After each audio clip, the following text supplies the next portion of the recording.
State, Violence and Ethnicity, edited by Pierre L. Berghe.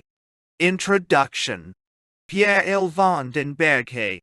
Since its inception some 7,000 years ago, the state, by which I mean those individuals who singly or collectively manipulate to whatever ends the coercive apparatus for which they claim legitimacy, has been the prime killer in human history.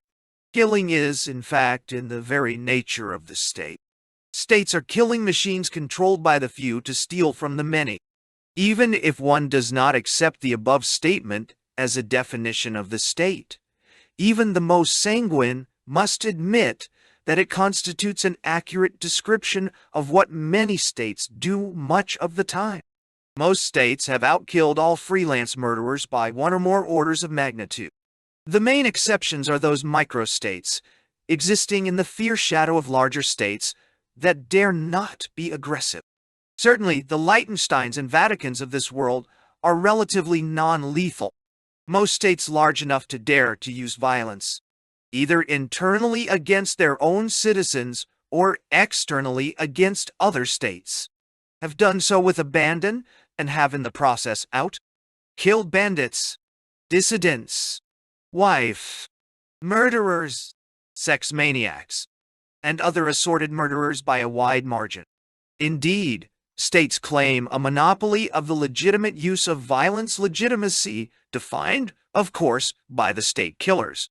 Agents of state power, therefore, seldom admit that they murder, but they cannot deny that they kill. Not uncommonly, they proudly advertise their lethal capacity. Indeed, the kill ratio of state murders to all other murders is a good measure of the efficacy of the state in monopolizing violence. If that ratio falls much below, say, 10 to 1, there is reason to believe that the state has dangerous competitors, some of which, such as mafias, guerrilleros, or bandits, may in fact already constitute new emerging states. 2. As far as the guerrillas of the 20th century are concerned, it seems that a 10 to 1 kill ratio in favor of the official government buys the latter only a stalemate. Perhaps the state needs to be 2 orders of magnitude more murderous than its competitors to remain firmly in control, once that control is forcefully challenged.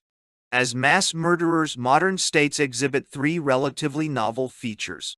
For the sake of simplicity, I shall call modern those states that began to appear in Europe in the aftermath of the French Revolution, and rapidly spread to the rest of the world in the 19th and 20th century. First, the state machinery of mass killing became industrialized. Murder ceased being a craft performed largely by individual agents with artisanal methods.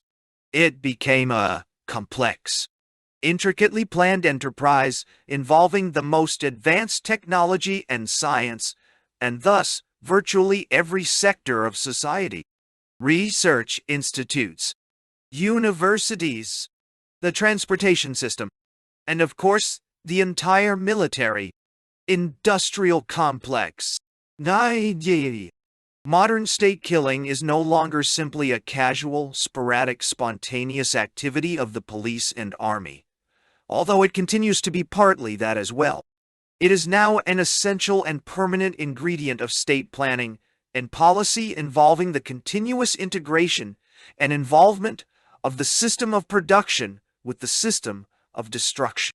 Production and destruction have become the 2 faces of the same coin of modern statecraft. Indeed, much of the need for state control of the system of transportation and production, even in capitalist countries, is dictated by the need to control the system of destruction. State control of railways in 19th and early 20th century Europe is an excellent case in point. For, over a half-century, the state viewed railroads primarily as a means of carrying men, horses, artillery, and ordnance to the front. Railways were consciously developed as an integral part of military strategy and tactics. This industrialization of warfare has meant, of course, an ever-increasing scope and scale of violence, at least in international conflict. The First World War eclipsed in geographical scope and number of casualties anything that preceded it, and was in turn dwarfed by World War II.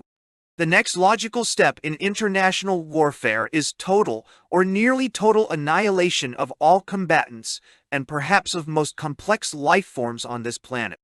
Industrialized war, in short, has led in a century or so to unwinnable war. The escalation of international warfare leads us to the second major feature of modern states as mass murderers, namely, a shift from external to internal violence. Outright predation against foreign states has become too risky a game for ruling classes, even in less industrialized third world states, as the recent Iran-Iraq war demonstrated.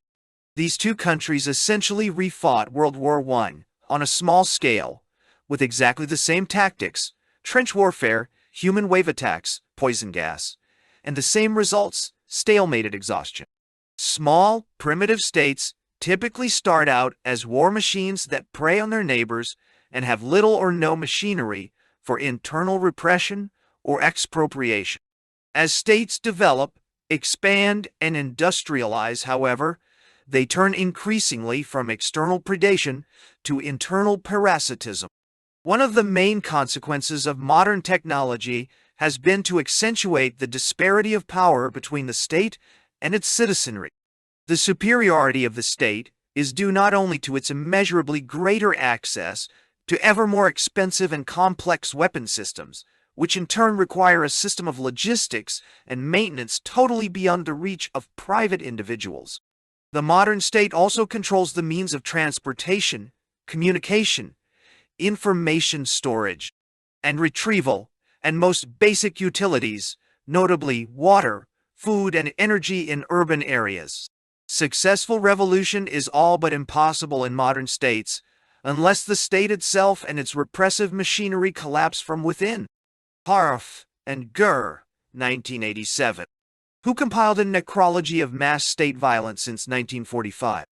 Document that, at a minimum, 2/3 of all people killed by states have been internal victims of genocide, or what they call politicides. Estimates of internal bloodbaths yield totals of 6.8 to 16.3 million victims, megadeaths, for short, between 1945 and 1987, depending on whose figures one accepts. This range of figures is compared to 3.35 megadeaths in international wars between 1945 and 1980. By Harf and Gur's accounts, the 6 internal megadeath events involved the USSR, the People's Republic of China, Indonesia, Pakistan, Bangladesh, Kampuchea, and Afghanistan. The only clearly international event in the same league was the Iran-Iraq War, which was not included because their statistics stop at 1980 for international conflict. Harf and Gur have a third category of colonial and civil wars, which includes such protracted conflicts as the Indochina War and the Nigerian Civil War, together causing another 3.13 megadeaths. Many of these civil wars were scarcely distinguishable in nature from politicides and genocides, or they at least included within them major massacres by governments of unarmed civilians within their own state boundaries. However one classifies acts of state-sponsored murder, it is clear that, since World War II, about 3/4 of all state-generated fatalities were caused by states butchering their own citizens in genocides or politicide. 10 megadeaths for the period seems a reasonable middle estimate. We now come to the third novel trait of states as mass killers. The modern state kills mostly in the name of nationalism. We now take the statist ideology of nationalism so much for granted that the above statement seems a truism. We forget that most traditional empires, such as the Ottoman, British, Habsburg, and Tsarist empires, called themselves multinational states.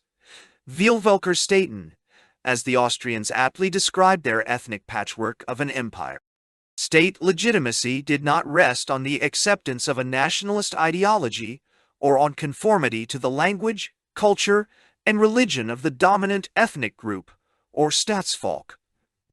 Despotic though traditional empires were, for the most part they were relatively unconcerned about ethnic diversity, or for that matter, about what their subjects thought. They were largely content with passive behavioral acquiescence to such state duties as military service, corvée labor, and tax payments. Many left ample room for cultural, linguistic, and even religious pluralism. Loyalty to the state, in short, was more behaviorally than ideologically defined. This picture changed with the French Revolution. Nationalism, to be sure, existed long before the French Revolution, but not until the 19th century did the ideology of nationalism become the prime basis of legitimation for state power. The will of the people replaced the divine right of the kings. The state claimed to be the political incarnation of popular sovereignty, and the people became identified with a nebulous linguistic and cultural community known as a nation. The corollary of this ideology was that the only legitimate states were nation-states, as at least 85% of contemporary states are not nation-states, according to the criterion that 90% or more of their population are native speakers of a single language, and as most of the genuine nation-states are micro-states such as Swaziland or Lesotho. The ideological foundation of most modern states, and nearly all large ones except Japan, is a mystification. Multinational states pretend to be nation-states, a fiction sustained by the entire edifice of international organizations, for example, the United Nations, a double misnomer that would be more properly named the squabbling states, and much social science scholarship on the topic. The vast majority of social scientists uncritically use the phrase nation-state as if its two terms were redundant.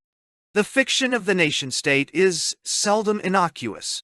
It often contains a prescription for the cultural destruction of a people through state policies of more or less compulsory assimilation. 3. And at the limit, for genocide. Ruling classes of multinational states tend to be of two types. Either they are drawn principally or solely from one of the state's constituent ethnies, or they are made up of elements of several ethnies. In the first case, the ruling class is effectively what the Germans call a Staatsvolk, that is, a dominant ethne in a multinational state.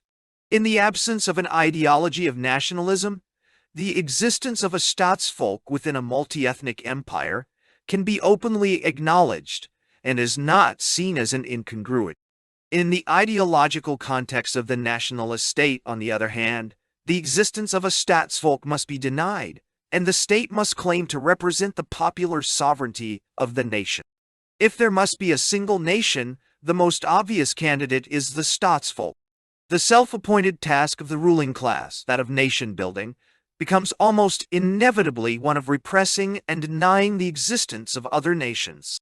The state becomes the architect of ethnic suppression, or in extreme cases, genocide, by manipulating to the advantage of the dominant ethne the vast system of rewards and punishments at its disposal. The panoply of repressive methods at the disposal of the modern state is a wide one. Perhaps the most sweeping and seemingly innocuous machine is public education in the national language. In the absence of ethnic dissidents, most states prefer to use the carrot of voluntary assimilation to the stick of ethnic suppression, but sticks quickly supplant carrots when ethnies refuse to die of slow cultural suffocation. What happens when the ruling class is itself multi-ethnic? There are two main possible outcomes. First, the ruling class still pretends that it rules a nation-state. Its central mission is nation-building, and it incarnates the supposed nation. In effect, the ruling class sets itself up as the model of what the nation should be and imposes its standards on the rest of the population. This model is commonly seen in Africa, where countries are ruled by Western, educated, French youth, or English-speaking kleptocrats who monopolize for private gain the state apparatus and adopt as the national culture the language, religion, consumption patterns, and lifestyle of their colonial predecessors, all in the name of African nationalism. negritude, and authenticity. The second, but rare, outcome is that the multinational character of the state is officially recognized, and the ruling class engages in a precarious game of ethnic balancing, usually based on a principle of proportional ethnic representation and complex quota systems. Called consociation by Aaron Leifert and others, this model may make the best of a difficult ethnic situation, but the successful cases are few, the limiting conditions are many, and the costs are high. Even then, these systems are often unstable, as shown, for instance, by the breakdown of that model, Middle Eastern democracy, Lebanon taught. Furthermore, the outcome is not so much ethnic democracy as a grand coalition of elites agreeing not to let ethnic distinctions stand in the way of their class interests. The instability of consociation is often the result of aspiring sub-elites resorting to ethnic mobilization as a means of undermining the multi-ethnic ruling class. Nationalist ideology, however, is so pervasive a feature of modern states that even countries such as Canada and Belgium, which have gone to considerable lengths in officially recognizing and accommodating their constituent ethnies and entrenching consociational features in their governments, still find it difficult to give up the notion that they are, somehow, nations. In Belgium, a cottage industry of historiography, which included the great Henri Pirenne, has developed around the dubious premise that there was a Belgian nation long before Belgian independence in 1830. Much as the colonial Gold Coast invented a 1,000-year historical pedigree by renaming itself Ghana, Belgian historians seek their roots in Caesar's de Bello Gallico. Never mind that Caesar's Belgium had only the most tenuous connection with today's Belgians, even to the limited extent that the multinational character of a state is recognized by its ruling class. The dominant ideology of the would-be nation state is typically assimilationist, and the official account of how assimilation and nation-building take place underplays coercion. Not infrequently, there is a general presupposition on the part of the dominant group of a nationalist state that assimilation to the national culture is both desirable and inevitable. These assumptions logically follow from the ethnocentrism of the ruling class. They view their culture and language as superior and prestigious, and they conclude that anyone should be eager to join the mainstream and be grateful for the opportunity to do so. This situation is the common one in Latin America, where the Spanish or Portuguese speaking ruling class axiomatically views Indians as backward, primitive, uncivilized, and ignorant, and equates progress, enlightenment, and civilization with acquisition of the national language and culture. The rulers view assimilation as inevitable and resistance to it as a blatant expression of the very backwardness they deplore. It is then only a short step for the inevitable to be helped along, and for the assimilation to become forced. In the worst of cases, the dominant group does not even offer the option of assimilation, as the continued separate existence of backward groups is incompatible with the ideology of the nation-state. The ruling class may resort to incarceration, deportation, or extermination. The great paradox of nationalism is that in every multinational state that claims legitimacy by pretending to be a nation-state, any manifestation of genuine nationalism, that is, one based on a pre-existing ethnic community, must almost automatically be perceived by the ruling class as a destabilizing threat, and thus can quickly lead to an escalation of repressive state violence. If the state is not a nation, as 85% or so of states are not, the very ideology of nationalism contains a prescription for the suppression of the genuine article as soon as it becomes the basis of political action. Far from being nation-building, modern states are nation-killing, either literally by physical extermination of ethnic dissidents or metaphorically through assimilation. The central theme of this book is the strain generated between a state wedded to a legitimating ideology of nationalism and the persistent reemergence of ethnic sentiment within multinational states. The banality of cultural assimilation, forced or voluntary, makes it too broad a topic for this volume. We shall focus instead on the less common but more drastic final solutions to the ethnic problems of modern states, that is, on the systematic use by the state of violent repression of ethnic dissidents. Within our purview are all violent, coercive means employed by the state as a matter of policy to reduce the physical presence of a despised or feared ethne. Mass deportations, induced famines, forced labor, and marches with intent to kill, as well as direct massacres. The common denominator of these forms of state violence is the systematic use of lethal force against unarmed civilian populations, often, though not always, within the geographical boundaries claimed by the offending state. The vocabulary used to describe such state violence against unarmed civilians varies according to each author's ideology. Recently, the label of state terrorism has gained popularity among lefty-leaning scholars, for example, Petra's 1987, and I personally find the term an apt one, especially as a corrective to the elastic use of the terrorist label to describe armed opposition to states. The process of state formation and maintenance typically involves state terrorism. There are few states that do not seek to inspire fear, the very definition of terrorism. Scholars on the right, by contrast, tend to prefer a blander term such as counterinsurgency, which implies acceptance of the state's legitimacy. In this collection, the phrase state violence seemed a relatively neutral compromise, although my prose probably reflects my anarchist leanings, which I seek neither to hide nor to apologize for.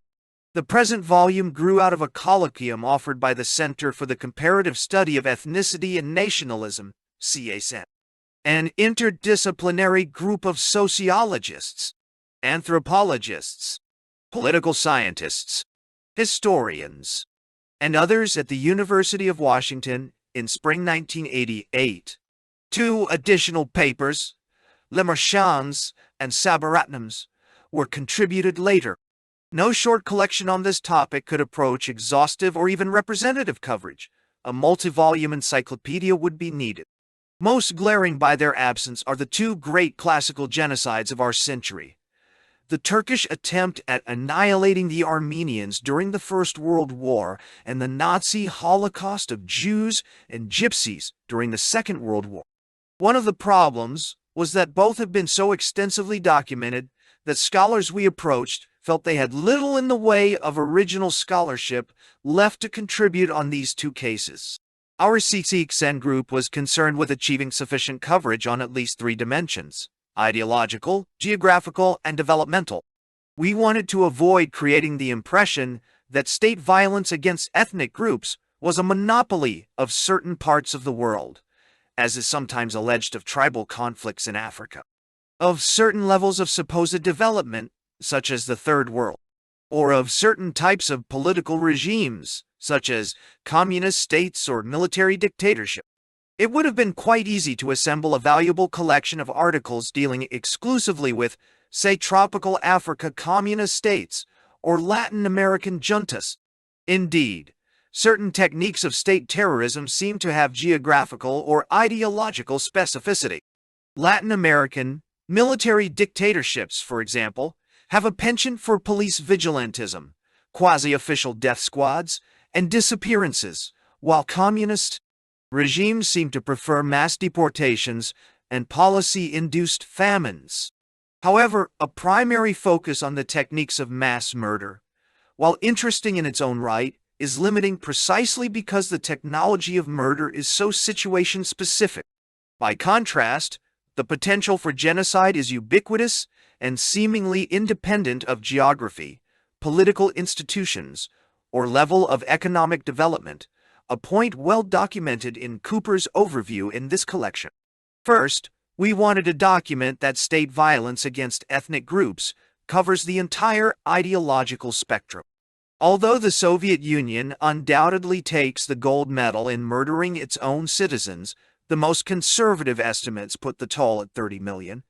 Genocide is not a communist invention or monopoly, nor is it a fascist specialty. In fact, Nazi Germany was uniquely genocidal compared to the other fascist states of Europe, Italy, Spain, and Portugal, though frequently associated with revolution, external war, transition from colonialism to independence, and conflicting nationalisms in poor countries. Violent state repression of ethnicity is not limited to third world states, to unstable or threatened states, or to especially undemocratic states. It frequently occurs in formal bourgeois liberal democracies. Indeed, it is especially likely to occur in states I have called Herrenvolk democracies, such as Israel, South Africa, and the United States, which combine features of formal liberal representation and an egalitarian ideology for the dominant ethnic or racial group, with a despotic system of colonial rule for ethnies excluded from the polity, such as Arabs in Israel, blacks in South Africa, and American Indians in the United States. 3 papers in this collection, Adam, Smuha, and Berghe, make this point, and the case of Sri Lanka, Sabaratnam, also represents a relatively democratic polity. Second, ethnically based state violence knows no geographical boundary. Thus, we strove for wide spatial coverage. Africa is represented by 2 cases, South Africa, Adam, and Burundi, Lemerchand, representatives of white and black apartheid states respectively. Asia is covered in 3 papers, Adam, Sabaratnam, and Smuha, dealing with 2 states, Israel and Sri Lanka, which are, in many ways, Asian analogues of South Africa and Burundi respectively. Europe is represented by 2 papers on the Soviet Union, Gittleman and Mace. This overrepresentation of one state can be rationalized by its mammoth size and exceptional lethalness. Finally, the Americas are represented by an industrialized democratic giant, the United States, Berghe, and an agrarian tyrannical midget, Guatemala, Berghe. Third, we tried to favor cases of egregious state violence that deserve better publicity than they receive. Small, poor, and marginal states such as Burundi, Guatemala, and Sri Lanka, or large states such as Brazil or China operating on their remote, inaccessible frontiers of Amazonia and Tibet can easily avoid the world spotlight and thus conduct silent, invisible, unrecorded, poorly documented genocides with nearly total impunity and without so much as arousing the conscience of the outside world. I feel that we have some responsibility as scholars to testify to and publicize these events, and I am sure all of my co-authors share that ethical stance. Here, too, the final outcome was far from exhaustive or even representative. For example, several South American states, principally Brazil, Ecuador, Peru, Bolivia, and Paraguay, are currently engaged in widespread genocide by ecocide, similar to the process documented by Berghe for the United States, against low-density, small-scale, semi-nomadic, and burner horticulturalists of the tropical jungle. Literally hundreds of micro-ethnies have been and are currently being wiped off the face of our planet before anthropologists and linguists can even record their existence. Soon, it will be as if they had never existed. The ultimate silent genocide, courtesy of the World Bank and other international and national agencies underwriting road construction, resettlement, and other development projects. Another concern that emerged from verbal discussion of several of the papers was the distinction made by Harf and Gur, 1987, between genocide and politicide. Were the Ukrainians starved by Stalin because they were Ukrainians, or because they were kulaks, bourgeois peasantry?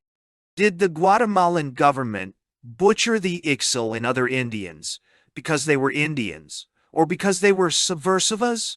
The label politicide is convenient to cover such orgies of state-sponsored mass murder as that of the Khmer Rouge and Kampuchea that do not clearly fall into the category of genocide, unless it be termed autogenocide.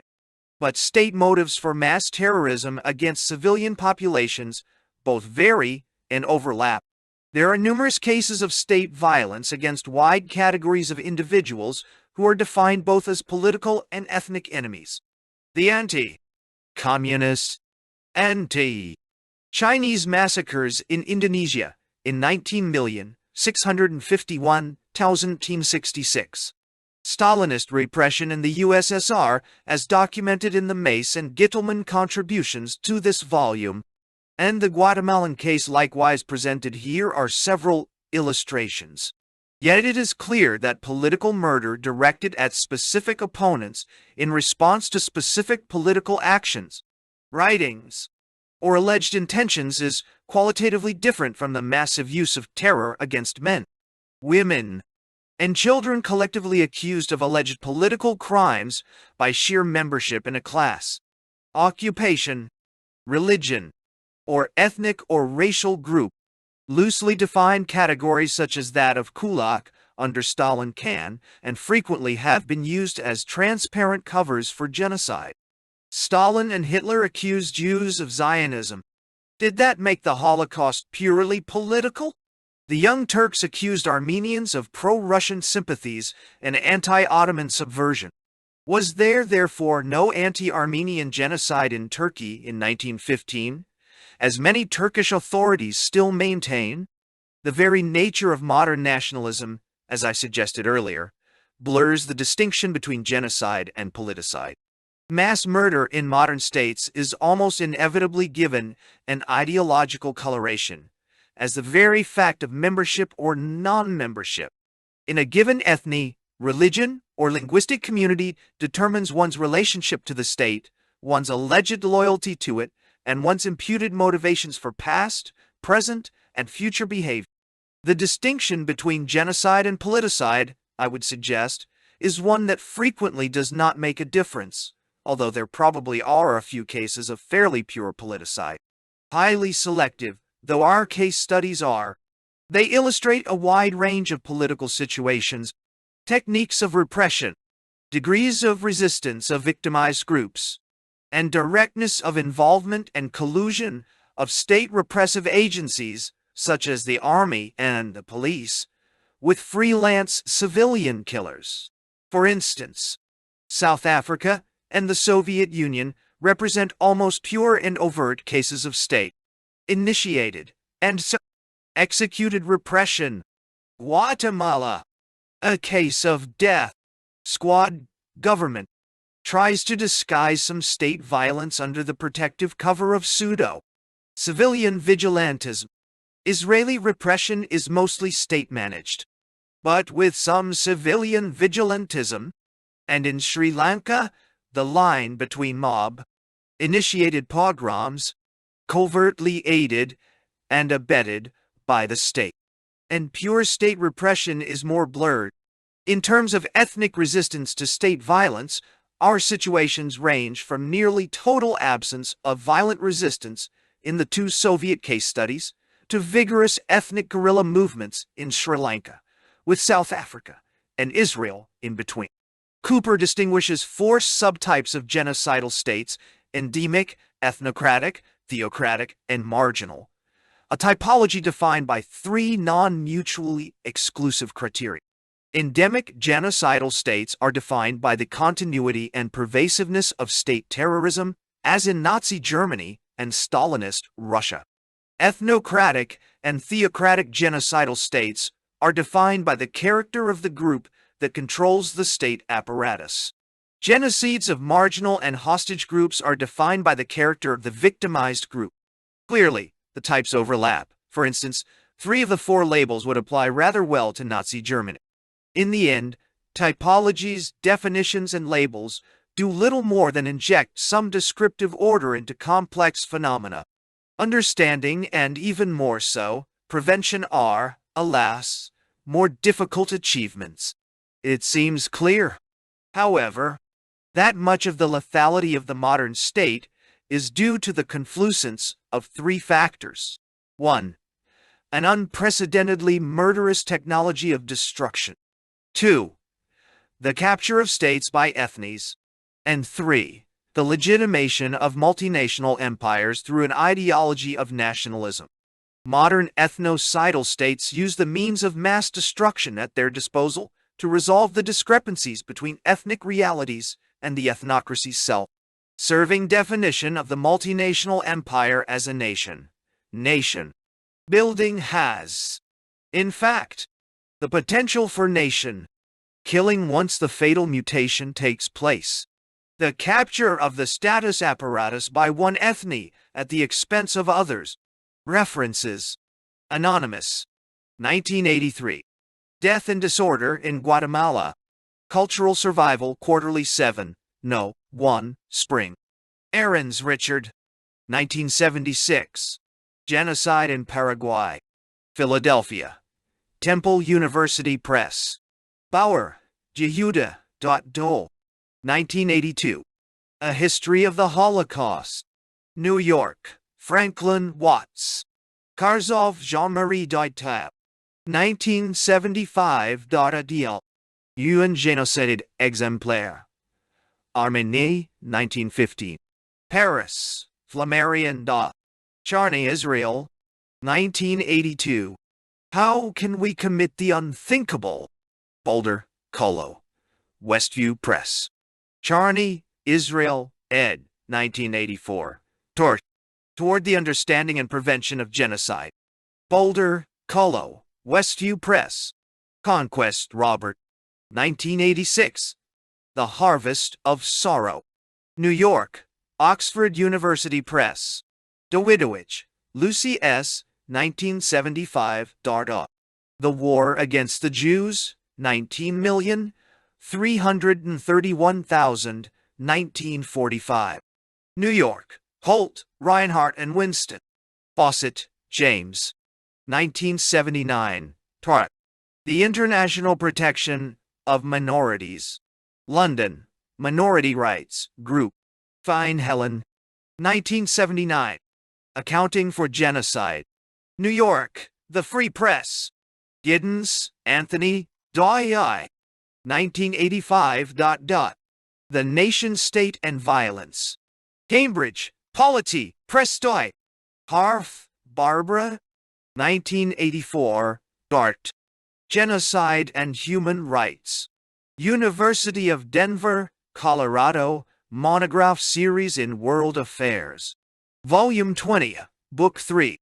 Harf, Barbara, and T.R. Gerdort. 1987. Genocides and Politicides since 1945. Internet on the Holocaust and Genocide 13, December Special Issue, 15. Hilberg Raoui.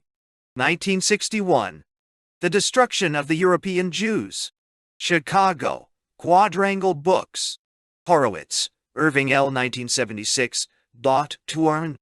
Genocide, State Power and Mass Murder. New Brunswick, Con. Transaction Books.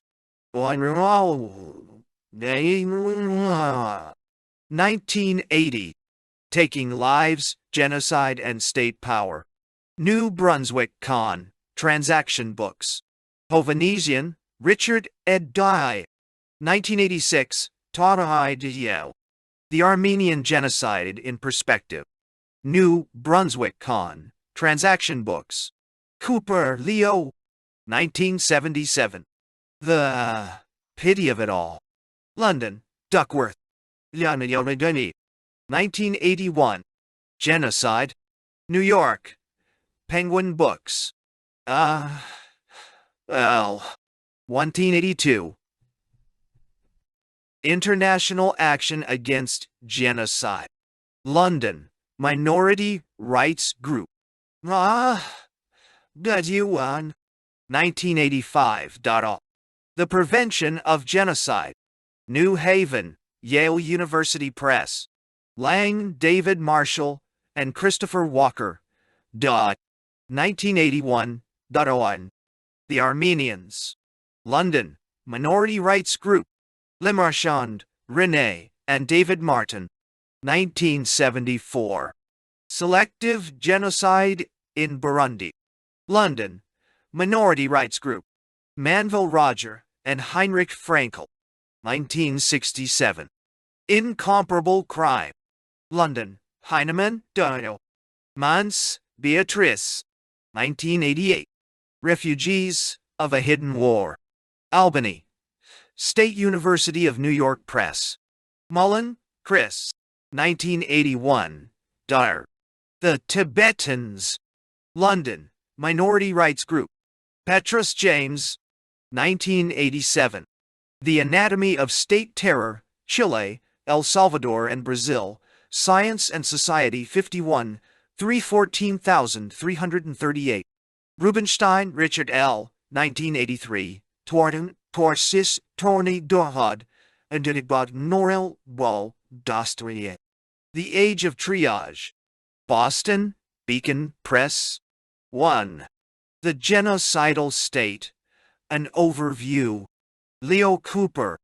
There has been very little comparative work on the genocidal state, which is central to research on genocide and its prevention, because genocide is generally, though not exclusively, a state crime committed by governments or with their knowledge and complicity. There is a curious paradox in the role of the United Nations as the self-appointed saviors to redeem mankind from the odious scourge of genocide. Understandably, the entire field of genocide studies is so charged with emotion, selective perception, and controversy that it is necessary to introduce this chapter with some conceptual and theoretical perspectives. The concepts of genocide.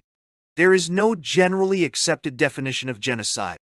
Definitions vary with the purposes of the analyst and the model accepted as being the quintessence of the crime. Some analysts emphasize the central role of the state, in contrast to the United Nations definition, which deliberately excludes reference to the general involvement of the state in genocide. Definitions vary, too, in the nature and scope of acts conceived as genocide. The most exclusive conception finds its model in the Holocaust, in which the intent was that of total annihilation and its effects, the destruction of the biological basis for continued communal existence.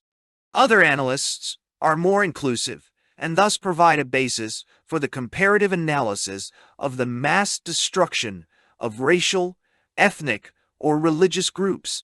This view, however, makes it difficult to draw the line between genocide and what might be described as pogroms or communal massacres.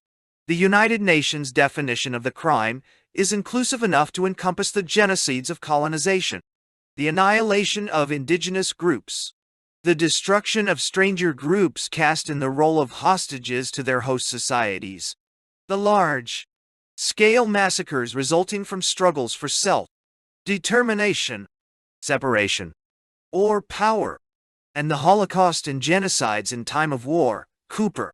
1985. 186 de. In this discussion, I follow the internationally accepted legal definition of genocide contained in the United Nations Convention on the Prevention and Punishment of the Crime of Genocide, now ratified by almost 100 member states. It reads, in the present convention, genocide means any of the following acts committed with intent to destroy, in whole or in part, a national, ethnical, racial, or religious group. As such, historical experience, and vulnerability to outside intervention. As a result, it reflects in a complex way these different perspectives and the diversity of theoretical approaches. Moreover, there is imprecision in the phrase in whole or in part, and an ambiguity in the seemingly inspired compromise. The intent to destroy a group as such. C. Cooper, 1981. Chapter 2. Nevertheless, the definition has a workable core, and I shall define genocide for the purposes of this chapter as the deliberate destruction of a national, ethnic, racial, or religious group by killing members of the group or deliberately inflicting on the group conditions of life inimical to survival. I shall view these genocides in the perspective of theories of the plural society. Plural societies. This work on state violence and ethnicity in modern societies is primarily concerned with the violent repression of constituent ethnic units in multinational states, leading in extreme cases to the ultimate repression of genocide. I shall deal mainly with these domestic genocides in the 20th century, bearing in mind that under present conditions of polarized international relations, there is almost invariably an international component to domestic genocides as the result of the intervention of the superpowers or their surrogates or neighboring states. The multinational society is one form of plural society. It is a distinctive type of society, recognized as such in the literature under a variety of names. Divided societies, communally fragmented societies, multi-ethnic societies, composite societies, and internally colonized society. In demographic composition, the plural society is composed of the units specified in the Genocide Convention as victims of genocide. But the term denotes a prominence of these units over and above their mere presence in the society. Elsewhere, I have described the plural society as having the following characteristics in greater or lesser measure. Cooper, 1985, 200. 1. There is a superimposition of differences, cultural variations, and occupational differentiation, for example, over those of race, ethnicity, and other factors. In most domestic genocides, the murderers and their victims are of different religions. 2. There is generally either de jure or de facto differential incorporation in the political structure, with inequality of participation by the different groups. Smith, 1969, 90 ONF, 430 1436. This inequality is the basis for further differentiation, which ramifies throughout the society.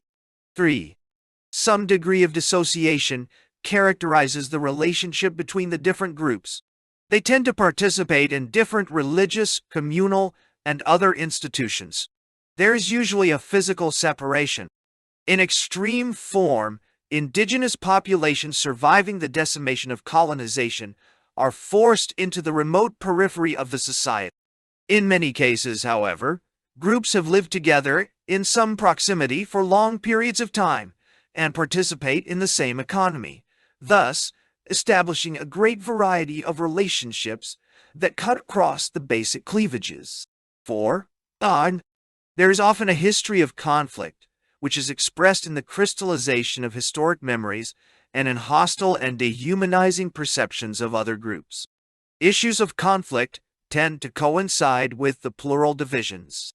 For my purposes here, the plural society is the arena for the destructive, internal violence of the genocidal state. Plural societies, however, vary in the nature of their basic cleavages and the extent of cross-cutting ties. They vary as well in the superimposition of differences. In the extreme case, for example, religious and economic differentiation is superimposed on an ethnic base, with inequality in political participation and appreciable social and geographical separation. In relating plural societies to the genocidal state and in analyzing the genocidal process, I take account of this diversity, distinguishing between the victims of genocide, hunting and gathering groups, hostage groups, often referred to as middlemen minorities, and ethnic, racial, or religious groups struggling against discrimination, for a change in the conditions of political incorporation, or for a measure of autonomy. The genocidal state. Some clarification of the term genocidal state is needed. It cannot mean only a state that continually engages in genocide. This definition would call for an almost inexhaustible availability of victims. Perhaps the Stalinist regime, 19,291,1953, most nearly fulfilled that essential condition. Those genocides included the man-made famine in the Ukraine, 19,321,1933, the repression of Ukrainian nationalism, the assault on religious groups, and the imposition of conditions inimical to survival by deportation of Koreans, Czechs, Kalmyks, Chechens, Ingush, Karachay, Balkars, Kurds, and Crimean Tatars. In addition to the genocidal annihilation of ethnic groups, there were the massacres of kulaks and other peasants, the bourgeoisie, and more generally, categories designated as enemies of the revolution. In Nazi Germany, the Holocaust employed a coordination of modern bureaucratic organization and technology in the genocide of European Jews, pursued relentlessly until the final collapse of the Nazi regime. Gypsies, too, were designated for eradication and became victims of genocide throughout Europe. The campaigns against Poland in search of Lebensraum and against Russia were waged with annihilatory violence. In addition, there were the euthanasia programs, the deliberate destruction of life unworthy of life, along with murders and purges in the consolidation of despotic power. The Nazi regime displayed continuity in genocide and other mass killings within Germany and in Europe in the course of international war. In the brief period of its rule, 19,751,1979, the Khmer Rouge regime also approximated continuity in mass murder. A continuous torrent of annihilatory violence was directed against Buddhism and the Muslim Chams and was unleashed in the massacres of Vietnamese, Thai, Chinese, and hill tribes. Above all, there was the vast annihilation of the Cambodian people by torture and execution, by massacres and purges, and by the imposition of life conditions that exacted an enormous toll on victims. These Cambodian victims included the enemies of the revolution, the hierarchy of the defeated regime, police and military figures, the political and bureaucratic elite, feudalists, teachers, engineers and doctors, Buddhist priests, peasants, and workers, in an attempt to include the murderous violence against the Cambodian people under the provisions of the Genocide Convention.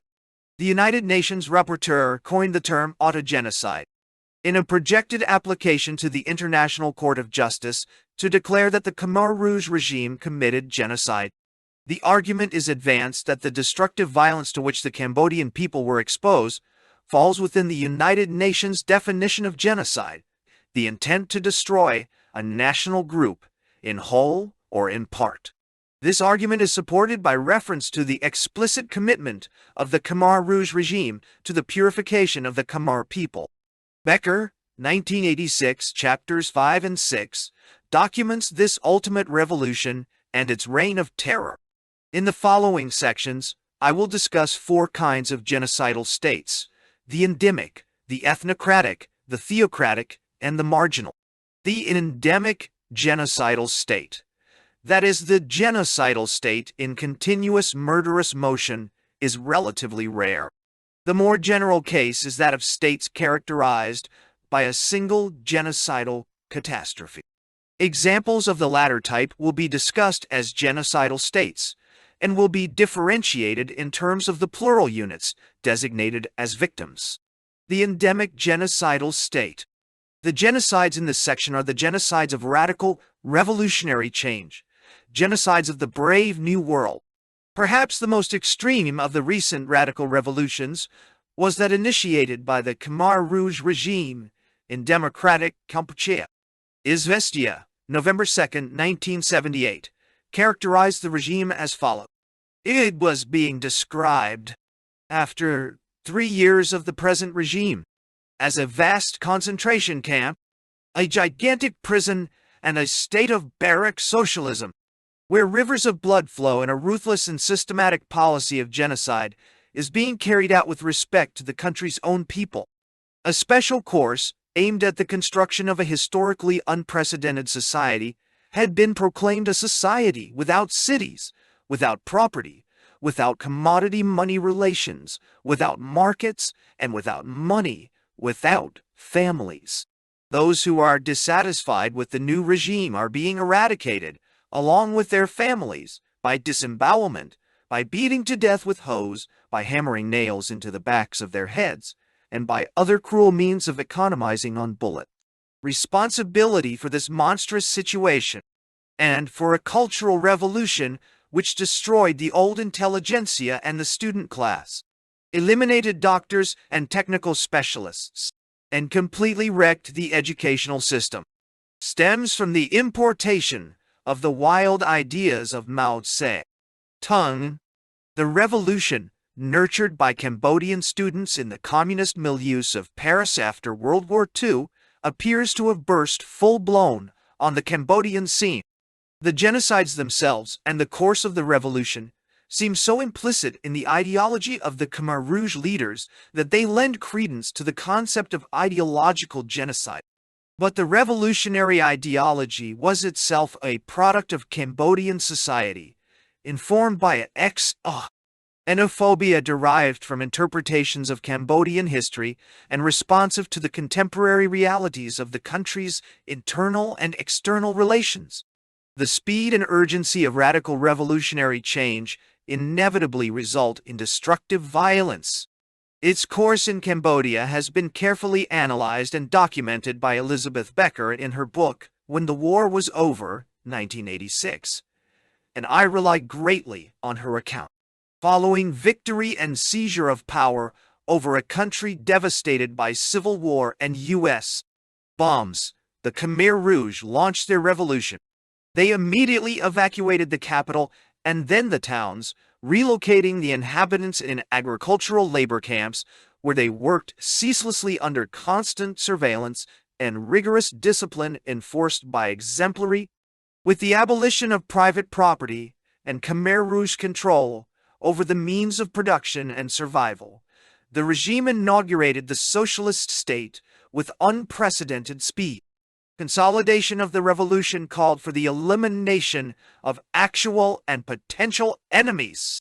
The immediate targets for liquidation were the supporters of the former regime, military officers, politicians, and officials. Next, the three mountains of power, the enemy classes, had to be rooted out. These classes were the imperialists, the feudalists, and the comprador capitalists. The imperialists included the ethnic Vietnamese, sometimes the ethnic Chinese, and the Muslim Chams. In their assault on feudalists, the important people of the former society, including monks, intellectuals, functionaries, and royalty, the Khmer Rouge attacked the two pillars of Cambodian society, the Buddhist religion, and monks and royalty, sequestering the former ruler, Prince Norodom Sihanouk Totkal. The comprador capitalist class was interpreted as consisting largely of ethnic Chinese, Becker, 1986, 239. The counterpart to the xenophobia, implicit in the targeting of foreigners and ethnic groups, was an idealization of Khmer, racist purity, and a mission to revive the ancient glory and honor of Cambodia, and to ensure the perenniality of the Khmer race. Becker, 1986, 239, quoting the Khmer leader, Pol Pot. In addition to these classes of enemies, the Cambodians generally were victims of the revolutionary zeal of the Khmer Rouge. The regime greatly magnified the death toll from disease and starvation, which might have been anticipated from the devastation of the country, by the imposition of life-threatening conditions of work, purificatory purges, and total terror. There was dissolution of familial and traditional social ties, which left the atomized individual exposed and vulnerable, an easy prey for the ubiquitous spies and informers. Brutal punishments and executions were inflicted for minor breaches of discipline, on suspicion, or arbitrarily and unpredictably. And behind it all lay the mysterious, secretive, awesome power of Anka, the mythical camouflage for the Cambodian Communist Party.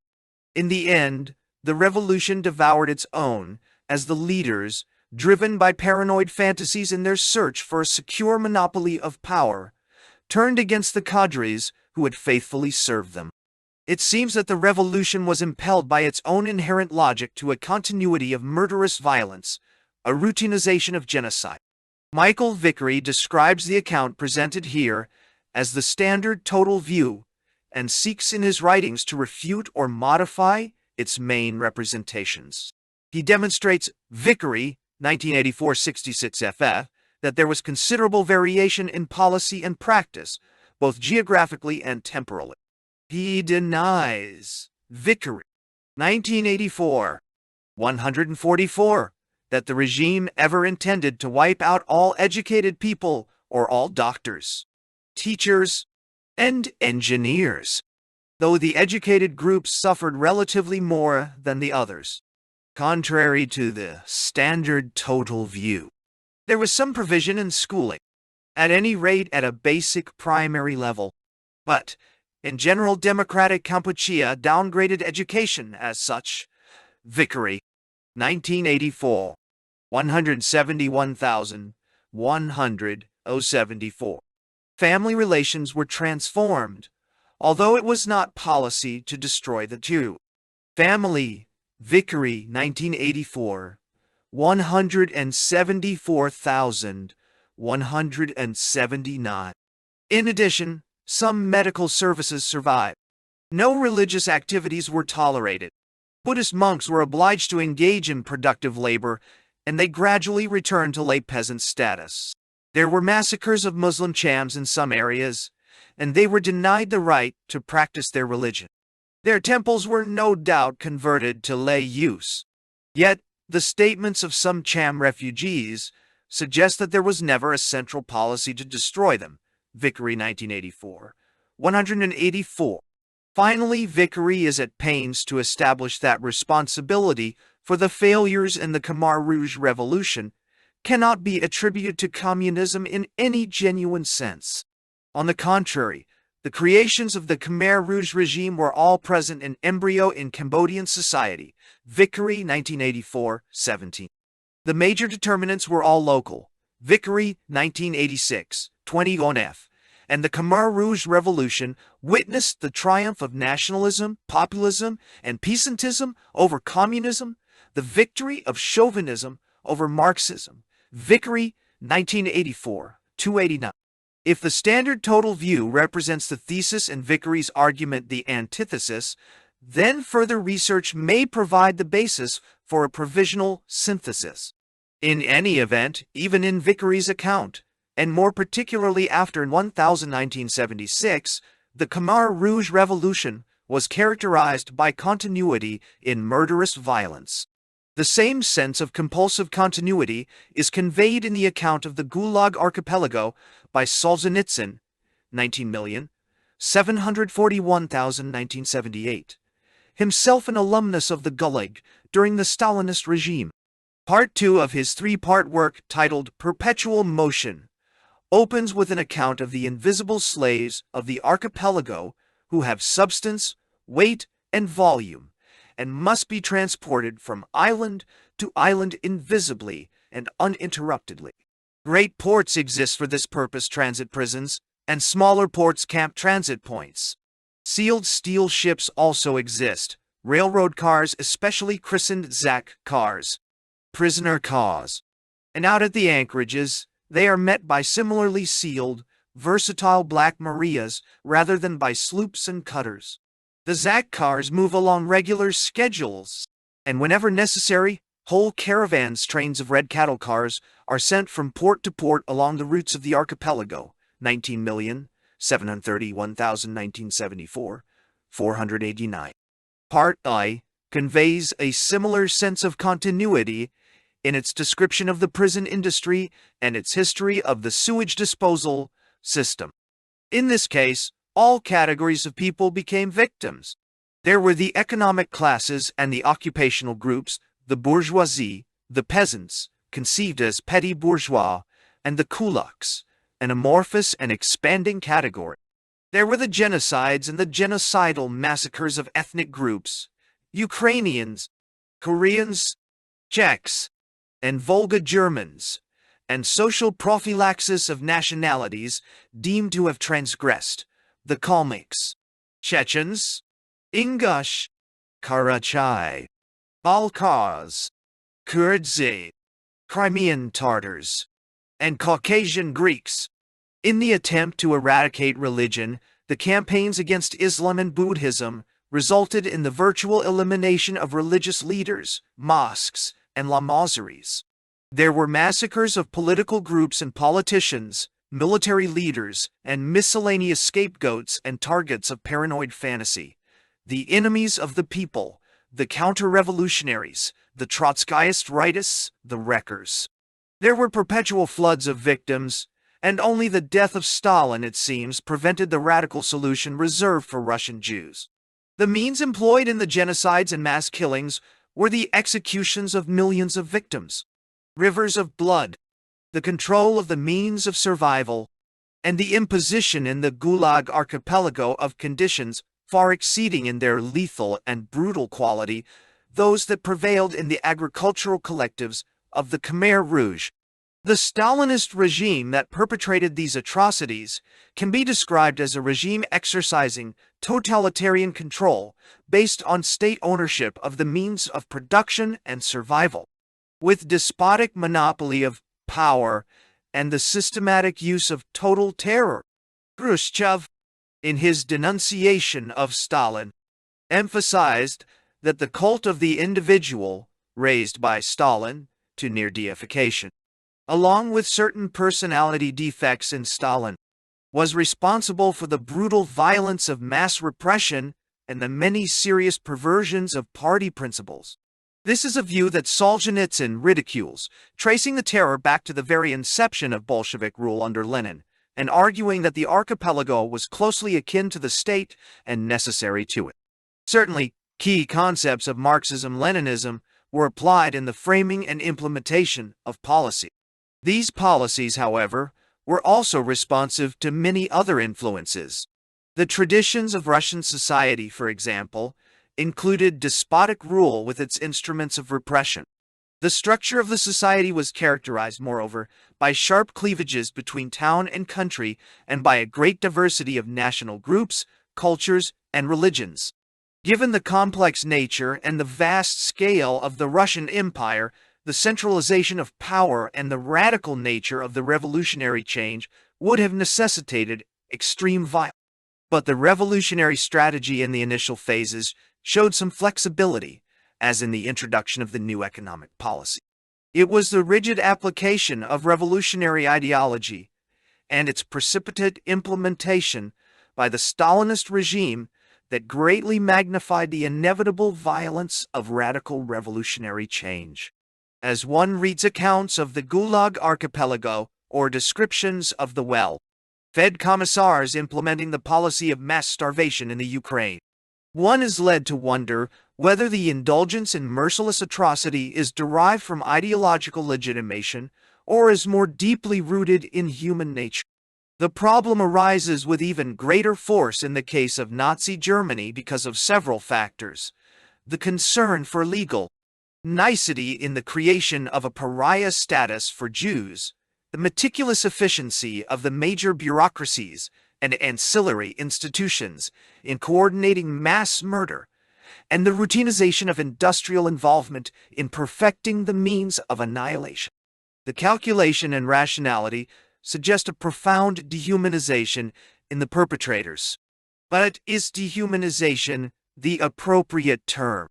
Are not torture, assassination, and mass murder all too commonplace in human society? There was, of course, Nazi ideological legitimation for genocide. It was based on an idealization of the German race and the need for purification from corrupting influences, with the consequent duty to eradicate the polluting elements. Even the medical profession, dedicated to the preservation of life, applied this ideological legitimation. See Leifton, 1986, chapters 10 and 20. To the outside observer, this motivation for genocide lacks plausibility.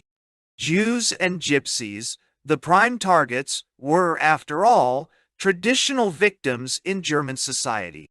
There was a long history of Christian anti-Semitism, with vilification, demonization, and the portrayal of Jews as polluting and threatening elements engaged in world conspiracy for the overthrow of Christendom. The close proximity between Christian and Nazi anti-Semitism and the deliberate use of medieval imagery in the Nazi propaganda campaigns suggest a continuity between these two expressions of deadly rejection. As for the Gypsies, they were traditional outcasts in German society. Might there not have been a predisposition to annihilate these groups? Clearly, it is impossible to determine the significance of the ideological legitimation. It may have been quite marginal for some of the actors, but decisive for others. The Nazi state was characterized by the Nazi Party's monopoly of power, the near deification of the Führer, support by a highly efficient and diversified bureaucracy, and the mobilization of the masses. Born in the traumatic aftermath of World War I, it was dedicated to redemption by imperialist expansion. Once fully launched, the regime engaged simultaneously in annihilatory warfare and exterminatory genocide, with the imperative of genocide prevailing in the end over military needs. The despotic state in plural societies is analogous in some respects to the endemic genocidal state. The mass killings of racial, ethnic, or religious groups result from the measures taken to secure a monopoly of power in the context of a plural society. Thus, Idi Amin in Uganda relied on southern Sudanese mercenaries, members of his own ethnic group, the Kakwa, Nubians inside Uganda, and Muslims generally, with assistance from the Islamic State of Libya. His victims included ethnic groups such as the Akali and Lanka troops in the Ugandan army, on whom the ousted president had relied, plus religious leaders and their followers, notably Catholics. Other targets were political opponents in general, real and fancied, and the educated elite. There was much indiscriminate killing and massacres of entire villages. It was murder in continuous motion, with special institutions for annihilation by procedures offering the gratifications of intimate Gemeinschaft, involvement in the anguish of the victims. In Equatorial Guinea, Messias Nguma celebrated his despotism with the most extravagant titles: President for Life, Major General of the Armed Forces, Grand Maestro of Popular Education, Science and Traditional Culture, President of the Unique National Workers' Party, and the only miracle of Equatorial Guinea. With equal extravagance, he pillaged the country and engaged in a massive campaign of torture and murder. Political leaders, the intellectual and economic elite, the Bubi ethnic group, and the Roman Catholic Church were special targets. He was finally overthrown in a coup, tried on a number of charges, including genocide, found guilty and executed. Although the verdict on genocide may have been flawed technically, substantively, the massacres of the Bubi ethnic group would seem to fall within the United Nations definition of genocide. The ethnocratic genocidal state. The second category of genocidal states is rather amorphous.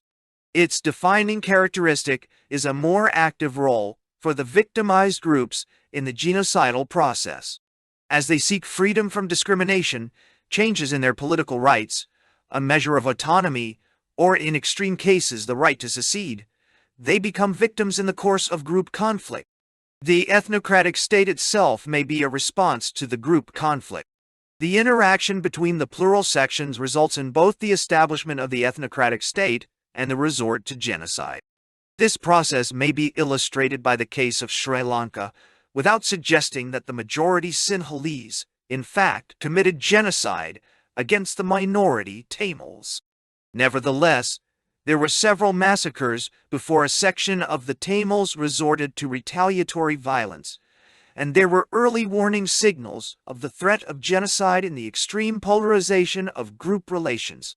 The background to the conflict was the British decision to bring together the two separate ancient and disparate communities of Sinhalese and Tamils into a single colonial unit, thereby establishing the plural society of Ceylon, Sri Lanka.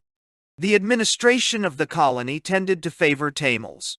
The effect was a superimposition of social and economic differences on the original culture and ethnic differentiation. The situation was further complicated by the introduction of Tamil laborers from India to work in the British coffee and tea plantations. Following independence in 1948 and the introduction of a Western model of democratic government, the Sinhalese majority proceeded to consolidate their ethnic domination. A series of discriminatory laws followed. The plantation Tamils were denationalized and disenfranchised in an extreme act of political exclusion, only partly ameliorated following later legislation. The Official Language Act of 1956 declared Sinhala to be the only official language in contravention of agreed-upon policy. Development programs were used to promote Sinhalese settlement and to transform the demographic composition of traditional Tamil areas. While discrimination in employment, university admissions, and recruitment for the army and police served to accentuate further the plural divisions in the society. As a result, Sinhalese ethnic domination in parliament and the civil service was superimposed on control of the army and the police, both almost exclusively Sinhalese, and on preferential opportunities for education and employment. Moreover, the 1972 Constitution allocated to Buddhism the status of a state religion by giving it a foremost place and enjoining the state to afford protection to Buddhism. International Alert, 1986-17. Further steps in the consolidation of Sinhalese ethnic domination were taken under the 1978 Constitution and the Prevention of Terrorism Act in 1979. The new Constitution conferred wide powers on the President and effectively excluded the Tamil United Liberation Front, the main opposition in Parliament, from participation as a result of the refusal of its members to abandon aspirations for an independent Tamil state, which was their response to oppressive Sinhalese rule.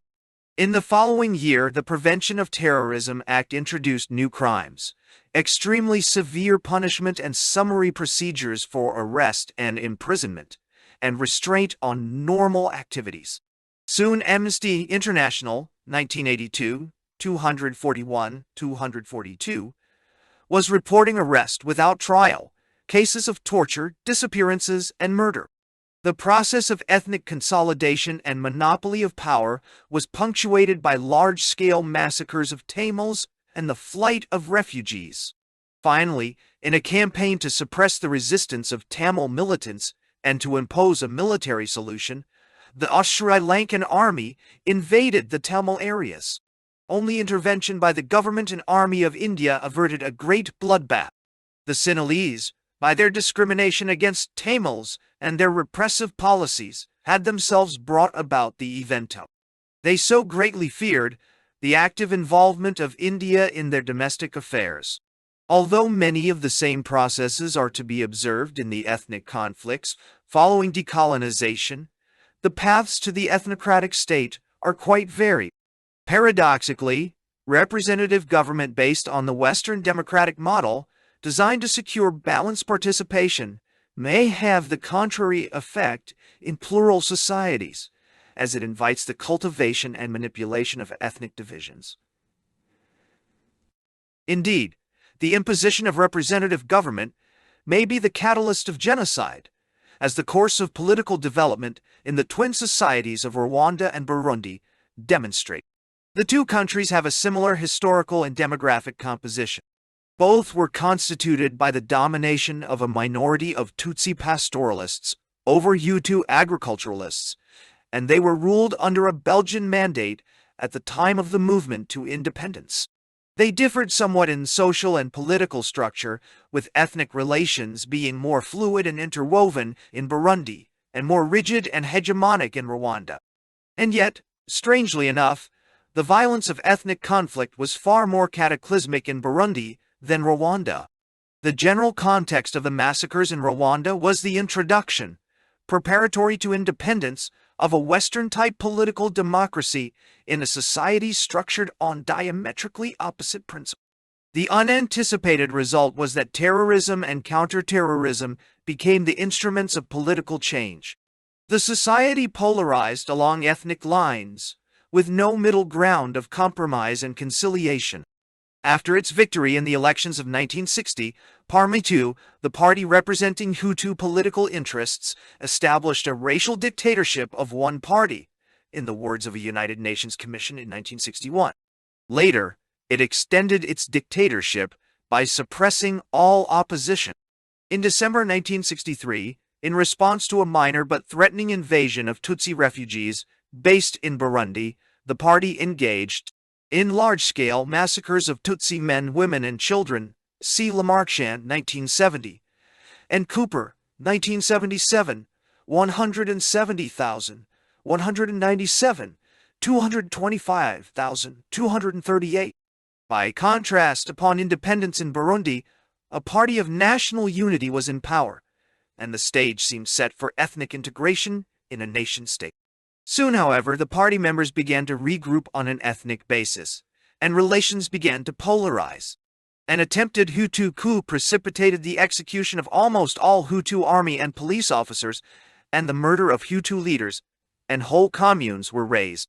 Following the overthrow of the monarchy in 1966 and the emergence of the army as the central source of power, the Tutsi continued to consolidate their domination in a process accompanied by many atrocities. Finally, in response to a Hutu uprising with massacres of Tutsi, the army, assisted by fanatical hordes from a Tutsi youth movement, launched a genocidal assault in which perhaps as many as 100 Hutus were annihilated in 1972, with more massacres in the following years. Major targets of the genocide were the elite and the potential leaders, reaching down to Hutu children in the schools. Although many of the conflicts in post-colonial societies have their source in the arbitrary grouping of peoples in colonial possessions, the plural structures of Rwanda and Burundi were indigenous developments, with the Belgian Mandate adding another layer of domination. Similarly, events in Pakistan were no legacy of saltwater colonialism, but were the creation of Islamic peoples seeking to insulate themselves from communal conflict and Hindu domination. The result, following the terrible massacres of partition and relocation, was a plural society of unique complexity. The main division was between West Pakistan and East Pakistan. The West consisted of Baluchistan, the northwest frontier, Punjab, and the Sindh. The East was constituted from the eastern half of Bengal, a portion of Assam, and the tribal areas of the Chittagong Hill tracts.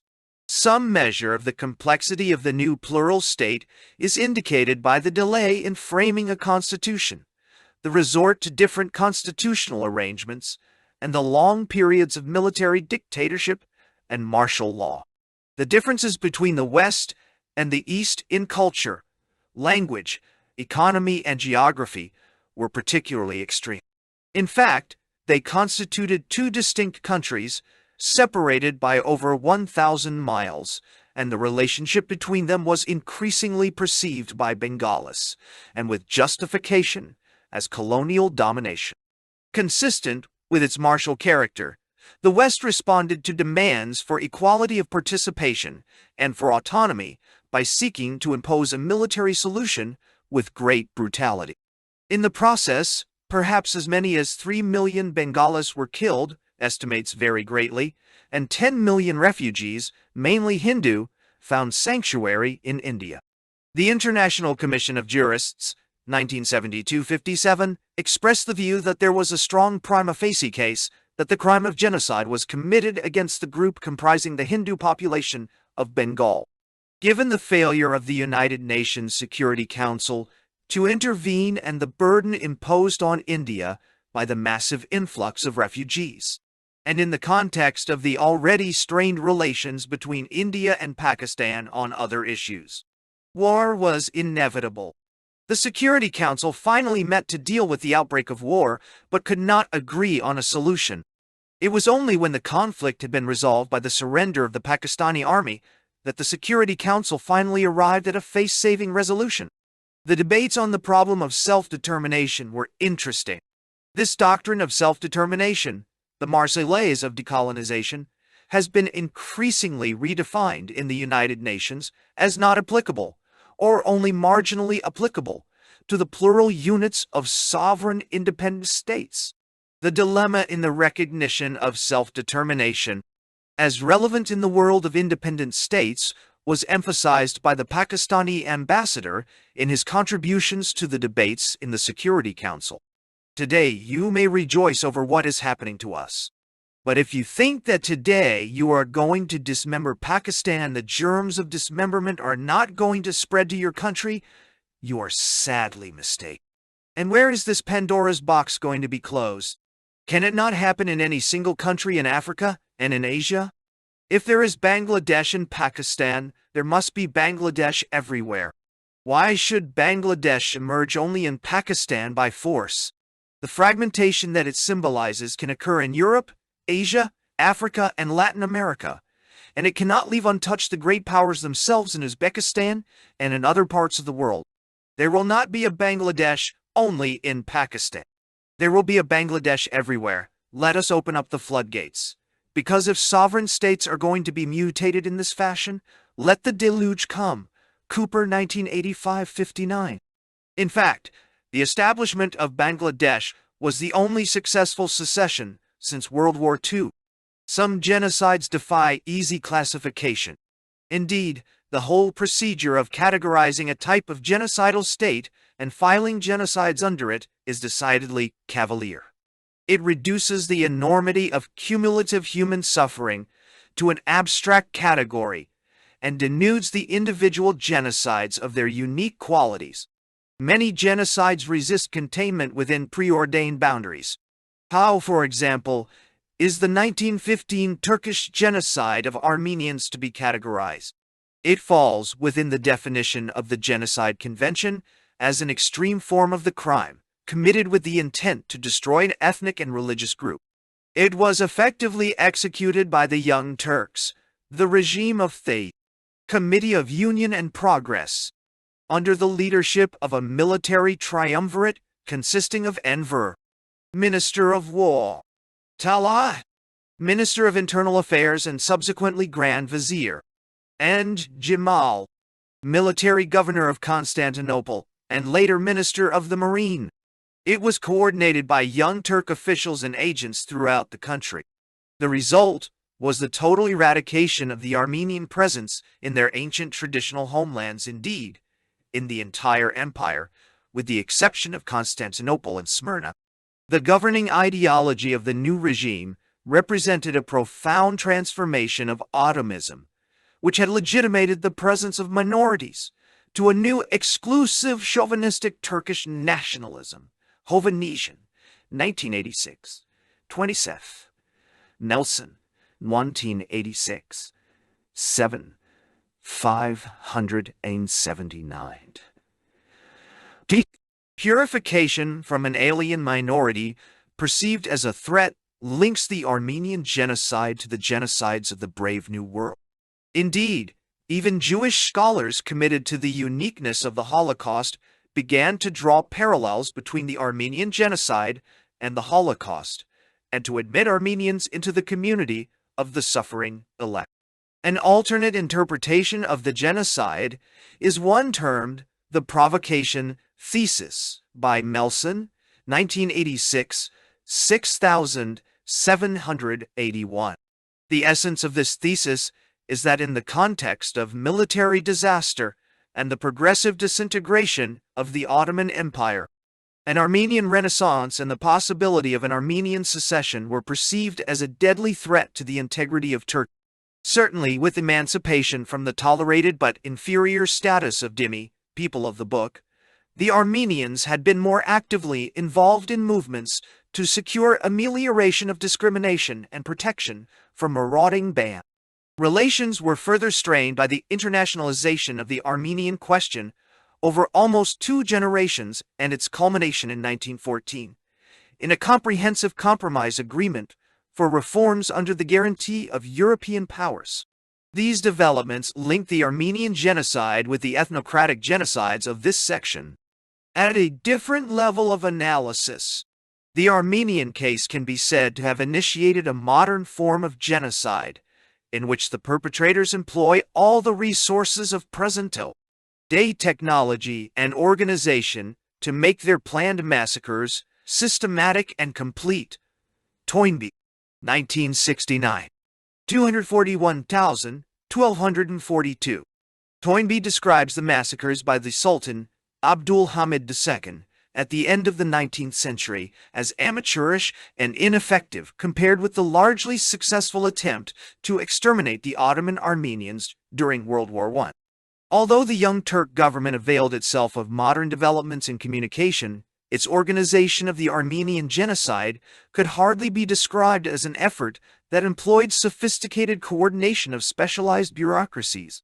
Nevertheless, it was immensely effective in achieving its objective. Regarding the employment of the resources of modern-day technology in the annihilation of Armenians, Lifton, 1986, 493, comments, "One cannot say that any particular level of technology is required for genocide. The Turks killed about 1 million Armenians by means of shooting, clubbing, beating, slave labor, starvation, and other forms of torture.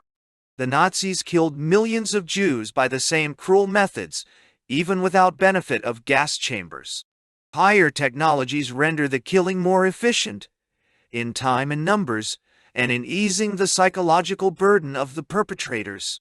A clear example is the Nazi sequence from face-to-face shooting to fatal injections and carbon monoxide gas chambers to cyanide gas.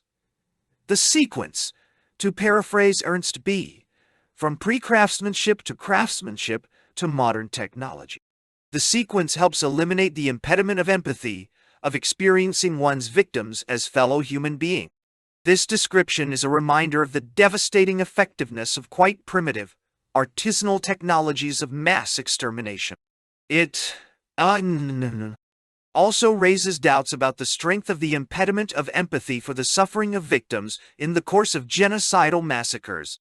These doubts will be reinforced when we examine the residual genocides in the final part of this section. The theocratic genocidal state. Religious differentiation between the murderers and their victims in many domestic genocides suggests that there is a religious element in these genocidal conflicts. It may enter at many different levels. The religious differences may be simply a superimposition on the plural structure of the society, adding a further or potential measure of alienation. The religious doctrine or teachings of the dominant group may provide a hostile stereotype of the victimized group, a stereotype readily activated and directed toward destructive action, as with Christianity in medieval Europe.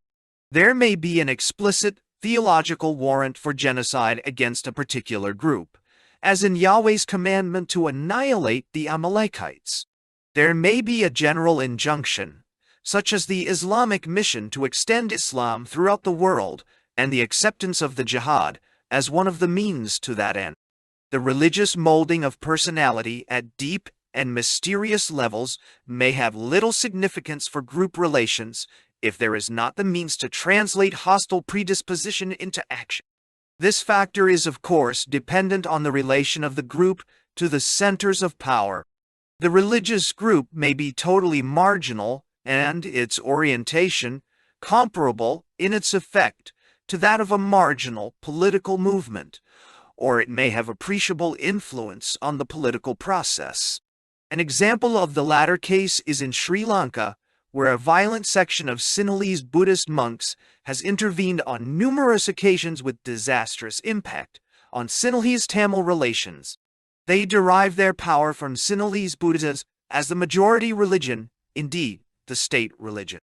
They are motivated by the belief that they have a special mission to preserve Sinhalese Buddhism in Sri Lanka, and they are supported by the Sinhalese fear of an Indian invasion.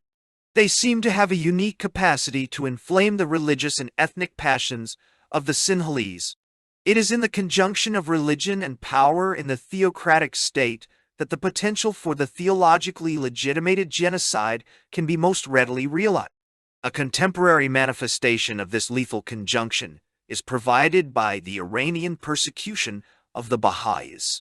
I think that the persecution is correctly described as a threatened genocide, averted only by the skilled representations of the Baha'i international community and resolute action in the United Nations and the European Parliamentary Assembly. Traditionally, in the Islamic hierarchy of subordinate religions, the religions of the book were specially favored, and this hierarchy is retained in the 1979 constitution adopted by the Shiite Iranian regime. Official recognition is granted to Islam, Christianity, Judaism, and Zoroastrianism, but withheld from the Baha'is, though they are the largest religious minority in Iran. Since the origin of the Baha'i faith in the mid-19th century, the Baha'is have been scapegoats in Iranian society. They are viewed as heretics and are particular anathema to the present fundamentalist regime.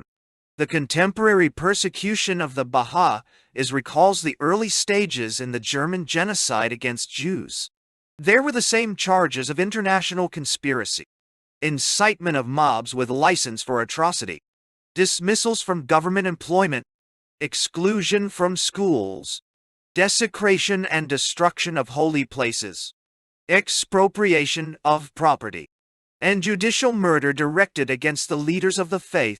In contrast to the Jewish victims of the German genocide, the evil decree against the Baha'is might have been averted by a recantation of faith and conversion to Islam.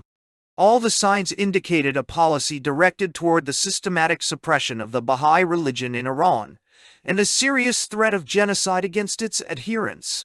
And the policy was carried out, to quote the Iranian ambassador's invocation when defending his country's policy, "In the name of Allah, the most merciful, the most compassionate." Cooper, 1985, 152.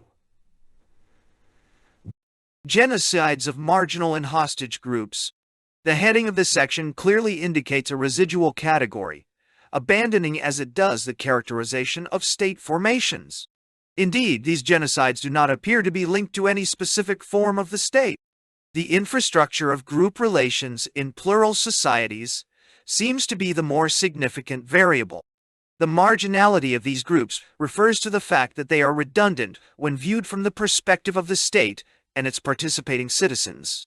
Their members maintain few, if any, relations with other groups. They have often withdrawn from contact to relatively impenetrable areas, and they survive in small bands engaged in hunting and gathering in ecological harmony with their environment. If the areas over which they roam have exploitable resources, they readily become victims of progress, of the expanding and versatile state, or of settlers or invading entrepreneurs. Their annihilation has little, if any, resonance in the wider society, and it is only recently that their fate has begun to elicit international concern. An early case of genocide that did achieve visibility in the United Nations concerned the Guayaki ethnic group in Paraguay. In 1974, two human rights organizations charged the government of Paraguay with complicity in genocide against the Guayaki Indians by enslavement, torture and killing, withholding of food and medicine, splitting up of families, and selling into slavery of children, in particular girls, for prostitution. Wolf, 1976, 5253, comments that the Ache are not alone in their dying. Hunters and gatherers like them have been dying, and continue to die all along the internal margins of Latin America.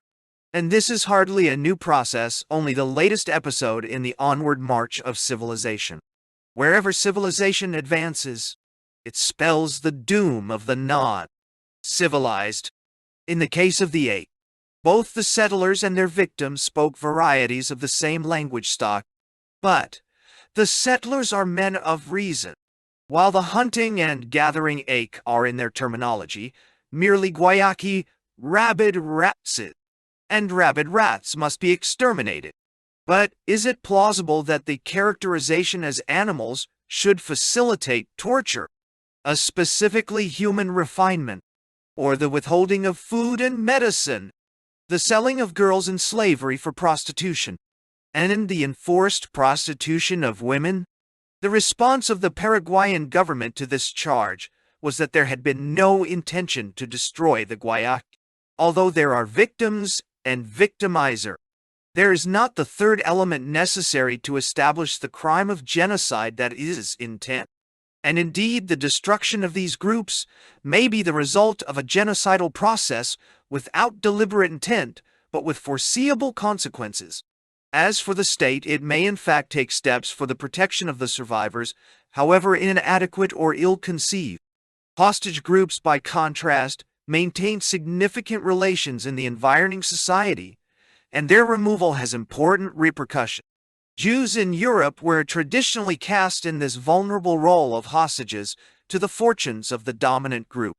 In times of crisis, during the Black Plague, for example, they might readily be held responsible and become victims of expurgatory massacres. These massacres have an unpredictable quality, as they do not flow from an increasing polarization of group relations, but result from quite extraneous circumstances. On the other hand, the massacres linked to periods of religious effervescence, such as the Crusades or high religious festivals, seem more readily predictable. These religious massacres have their ultimate source in the intimate but invidious relationship between Christianity and Judaism. As elaborated by the Church Fathers, the negative aspects of the relationship gave rise to an extensive thesaurus of derogatory epithets and antagonistic dichotomies.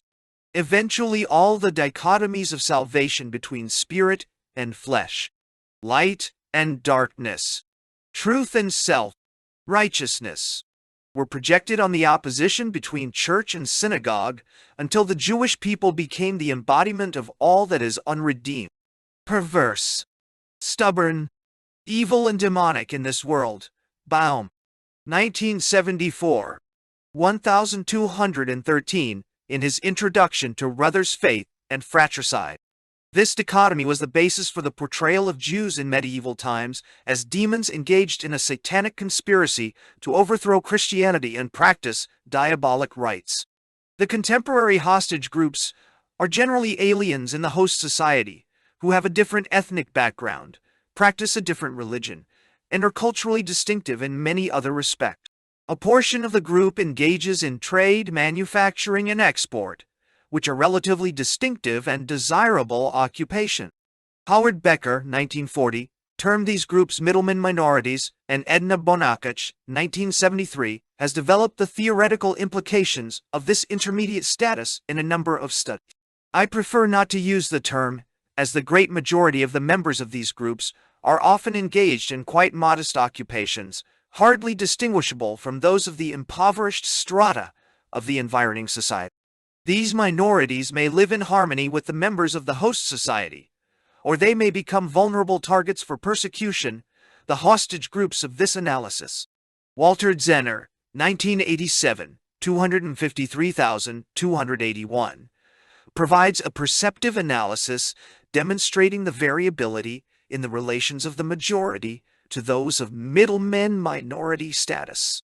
He argues that middleman minority status seems to cause victimization when the friction derived from trade relationships is compounded by ethnocentrism and by ideologies which dehumanize all alien traits. Middleman minorities have a special vulnerability to attack because their social position is one with some wealth, but with little authority or power. Even if most members of the minority are extremely poor, there are usually some who are affluent and excite envy. 1987, 259. He includes the annihilations of Armenians by the Young Turk regime and Jews by the Nazis under the category of genocides against middlemen minorities, commenting that there was some agreement that total or near total murder of peoples occurred in only 2 cases of persecution of middleman minorities. I have analyzed these genocides in different terms and without emphasis on occupational differentiation. My own approach is to view these hostage groups as vulnerable either by expulsion which may assume genocidal proportions if the outside world is not prepared to receive them, or by massacre. They include Indians in East Africa, though surprisingly not in South Africa, where they were nevertheless subjected to extreme persecution and despoliation. Sometimes there is a process of polarization that precedes the expulsions or massacres. At other times they are precipitated abruptly and unpredictably by unrelated internal or external tensions. Conclusion. In the discussion of the endemic genocidal state, 3 examples were given, 2 of communist societies and the 3rd of Nazi society. There is no suggestion that communist societies have a monopoly of the endemic genocidal state, nor is any implication intended that communist societies are especially inclined to genocide. Probably the crucial variables are the divisions and conflicts preceding the assumption or seizure of power, the radical nature of the revolutionary change in relation to the existing structure and institutions of the society, the precipitate nature of the imposed change, and the relative significance attached to the preservation of human life weighed against the realization of the revolutionary utopia. In the case of the ethnocratic genocidal state, the second category of this analysis, the examples given were mostly of post-colonial societies. The process of colonization itself was of course attended by many genocides. Sartre, 1968. 42. In his indictment of the United States on a charge of genocide in Vietnam, equated colonization with genocide, although he added that dependence on the labor of the colonized people imposed restraints on the physical destruction of the local population. Even with this qualification, Sartre's identification of colonization with genocide is grossly exaggerated. Sometimes a distinction is drawn between colonies of exploitation and colonies of settlement, with the suggestion that the colonies of settlement tend to be more destructive of the lives of indigenous peoples. This suggestion is also invalid. Colonies of exploitation can be highly destructive of the lives and liberties of the colonized, as King Leopold's exploitation of the Congo showed. Conversely, colonies of settlement may be relatively free from destructive impact on the survival of indigenous peoples. Probably colonies of settlement are most threatening where there is severe competition for the means of production and the local peoples serve no particular utilitarian function for the colonizers. Such colonies may also threaten survival without genocidal intent as a result of the imposition of onerous conditions of labor and the unsolicited gift of deadly disease. Whatever the precise relation of colonization to genocide, it is clear that in the combination of a diversity of peoples in a single colony, and often as a result of the policies pursued, colonization has established one of the preconditions for internal genocidal conflict in the post-colonial plural societies. The catalyst for the ethnocratic state may be the movement from colonial status to independence or problems of integration in the post-colonial state. There are often unresolved problems of hierarchic relations as demonstrated in Nigeria, Rwanda, and Burundi.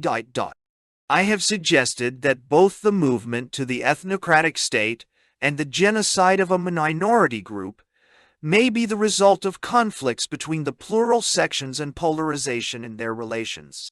Some of these cycles of polarization are well known and predictable. They are quite varied and related to factors such as relative numbers in the contending groups, geographical concentration or dispersion, scale of societal development, and the extent of economic interdependence. Where subordinate groups are geographically concentrated in appreciable numbers, they may seek a measure of autonomy. The state may respond with outright rejection of the demands, or with evasion, or may promise reforms that are not implemented. The result is a hardening in the antagonistic relations between the groups. The demands become more extreme, and the state becomes more repressive and indiscriminate in its reprisals. The effect is to intensify the plural divisions in the society, with an increasing aggregation of members into mutually exclusive and hostile groups. The state now suspends basic human rights and proceeds to govern under states of exception. Suspension of human rights is established increasingly as the norm, and the state moves in a more authoritarian direction and toward genocide. Where the members of the minority are dispersed, autonomy is not a feasible solution. The demands are for greater equality of participation with increasing assertion of ethnic identity. Again, the state may respond repressively, perfecting its domination by government under state of exception, enforcing bans against the ethnic organization and its leaders, and resorting to the familiar measures of arrest without trial. Cases of torture, assassination, disappearances, and massacres. Theoretically, one might anticipate that a concentration of the target ethnic group in some areas of the country and dispersion in others might inhibit polarization. It could have the contrary effect, however, as it does in Sri Lanka, where the more vulnerable dispersed minority members of the ethnic group become hostages in the ethnic confrontation. In these cases of progressive polarization along relatively familiar lines, there are opportunities for humanitarian intervention. This is not the case in the genocides of marginal groups, such as hunters and gatherers. Early encounters are likely to be sporadic, with little information surfacing in the outside world, and the government's responsibility may be rather marginal, which facilitates evasion of accountability. The genocides of these marginal groups have a unique quality. Tony Barta, 1987, 237-251, in an analysis of the colonization of Australia, draws on Sartre's concept of living out a relationship of genocide and distinguishes the genocidal society from the genocidal state. The genocidal society lives out the relationship of genocide, which is inherent in the encounters between totally incompatible forms of economy and society.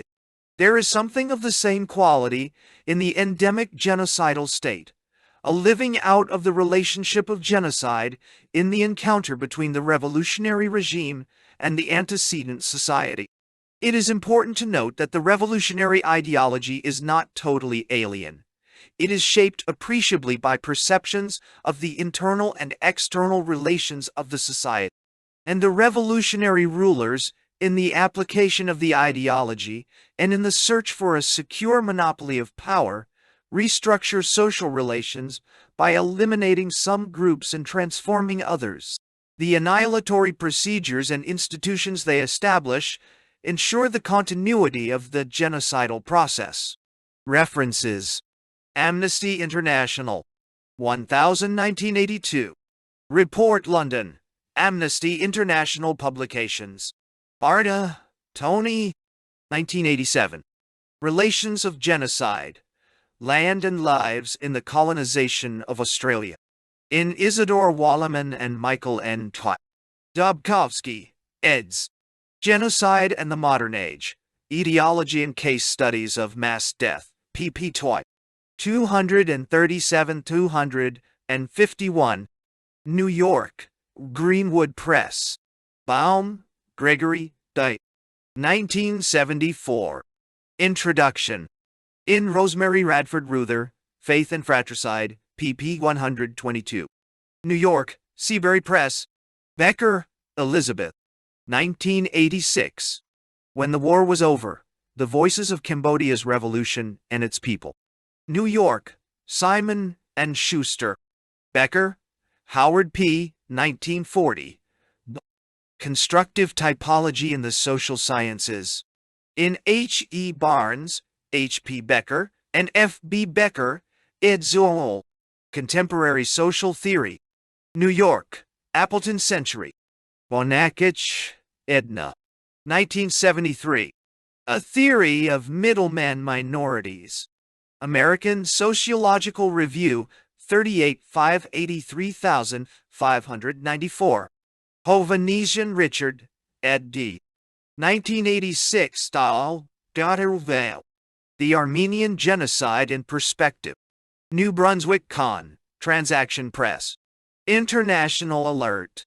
1986. Emergency Sri Lanka. Identity. London. International Commission of Jurists. 1972. The Events in East Pakistan. 1971. 08. Geneva. International Commission of Jurists. Cooper, Leo. 1977. The Pity of It All. London. Duckworth. Ija. 1981. Genocide. Its political use in the 20th century. New Haven. Con. Yale University Press.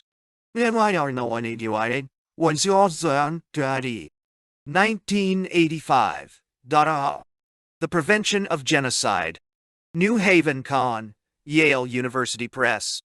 Cooper, Leo, and M.G. Smith. eds. 1969. Tari. Pluralism in Africa. Berkeley. University of California Press. Lemarchand René. 1970. Rwanda and Burundi. New York. Prager. Lifton, Robert J. 1986. Nazi Doctors. Medical Killing and the Psychology of Genocide. New York. Basic Books. Melson, Robert D. 1986. Provocation or Nationalism. A Critical Inquiry into the Armenian Genocide of 1915. In Richard Hovannisian, ed. D. Wad. The Armenian Genocide in Perspective. pp. 6184. New Brunswick, Con. Transaction Press. Sartre, Jean-Paul. 1968. On Genocide. Ramparts, February 3000, 1742. Smith, M.G. 1969. Institutional and Political Conditions of Pluralism. In Leo Cooper and M.G. Smith, eds. Pluralism in Africa. A.L. Berkeley. University of California Press. Solzhenitsyn, Alexander I. 19,741,1978. 1978. The Gulag Archipelago. Volumes 13. New York. Harper and Row. Toynbee, Arnold. 1969. Experiences. London. Oxford University Press. Vickery, Michael. 1984. Dart. Cambodia. 19,751,1982. Boston. South End Press. 1986. Kampuchea. Politics, Economics, and Society. Boston. Allen and Unwin. Walleman, Isidore and Michael N. Dubkowski, eds. 1987. Genocide and the Modern Age.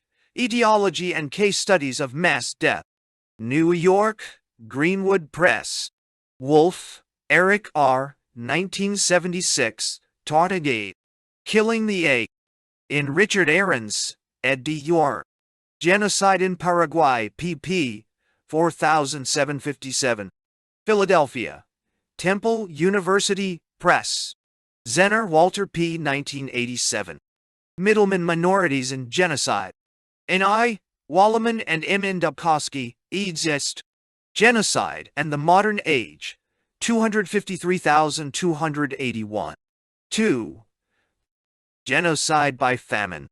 Ukraine in 19,321,1933. James E. Mason. In 1932 and 1933, famine made the Ukrainian SSR, the contiguous and largely Ukrainian North Caucasus territory to its east, and the largely German and Tatar regions of the Volga Basin like one vast Belsen, in the words of Robert Conquest, 1986-3. A quarter of the rural population, men, women, and children, lay dead or dying, the rest in various stages of debilitation, with no strength to bury their families of neighbors. At the same time, as at Belsen, well-fed squads of police or party officials supervised the victims. In order to understand how this could have occurred, a few observations are in order. State-sponsored mass violence requires that the state define a group as the enemy. In Soviet ideology, the enemy is always a class enemy. Class categories take precedence over those of nationality, race, or religion. The Communist Party regards itself as the embodiment of the class consciousness of the proletariat.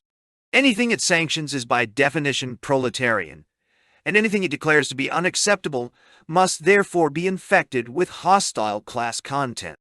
Leninism classifies all nationalism as bourgeois nationalism, that is, as an ideological expression of the class enemy.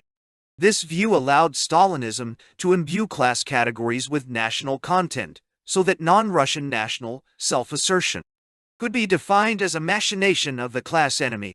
In early Soviet thought, the social basis of nationalism was seen as the peasantry. As Stalin said in 1925, the national problem is, by the essence of the matter, a problem of the peasantry. Stalin, 1946, Volume 7 p. 72. Like most of Stalin's pronouncements, this one was not original. In early 1919, at the 8th Congress of the Russian Communist Party, the national problem was discussed in precisely this way. As part of the agrarian problem, Silniki, 1978, 196,197. This observation is hardly a trans-historical truth, but it was then true of the non-Russian periphery of the Soviet Union, where cities tended to be culturally Russian, and the countryside overwhelmingly non-Russian. Soviet ideology also posited the division of the peasantry into bourgeois, intermediate, and proletarian strata, kulaks, serednyaks, and bednyaks, none of which were ever precisely defined. Moreover, the so-called class enemy in the countryside, the kulak, was often defined in terms of his political attitude rather than his economic position in rural society. An individual whose relative poverty made the label of kulak implausible could be declared a kulak agent. The sources of the period are full of terms for such individuals: podkulachnik or pidkurkelnik, subkulak, or pobichnik lataya, literally kulak sidekick. They too were subject to the official policy of the liquidation of the kulaks as a class, and their fate was identical to that of kulaks. Thus, those whose possessions did not qualify them as class enemies were by no means immune from being lumped together with such enemies. When in 1929 Stalin proclaimed the policy of dekulakization, this meant that, at the regime's discretion, any peasant could be declared either proletarian and worthy of survival or bourgeois and subject to liquidation. The new economic policy, beginning in 1921 and ending after 1927, was basically a series of concessions to the peasants. From 1923, NEPI was accompanied by a policy of concessions to non-Russians known as indigenization, korenizatsiya. This latter policy meant actively recruiting members of the indigenous nationality into the party and state apparatus, which obliged Russians in positions of authority to familiarize themselves with the local language and culture, and provided official financial support for the development of the indigenous language and culture. In 1926, about 3/8 of the Soviet Union's non-Russians were Ukrainians, who outnumbered the next largest non-Russian group by about 6.5 to 1. Therefore, the nationality problem was very largely a Ukrainian problem. It is thus hardly surprising that the Ukrainian version of indigenization, Ukrainization, went much farther than its counterparts elsewhere in the USSR, leading some Ukrainian communists to call for greater distancing of Ukraine from Russia culturally, politically, and economically. See Macy, 1983. Chai. A war against the peasantry. One way to understand the forced collectivization of agriculture, begun at the end of 1929, is as a war against the peasantry in which the regime forced the peasantry to give up their individual farms and join state-controlled feudal estates from which the authorities could seize more produce more easily. By November 1931 in Ukraine, the state had won this war. 7/10 of the peasants had been forced to volunteer to join collective farms, which by then comprised 83% of all arable farmland in the Ukrainian SSR, Visty Votsvake, November 23, 1931. At the same time, grain seizures had wiped out reserves from previous years and led to localized outbreaks of hunger. In February 1932, Vyacheslav Molotov, chairman of the Soviet Council of Ministers, declared that drought had damaged the grain crop in the Volga Basin, western Siberia, and Kazakhstan, but, significantly, not in Ukraine or the North Caucasus. Pravda, February 6, 1932, though aid was mobilized to targeted areas.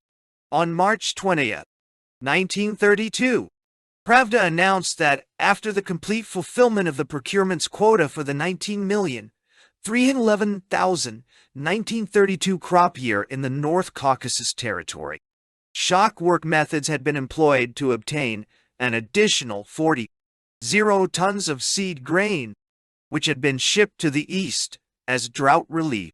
In Kazakhstan, where mass starvation had begun as early as 1930 for reasons quite different from those affecting Ukraine in 19,321,1933. 2 million poods of grain, 72 million pounds, were released from government stores in 1932 to nomads and semi-nomads as seed and food aid. Torsen by 1963. 295.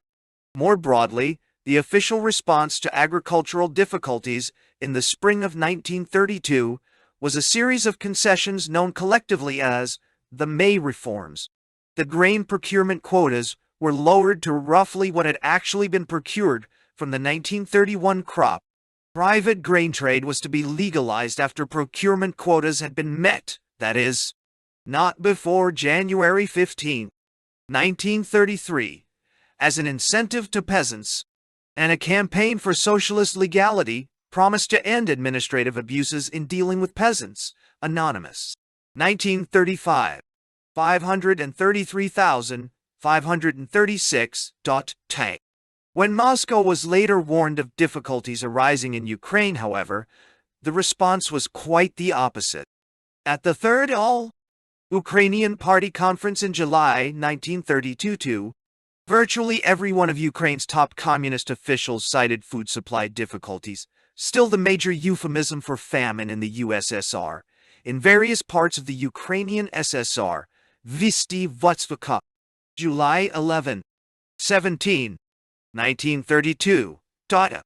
However, Vyacheslav Molotov, who, along with Lazar Kaganovich, represented Stalin at the conference, cited the necessity of sending aid to the Middle and Lower Volga, the Southern Urals, Western Siberia, and Kazakhstan as the reason why Moscow would permit no relaxation of its demands for grain from Ukraine.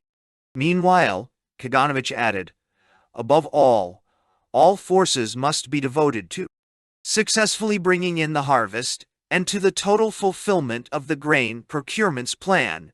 Visty Votsvake, July 14, 1932.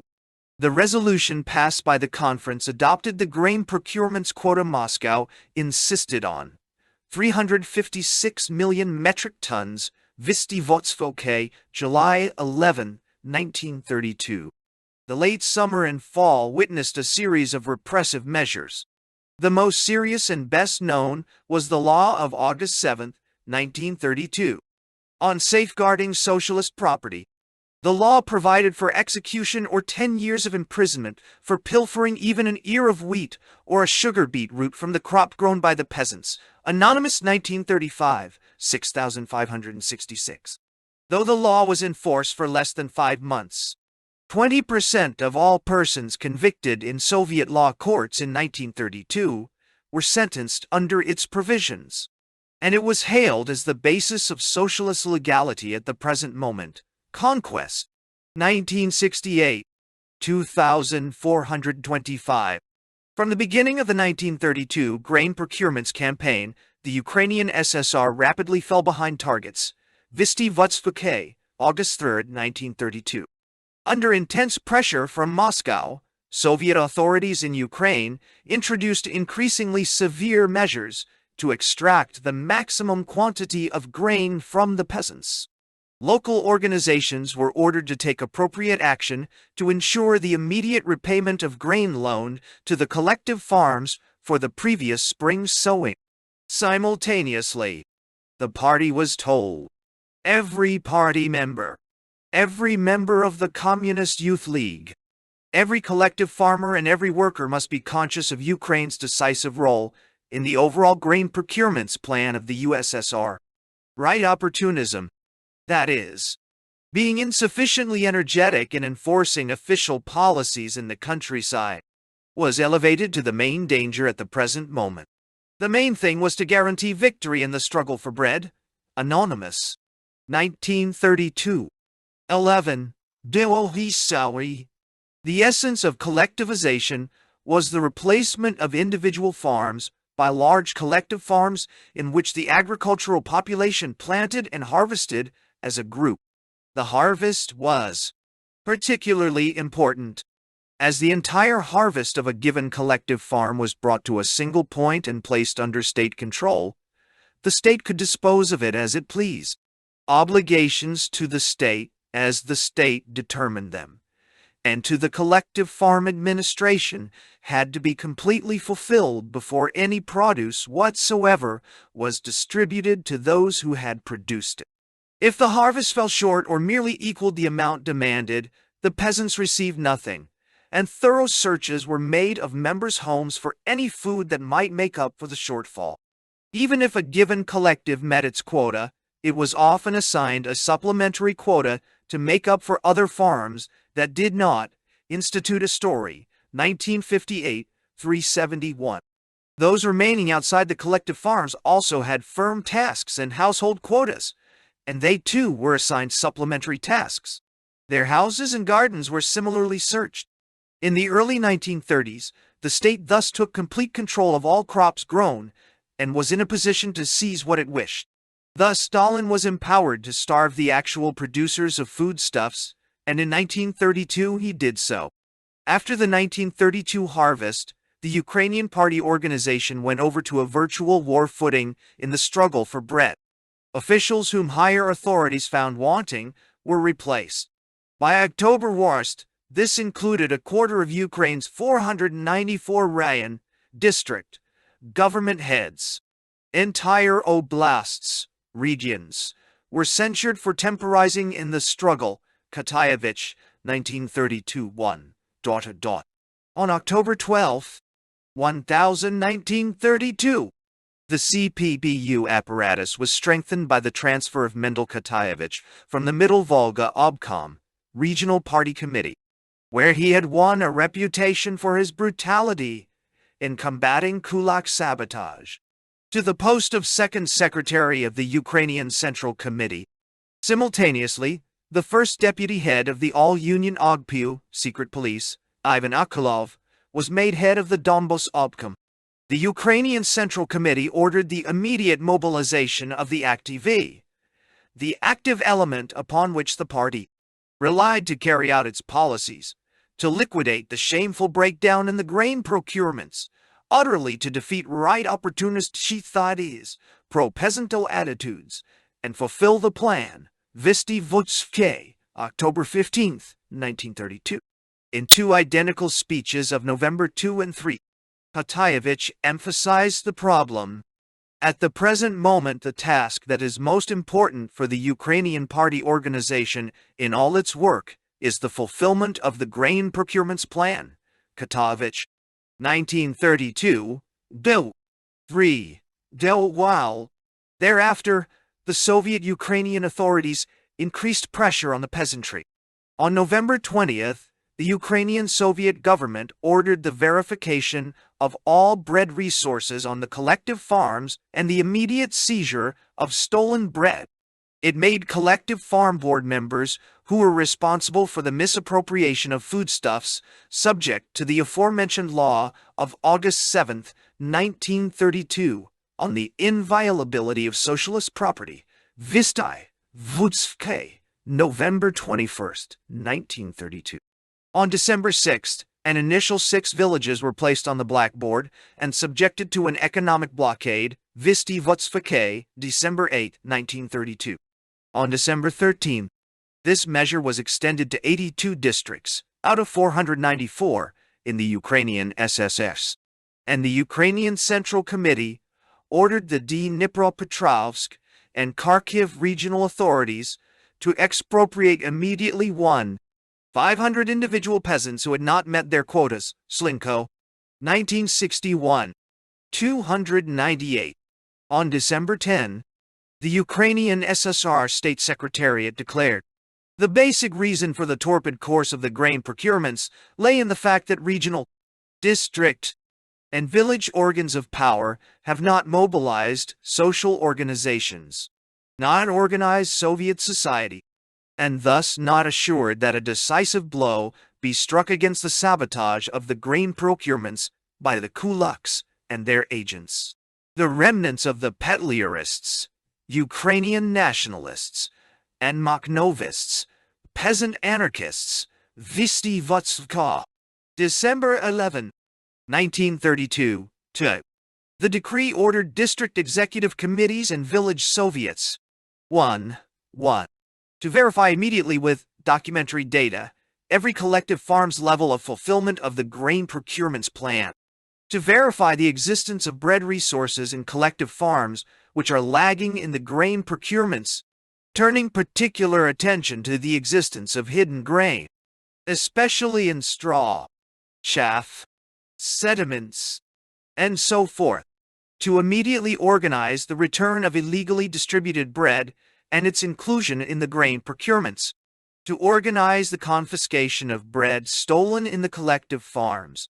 Above all, from idlers and loafers who have bread without working. 2. To force the tight-fisted to surrender immediately their granaries of bread and apply them to their quotas. To demand from individual peasants the closest daily fulfillment of the grain procurements plan. To apply immediately and resolutely the measures outlined in the USSR Decree of November 2020, 1932, to those individual peasants who maliciously undermine the grain procurements.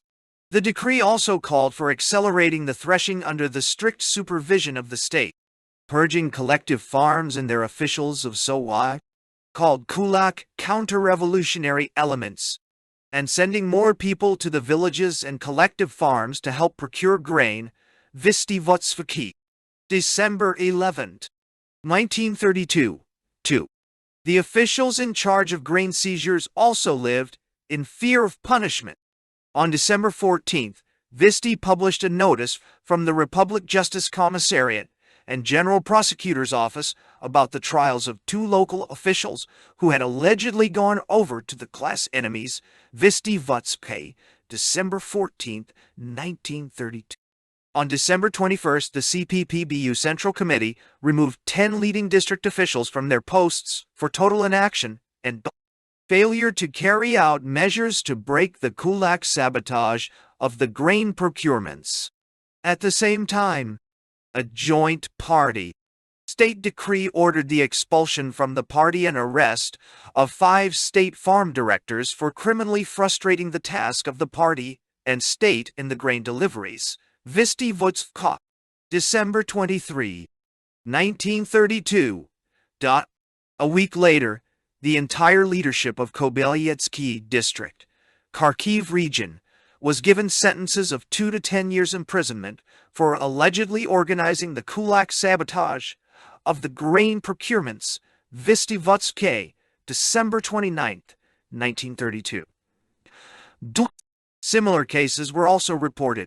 The role of Central Soviet authorities.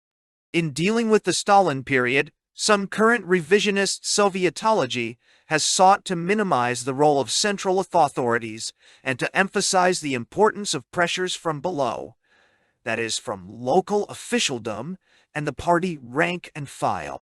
The authorization by Republic-level officials of the arrest of local officials not considered sufficiently energetic in seizing produce can only mean that during the famine the pressure came from above. At the same time, Recent Soviet research has indicated that at the end of October 1932, a special commission on procurements, headed by Vyacheslav Molotov, USSR head of state, arrived in Kharkiv, then the capital of the Ukrainian SSR, in order to take charge of the procurements campaign there.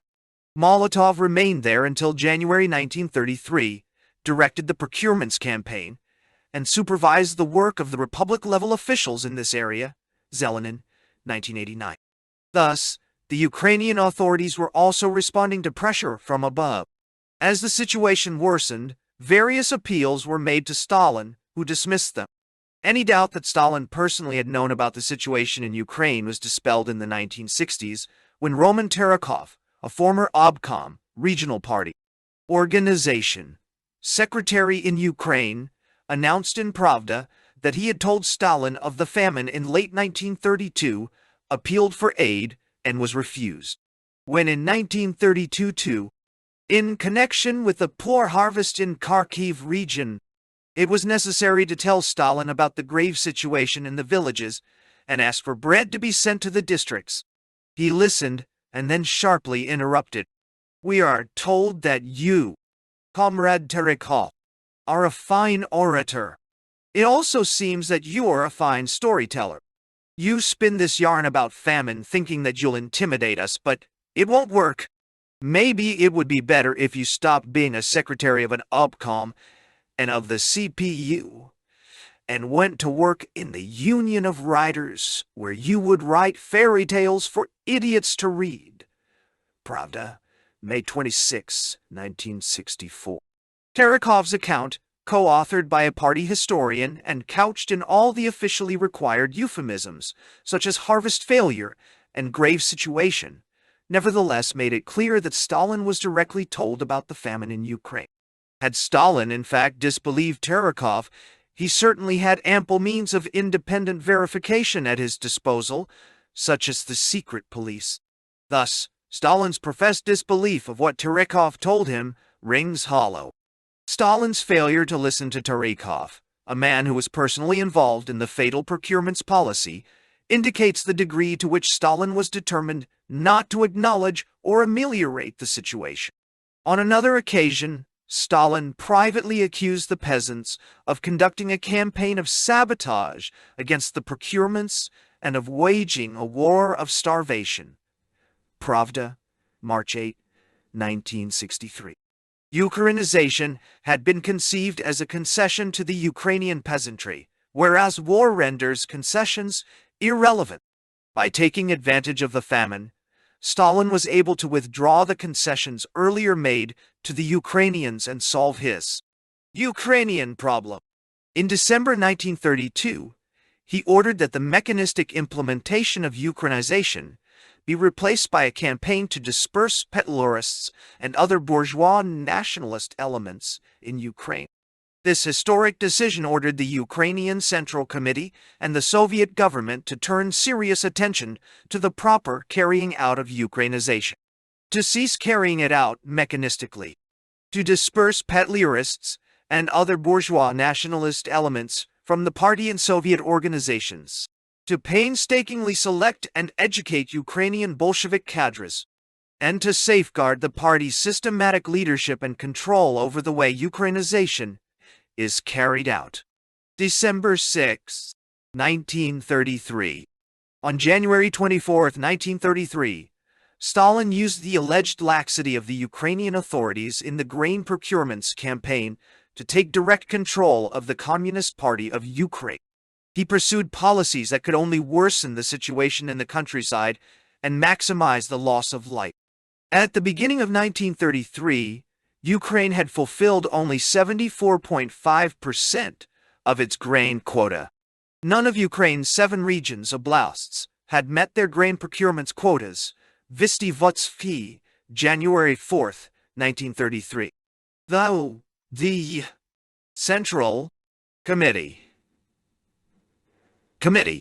in Moscow censured the Communist Party of Ukraine for its failure to meet the targets set for Delta state grain procurements, and once again strengthened the Ukrainian apparatus by appointing Pavel Postyshev its second secretary and de facto ruler.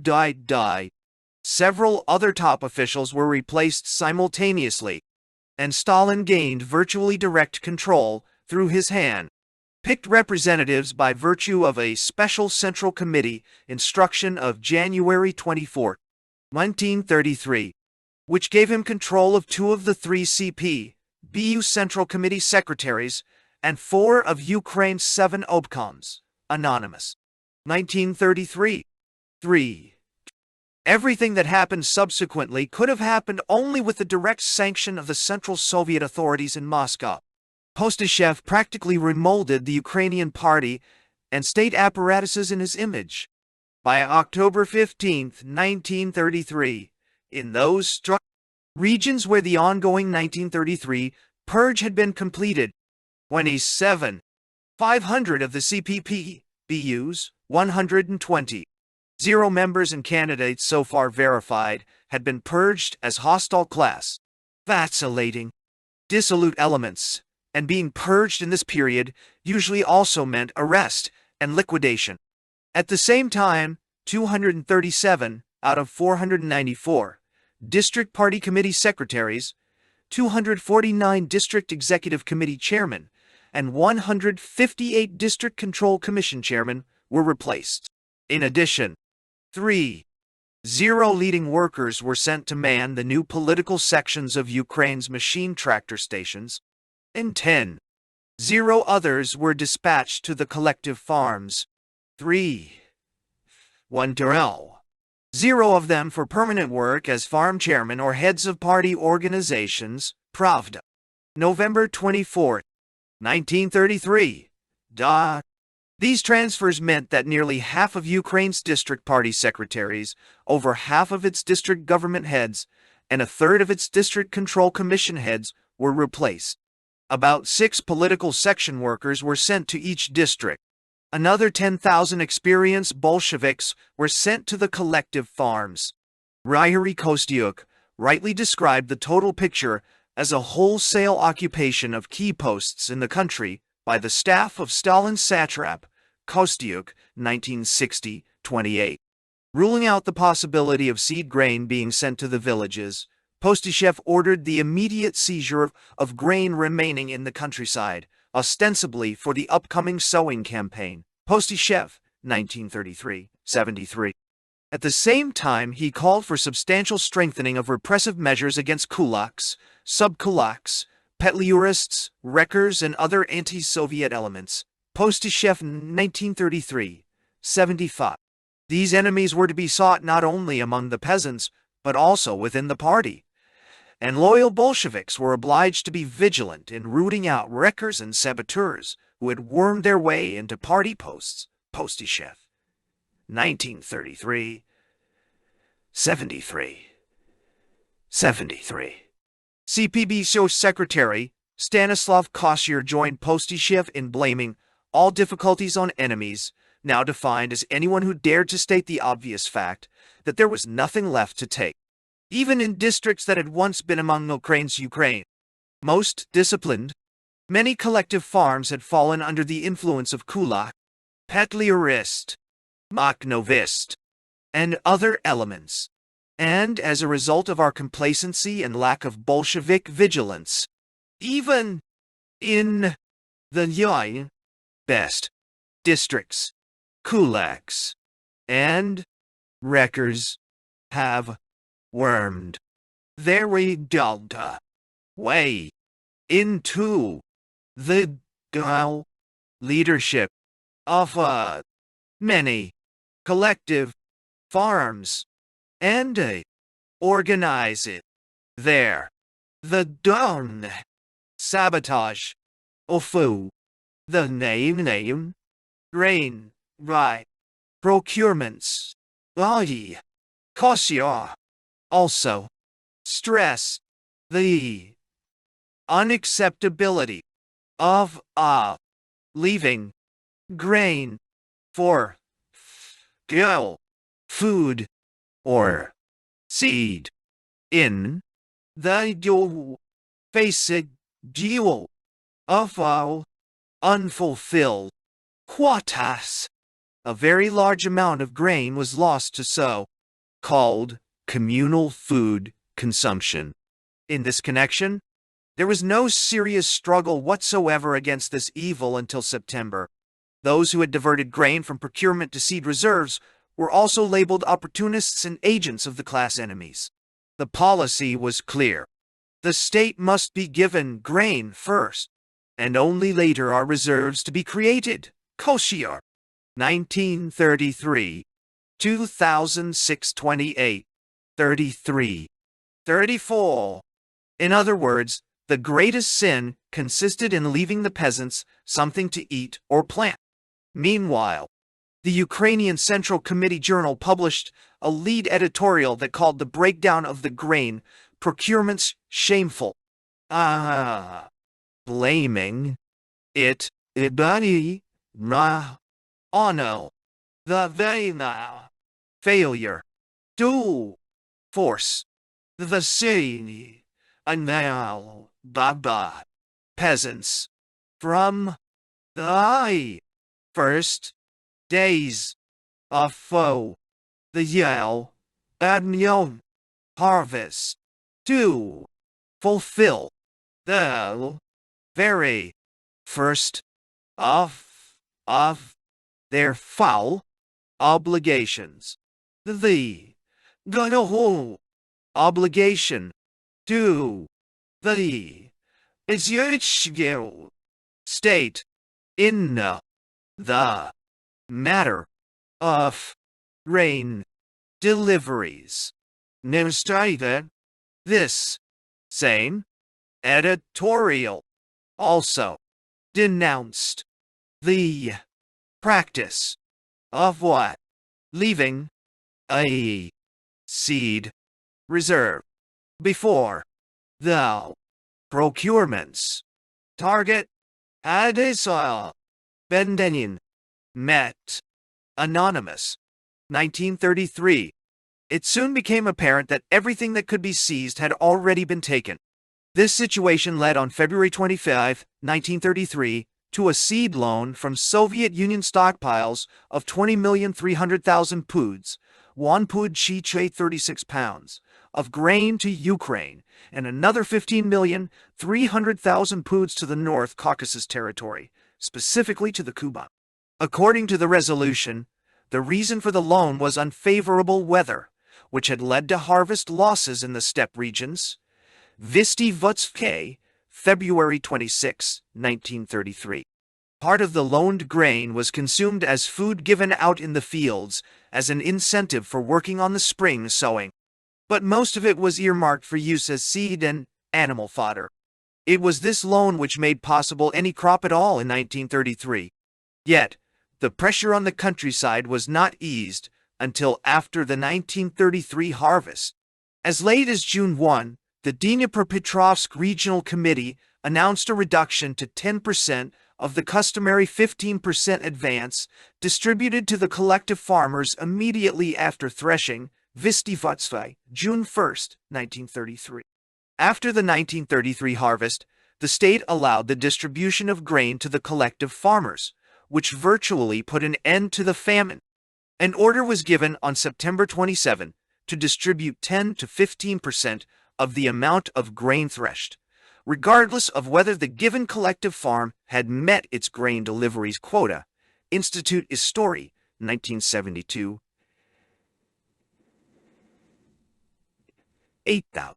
During the first several months of 1933, Postyshev carried out a dual policy defined by the decrees of January 24, 1933, and December 14, 1932, to intensify the grain seizures and therefore the famine in Ukraine and to eliminate such modest national self-assertion as Ukrainians had hitherto been allowed by the USSR. He carried out the second part of his mandate by eliminating the nationally self-assertive wing of the Communist Party of Ukraine, led by Education Commissar Mykola Skripnik, and suppressing Ukrainian national self-assertion as a bourgeois nationalist deviation.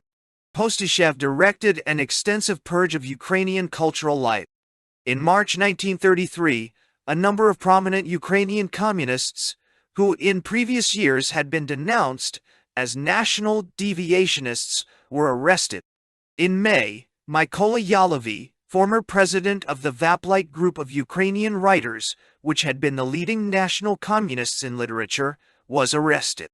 The following day, Ukraine's most popular writer and former dominant force in Vaplite, Mykola Kavilovy, committed suicide. Over the next 2 years, scores of Ukrainian writers were executed and nearly 300 others imprisoned. By early 1934, 26 professors of the party-affiliated All-Ukrainian Association of Marxist-Leninist institutes had been labeled enemies of the people. Lesys Kurbas, Ukraine's leading theater director, was arrested in November 1933. His Berghe theater was closed, along with most other Ukrainian-language theaters. Historical journals were closed, and the discipline of Ukrainian history disappeared for 2 decades. Leading institutions of Ukrainian agronomists, legal scholars, literary historians, publishing officials, and painters all went through extensive purges and waves of arrests. Kostyuk, 1960, 4000, 1851. In 1933 and 1934, a campaign against distortions in the Ukrainization of education led to a drop in the number of Ukrainian schools, while from May 1933 to April 1934, nearly 4,000 school teachers were dismissed from their posts as Ukrainian nationalists. 1934, 32, 6,066. Even the Ukrainian language was purged of nationalistic roots, and its orthography was brought closer to the Russian in order to quell linguistic separatism. Kiev, 1933. Visty Votsvke, June 30, 1933. The final showdown between Postyshev and Skripnik came at the June plenum of the Ukrainian Central Committee. Postyshev accused Skripnik of being responsible for national deviations which had contributed to the procurement's breakdown, thereby identifying every manifestation of Ukrainian national cultural self-assertion as one of the machinations of the class enemy. Visty Votskoka, June 22, 1933.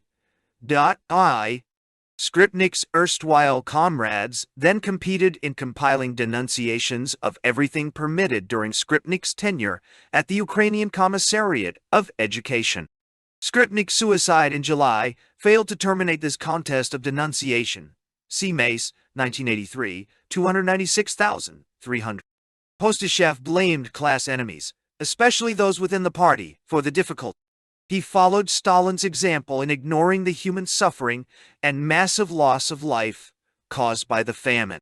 He blamed the failure of the CPPB to seize enough agricultural produce on an impermissible lack of vigilance for the maneuvers of the so-called class enemies and linked Skripnik's national deviation to the machinations of these class enemies.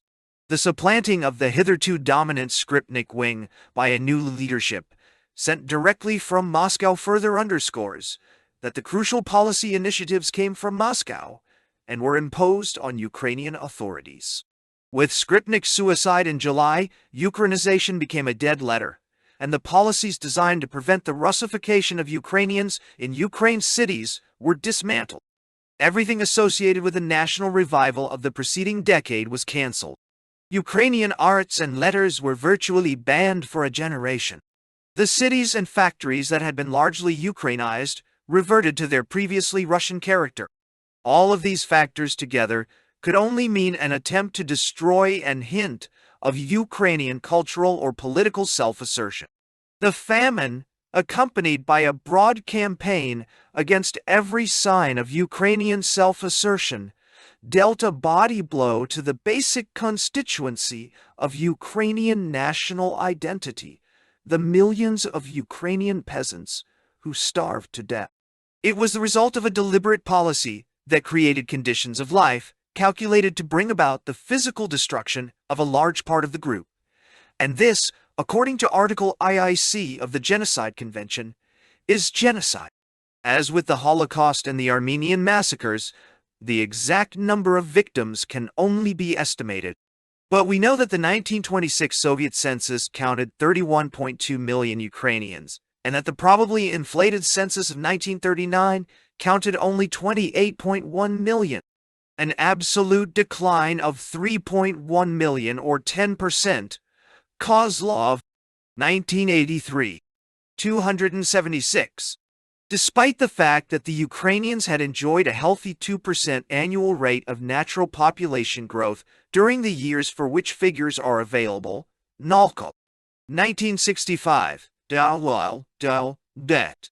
Through the years, various scholars, myself among them, have attempted to provide mortality figures, but the suspicious nature of the 1939 Soviet census, the basis for all such calculations, is untrustworthy.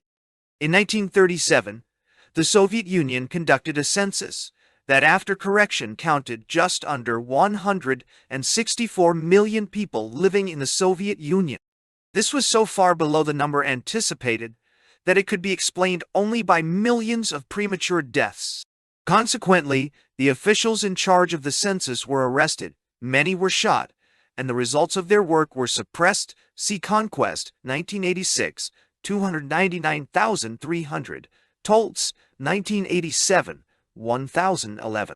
Although some scholars believe that the census conducted at the beginning of 1939 was unaffected by political concerns, this particular conclusion is highly problematical.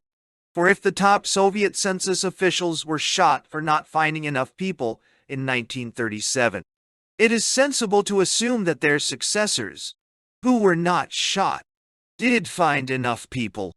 Given the Stalinist propensity for inflating statistics in other realms, it is reasonable to assume that the officials in charge of the 1939 census followed suit. References: Anonymous, 1932.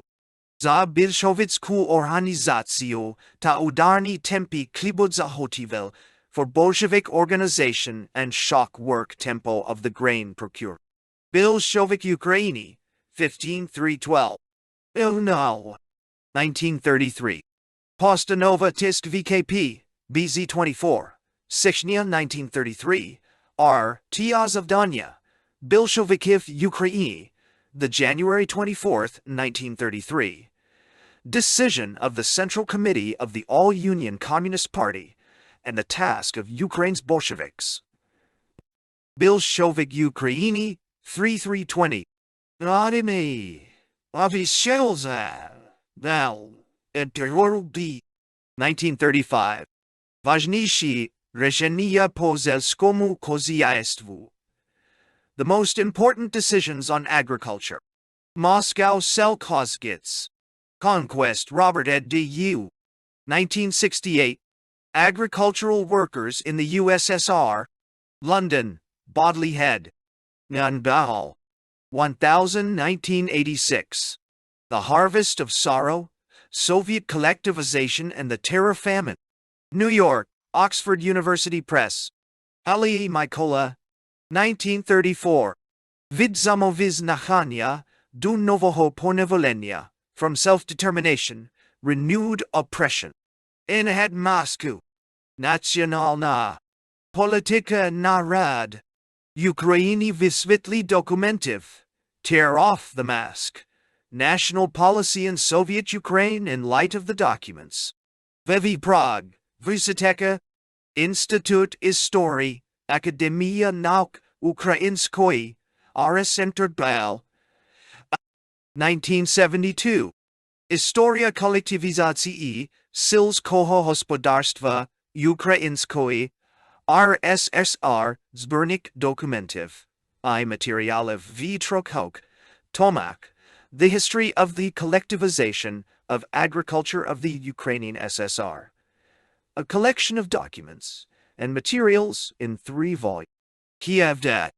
Nahamanyan, 1958, Istoria Ukrainskoi RSR, History of the Ukrainian SSR. Kiev. Kataevich Mendel Dl. 1932. Zavdania Bolshevikov, Ukraini, Fiv Bora Biza Klib. Za Organizacji Ino. Hospodarskie zmicnienia Korospiv, I za Piednensenia Sils Koho, Hospodarstva. The task of Ukraine's Bolsheviks in the struggle for bread. In the organizational, economic strengthening of the collective farms. And in raising agriculture. Bolshevik Ukraini, 2001-22, 319.wa. Kavilia, Andrei. 1933. Vykorinity, Znishchety nationalistyczne Korynia Z, Movnomi Fronti, pull out and destroy the nationalistic root on the language front. Bolshevik Ukraini, 78, 4256. Kosior, Stanislav, 1933. Підсумки Klibodza Hotivel, I Zavdania KPBU, Biborot Boro Borotbai. Ziborot do Piednensenia Sils Koho, Hospodarstva Ukraini, results of the grain procurements and the CPBU's task in the struggle to raise Ukraine's agriculture. Bolshevik Ukraini, 32166. Kostyuk, Ryari, 1960. Dial Dalnestain. Stalinist rule in the Ukraine. A study in the decade of mass terror, 19,291, 1939. London, Atlantic Books. Kozlov v. I. 1983. Nationalnosti. SASR. Ethnodemographicheski. Obzor, Nationalities of the USSR. An Ethno-Demographic Survey. Moscow, Financy, I Statistica. Mace, James E. 1983. Communism and the Dilemmas of National Liberation.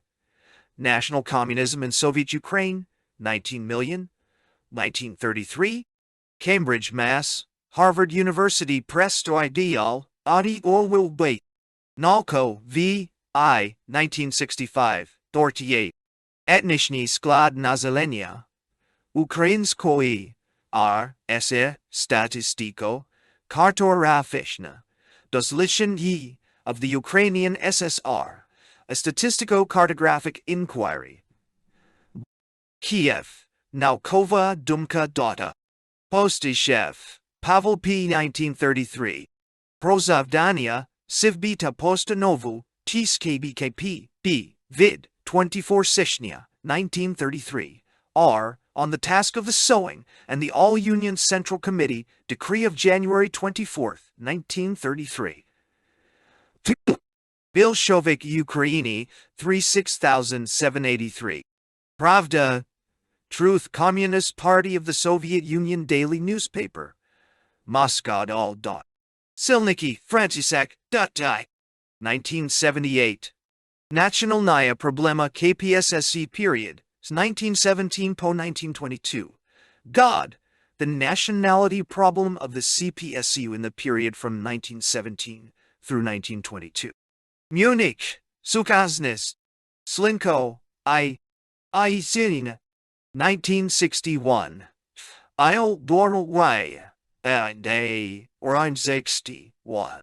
Socialisticna Perbudova, I Technikna, Rekonstrukcja, Sils, Koho Hospodarstva, Ukraini, 19,270, 1932 RR. The Socialist Transformation and Technical Reconstruction of Ukraine's Agriculture, 19,271,000. Kiev, Akademia Nauk, Ukrainskoi RSR. Stalin, Iosif Vissarionovich, 1946. Soshinia, Works, Daya. Volume 7 Toward Day. Moscow, Gozizdat. Holtzmark, Tri. 1987. Skolko Gymnastokta Bilo, how many of us were there? Oganek, 51, 1011. Tursunbayev, A. Yal. B.I. 1963. Torchestvo, Kolkoznogo Stroya Faith, Kazakhstan. The triumph of the collective farm structure in Kazakhstan. In V. P. L. Denilov, ed. D.Y. Ocherki Istorii Isaria Kolektivizacije, Selskogo Kodziaistva, Forznik Respublikach, Sketches of the History of the Collectivization of Agriculture in the Union Republics, pp. 259,308. Moscow, Gospolitizda. Visti, Vutskake, News of the All-Ukrainian Central Executive Committee, daily newspaper of the Ukrainian SSR government, Kharkiv. Zelenin, i.e. 1989. O Nekatorik Belik Piatnach, Zavrshayushchego etapa kolektivizacji, on some white spots of the consolidation stage of collectivization. Historia SSSR, History of the USSR, 2316. 3. Power, Culture, and Ethnicity. The Soviet Jewish Experience. Zvi Gitelman. The Jewish people have had long experience with state violence. In antiquity, the Assyrians, Babylonians, and Romans destroyed Jewish states, and purposely or incidentally, seriously weakened Jewish culture and religion.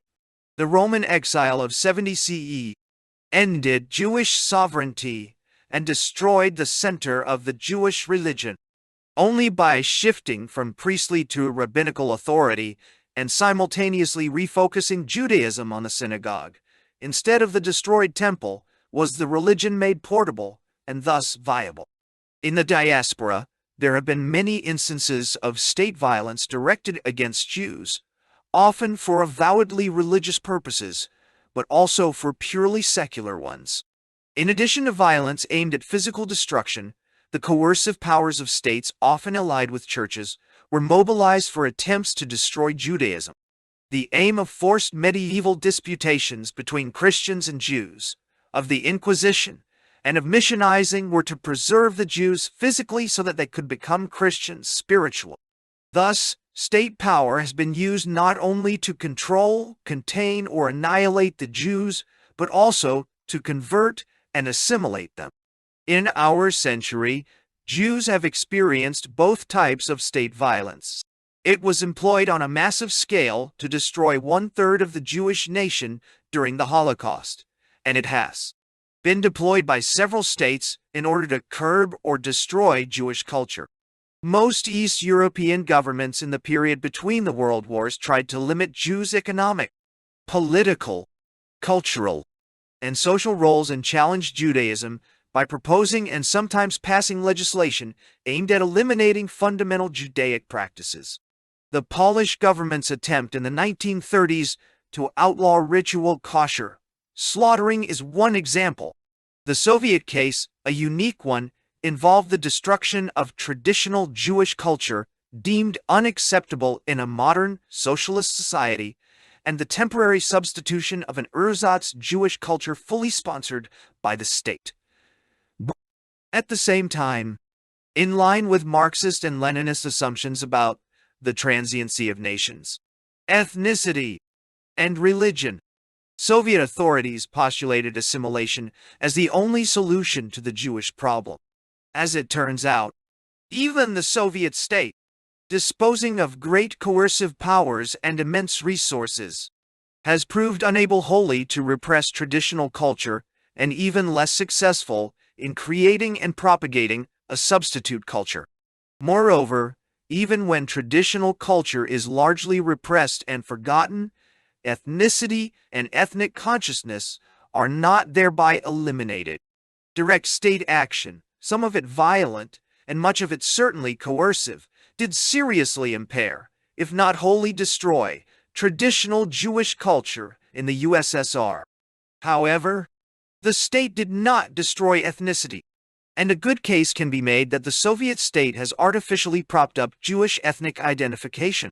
Despite its ostensible commitment to the amalgamation, slyony of nations and their mutual assimilation, Jewish ethnic identity in the USSR has been eroded more as a result of policies not directly aimed at the nationalities, urbanization, industrialization, and the opening of broad cultural, economic, and social opportunities. The great irony is that the state supposedly guided by Leninist ideas has consistently pursued policies guaranteeing that the Jews will not be assimilated into other nationalities and has tolerated social anti-Semitism, which acts as a barrier to the acceptance of Jews into the larger society. The fundamental contradiction, to use Marxist terminology, is that on one hand, the Soviet regime has deprived the Jews of a culture created out of Jewish tradition and experience. On the other hand, has simultaneously ensured that their ethnic identity is maintained. Thus, the Soviets have created an ethnicity in search of a culture. To the chagrin of the authorities, the search has led Jews onto heterodox paths, some of which have led out of the USSR. The repression of traditional Jewish culture. In line with Marxist analyses of religion, the Soviets have long assumed that religion is a pro-socialist phenomenon, a tool in the hands of the exploiting capitalists. Anti-religious animus was stronger among Russian socialists than among some other socialists because the Russian Orthodox Church had been a pillar of the Tsarist regime. Hostility to religion was generalized to other faiths, including Judaism. It was recognized that Judaism and Islam had been persecuted under the Tsars, and some Bolsheviks saw this as reason for going easier on Islam than on Christianity. The same logic might have applied to Judaism had it not been for the strong anti-religious feelings of Jewish communists who had previously been members of Jewish socialist parties, such as the Bund, and who brought militant atheism with them when they entered the ranks of the party in the early 1920s. As Jewish life was so closely tied to Judaism, to change the Jewish way of life and Jewish identity necessarily involved a head-on confrontation with Judaism. The calendar, foods, dress, sexual mores, business ethics, leisure time activities, and values of Jews were regulated by religious law, one that encompasses all aspects of life. Confronting religion meant, therefore, uprooting deeply ingrained habits and ways of thinking among a population, the majority of whom were professing the religion at the time of the revolution. Lenin regarded the Jews as a group well on its way to assimilation. The Jews, Lenin and Stalin argued, were not a nation because they lacked a common territory, language, and culture. Not only national but even racial peculiarities are denied to the Jews by modern scientific investigation, said Lenin. The Jews were being emancipated all over Europe and were being rapidly assimilated. Hence, it would have been untenable scientifically and politically reactionary if a future democratic, socialist Russia were to recognize the Jews as a nationality, and thus impede progressive assimilation.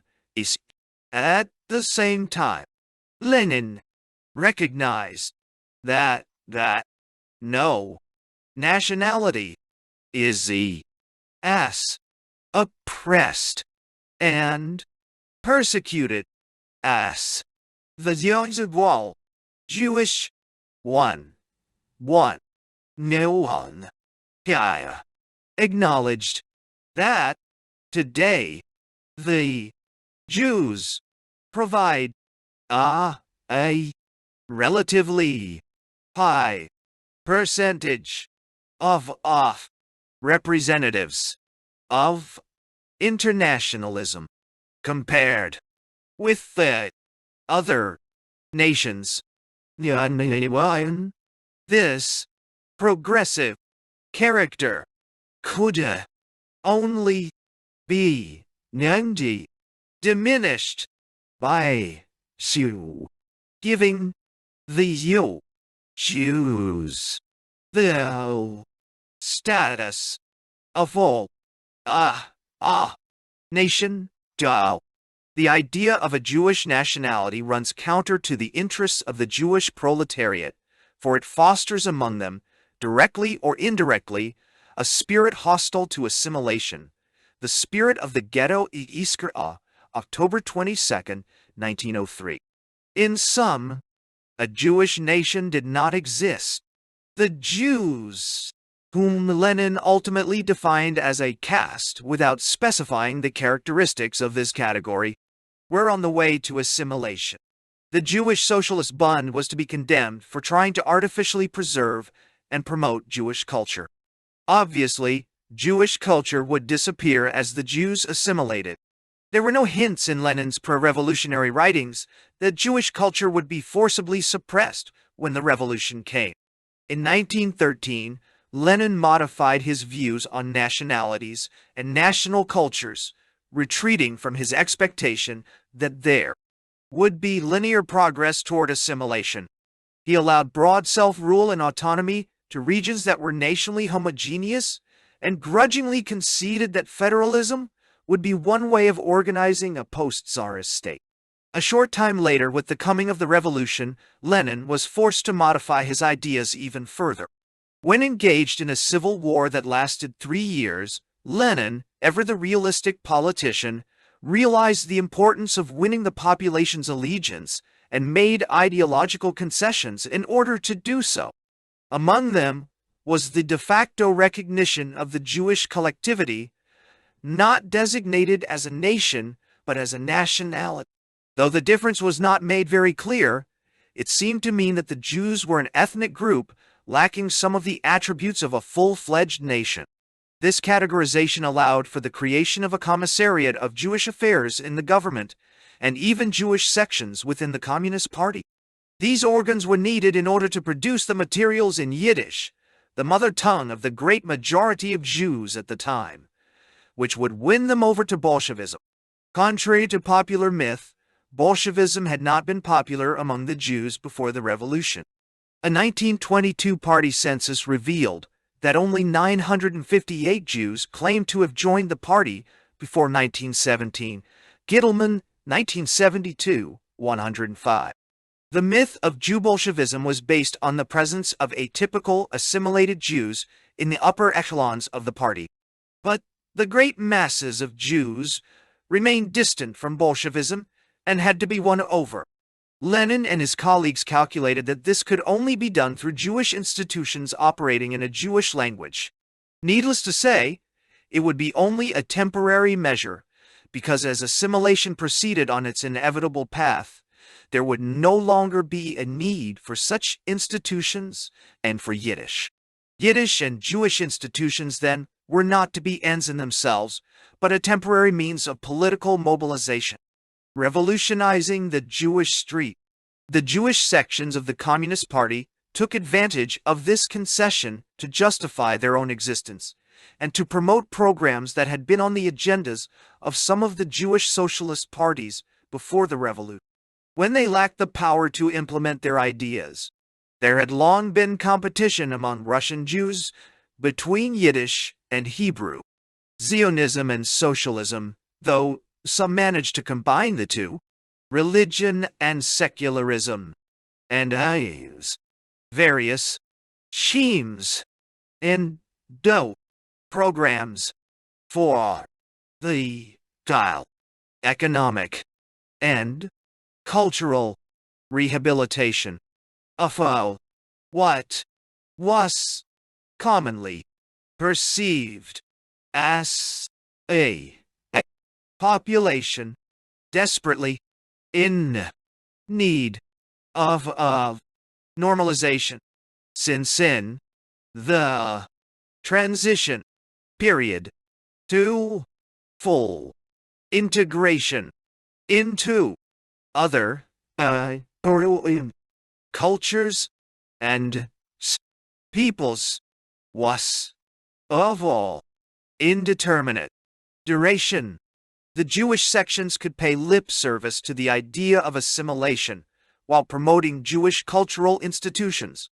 Many Jewish communists had no interest in anything specifically Jewish and themselves became Russianized very quickly, often opposing Jewish work by others as contrary to Leninist ideals.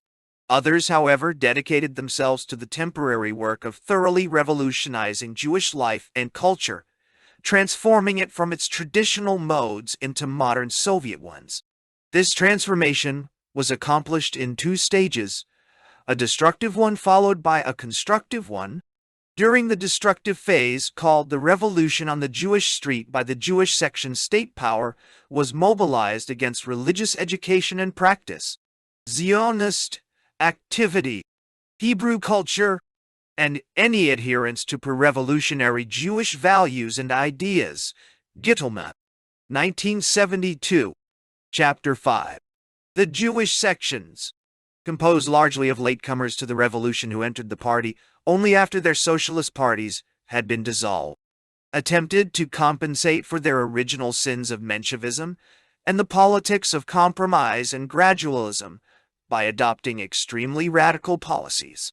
More radical than the rest of the party, Commissar of Enlightenment Anatoly Lunacharsky was puzzled by the Jewish section's anti-Hebrew campaign until the sections explained to him that Hebrew was a bourgeois language because of its usage in rabbinical correspondence and by better educated Zionists, whereas Yiddish, the language spoken by the toiling masses, was clearly the proletarian language. Gittelman, 1972, 276,278.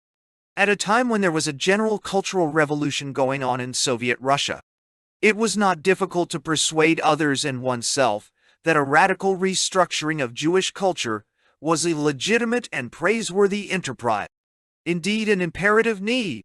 Hebrew publications and instruction were banned. Hebrew writers were arrested, deported, or silenced, and Yiddish was enshrined as the only officially recognized Jewish language, at least for European Jews. It remains that to this day, though, fewer than 15% of Soviet Jews list Yiddish or any other Jewish language as their mother tongue. Zionism was outlawed as a bourgeois, nationalist ideology, one that sought to reverse the ineluctable trends of history by creating a Jewish nation on a territorial base, returning the Jews to a language and country they had abandoned, and isolating Jews from other peoples, thereby preventing the only true solution to the problems of the Jews' assimilation. Zionist organizations were outlawed, leaders and activists were arrested and deported, and Zionism was roundly condemned in official propaganda, as it is to this day. The same tactics were used vis-a-vis religion. As in the cases of Hebrew and Zionism, a mixture of persuasion and coercion was used to drive the Jews from religion, alongside anti-religious propaganda embedded in literature, drama, school, curricula, and show trials of religious institutions and practices came forcible closing of synagogues, seizure of religious objects, deportation of religious functionaries, and punishment of the families of religionists, for example, by denying them jobs or the right to vote. For the first time in history, Jewish secularists and socialists were able to use the power of a state, and a mighty one at that, to implement their ideas. Thousands of religious schools and synagogues were forcibly closed in the 1920s, and thousands of Zionists, religious Jews, and Hebrews were arrested. It was the Jewish communists who led this campaign, though it would not have been possible without the power of the state behind it. That power was then used in the constructive effort mounted by the Jewish sections. The overall aim was to create a secular, socialist, Soviet Yiddish culture. To achieve this, programs of Yiddishization and agricultural colonization were devised. Yiddishization was part of the party's general campaign of Korenizatsiya, nativization, designed to allow each nationality to conduct its Soviet life in its own language. As a result, 40 Yiddish daily newspapers were being published by the late 1920s. Hundreds of Yiddish books appeared each year, and many Yiddish journals were issued by state publishing houses. By 1931, there were 1,100 Yiddish state schools, almost all of them on the elementary level. Gittleman, 1972, 336, 337. There were research institutes devoted to Yiddish linguistics and literature, Jewish folklore and history, and other secular subjects. Some courts operated in Yiddish, as did some trade union cells and even party organizations. Jewish activists hastened to point out that they were not bourgeois Yiddishists who saw the language and culture as ends in themselves, but merely servants of the transient needs of a nationality whose future was assimilation, but whose present needs were for a pragmatic Yiddish culture. This culture was rejected by the large mass of Jews. Jews who were anxious to climb the ladders of social mobility quickly realized that Russian, not Yiddish, would carry them farthest. Russian was a high culture, the common language of the country and its dominant nationality. Why bother with an old-fashioned parochial language that, despite the new forms it was given, remained associated with the culture of the shtetl? Younger people, especially, saw no reason to perpetuate and develop a language and culture that were destined to give way to others. Moreover, traditional Jews, who might have been expected to welcome the preservation of Jewish culture, saw the Soviet version of it as an ersatz product. For ideological reasons, it had been denuded of its religious overtones, stripped of its Hebraic elements, and filled with Soviet acronyms, terminology, and concepts that seemed strangely out of place. The cultural commissars had reformed the Yiddish orthography in order to rid it of all remnants of Hebrew, rendering it artificial and often less than comprehensible to the traditional readers. The circulation of Yiddish newspapers was far lower than the number of native speakers of Yiddish. The reasons were clear. The Jewish worker does not want to read a Yiddish newspaper. He will break his teeth. He will not understand a word, but give him Russian. A Jewish comrade begins to speak in Yiddish at a workers' meeting. They don't want to listen. And when she finishes, they translate her a speech, even though you can't find a non-Jew here for love or money. Der Wecker, February 16, 1932. At a meeting of transport workers, an old Jewish porter explained his preference for Russian. For many years I have carried hundreds of pounds on my back. Now I want to learn some Russian and become an office worker. Emes, April 6, 1924. Finally, religious Jews were put off by the militantly anti-Judaism of the new culture. They preferred to send their children to Russian schools, where the religion attacked was usually Russian Orthodoxy, rather than to Jewish schools, where Judaism bore the brunt of the atheistic agitation. The settlement of hundreds of thousands of Jews on land was aimed primarily at their economic rehabilitation. But some saw this as an opportunity to preserve culture as well, because Jews would be living in compact settlements where the state would find it easier to preserve Yiddish, promote Soviet Yiddish education, and instill new values. By 1928, 220,000 Jews had been settled on land, but collectivization, the forcible merger of Jewish colonies with non-Jewish ones, and the abortive scheme to settle Jews in the Birobidzhan area of the Soviet Far East vitiated the settlement program considerably. Yet, a leader of the American Joint Distribution Committee, which had invested over $20 million in Soviet Jewish agricultural settlement, could write in 1939, "Anti-Semitism in Russia is a crime. The ghetto dwellers of Russia have been transformed into hardy workers on farm and in factory. For us in the United States, there is no Jewish problem in Russia." Joint Distribution Committee, 1939. By the 1930s, it had become clear that the high road to socialism was industry, not agriculture, and Jews streamed out of the shtetl into the larger cities of Ukraine and Belarus, and then into those of the RSFSR. Modernization and acculturation. It was the industrialization and urbanization of the 1930s, not necessarily intended to bring about ethnic assimilation, that succeeded in drawing Jews much closer to Russian culture and weakened both their Jewish culture and identity. Living and working with people of other nationalities, convinced that anti-Semitism was merely a vestige of the past, and persuaded by the vision of internationalism that a new day had dawned, Jews eagerly seized the opportunities offered by a rapidly expanding Soviet economy and were soon overrepresented in the ranks of the political, scientific, and cultural elites, and quite prominent in the leadership of the armed forces and the police.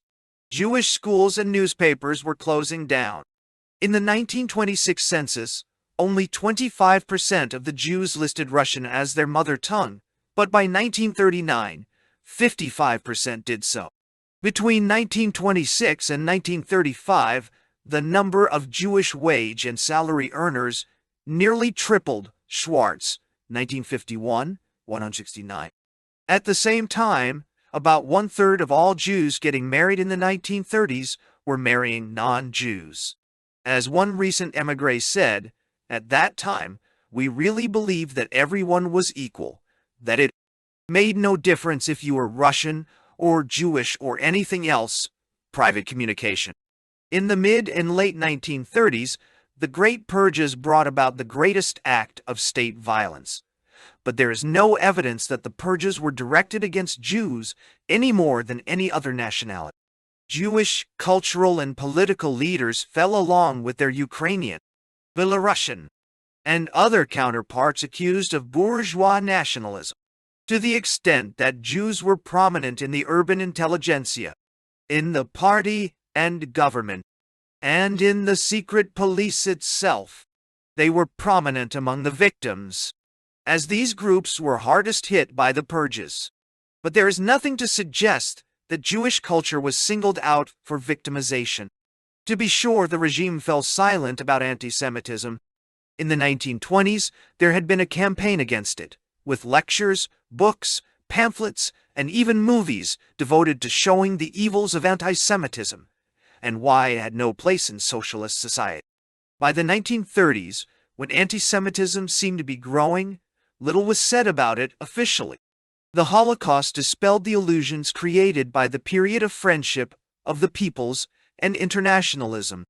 The influx of over 1 million unassimilated Jews into the USSR in 1940, as a result of the latter's annexation of the Baltic states, eastern Poland, and parts of Romania, brought Soviet Jews face to face with Jews still involved in traditional Jewish culture. The Zapadniki, or Westerners, reintroduced ideas of Zionism, values of traditional religion, elements of Hebrew culture, and connections with Jews outside the USSR. The most powerful force propelling Jews back to their identity and consciousness was, of course, the invasion of the Germans and their allies, and the mass murder that followed. No Jew, no matter how assimilated he thought he was, could escape being identified as a Jew. Moreover, it became respectable once again to declare one's national identity. Ilya Ehrenberg, a highly acculturated Russian writer, declared, "I grew up in a Russian city. My mother tongue is Russian. Like all Russians, I am defending my homeland. But the Nazis have made me remember something else, too. My mother was called Hannah. I am a Jew. I say it with pride," quoted in Gilboa, 1971, 169.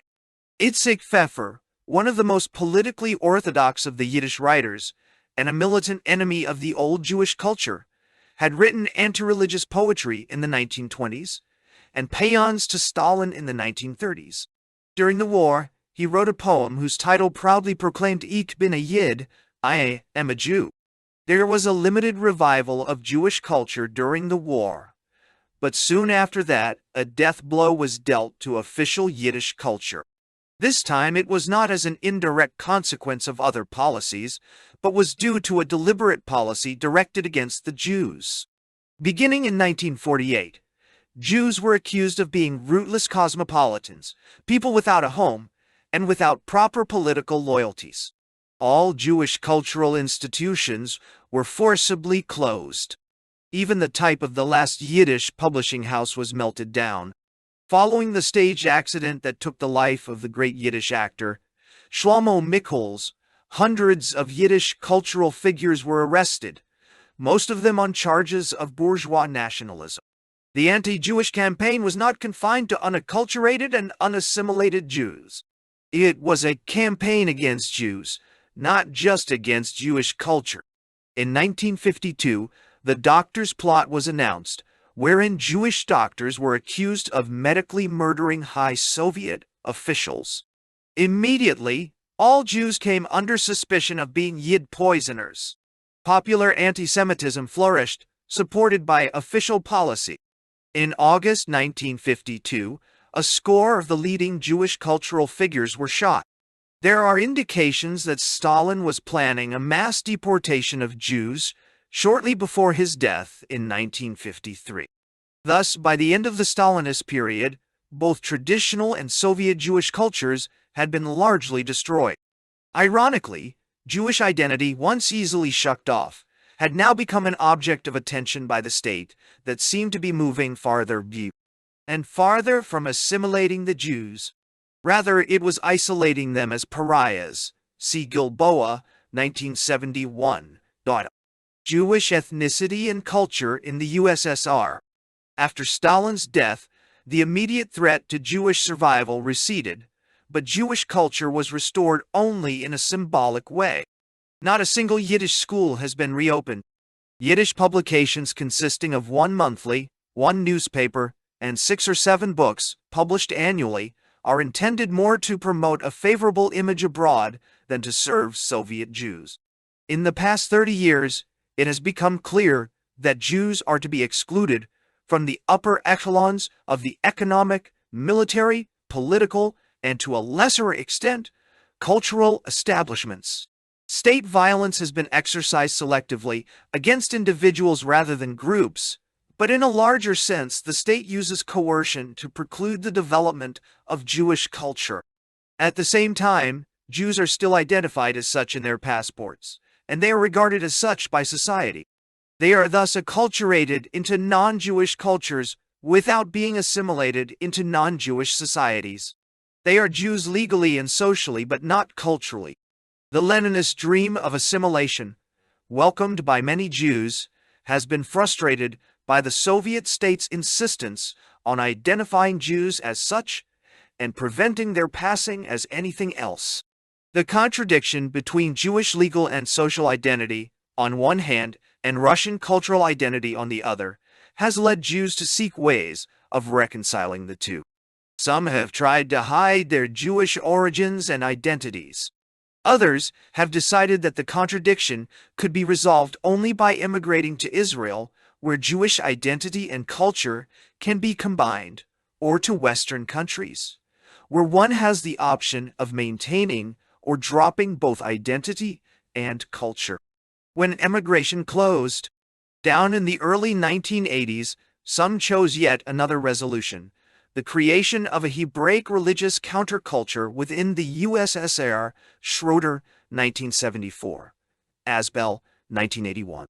Conclusion: there are multiple ironies and contradictions in the history of Soviet Jewry and its relationship to the state. Among them are the fact that the state helped suppress traditional Jewish culture and created a substitute one, only to destroy the substitute as well, all without allowing Jews to assimilate.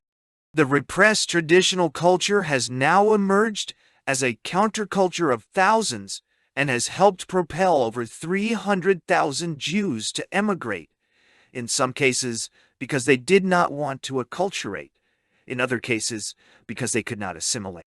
The remnants of both traditional and Soviet Jewish cultures are preserved by the state, largely for symbolic and foreign policy purposes. These are show cultures, symbols to be manipulated for political purposes. The Soviet experience may be useful in deriving certain lessons about the ability of states to manipulate coercively cultures and ethnicity. First, even the powerful Soviet state could not definitively extirpate traditional culture, though it has seriously crippled it, and not among the Jews alone. Second, it seems that culture created by the state, from the top down, can be rejected by the people for whom it was intended. In order to be appreciated and transmitted, culture may have to grow largely in a spontaneous way, or must at least strike authentic notes among its recipients. Finally, culture and ethnicity are not mutually dependent. Even when forcibly deprived of their culture, people can continue to adhere to their ethnic identity. In contrast to earlier assertions by Soviet scholars and politicians, today, Soviet spokesmen acknowledge that the growth of national self-awareness among the people of the USSR is an objective lawful process. Berghe, 1985. A leading ethnographer comments that the distinctive feature of the socio-political situation in which a national community finds itself determines how clearly people perceive their national identity. Berghe, 1985. Because they have such a distinctive identity and socio-political situation, Soviet Jews maintain an ethnic identity, often against their will. The coercive power of the Soviet state was used to destroy a traditional culture in order to facilitate the ultimate solution of the Jewish problem. On pragmatic grounds, the state decided to construct a radically new interim culture, viewed officially as a transitory culture that would yield to complete assimilation. Neither traditional nor Soviet Jewish culture survived for very long. Stalin decided to use coercion to eliminate what was left of the new culture after its rather unsuccessful career among the Jewish masses. Instead of assimilating the Jews, however, Soviet society and the state that ruled over it have insisted on the preservation of ethnic identity. The Leninist program was implemented only halfway, leaving the Jews in an identity limbo that has forced them to address the Jewish problem anew. Some state violence has destroyed two Jewish cultures, but it has propped up Jewish identity and has blocked the Leninist solution to the Jewish problem. References: Asbel, Mark Dotto, 1981. Refusenik, Boston, Houghton Mifflin. Der Wecker, February 16, 1932, Torl, Drobijewa L.M., 1985, Dartaya. Nacionalnoye, Samozaznania. Baza formirvania. I social no kulturny. Stimuli razvitia. National self-consciousness. A basis for the formation of sociocultural stimuli of development. Sovetskaya etnografia, No. 5. Emmys, April 6, 1924. Tar. Gilboa, Yehoshua Dade. 1971. The Black Years of Soviet Jewry. Boston, Little Brown. Gittleman, Zevaidzi. 1972. Jewish Nationality and Soviet Politics. Princeton, N.J., Princeton University Press. Iskra, No. 46, August 15, 1903. Iskra, No. 51, October 22, 1903. Joint Distribution Committee. 1939. Internal Report. Tipscript in Archives. New York. Schroeder, Leonard. 1974. The Last Exodus. New York, Universe. Schwartz-Solomon, .ini. And Gihimernoi. 1951. The Jews in the Soviet Union. Syracuse, NY. Syracuse University Press. 4R. Burundi. World. Ethnicity and the Genocidal State. René Lemarchand. Contrary to the Marxist adage that history repeats itself, first as tragedy and then as farce, the recent history of Burundi, one has been repetitively tragic. Nowhere else in Africa, with the qualified exceptions of Ethiopia and the Sudan, have human rights been violated on a more massive scale and with more brutal consistency than in the course of the 1972 and 1988 killings. The 1972 bloodbath took the lives of an estimated 100,000 in what must be seen as the closest approximation of an ethnic genocide recorded in post-independence Africa. In 1988, informed estimates suggest that as many as 20,000 may have been killed. As in 1972, the vast majority of victims are Hutu, as are the thousands of refugees who have fled their homeland. There is another side to the Burundi tragedy. Few people care, and of those who do, fewer still have a sufficient grasp of the country's tortured history to make sense of its present plight. The faceless statistics churned out by the press can only reveal the scale of the drama.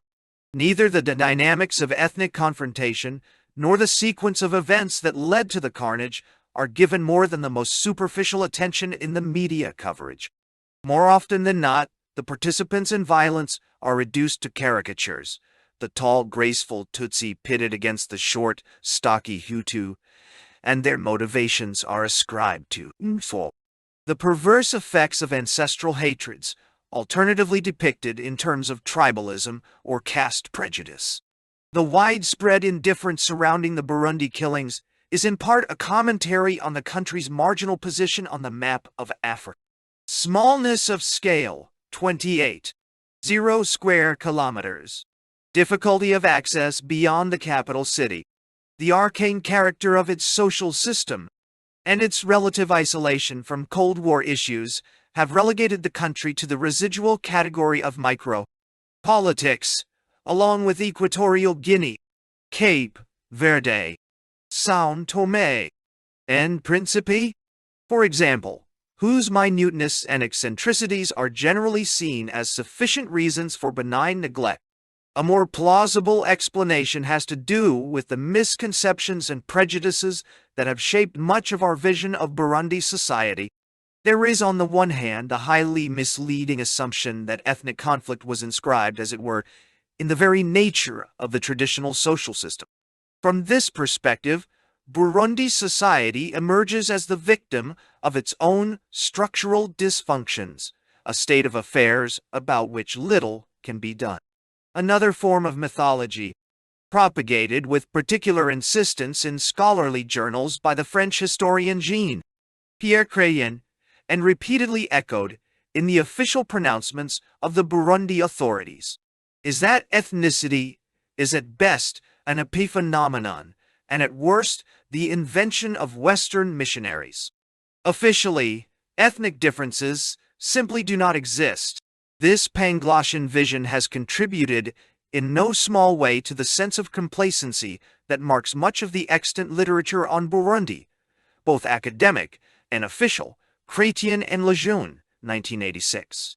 Seldom, if ever, is the ethnic dimension of social conflict taken for what it really is: the outcome of state policies designed to institutionalize ethnic inequality.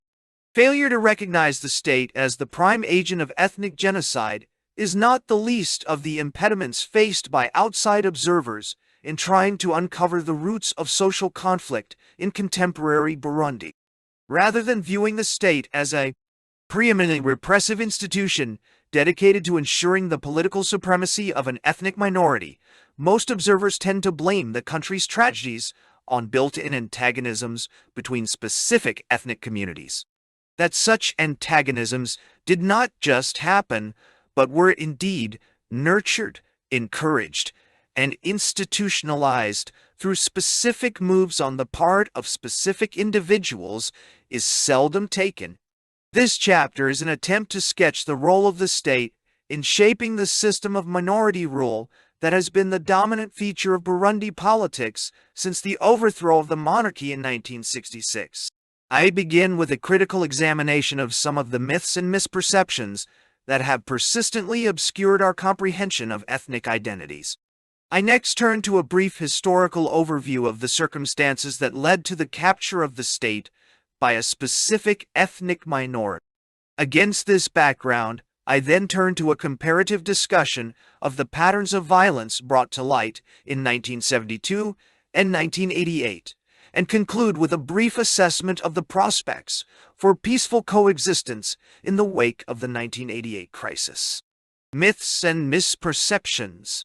One of the least controversial propositions about Burundi is that it is a plural society consisting of a majority of Hutu, 85%, with the Tutsi accounting for 14%, and the Pygmoid Tutsi for 1% of a total population of approximately 5 million. These are only rough estimates, however. Left out of the accounting are an undetermined number of people of mixed and princely Ganwa origins, as well as a sprinkling of Swahili-speaking and other immigrant communities. Where disagreement persists is on the characterization of Hutu and Tutsi and the nature of their relationships with each other. That they can hardly be called tribes, in the sense in which some commentators describe ethnic communities elsewhere.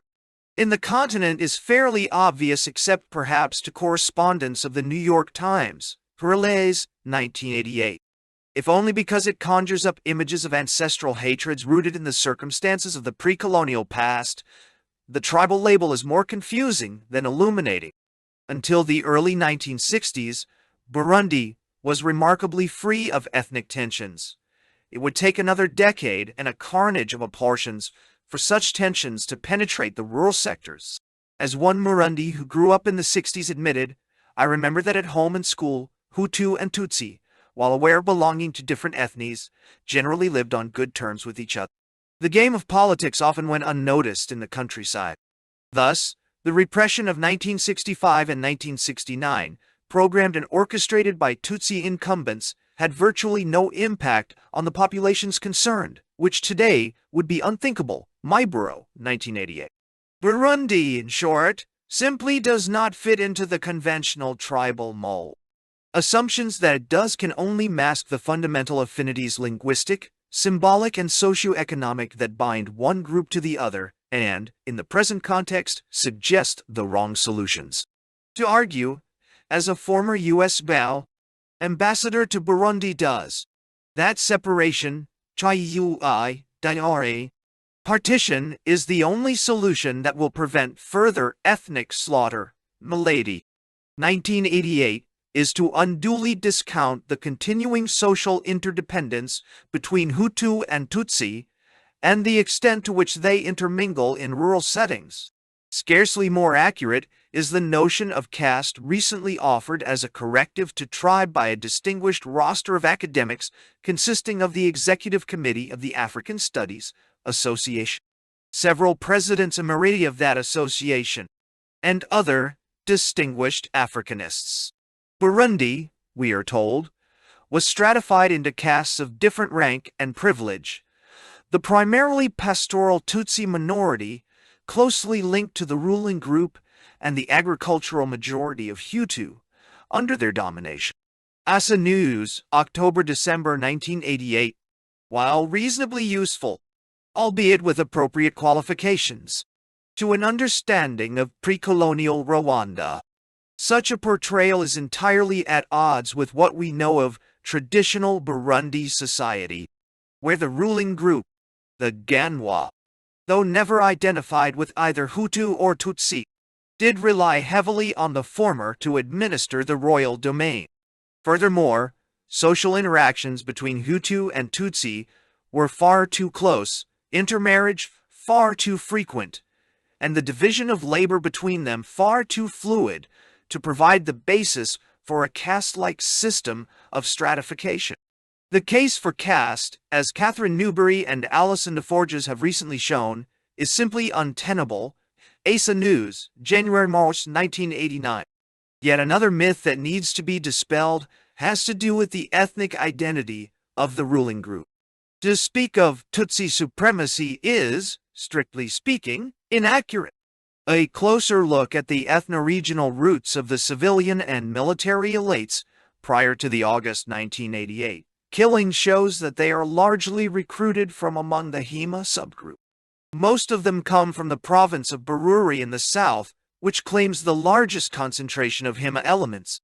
Within the Tutsi community, power rests within the hands of a clearly identifiable core group, culturally distinct from and far less influential than the other Tutsi subgroup, the so-called Tutsi Baniyarguru, Lamarchand, 1974-3.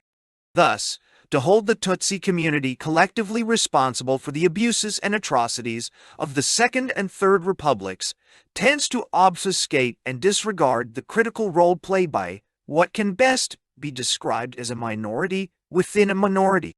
Contrary to the conventional wisdom projected through the media, The Hutu-Tutsi conflict is neither rooted in times immemorial nor reducible to atavistic hatreds.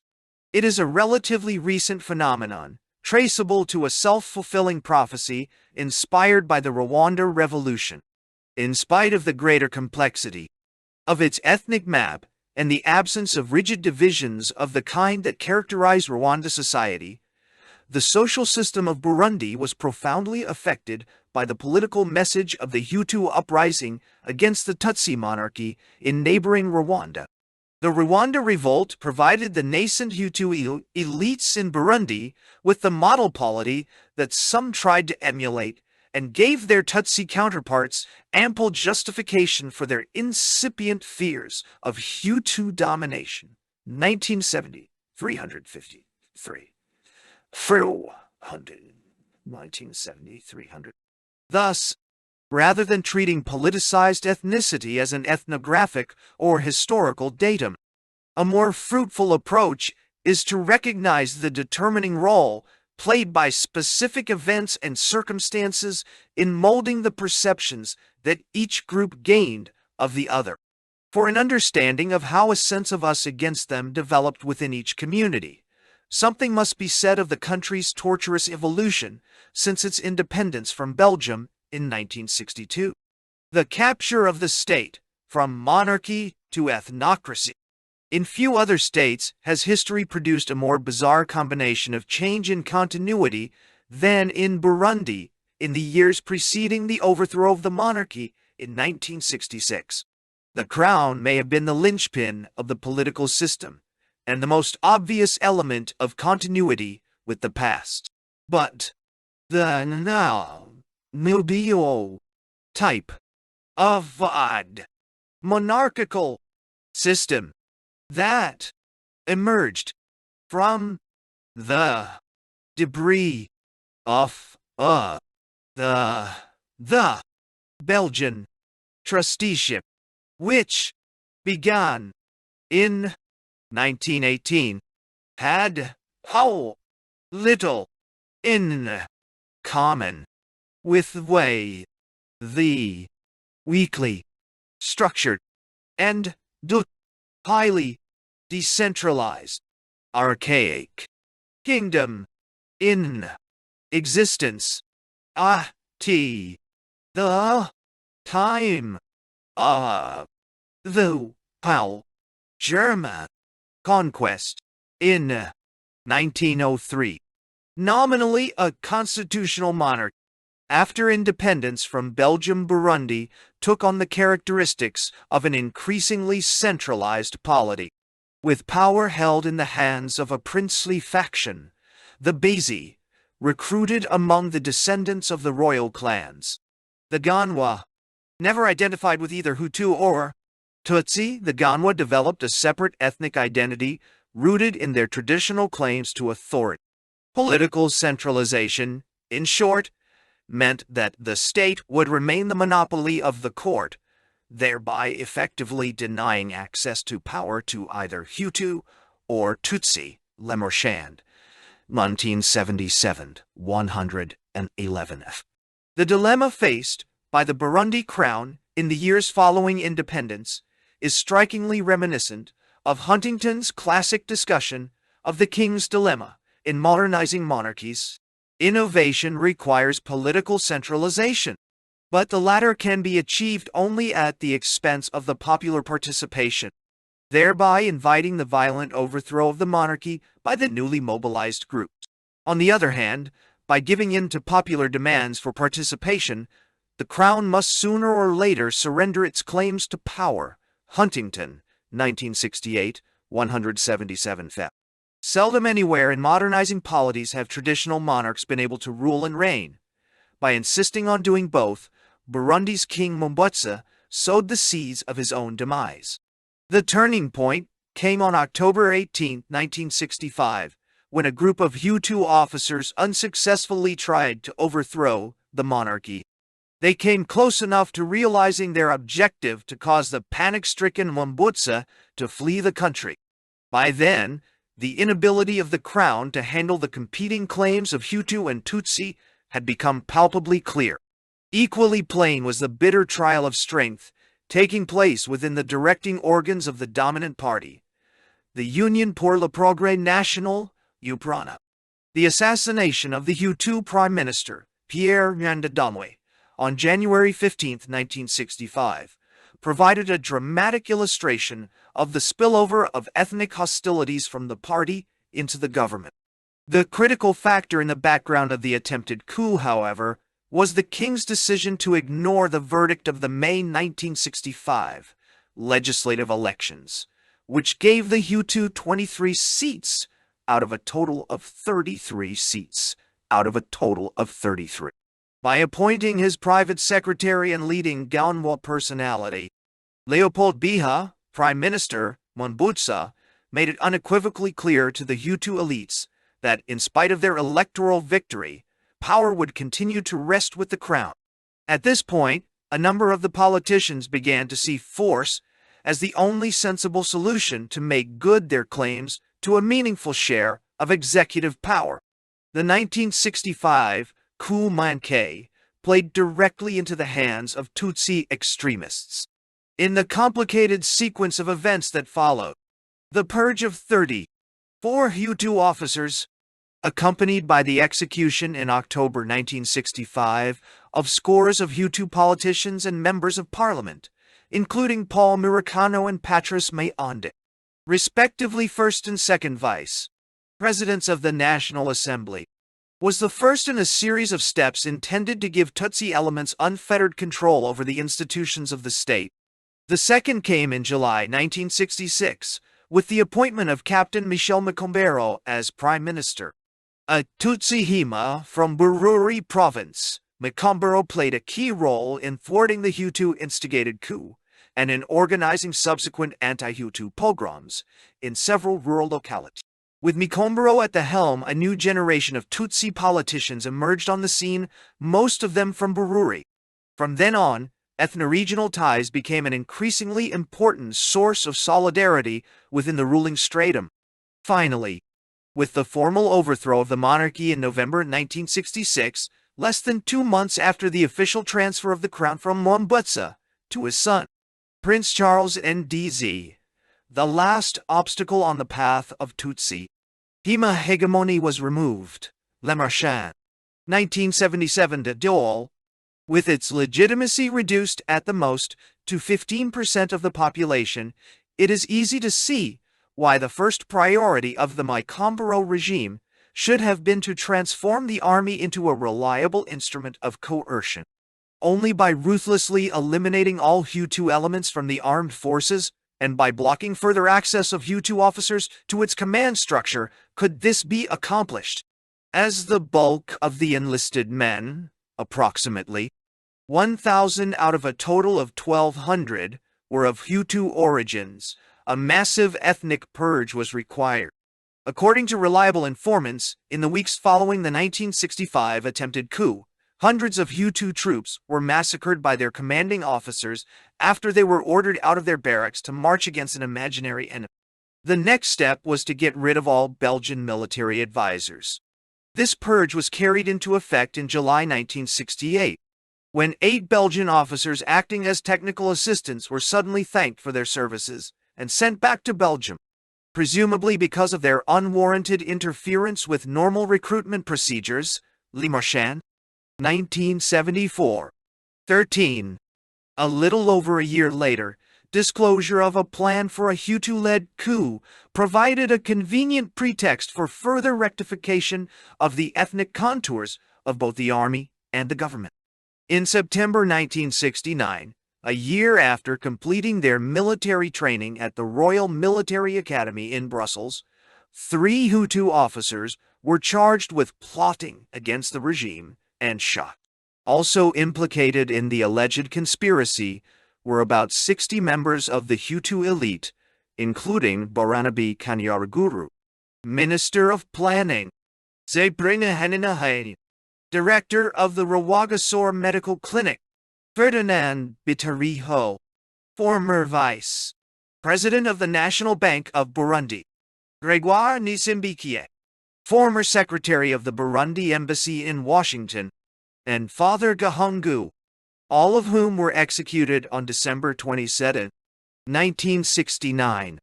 Force thus became the normal procedure employed by the regime to ensure its own survival. With the army and the government under Tutsi control, the state quickly transformed itself into a repressive instrument in the hands of a tiny minority. What remained unclear was the manner in which power and privilege were distributed between the two dominant ethno-regional factions, the Tutsi Hima and the Tutsi Benyeruguru.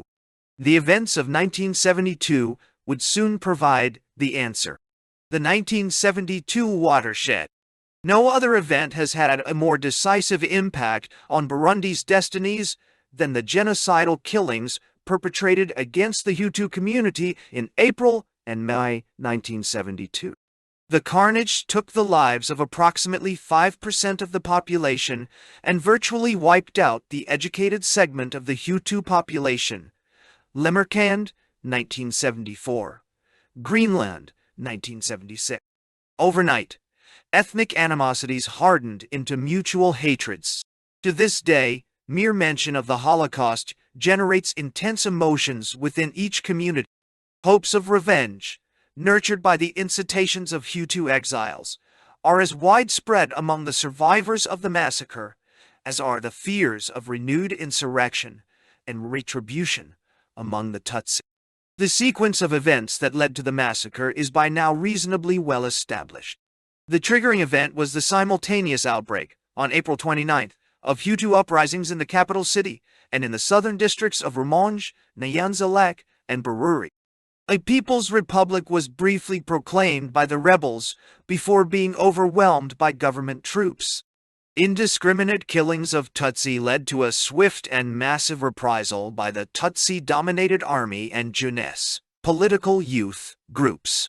Leading Hutu personalities throughout the country were immediately rounded up and executed. Official radio broadcasts, warning against the python in the grass, were widely interpreted as a license to kill all educated Hutu elements, down to secondary and primary school children. Confronted with the choice of either creating martyrs or losing face, Macombero managed to do both within a matter of days. Significantly, the outbreaks occurred in the wake of a bitter struggle for power among the ruling Tutsi elites. The struggle involved, on the one hand, a group of Tutsi Hima from the Bururi province, most of them ardent supporters of Macombero, and on the other hand, Tutsi elements from the north suspected of plotting against the regime. Intra-Tutsi fighting was perceived as a sign of weakness by members of the Hutu community, and therefore was a critically important element behind the April uprising. In the course of the exceedingly brutal repression that followed, the Bururi faction was given the opportunity not only to demonstrate its ability to deal effectively with the Hutu menace, but to settle a host of personal scores with a number of Tutsi elements whose conciliatory attitudes on the Hutu-Tutsi question were seen as proof of disloyalty. In addition to creating lasting hatreds on both sides of the ethnic divide, the 1972 killings have had major repercussions at the domestic and international levels. The repression led to a massive exodus of Hutu refugees into neighboring countries. From these privileged sanctuaries, oppositional activities of various kinds were organized, culminating in 1973 in a series of armed raids from refugee camps in Rwanda and Tanzania that led to renewed bloodshed in Burundi, intensifying fears and distrust between the ruling elites and the peasant masses. Moreover, the extent to which the army assumed its full responsibilities or irresponsibilities during the repression enabled the Bururi group to further consolidate its grip over the institutions of the state. From then on, the Bururi-dominated military acquired a decisive voice in every decision affecting the destinies of the Hutu community. Patterns of violence, 1972 and 1988. It may be useful at this point to take a retrospective look at the events of 1972 and 1988, if only to identify the similarities and differences between them. There is no gainsaying the irreducible fact of Tutsi oppression underlying these events, but the precipitating factors behind them and the resulting state of violence suggest significant variations. The structural constraints of Tutsi rule, including the use or threat of force, is of course the crucial common denominator of the massacres of 1972 and 1988. Moreover, the extent to which violence was used in 1972 provides an important clue to understanding the 1988 events. In the wake of an isolated act of violence by a single individual of Tutsi origins, memories of the gruesome killings of 1972 led a number of Hutu to anticipate violence on a similar scale. In the popular consciousness of the Hutu masses, forebodings of an impending bloodbath, comparable to events of 1972, played a key role in the Grand Peur phenomenon that led to the indiscriminate killing of Tutsi elements in the Antigua commune in August 1988. The precipitating incident was widely perceived as the premonitory sign of a reenactment of the 1972 killings, and panic spread through the Hutu community. Partly from uncontrolled fear of what might happen next and partly from outrage, some Hutu extremists unleashed their fury against innocent Tutsi, killing scores of them, thus bringing onto themselves a devastating retribution. Although many of the basic facts about the circumstances of the 1988 Holocaust are still a matter of speculation, there is little question that it differs in several important respects from that of 1972. For one thing, the nature of the challenge faced by the Buyoya regime in 1988 was entirely different from that faced by Macombero in 1972. When coordinated attacks against Tutsi elements were launched in several localities at the instigation of Hutu leaders and for the specific purpose of capturing power. In 1988, the initial attacks against Tutsi civilians were more in the nature of a spontaneous outburst of rage, triggered by the provocations of a local Tutsi personality and fueled by rumors of an impending massacre of Hutu peasants. The precipitating event took place in the commune of Antigua on August 14th, when, according to one observer, a rich coffee merchant, a Tutsi said to have been involved with the killings in 1972, refused to pay some Hutu peasants money he owed them. He taunted them, then shot and killed 5. Watson, 1988-53. Vengeance quickly followed. After killing the traitor and his family, bands of Hutu armed with clubs, spears, machetes, and bows and arrows proceeded to set fire to Tutsi homes and kill the occupants.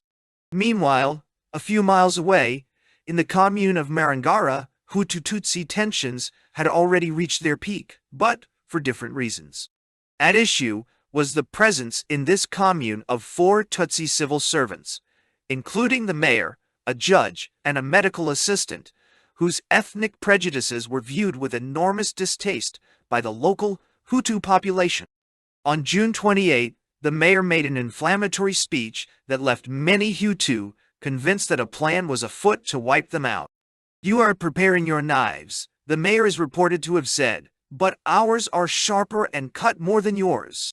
Hutu efforts to appeal to the government in Bujumbura to have the mayor dismissed proved unsuccessful, and when 3 army vehicles appeared on the scene on August 5th, following what some described as a mild uprising, panic broke out. "We knew what they were going to do," said one refugee interviewed in Rwanda. "Everyone was saying 1972. 1972. Watson, 1989-53. In the climate of intense fear that spread through Marangara and the neighboring communes, and with added provocation of the Tutsi merchant from Antigua, almost any incident could trigger a violent reaction. Ethnic hatreds, originating from different arenas and out of separate issues, suddenly surged in the form of a blind fury directed against every Tutsi in sight. As many as 500 may have been killed in Antigua and its vicinity. The restoring of peace and order by the army proved even more horrendous. Assisted by helicopters and armored vehicles, Buyoya's troops unleashed their retribution with appalling brutality in the 3 northern communes of Marangara, Antigua, and Kamia.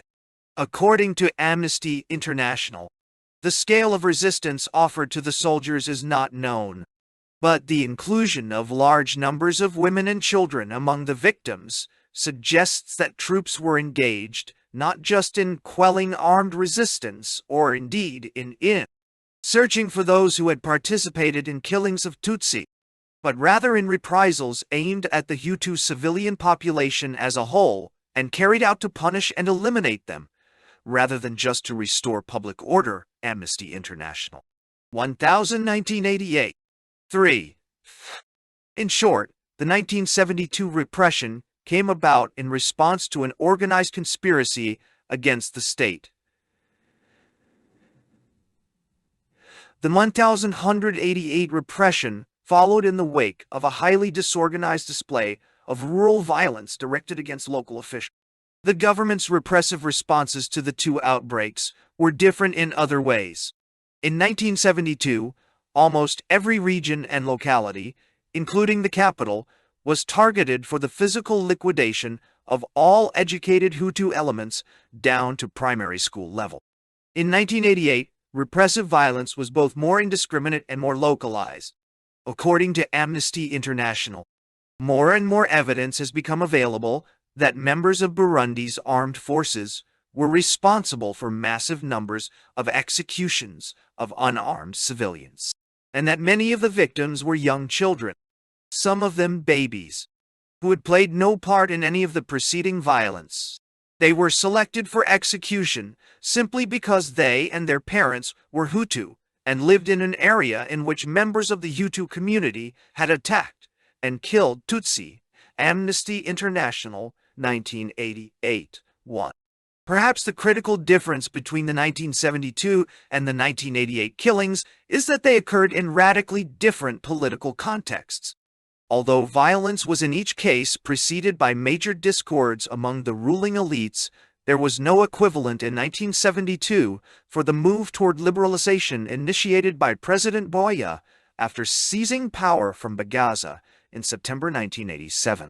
It is now becoming increasingly clear that Berghe's call for a more liberal stance on the issue of Hutu-Tutsi relations had little impact on local Tutsi functionaries, most of whom stuck to a rigidly discriminatory posture. The circumstances leading to the events of Marangara on August 6 and 7 make the Tutsi position abundantly clear, while Hutu expectations were raised to an unprecedented level, causing some of them to appeal to Bujumbura.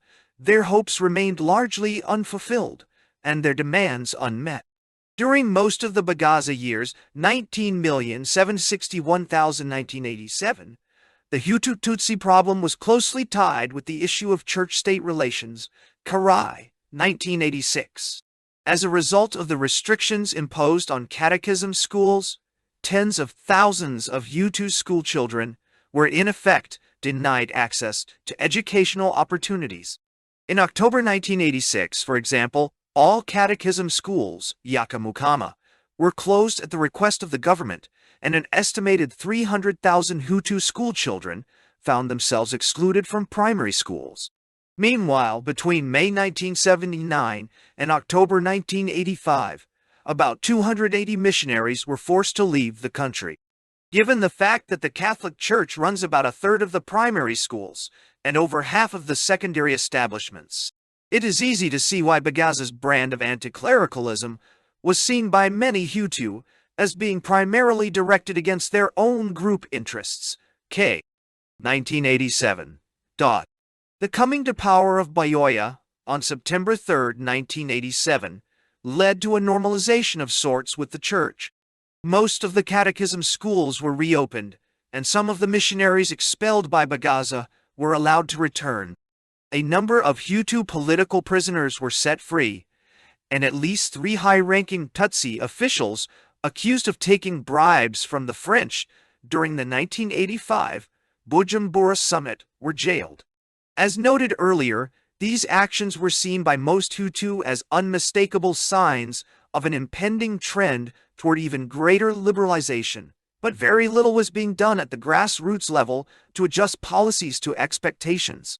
Thus, if the notion of relative deprivation has any meaning, it is nowhere more apparent than in the gap between the rising expectations of the Hutu masses and their bitter disappointments upon discovering that, in spite of official statements to the contrary, nothing would alter the harsh realities of Tutsi supremacy, the politics of ethnic amnesia. In spite of the differences noted above in the patterns of challenge and response that accompanied the events of 1972 and 1988, in one fundamental respect, official responses to ethnic crises have remained remarkably consistent, even when confronted with the most dramatic evidence of ethnic conflict. The existence of separate ethnic identities has been consistently shoved under the rug. Officially, ethnic differences simply do not exist. Asked by a journalist what proportion of Hutu and Tutsi were killed in 1988, Biyoya laconically brushed aside the question with "We are all Burundi." The assumption, as far as one can tell, is that by eliminating all public references to ethnic identities, ethnic self-awareness will evaporate, and, ultimately, ethnic discrimination will no longer matter, either as a policy issue or a source of inter-group conflict. Proceeding from the axiom that ethnic labels and stereotypes belong to the dustbin of colonial historiography, the official attitude of the Burundi authorities is that ethnic references are at best a figment of the colonial imagination and at worst part of a neo-colonial stratagem designed to play one group off against another. Apparently, the authorities do not seriously consider the possibility that ethnic identities may have taken on a new reality in the years that followed independence through processes of political mobilization and class formation. The denial of ethnicity is more than a refusal to acknowledge the unpleasant realities of ethnic discrimination. In this case, it becomes part of an official ideology aimed at legitimizing Tutsi ethnocracy. What is involved here is the creation of a myth intended to mask the realities of a coercive state apparatus, and at the same time to ensure its own survival through the spread of a false consciousness among the subordinate Hutu masses. The elimination of ethnic categories from official discourse is thus strikingly reminiscent of Gramsci's notion of intellectual subordination. Just as, for Gramsci, working class elements were dented the opportunity to develop a revolutionary consciousness by virtue of their immersion into a dominant ideology. The denial of ethnicity in Burundi is likewise intended to legitimize a normative framework that rules out the emergence of a revolutionary consciousness and the same time fosters among the peasant masses an incoherent and fragmentary vision of their situation. Similarly, we are reminded of Gramsci's depiction of a fool, though role of organic intellectuals in the efforts deployed by some social scientists, not only least to endorse the official position of the Burundi authorities on ethnicity, but to give it an aura of academic respectability as well. Here the case of Jean-Pierre Chrétien deserves special consideration, as it emerges as one of the most egregious examples of academic sycophancy in the annals of French historiography.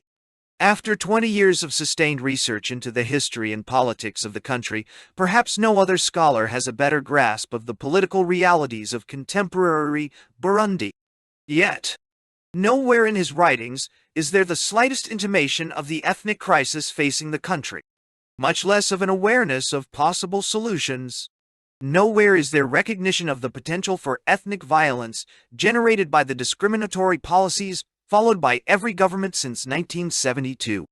For Chrétien, as for the majority of Burundi officials, including his former student, Etienne Maroha, now executive secretary of the ruling party, the Hutu-Tutsi question is a false problem, indeed an obsession. 1987, created out of whole cloth by European missionaries. Over the last decade, Chrétien has written extensively on Burundi, but not without generating intense controversy over what one critic, Roger Bott, described as an enterprise of disinformation. Bott, 1983. Bott's strictures were inspired by a joint article by Chrétien and Gabriel Lejeune purporting to show that the communal congresses held in 1981 under the auspices of the ruling party, the Union pour le Progrès National, UPRONA, captured the essence of a peasant democracy aimed at rural development, Chrétien and Lejeune, 1983, although the authors admit that the proceedings of the congresses made no reference whatsoever, not even by allusion, to the general political situation of the country. They cite as evidence of grassroots democracy the fact that the reports of the congresses are extremely precise on issues of local interest. How far issues of local interest can be dissociated from issues of ethnicity is what remains unclear. The article, like the proceedings of the congresses on which it is based, remains utterly silent on the subject of Hutu-Tutsi relations.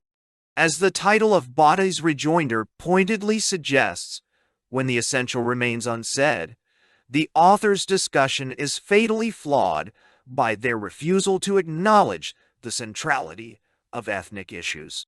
The importance of ethnicity to an understanding of local issues was made dramatically clear by the events of August 1988 in Tiga and Marangara. Burundi democracy, according to Chrétien and Lejeune, is nowhere more deserving of praise than when compared to Rwanda. The reasons why Burundi compares favorably with its neighbor to the north are set forth in a 1986 article in which the authors attempt to deal comparatively with the 1981 and 1982 legislative elections held, respectively, in Rwanda and Burundi. From their sociological travail emerges the surprising conclusion that, unlike events in Rwanda, in Burundi le principe affirmé est celui du dépassement des clivages ethniques, the asserted principle is the overcoming of ethnic cleavages. Chrétien and Lejeune, 1986, 337, 2. They do not suggest that ethnicity is ignored, however, and show that of 104 candidates, at least 20 were Hutu. More tellingly, 1/4 of the deputies in the Legislative Assembly, 7 of them appointed by President Berghe, were Hutu. An additional proof of the quality of democratic processes in Burundi is provided by the nomination procedure, which involved a grassroots selection process, a kind of primary election within the UPRONA, whereas in Rwanda the candidates were selected under the control of the presidential cabinet. The first quote, about overcoming ethnic divisions, does little more than reiterate the vacuous rhetoric of the authorities of Burundi's Second Republic, and the points concerning the nomination of candidates and the ethnic breakdown of deputies are inaccurate, as anyone familiar with the evidence available from more reliable sources will admit. According to one such source, of 4 Hutu dignitaries who presented their candidacy, 3 were elected. Legum, 1984. A fresh start? The most significant departure from the generalized public indifference about Burundi came in September 1988, in the course of a congressional hearing that led to the passage of a non-binding resolution by the U.S. House of Representatives.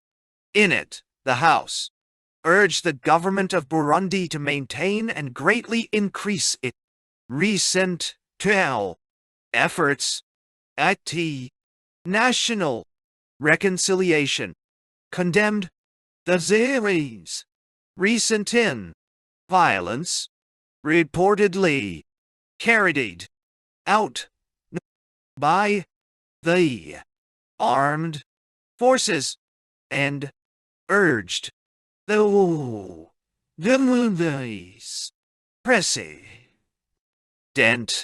and Secretary of State to conduct a comprehensive reassessment of the United States bilateral relationship with the government of the Burundi without a view toward the immediate suspension of U.S. assistance other than humanitarian aid, unless within 6 months after the date of this resolution, an impartial inquiry has been initiated to determine the causes of the outbreaks of violence. The government of Burundi has taken steps to investigate and prosecute those military and administrative officials and private individuals responsible for the recent atrocities. The government of Burundi has made substantial progress in promoting the safe return to their homes of Burundi.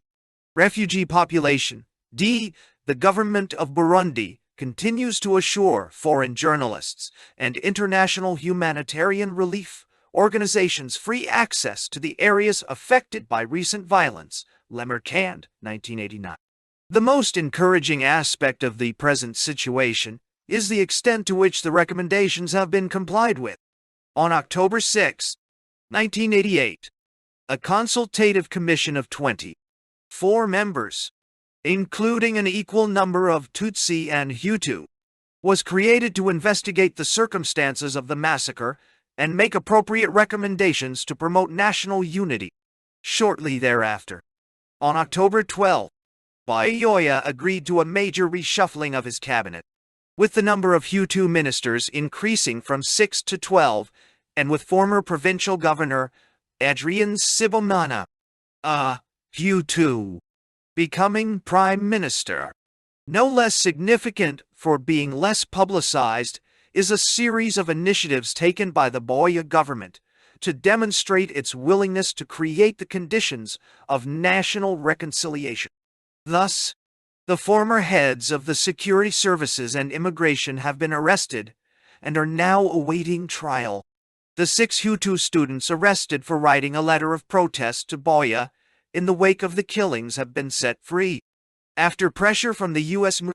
ambassador, of 50 or 60 Hutu arrested in the communes of Nintiga and Morangara, approximately half have been released, and most of the Tutsi squatters who had moved onto land owned by Hutu refugees had been expelled. Meanwhile, Caritas, UNICEF, and the United Nations High Commission for Refugees began monitoring developments in the north. It remains unclear whether significant changes will take place in the distribution of rank and privilege as a result of these reforms and initiatives.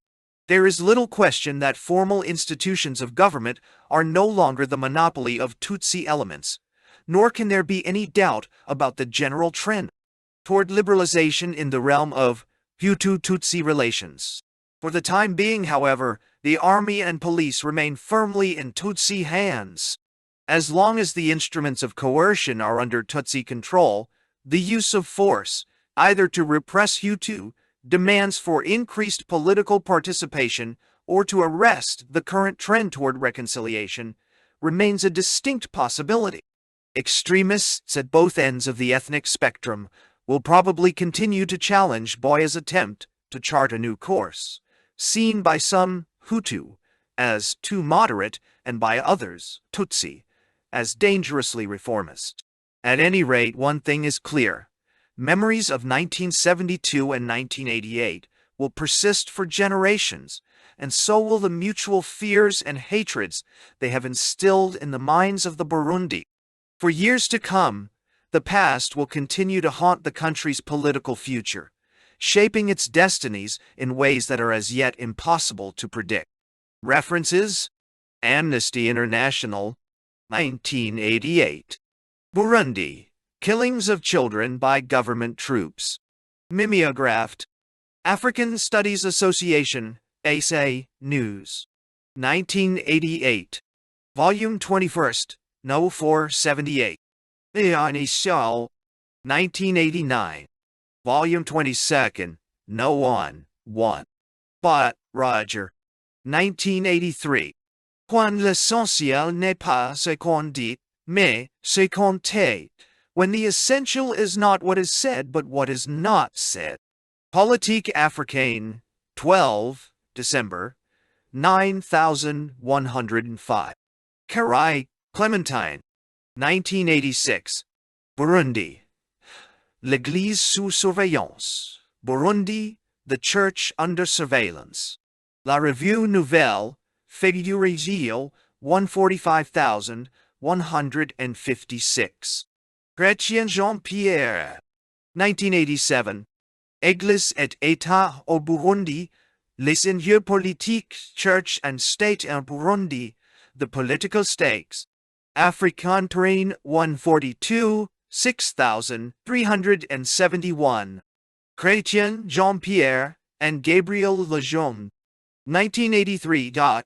Développement rural et démocratique paysan, l'exemple du Burundi. Politique Africaine 11, September 4577. Gawani. 1986. Elections et sociologie politique. Notes sur les législatives de 1981 and 1982 au Rwanda et au Burundi. Elections and political sociology. Notes on the legislative elections of 1981 and 1982 in Rwanda and in Burundi. Revue Tiers Monde, 106, April-June 331, 1338. Greenland, Jeremy, 1976. Ethnic Discrimination in Rwanda and Burundi. De. Case Studies on Human Rights and Fundamental Freedoms, a World Survey. The Hague, Martinus Nijhoff. Huntington, Samuel P. 1968. Day. Political Order in Changing Societies. New Haven, Con, Yale University Press. K. Reginald, 1987. Burundi Since the Genocide, Report No. 20. London, Minority Rights Group. Legum, Colin A.D. 1984, Tortoy.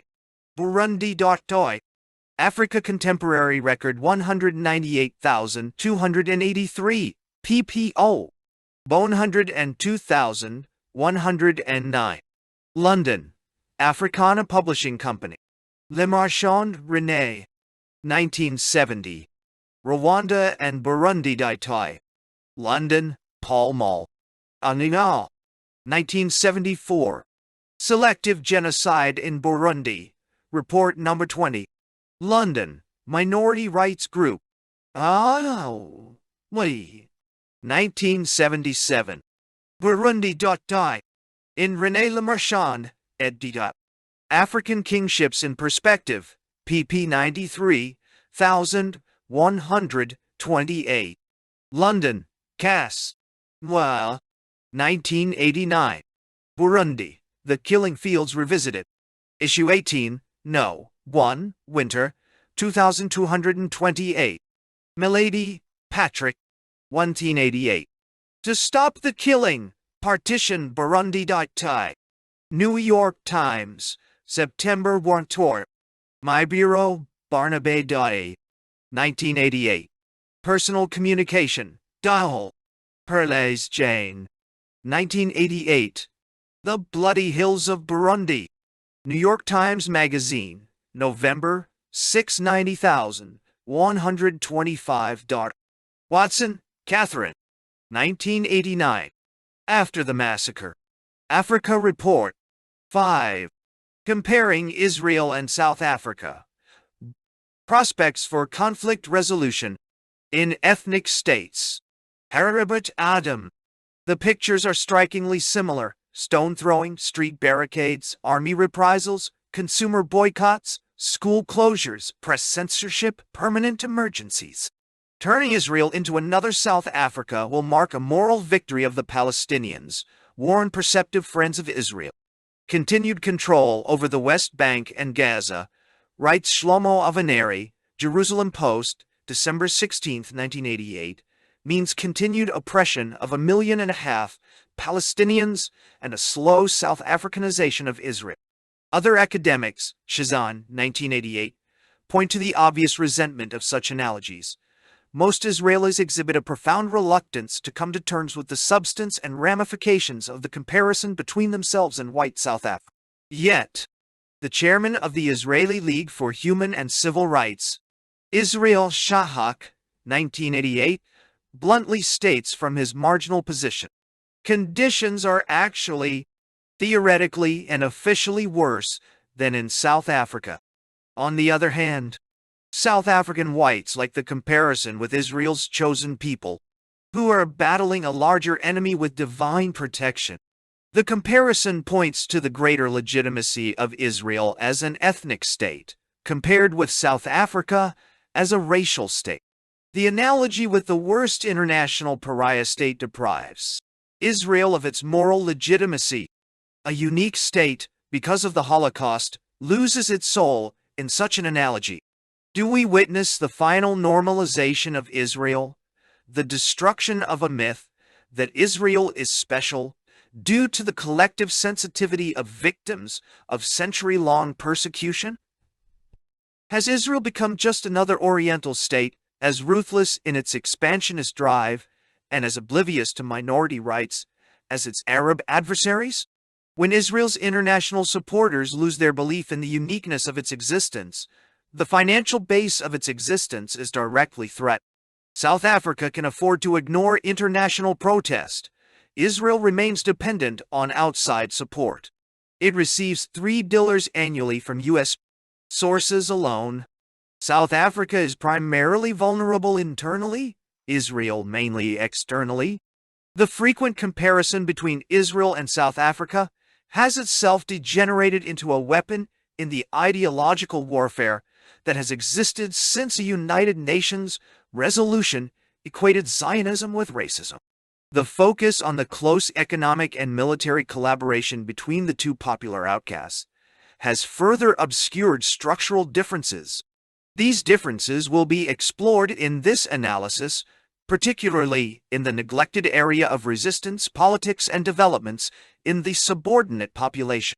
Dissecting the strategies of the Palestine Liberation Organization and the African National Congress, and speculating about the options and outcomes of ethnic conflicts in two deeply divided societies tests the limits of comparative analysis.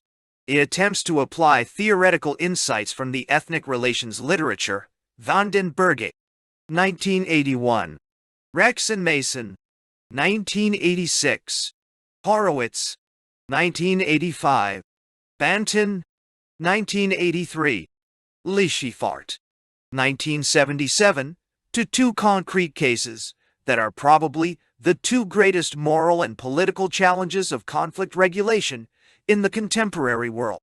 This analysis uses the Israeli situation as a backdrop to highlight South African developments, rather than elaborating in detail on the much clearer Israeli trends and options. Ethnic states and strategies of domination. There are similarities between Israel and South Africa that transcend the label settler societies. Both are ethnic states.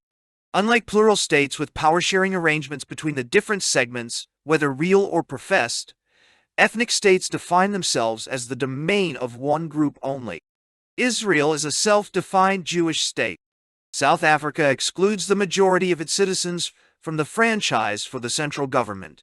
But whether ethnic outsiders are enfranchised, like the 7 million Israeli Arabs, or treated as non-citizens, like the 1.6 million Palestinians in the occupied territories or the inhabitants of South African Bantustans.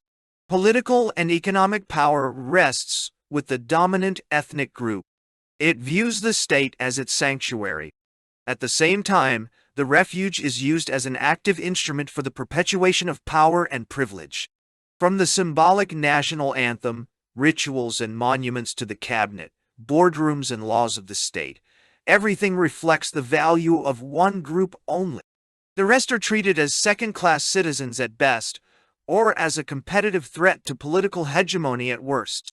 Under Israel's law of return, any Jewish person anywhere in the world is entitled to instant Israeli citizenship upon immigration. At the same time, many Palestinians born in Israel or the occupied territories are permanently exiled. The Palestinian diaspora of 2.6 million in the Arab states exceeds the Palestinian population in the homeland. Similarly, except for temporary foreign migrant workers, only whites can immigrate to South Africa.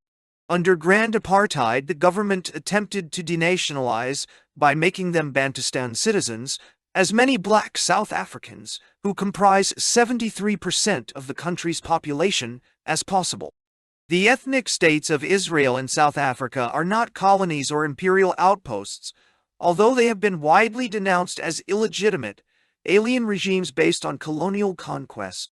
There are many features of colonial social relations, but the dominant groups, Afrikaners and Jews, lack the metropolitan homeland to which they could return. Long histories of residence in the disputed territories have resulted in the emergence of distinct national groups with rights of their own. This fact has long been recognized by the ANC opposition in South Africa, and recently the PLO officially acknowledged the right of Israel to exist as a Jewish state. At the heart of the dispute is the question of what kind of nation should be built in the area under control of the ethnic state. Unlike Israel, which, since 1981, has switched to more direct rule of the territories in response to PLO influence in the semi-autonomous local administration, South Africa's population, ratios, and limited white minority resources led to early indirect rule. The establishment of Bantustan partition, imposed from above, failed to get rid of blacks. By pressing blacks to police themselves and administer their own poverty in townships and Bantustans, Pretoria, however, deflected anger from whites onto black clients.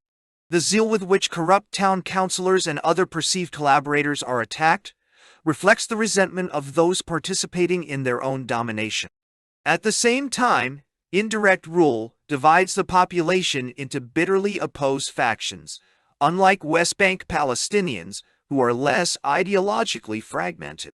When the ANC asked black policemen to turn their guns around, nobody listened. The South African police still has more black applicants than it can recruit. In contrast, when the leadership of the uprising demanded the resignation of Palestinian officials in the Israeli service, the majority obeyed instantly, although many trickled back. More than 90% of the politically conscious Palestinians in the territories are said to support the PLO, albeit itself an umbrella organization of various factions. In South African townships, on the other hand, UDF and Xiankanka, Azapo black consciousness or ideologically confused local vigilantes frequently vie for control in pitched battles. To achieve such division has, of course, long been the intent of apartheid policies. Deliberate state policies, however, do not explain their comparative success. The ethnic heterogeneity of blacks on which the apartheid edifice is built, compared with the ethnically more homogeneous Palestinians, does not account for the violent clashes either. Most intra-black strife in South Africa occurs within the same ethnic group. The Pietermaritzburg killings were motivated by political differences among Zulus. The Crossroads devastations were an Al-Shosa affair. And the UDF. Azapo clashes in the Eastern Cape were the result of internal strife. From the perspective of orthodox Marxist theory, The divisions in Black South Africa are surprising because urban blacks represent a relatively homogeneous proletariat locked up in identical housing. The life chances of the ghetto dwellers are determined by common exclusion. In contrast, Palestinians outside the refugee camps constitute a much more stratified society. They comprise a large petty bourgeoisie of merchants, professionals, and small-scale farmers. Until replaced by politicized youth of the recent Intifada, these middle-class notables set the tone of resistance. The Palestinian workers are generally day commuters rather than permanent city dwellers, or long-time migrants, as in South Africa. One would expect class divisions to express themselves much more explicitly in Palestinian society and, conversely, predict a much more common ideological stance in the South African case. The contrary empirical reality to these economistic assumptions defies crude reductionism. These considerations neglect a number of factors that are unique to each situation. In South Africa, the very poverty created by minority rule has partly destroyed traditional African norms and values. An atomized existence in an alien township environment has replaced traditional family structures, which were undermined already by decades of migrant work, legal insecurity, and economic dependency. In this atmosphere of hopelessness, people turn on each other rather than against the hidden source of their misery. The opponent appears too overwhelming to be attacked directly. Few can trace the exact causes of low wages or unemployment in the absence of political education. The illegality of political organization prevents vague frustrations from being collectively articulated and attributed. Instead, individualistic escape from a depressing reality is frequently sought. The widespread use of drugs or dream worlds built around independent churches, to which 30% of all blacks actively belong, testifies to a state of political anomie, daily reinforced by effective media manipulation toward consumerism and a political individualism. Every so often, semi-integrated youths break through the cycle of despair and periodic upheavals, only to be taught with ever more sophisticated repression that they hope in vain. Law and order triumph, albeit in a permanent emergency. Compliance without consent is acceptable to a state that has long abandoned striving for legitimacy among its majority. The authorities do not need to be supported, only obeyed. Acquiescence rather than identification remains the hallmark of ethnic rule in an authoritarian system. Unlike fascist or communist regimes, the South African state aims at depoliticized passivity rather than active involvement of its subject peoples, and it directs its coercion mainly against activists. Were it to practice collective punishments, such as curfews or indiscriminate beatings as in Israel, South Africa would deprive itself of its workforce. Unlike Israel, where Arab labor so far is a significant factor only in construction and agriculture, no sector of the South African economy can do without black labor. In Israel, only 7% of workers are Palestinians from the territories. In the South African economy, 70% of employees are black Africans. General C.J. Lloyd, Secretary of the South African State Security Council, has explicitly stressed that in eliminating the small number of ANC revolutionaries in the townships, the security forces must take care not to incur the wrath of the masses by harming uncommitted, non-revolutionary members of the community by accident. In fact, the Army deploys a far-reaching program of upgrading selected troublesome townships in the hope of pacifying the communities with material improvements like better houses, roads, and sewers. Some Israelis fear that their country will decline into another South Africa. Ironically, some Afrikaners warn about the opposite. No right-minded person, said Mike de Vries, rector of the University of Stellenbosch, in an address to the military academy. wanted South Africa's situation to deteriorate to the level of Israel's, which had to stand against the Arab world. Afrikaans culture would become extinct without friends in Africa and fearless contact with other races. January 24, 1988. The South African rulers even encourage self-criticism that leads to the correcting of shortcomings. The sophisticated, selected repression of the South Africans remains far ahead of the Israeli method of punishing everyone in an area of uprising in the hope of causing a backlash against the act. South Africa's minority cannot afford a climate of communal warfare, which Israel's majority seems to tolerate quite comfortably. In short, in South Africa, the common economy constitutes one major limit to apartheid ruthlessness. This limit is reinforced by the full economic integration that modern production increasingly demands. Such constraints are minimal in Israel. Despite Israel's increased use of Palestinian labor, contrary to the ideals of the early Zionists, Arab economic action can prick, but not fatally wound the Israeli economy. A long general strike and consumer boycotts by blacks, however, could paralyze the apartheid state. It has not yet happened on a national scale because black workers themselves cannot afford this route and are divided over strategy. Different roles of unions in ethnic states. In South Africa, the most formidable challenge to the state originates from the union movement. Increasingly better organized unions restrain state policies and even trigger employers to defend workers' rights, occasionally in the interests of stability and productivity. In short, the South African labor movement operates outside state structures against capital and government alike. This adversarial relationship is regulated by some mutual adherence to mechanisms of dispute settlements, recognition agreements, and labor laws that allow unions to operate legally within mutually recognized limits.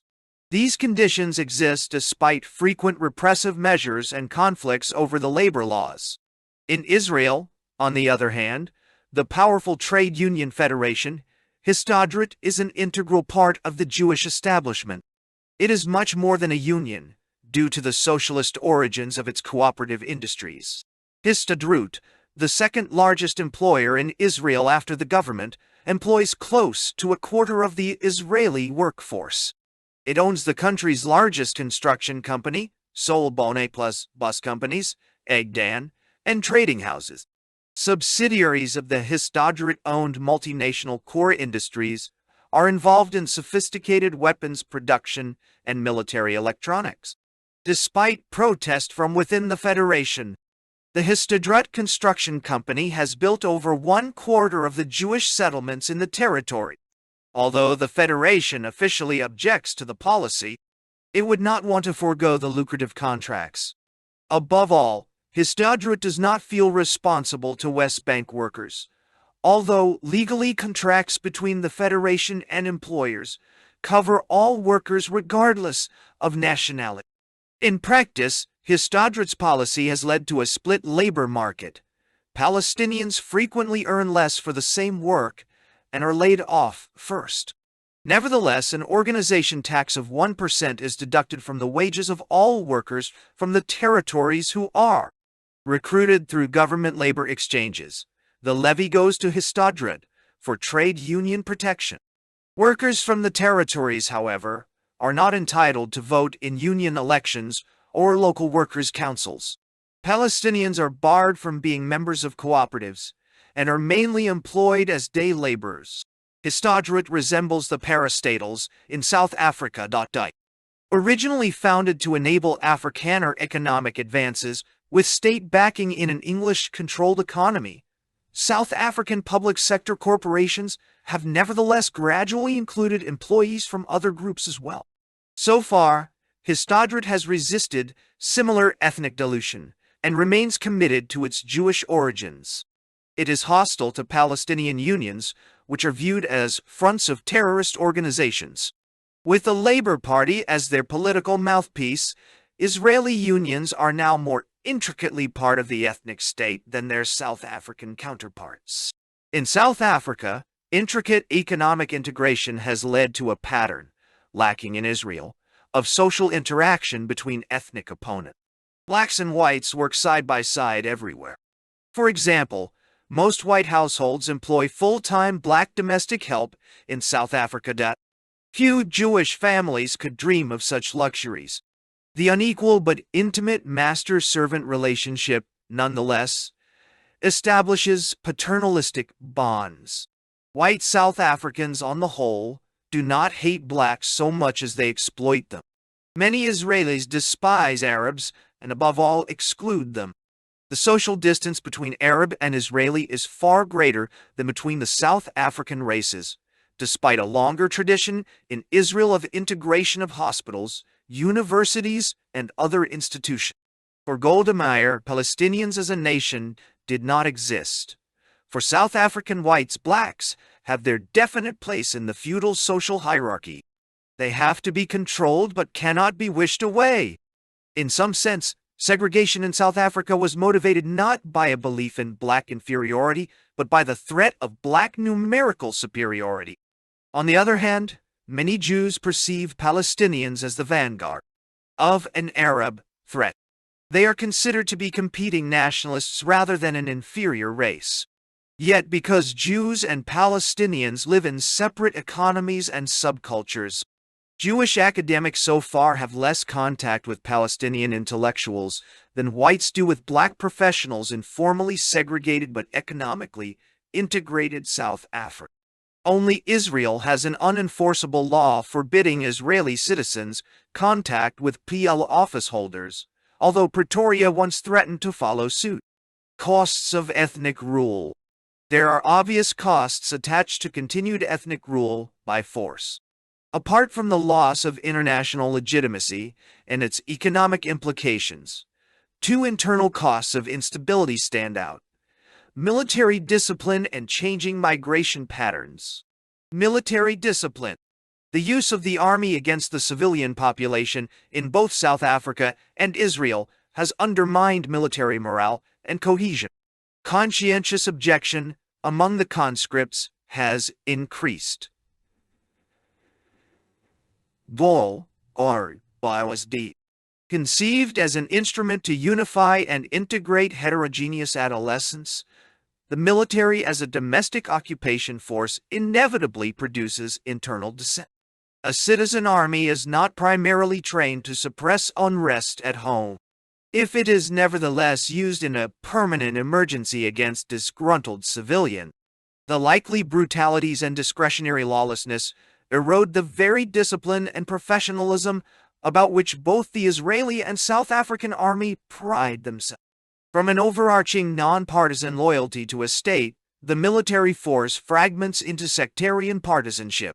In this predicament, liberal groups such as the Democratic Party in South Africa have suggested an entirely professional army as a solution to unreliable conscripts and the moral qualms of pacifists.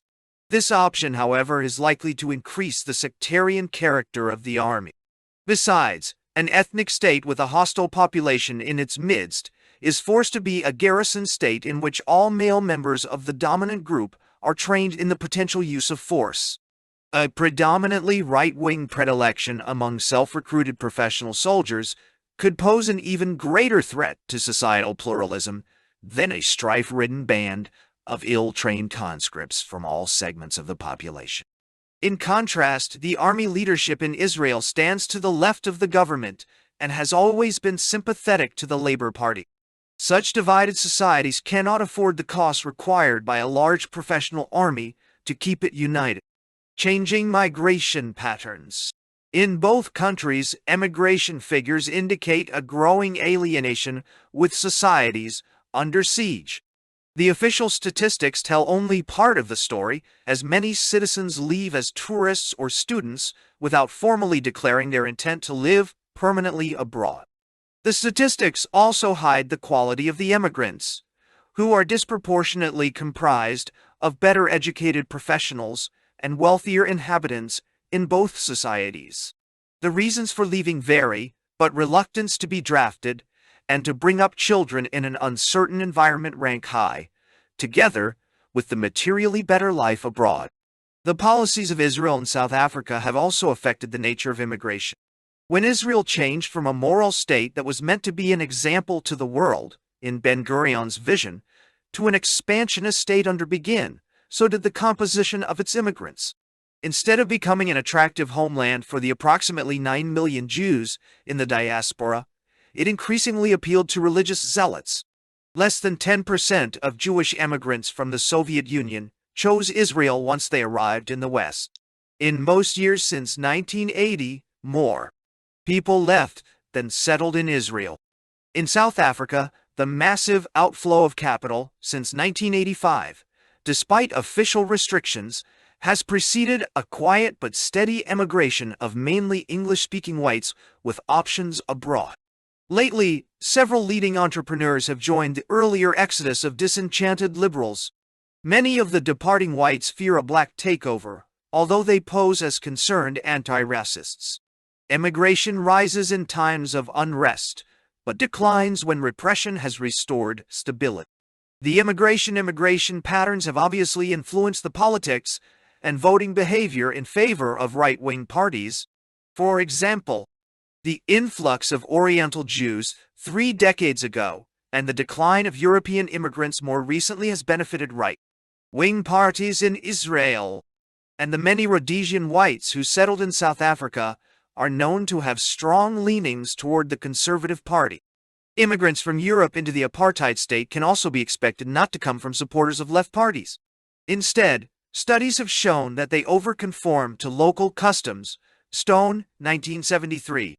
On the other side, South African voters for the Liberal Democratic Party frequently hold British passports.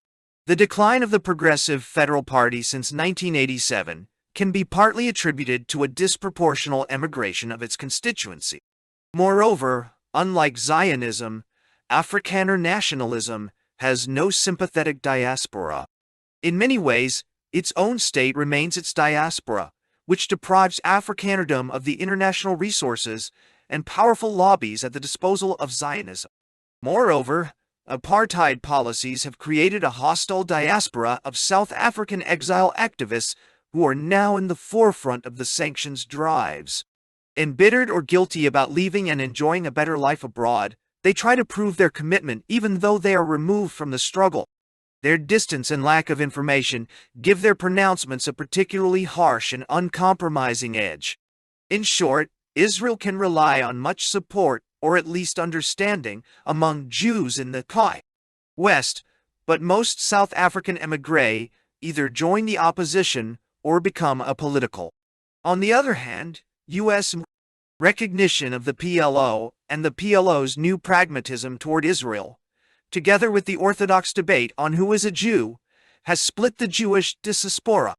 As Leonard Fein, 1988, has argued, the long-standing covenant of unconditional support of Israel by American Jews and unconditional acceptance of American Jews by Israel, in return, has been broken by the controversy. It has affected fundamentally the relations of U.S. Jews with Israel and with each other. Only 10% of American Jews are Orthodox. 30% would identify themselves as Reform Jews.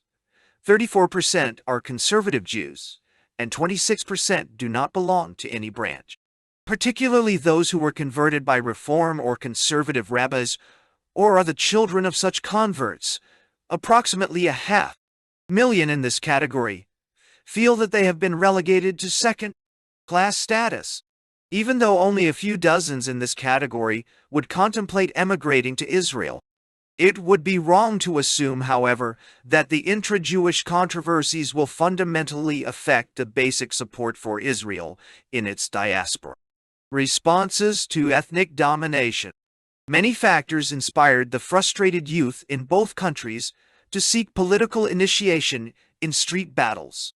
Blocked employment opportunities and specific grievances about the educational system or living conditions are important.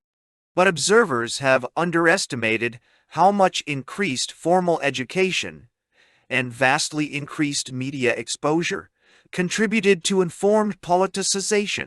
The exclusiveness of the Israeli economy prevented the absorption of the high school and university graduates produced by the Palestinian educational system. These educated Youngsters became the main organizers of the uprising.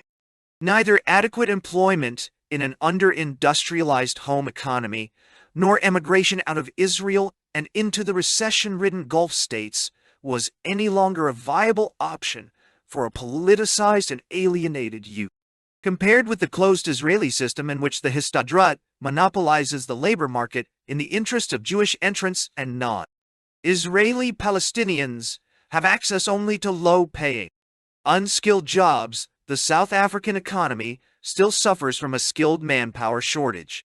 Most private businesses, and to some extent as well the state sector, are now ready to admit non-white graduates, provided they are well-trained. In South Africa, the issue is no longer the ethnic exclusiveness of a white economy, but the impoverishment of a dependent black educational system. Faced with a disruptive township life, underfunded schools, and ill-trained teachers, the frustrated products of Bantu education reacted with militancy similar to that of the Palestinians. Despite greater objective employment opportunities for skilled blacks in South Africa, as the South African government wavered between school closure and forced instruction under police supervision, so the Israeli rulers found themselves in a similar dilemma after the West Bank pupils were sent home for lengthy periods. According to one observer, Brinkley, 1988, the Israeli government did not realize that when the 277 West Bank school children were freed from the heavily controlled, politically sanitized school curriculum, many of them would instead attend free-form underground schools that ignored all the government's rules. Compared with the problems of people's education in South Africa, two factors aided the Palestinians' attempts at alternative schooling. First, the relative independence of Palestinian teachers, who were paid by Jordan, meant that they were not intimidated as much as in the authoritarian South African system. Second, the relative cultural homogeneity, communal discipline, and cohesion of Palestinian society facilitated alternative instruction, unlike the impoverished township life in South Africa. People's education in South Africa aimed at transforming the existing system rather than creating a separate one. Like the underground Intifada education, it politicized the youth through emphasis on political relevancy for the liberation struggle. The Palestinian effort never demanded an integrated education system under a single ministry with equal expenditure and rights for all its participants, as in South Africa. The comparatively greater black poverty in South Africa also shaped the different economic warfare in both societies. Boycotts of white stores were based on an increased importance of black purchasing power. This weapon, however, presupposed organization and alternative supplies, which were not always available or were frequently more expensive in townships. Limited strikes and rent boycotts proved far more effective where production and local administration were dependent on black cooperation. In Israel's more self-sufficient Jewish economy, withholding of taxes has been used by the Intifada to protest against taxation without representation.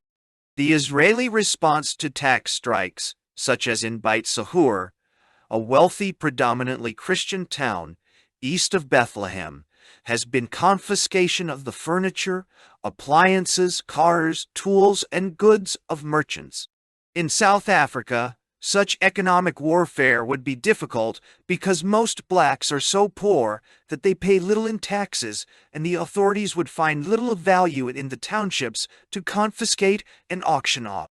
Where people did not pay service charges for water and electricity in the black townships, the local administration simply cut off supplies. Only the rent boycott of township houses proved partially successful because not everyone could be evicted. Television in particular has introduced comparative outrage among the victims of state violence. They no longer consider their fate in isolation from other world events. The New York Times, January 20th, 1988, reported, as the defense minister toured Ramallah, an Arab resident protested to him, "I saw them give beating." In South Africa, They don't hit like that. What do you know about South Africa? Demanded Mr. Rabin. T. We know, the man replied. We see it on TV. Similarly, South African protests have been inspired, if not misled, by dreams about the imminent collapse of white rule, reinforced by anti-Pretoria rhetoric abroad. The worldwide hostility towards South Africa has encouraged false analogies with liberation elsewhere in Africa. At times, a subconscious myth has developed that freedom will be delivered from abroad by ANC fighters or invading armies. The notion of liberation as a cargo cult one time included Russian submarines landing on the Transkeian wild coast. These and other false hopes have detracted from the task of realistic political organization inside the country. The feeling among Palestinians of being neglected by Arab states in light of Israeli collective punishment led to the emergence of a new internal leadership among the Palestinians. The internal underground increasingly directs the PLO exiles who were caught by surprise, much as the ANC was not prepared for the 1976 Soweto uprising. Unexpectedly for Israel, the Israeli Arabs joined the Palestinian strike action for the first time. Above all, a new internal secret national committee emerged, composed of representatives of all factions. Arafat el-Fatah, the strongest. The three socialist organizations, aligned with different outside sponsors, the Popular Front for the Liberation of Palestine, the Democratic Front, the Communist Party, and Islamic Jihad, the fundamentalists with much support in the refugee camps. The internal leadership now sets the tone of resistance politics.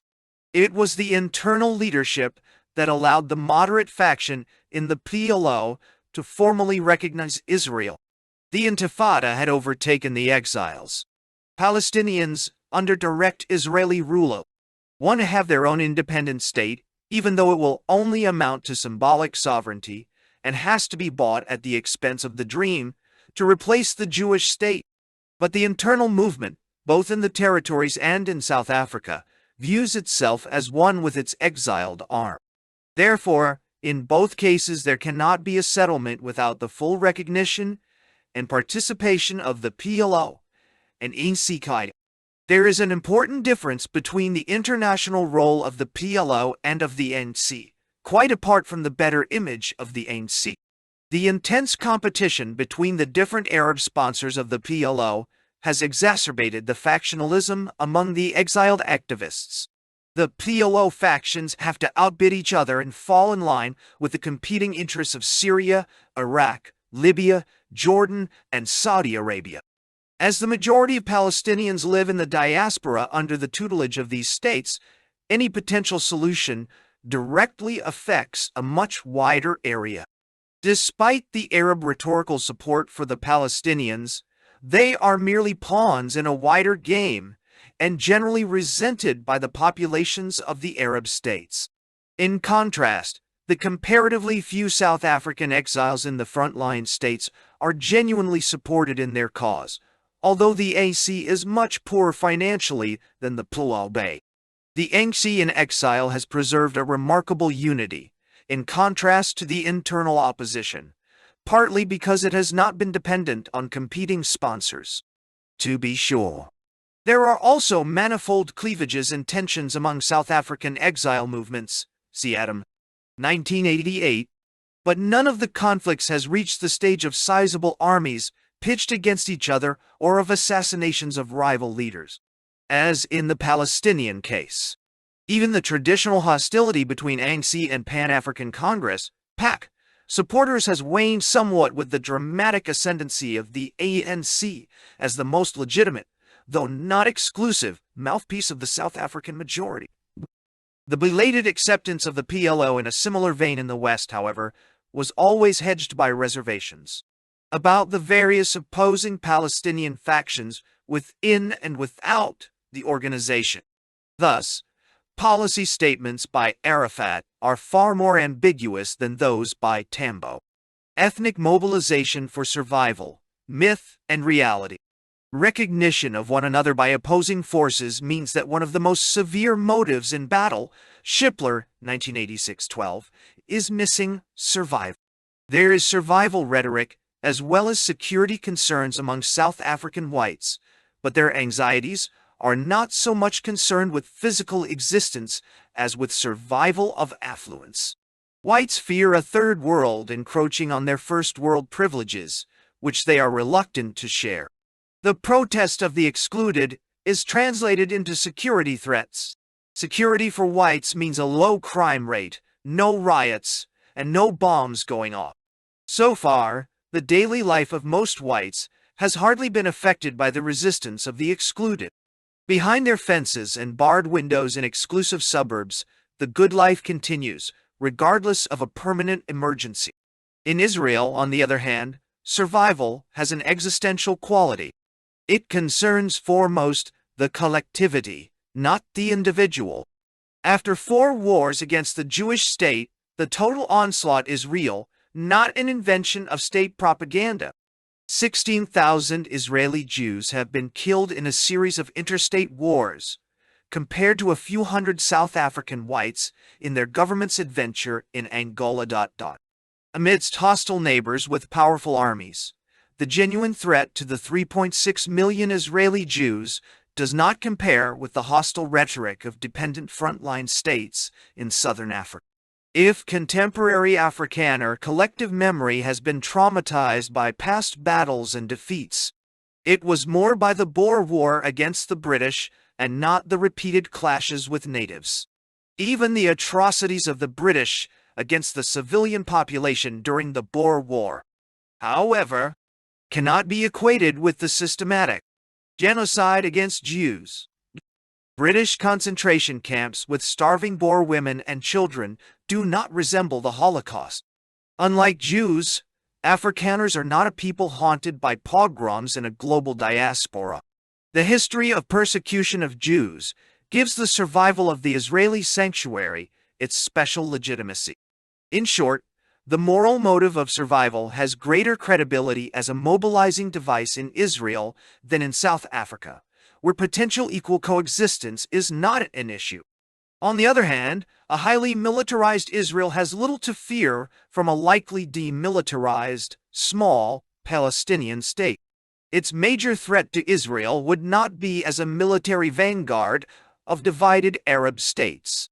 In reality, Israeli planners fear the influence of a successful PLO on the Israeli Arabs and view the Palestinian state as a potential irredentist force. In addition, they dread the economic losses that a Palestinian-Jordanian federation, even with the inclusion of Israel, in a common market would entail. The project of nation-building in Black South Africa, in both the Charterist ANC and workerist socialist vision, rejects Black chauvinism and ethnic separatism, the 3 most important ingredients for nationalism anywhere: a distinct territorial base, a separate language, and religion are all absent for Black nationalism. Africans now form a majority in all metropolitan areas. English is the preferred medium of protest and Black intellectual discourse, and the most prominent opposition leaders are Christian clergymen. Unlike the separate Palestinian identity, reinforced by territory, language, and the different religion of the dominant group, Black identity is merely defined in opposition to a policy, not as a different culture. There exists a common Palestinian nationalism, but only a nominal and fragmented African nationalism. The political identity of Black Africans is the culture of resistance against apartheid. Unlike Palestinians, the history and identity of Africans were never denied. Instead, white conquest subjugated the conquered and fostered tribalism. Jewish settlement, on the other hand, gradually displaced many Palestinians from their area of birth and made them into stateless refugees. While Zionism spawned and nurtured Palestinian nationalism, apartheid attempted to utilize different histories and cultures for divisive ends. Because apartheid has promoted the concept of different nationalities, its victims cannot embrace the imposed definitions of their oppressor. If nations are imagined communities, they presuppose self-identification. Because separate development has discredited the Bantustan institutional structures, even their extensive patronage does not legitimize tribalism.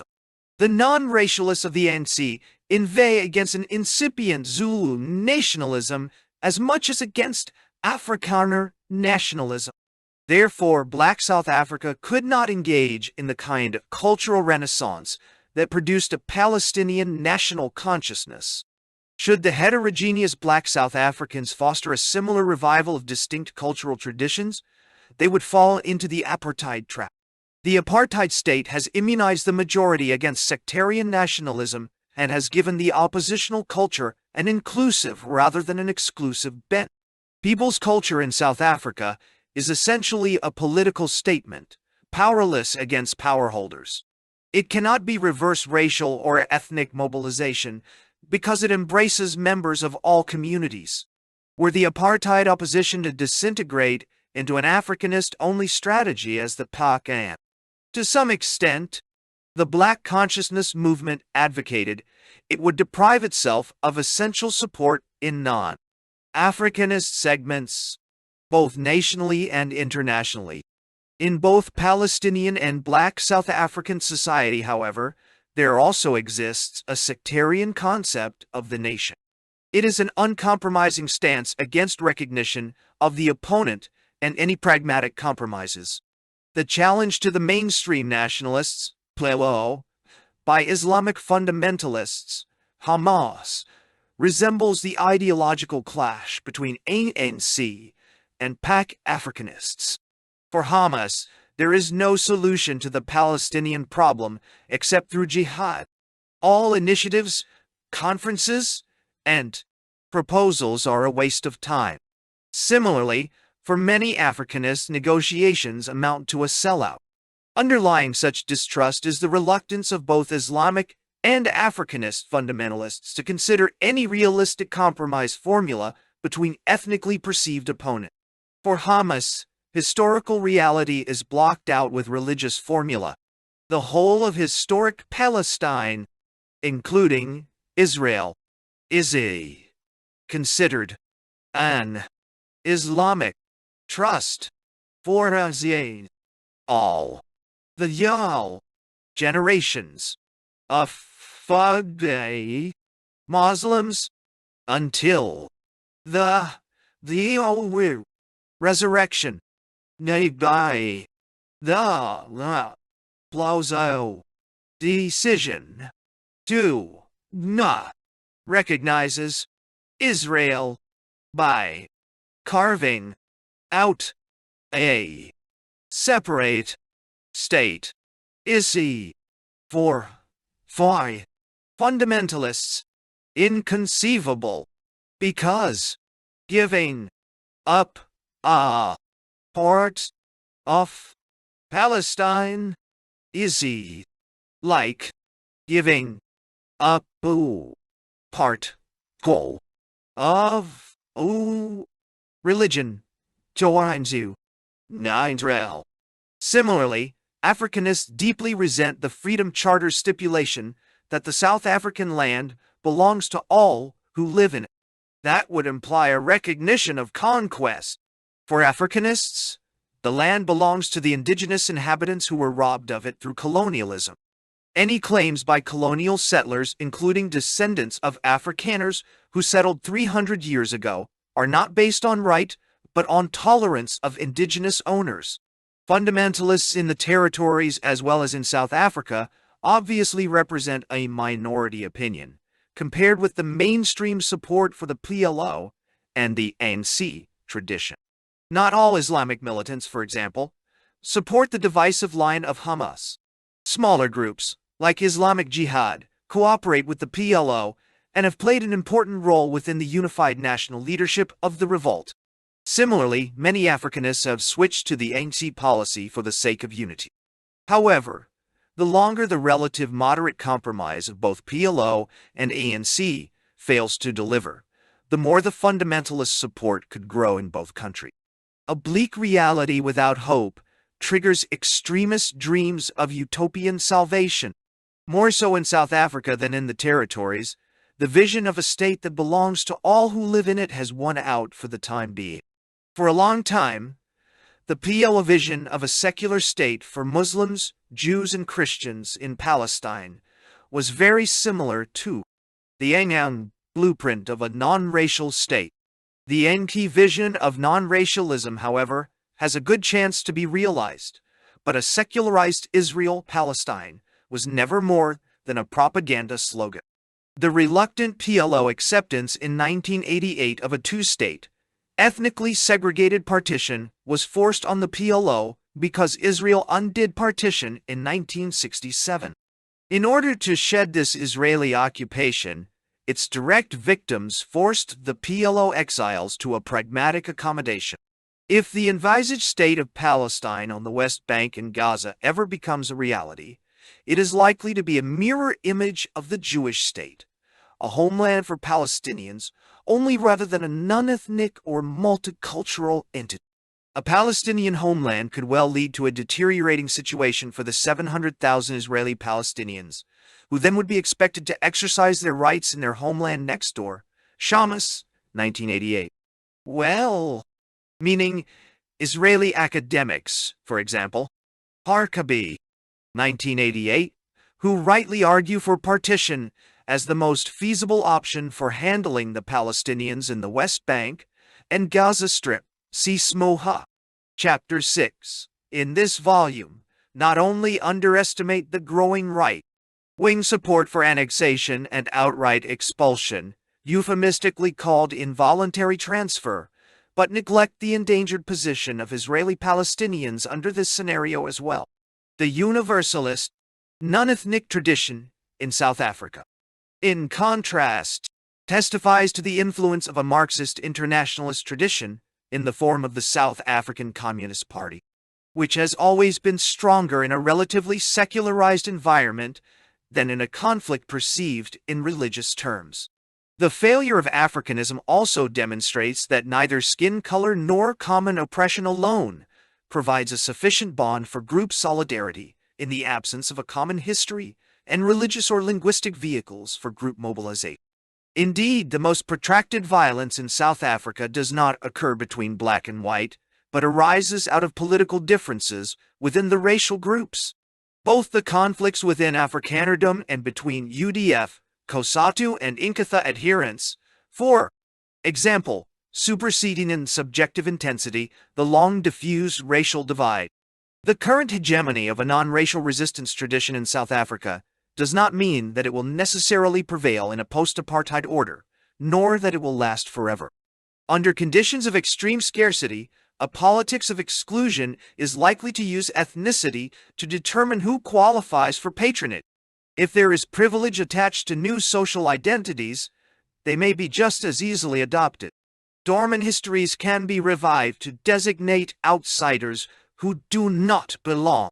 There is a rich tradition of racially bound identities and tribal patronage ready to be reactivated voluntarily, precisely because the state-imposed definitions have been jettisoned. Repeal of racial laws does not annul decades of racial indoctrination.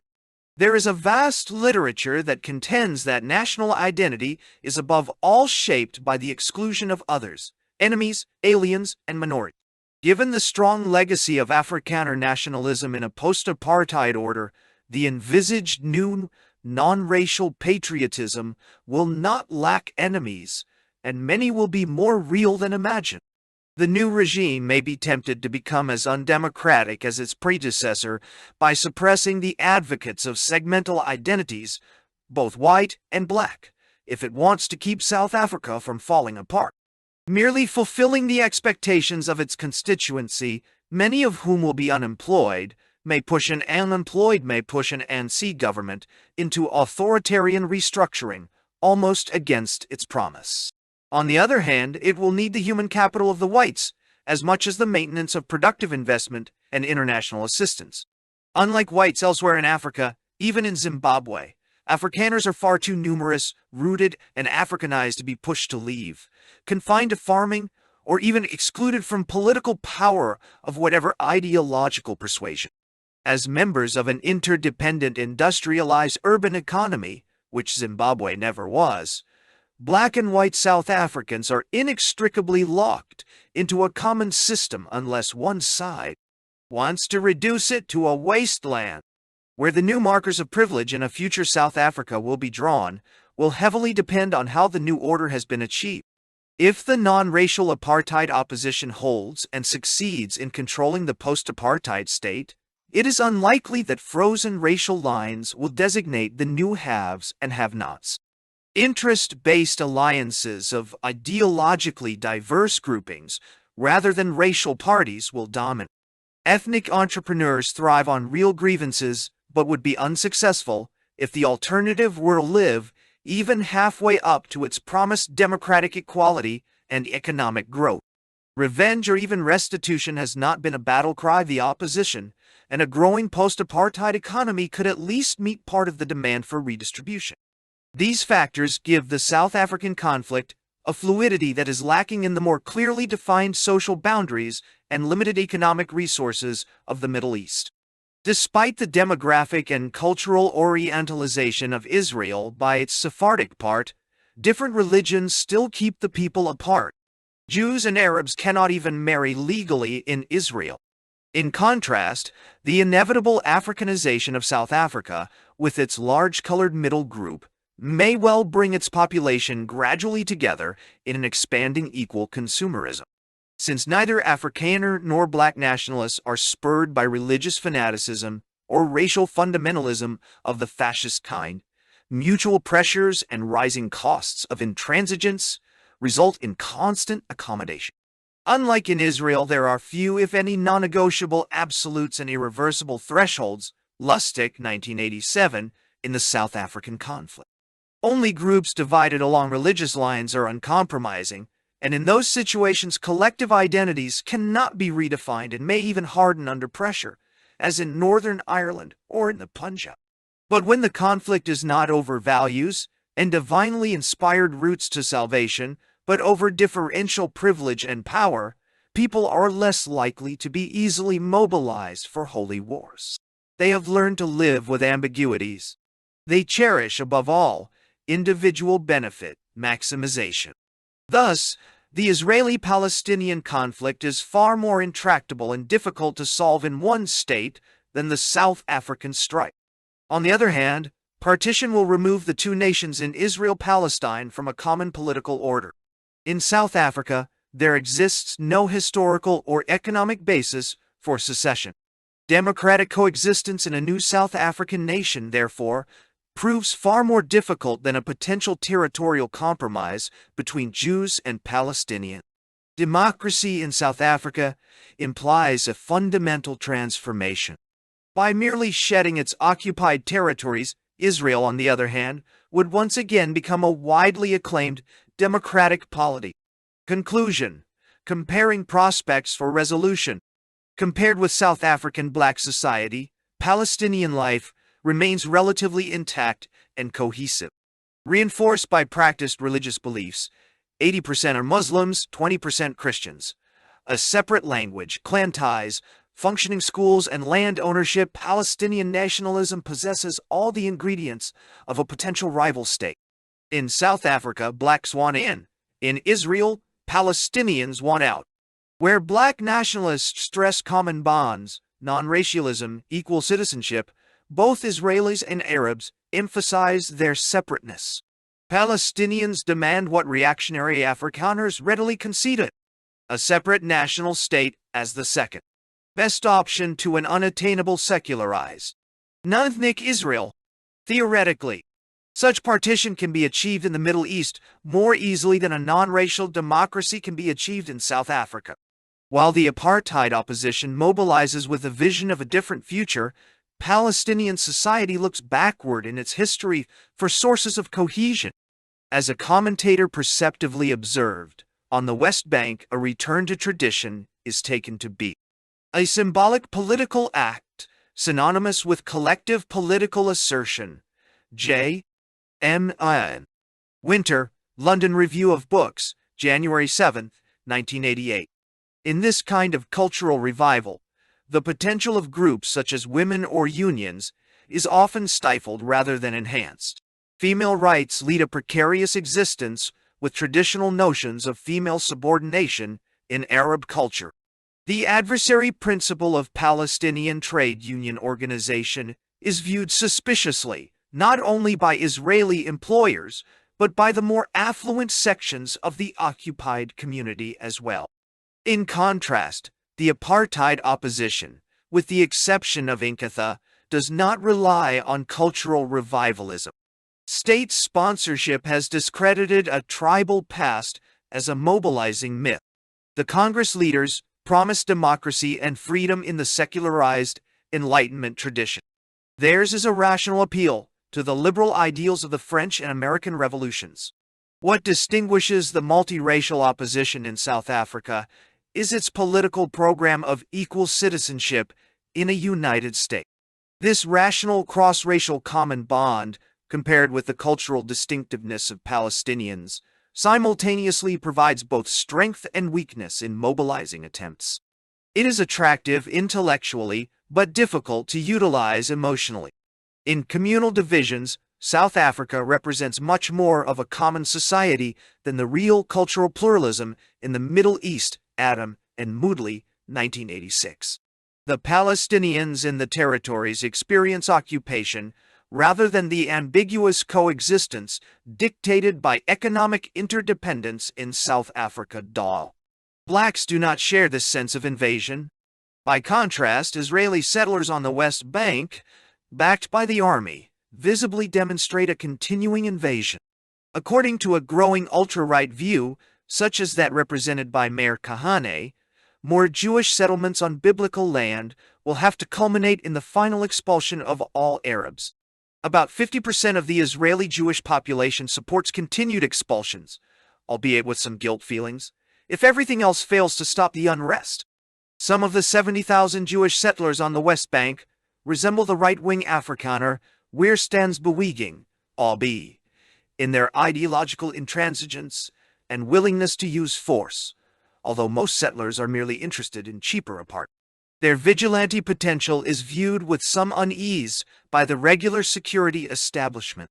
Contrary to the AB, however, which is considered an enemy by the present government in Pretoria, the Israeli settlers are backed by the state. For the Palestinians, they are almost an extension of the occupation forces. This perception blurs the difference between armed personnel and civilians, a situation the ANC recognizes. It also inhibits intercommunal solidarity, which the ANC fosters with its emphasis on non-racialism. In short, there is perhaps more of a possibility of many more South African whites joining a democratic, secularized ANC than of left-wing Jews being accepted as allies by Palestinian nationalists and fundamentalists, despite greater debate and realism in Israel. In South Africa, Afrikaner and African nationalism have always recognized each other. African resistance wants to raise the cost of domination in order to force the rulers to a negotiated coexistence in a common state. Afrikaner nationalists also claim to aim at a united polity where neither group could dominate another. Only the ultra-right aims at partition.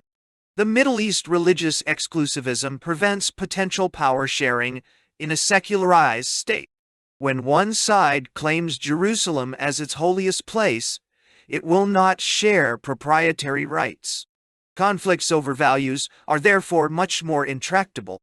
Conflicts over power and privilege, as in South Africa, are negotiable. The danger is that both South Africa and Israel refuse to negotiate with their authentic opponents. Only mutual recognition of the opponent's legitimacy can restore stability. The longer both governments procrastinate, the more they risk having no one to negotiate with. In both subordinate groups, younger extremists increasingly replace traditional nationalists.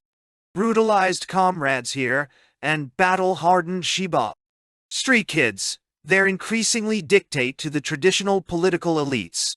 This is particularly the case among Palestinians with weak unions, which form in South Africa the main organized, democratic counterweight against anarchy and authoritarian vanguards alike.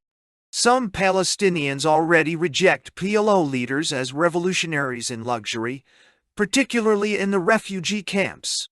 Israel may yet long for the days when Arafat could make controversial compromises stick, as South Africa may one day want Mandela to unite a fragmented movement and discipline self-made revolutionaries out of control. It is a popular myth that polarization strengthens the cause of the subject population. In both South Africa and Israel, ultra-right parties gain support as confrontation proceeds apace. Security overrides rational cost calculations. Identity is being redefined as survival. Traditional moral legacies are easily cast aside. Demagogues on both extremes benefit from portraying a sacred cause that is being bargained away, a beloved national family being threatened. In the end, these purists carry the day unless they are preempted by the Bothas and Rabbins themselves, adopting the symbols of intransigence. In such a predicament, both countries will have moved closer to the threshold of fighting it out the longer genuine negotiations are delayed. The reality is that, in such a fight, the technologically superior power is likely to triumph, regardless of moral claims or world opinion. The only realistic blockage of such a course lies in a more forceful joint US-EC-Soviet intervention in both the Middle East and South Africa in order to force two ethnic states to reason and common sense. Note 1.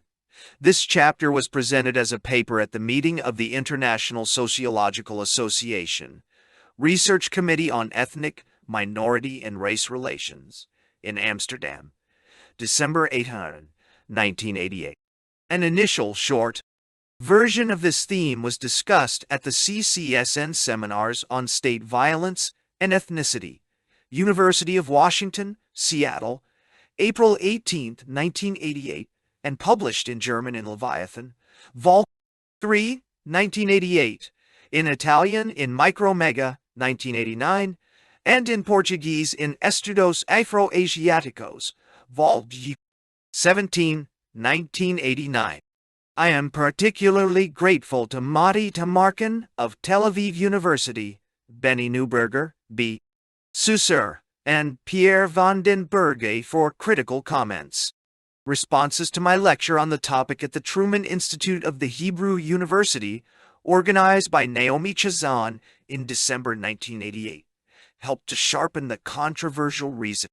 References: Adam H. and K. Moodley died Y. 1986. Taonwai. South Africa Without Apartheid. Berkeley, University of California Press, Tar. Adam H. 1980. Adidai. Exile and Resistance. The African National Congress, the South African Communist Party, and the Pan-Africanist Congress. And Peter Berghe and Bobby Godsell, A Future South Africa, Cape Town, Human and Rousseau. Banton, M. 1983. Racial and Ethnic Competition. Cambridge, Cambridge University Press. Brinkley, Joel. 1988. Hard Lesson from the Arab Unrest. New York Times, May 22. Chazan, Naomi died. 1988. Israel and South Africa. Some Preliminary Reflections. New Outlook. June, 811. Fine, Leonard. 1988. Who Are We? New York, Harper and Row. Harkabi, 1988. Israel's Fateful Hour. New York, Harper and Row. Horowitz, D.L., 1985. Ethnic Groups in Conflict. Berkeley, University of California Press. Leichhardt, A. 1977. Democracy in Plural Societies. New Haven Con, Yale University Press. Lustig, Ian. 1987. Israeli State Building in the West Bank and the Gaza Strip, Theory and Practice. International Organization, 41, Noah 1, Winter, 151,171. Rex, J., and D. Mason, eds. 1986. Theories of Race and Ethnic Relations. Cambridge University Press. Shahak, Israel. 1988. Israeli Apartheid and the Intifada. Race and Class 30, No. 112. Shamus, A. 1988. The Morning After. The New York Review of Books, September 29, 1988. Shipler, D.K. 1986. Korea. Arab and Jew.I. Harmonsworth, England. Penguin. Stone, John, 1973. Colonist or Uitlander? A Study of the British Immigrant in South Africa.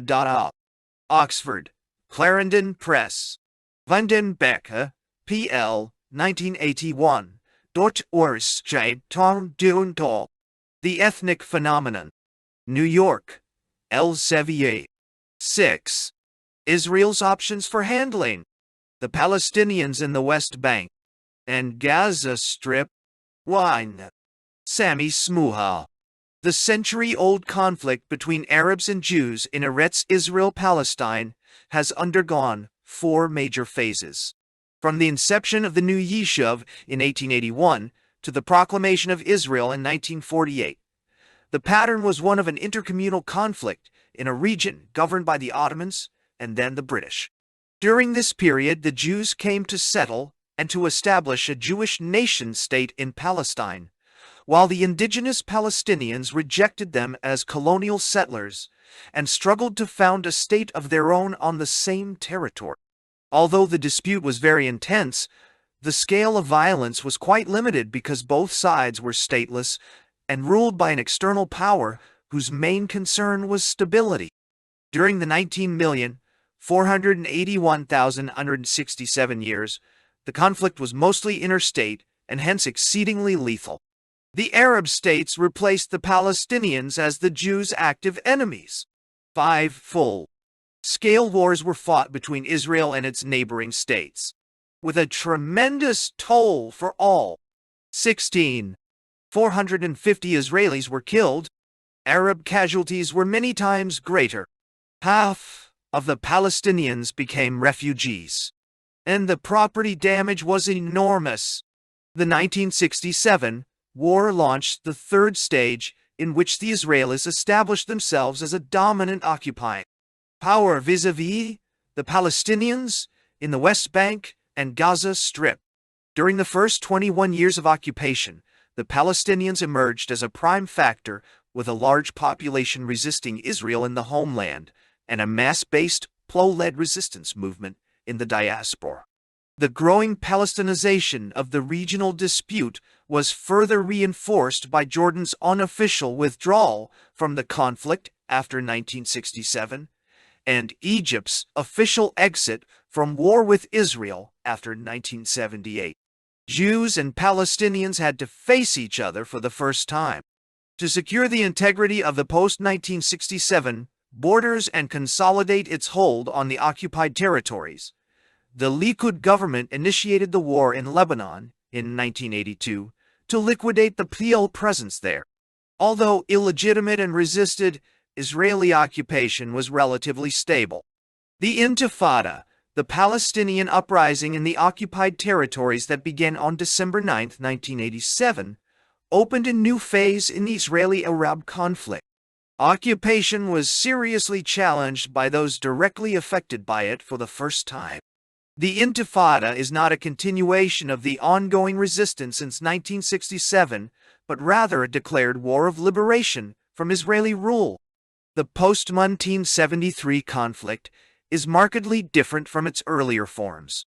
The present protagonists are Jews, organized in a modern state with a sophisticated technology of warfare, and stateless Palestinian Arabs, divided into 1.6 million, who are placed under Israeli military administration, 2.5 million living in the diaspora, and 7 million who are Israeli citizens.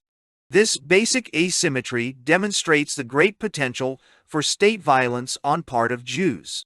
The actual level of violence was lowered considerably as a result of the reduction in interstate belligerency after 1973, but rose again during the Intifada. This chapter deals with the last two phases of the conflict and focuses on the fate of the segment of the Palestinian people occupied by Israel in 1967. Although Israel clearly externalizes the conflict vis-à-vis the Palestinian diaspora, and internalizes it vis-à-vis the Palestinian minority within the Green Line of Israel proper, it is not at all obvious what it does with regard to the Palestinians in the West Bank and Gaza. It is evident that the way Israel is handling the population in the territories inescapably affects the other sections of the Palestinian people and the chances to settle the whole dispute. The status of the West Bank and Gaza Strip, after 23 years of Israeli control, is ambiguous and highly disputed. With the exception of East Jerusalem, to which Israeli law was extended, the West Bank and Gaza Strip were not formally annexed. According to international law, these territories are under occupation and hence subject to the Geneva Convention. Israel disputes the term occupation because the territories did not legally belong to either Jordan or Egypt, but unilaterally agrees, nevertheless, to abide by the humanitarian provisions of the Geneva Convention. Yet Israel violates the human rights provisions against deportation, collective punishment, and other prohibitions by technically applying Jordan's or Egypt's emergency regulations, Shahada, 1989. The temporary nature of occupation, in which the occupier is not supposed to tamper with the fate of the occupied territory, is also problematic because Israel has held the West Bank and Gaza for an extended period of time and has not declared its intentions to retreat from them in the foreseeable future. Furthermore, it has taken various legal, administrative, and economic steps to Israelize these areas and to prejudice their future dispensation. On the other hand, the uncertain and transient attachment of the territories to Israel is evident in their status as the most controversial item in Israeli politics. The chapter also concentrates on the question of separability between Israel and the territories, because it is the central issue that determines the range of options available for Israel in handling the Palestinians in the occupied territories, and in resolving the wider dispute. Separability also affects the scale of state violence and the character of Israel. If the thesis that the territories have become irreversibly inseparable from Israel proper is valid, then partition is no longer a viable option. Greater Israel cannot claim to be a democracy, and violence is bound to escalate immensely. On the other hand, if the territories are still detachable, the implications for the past and future of Israel are necessarily quite different. The options. The Israeli-Palestinian conflict is polarizing, antagonizing, and disruptive because Israel is building a Jewish nation-state in a territory claimed as a homeland by the indigenous Palestinians who desire to have their own state there. What then are the options available for Israel? How can it manage the inevitable conflict and maintain political stability in the entire area?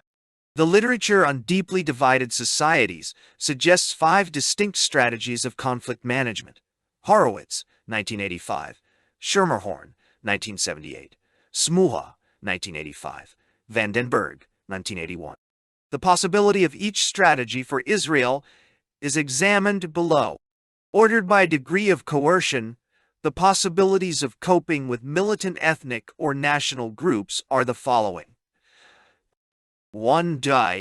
Consensus building. The state attempts to enhance its legitimacy and gain the consent of the non-dominant group by a system of voluntary assimilation or voluntary pluralism. Equalization of rights and opportunities. Meritocracy, and the fostering of national consensus and overarching institutions, values, identity, and citizenship. Consociationalism. The state acknowledges its inability to dissolve its ethnic or national heterogeneity and pursues a politics of accommodation and partnership vis the non-dominant group. It obtains stability through the structures of autonomy, federation, or confederation, and through the principles of proportionality, power sharing, compromise, and open access to the public domain. Life Art, 1977. 3. Domination. Having identified itself with the dominant group, the state places the subordinate population under control, exacts its resources, denies it opportunities and rights, and prevents it from organizing and resisting. Domination is facilitated by making the subordinate group economically dependent on the dominant group, and by imposing direct restrictions on its mobilization, outlawing of mass protest, and political organization. Optation of leaders, divide and rule tactics, and so on. Lustig, 1979. The large potential of state violence serves as a further deterrent. As a rule, effective domination reduces the actual use of violence to a minimum. 4. Partition. The state divides the shared territory and disengages from the conflict. Partition usually occurs when the dominant group can no longer absorb the rising cost of retention, or more likely, partition is imposed on the dominant group by the international community or by a successful secessionist or irredentist movement.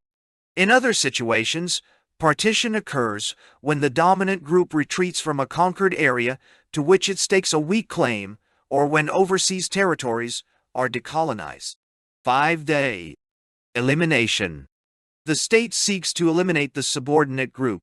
Removal is seldom the outcome of voluntary evacuation or agreed-upon population exchange, but is more commonly the offshoot of forced assimilation, mass expulsion, or genocide. It is therefore accompanied by substantial state and non-state violence. The great diversity of intergroup situations defies this typology of means to obtain political stability in multi-ethnic societies. Although the mixed and transitory cases are rather numerous, the classification is useful in mapping out the main possibilities and tracing shifts from one strategy to another. 1. In view of these theoretical possibilities, what are Israel's options in dealing with the Palestinians in the West Bank and Gaza Strip? Consensus building and consociationalism would require full annexation of the territories, unconditional enfranchisement of their residents, and the recasting of Israel into a secular democratic or binational state. Domination would mean the continuation and stabilization of the status quo of military control. Partition may bring about the rise of a Palestinian entity or state. Elimination would imply forced removal of the Palestinian population. These strategies correspond only partially to the 6 currently on the Israeli public agenda. The latter are discussed at length and compared in a report issued in early 1989 by the Jaffe Center for Strategic Studies Study Group, JCSS Study Group, 1989. The 3 strategies that parallel ours are annexation, status quo, and a Palestinian state. The other 3 are not genuine options. The first, autonomy, is an interim solution. The second option, a Jordanian-Palestinian federation, can be conceived of as part of a larger package providing for the prior formation of a Palestinian state. What Wow.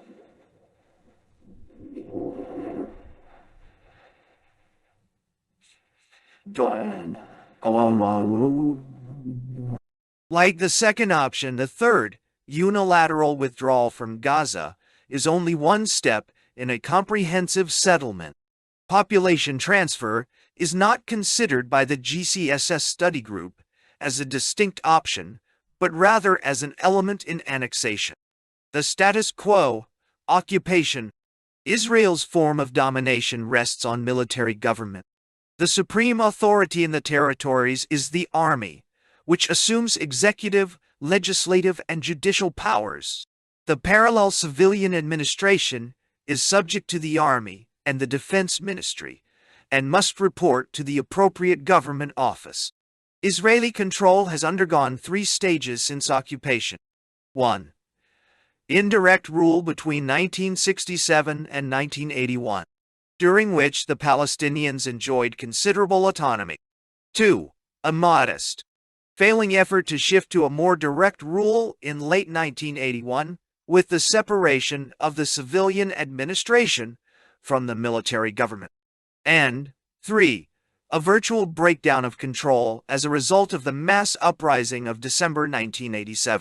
The historical transformation of Israeli domination has exposed its limited effectiveness and its decline over time. For an overall review, see Peretz 1986, Smith 1988. A more direct measure of the relative ineffectiveness of Israeli control is the steady growth of Palestinian resistance. The following figures are adapted from Benvenisti, Abu Zayad, and Rubinstein. 1986. 8,588. 221 1,222.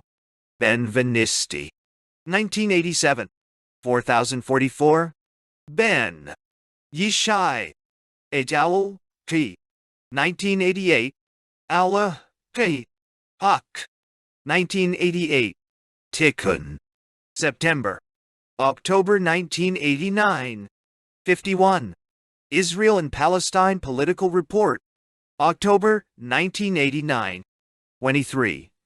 One quantitative indicator is the average annual number of disturbances of peace, including demonstrations, rock throwing, stone roadblocks, burnings of tires, distributions of leaflets, and hoistings of Palestine flags.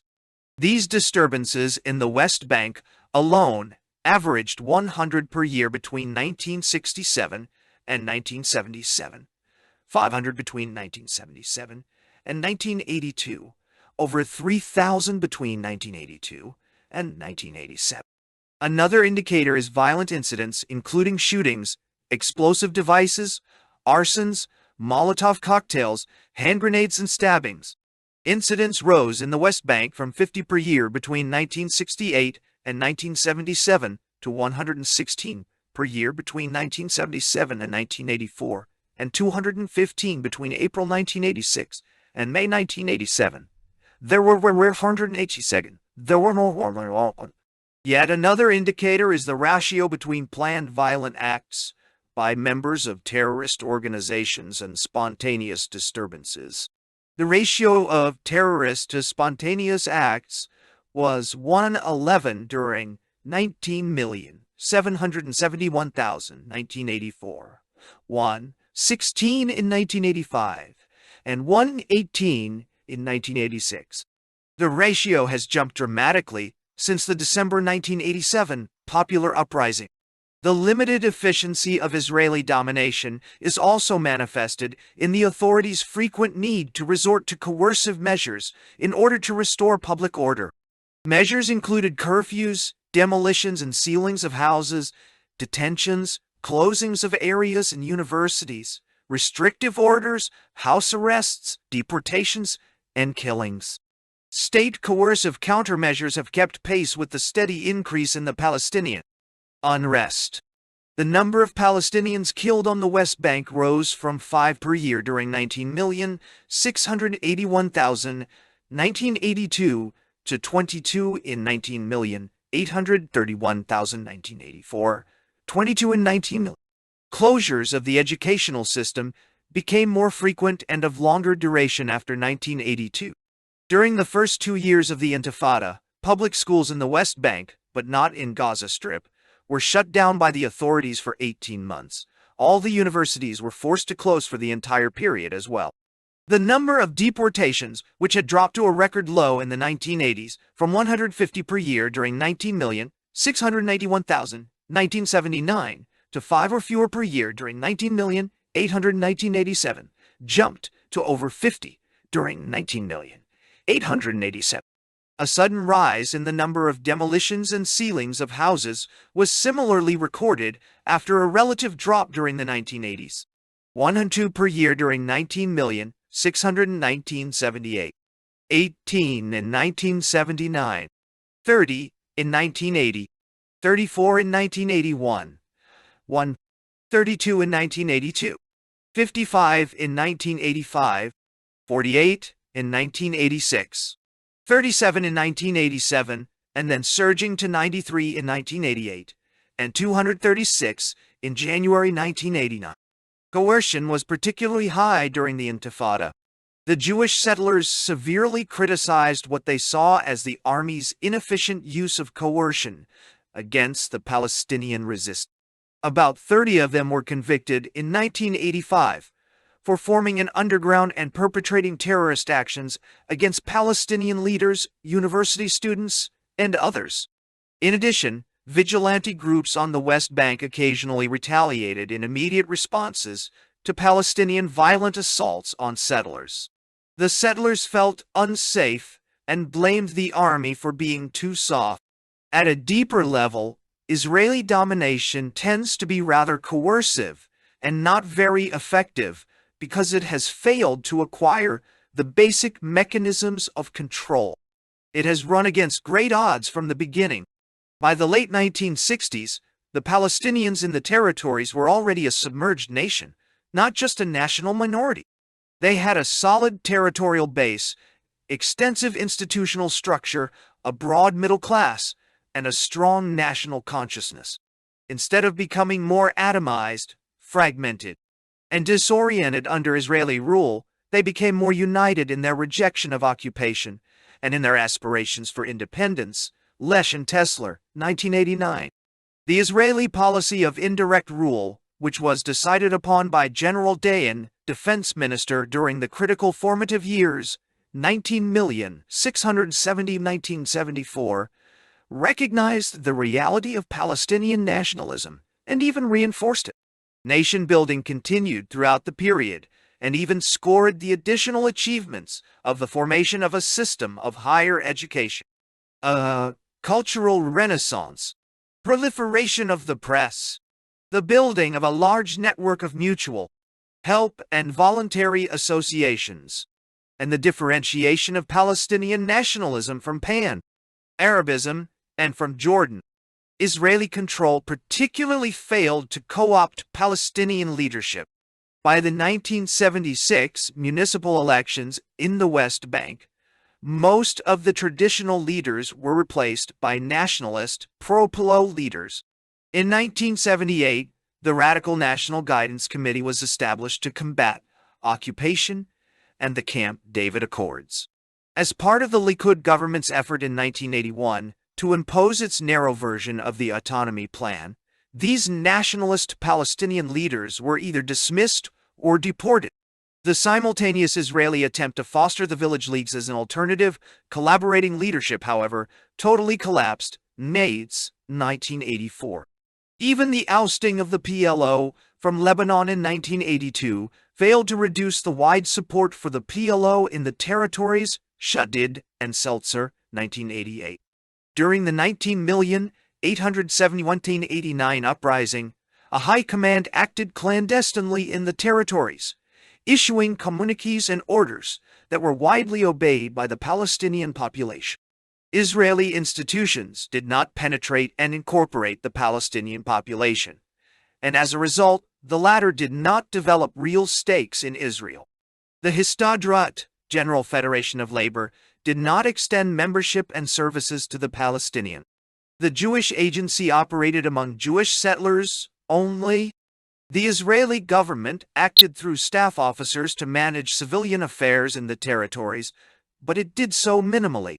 For instance, the educational system in the West Bank remained Jordanian in curriculum, matriculation examinations, teachers' training, supervision, and appointments. Israel only censored the textbooks and channeled the funds. Even in the non-national area of health, the Palestinians used their own separate system with only occasional referrals to specialized medicine in Israel. In 1985, public spending in the territories was as low as $185 per capita, only 14% of the amount spent on the average Israeli, $1,350. Benvenisti, 1987-30. Benvenisti, 1987. Regarding the provision of funds and services, Israel let a significant amount of foreign aid flow from Jordan, UNRWA, and a network of international relief organizations. Israel was much more successful in subordinating the economy of the territories. Palestinian economy remained unindustrialized and stagnant. Without growth, about one-third of the workers had to seek jobs in Israel, and many more looked for employment abroad. In 1986, 90% of the imports to the territories came from Israel, and 72% of the exports from the territories went to Israel. This economic dependence on Israel finally backfired. During 1987, the backward Palestinian economy could not absorb a sizable and swelling number of high school and university graduates. These educated youth, constituting two-thirds of all men aged 18-24, could not find suitable employment either in Israel, which employed only unskilled, cheap laborers, or in Jordan and the Gulf states, which were experiencing a recession. Israel's failure to co-opt these nationalist youth, raised up under Israeli occupation, played a prime role in the eruption of the uprising. Finally, Israel failed even in intelligence and counterinsurgency. The Shabak, General Security Service, defined its role narrowly as one of breaking terrorist cells rather than accomplishing a wider penetration through surveillance and information gathering. Thus, it could not foresee the impending uprising. The security establishment, including the Defense Ministry and the Office of Coordinator of Operations in the territories, acted on the assumption that a rebellion by the Palestinians was unlikely. It took the surprised authorities a month to comprehend the gravity of the December 1987 uprising and to design new tactics. By March 1988, the Israeli armed forces redefined the unrelenting uprising in the territories as a war of attrition. According to a self-imposed iron law of war strategy, the Israeli forces took the offensive in fighting the rebellious Palestinians. They made excessive use of coercion beatings, long curfews, cutting of water, electricity, fuel, and telephone utilities, mass arrests, detentions, and shootings to restore the lost deterrent capability of the army in the eyes of the daring Palestinians, so that, once the uprising was stopped, the heavily punished Palestinians would calculate the high costs to be paid for resuming it. By the end of 2 years of Intifada, about 15,000 Palestinians were incarcerated, 13,000 were wounded, and 600 had been killed. It is clear that the Palestinians were willing to bear very high costs, and that, in the absence of non-coercive controls, Israel had to resort to outright coercion for putting down the uprising. Israel's failure is put in bold relief by several early developments. By the second anniversary of the Intifada, a large number of Arab communities were behaving as if they were liberated. Scores of collaborators, or those accused of collaboration, had been executed by fellow Palestinians. The Palestinian daily routine was largely regulated by the underground high command, and the Israeli government had failed to get the consent of any local Palestinian leadership group to negotiate. For a discussion of the first year or two of the Intifada and its effects on Palestinians, Israelis, and others, see Lockman and Bean, 1989. 1989. Aronson, 1989. The JHSS study group considers the status quo option as potentially dangerous for Israel and the region for the long run. Although the group concedes that Israel can muddle through to keep a strategic depth and a grace period in hope of obtaining a better offer for settlement, it emphasizes the progressive deterioration in Israel's strategic standing entailed by the continuation of the status quo.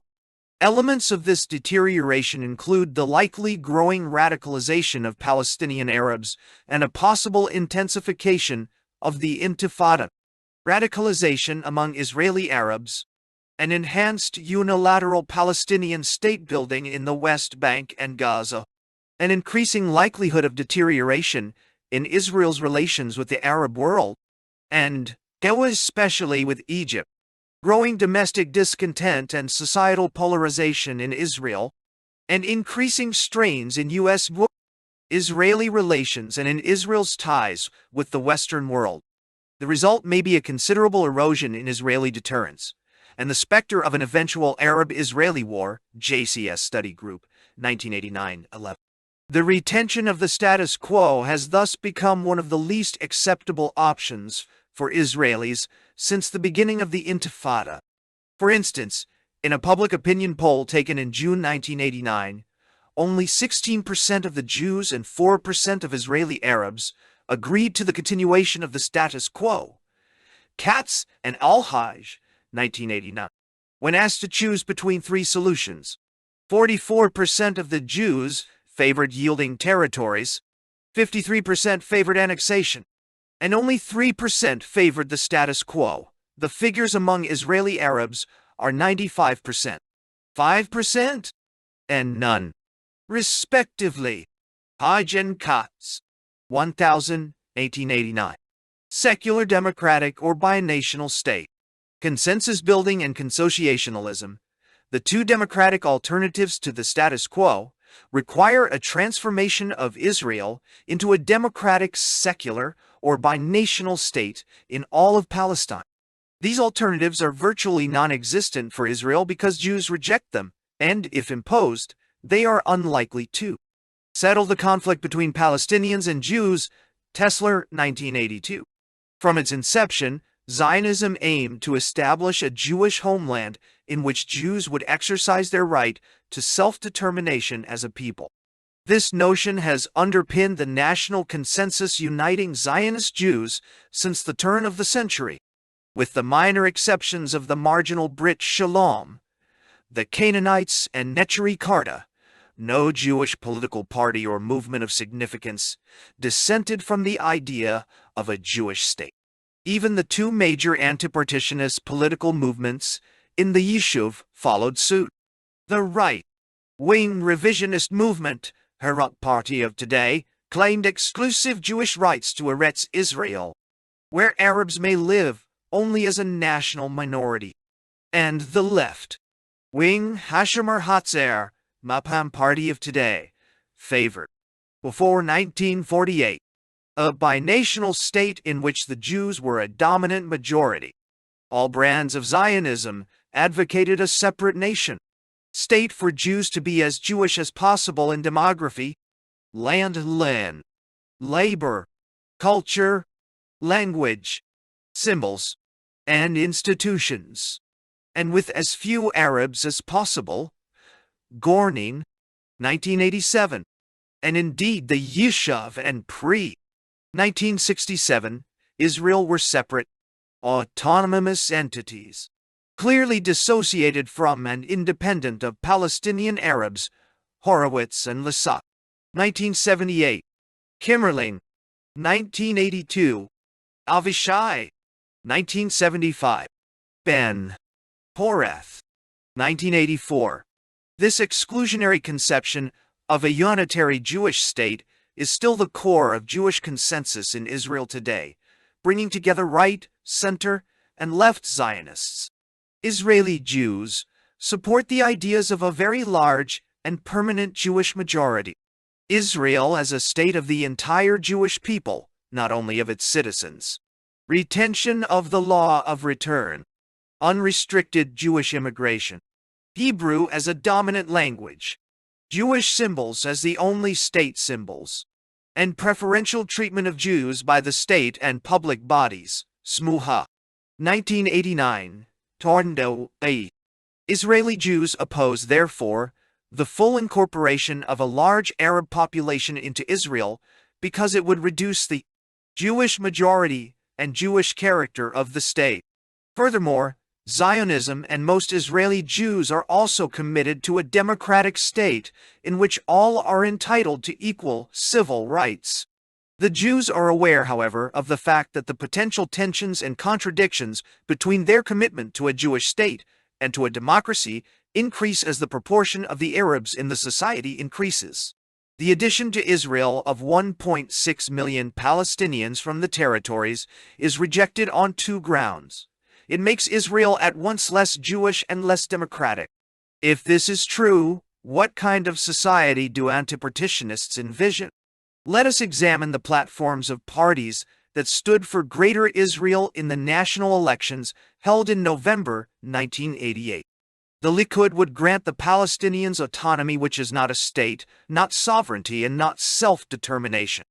There is no mention in the Likud platform of possible extension of Israeli citizenship to the Palestinians in the projected autonomy. The National Religious Party also insists on keeping all the territories, does not offer Israeli citizenship, and agrees only to individual and cultural rights. The annexationist radical right, the Tehiyah Zomot and Moladet, are rather explicit in denying the possibility of enfranchisement. The Jewish public is intransigent on the integrity of Israel as a Jewish state. Only 3% of the Jews polled in 1985, compared to 33% of Israeli Arabs and 35% of Palestinians in the West Bank, selected a binational state as the most appropriate solution of 10 possible solutions to the Palestinian question. And only 9.5%, compared to 59.5% and 64%, respectively, found this solution acceptable. Inbar and Yuckman. Ya Romney. 1989. Tor. In another survey, taken in 1986, of 8 solutions offered, only 8% of the Jewish respondents chose annexation of the territories and naturalization of the Palestinian population. Paris, 1987. In a survey taken in March-April 1988, 6 options were offered, of which 3 imply extension of the right to vote to the Palestinians in the territories. Together, they won the support of 26.5% of the Jews and 30% of the Israeli Arabs. Smuha, 1990.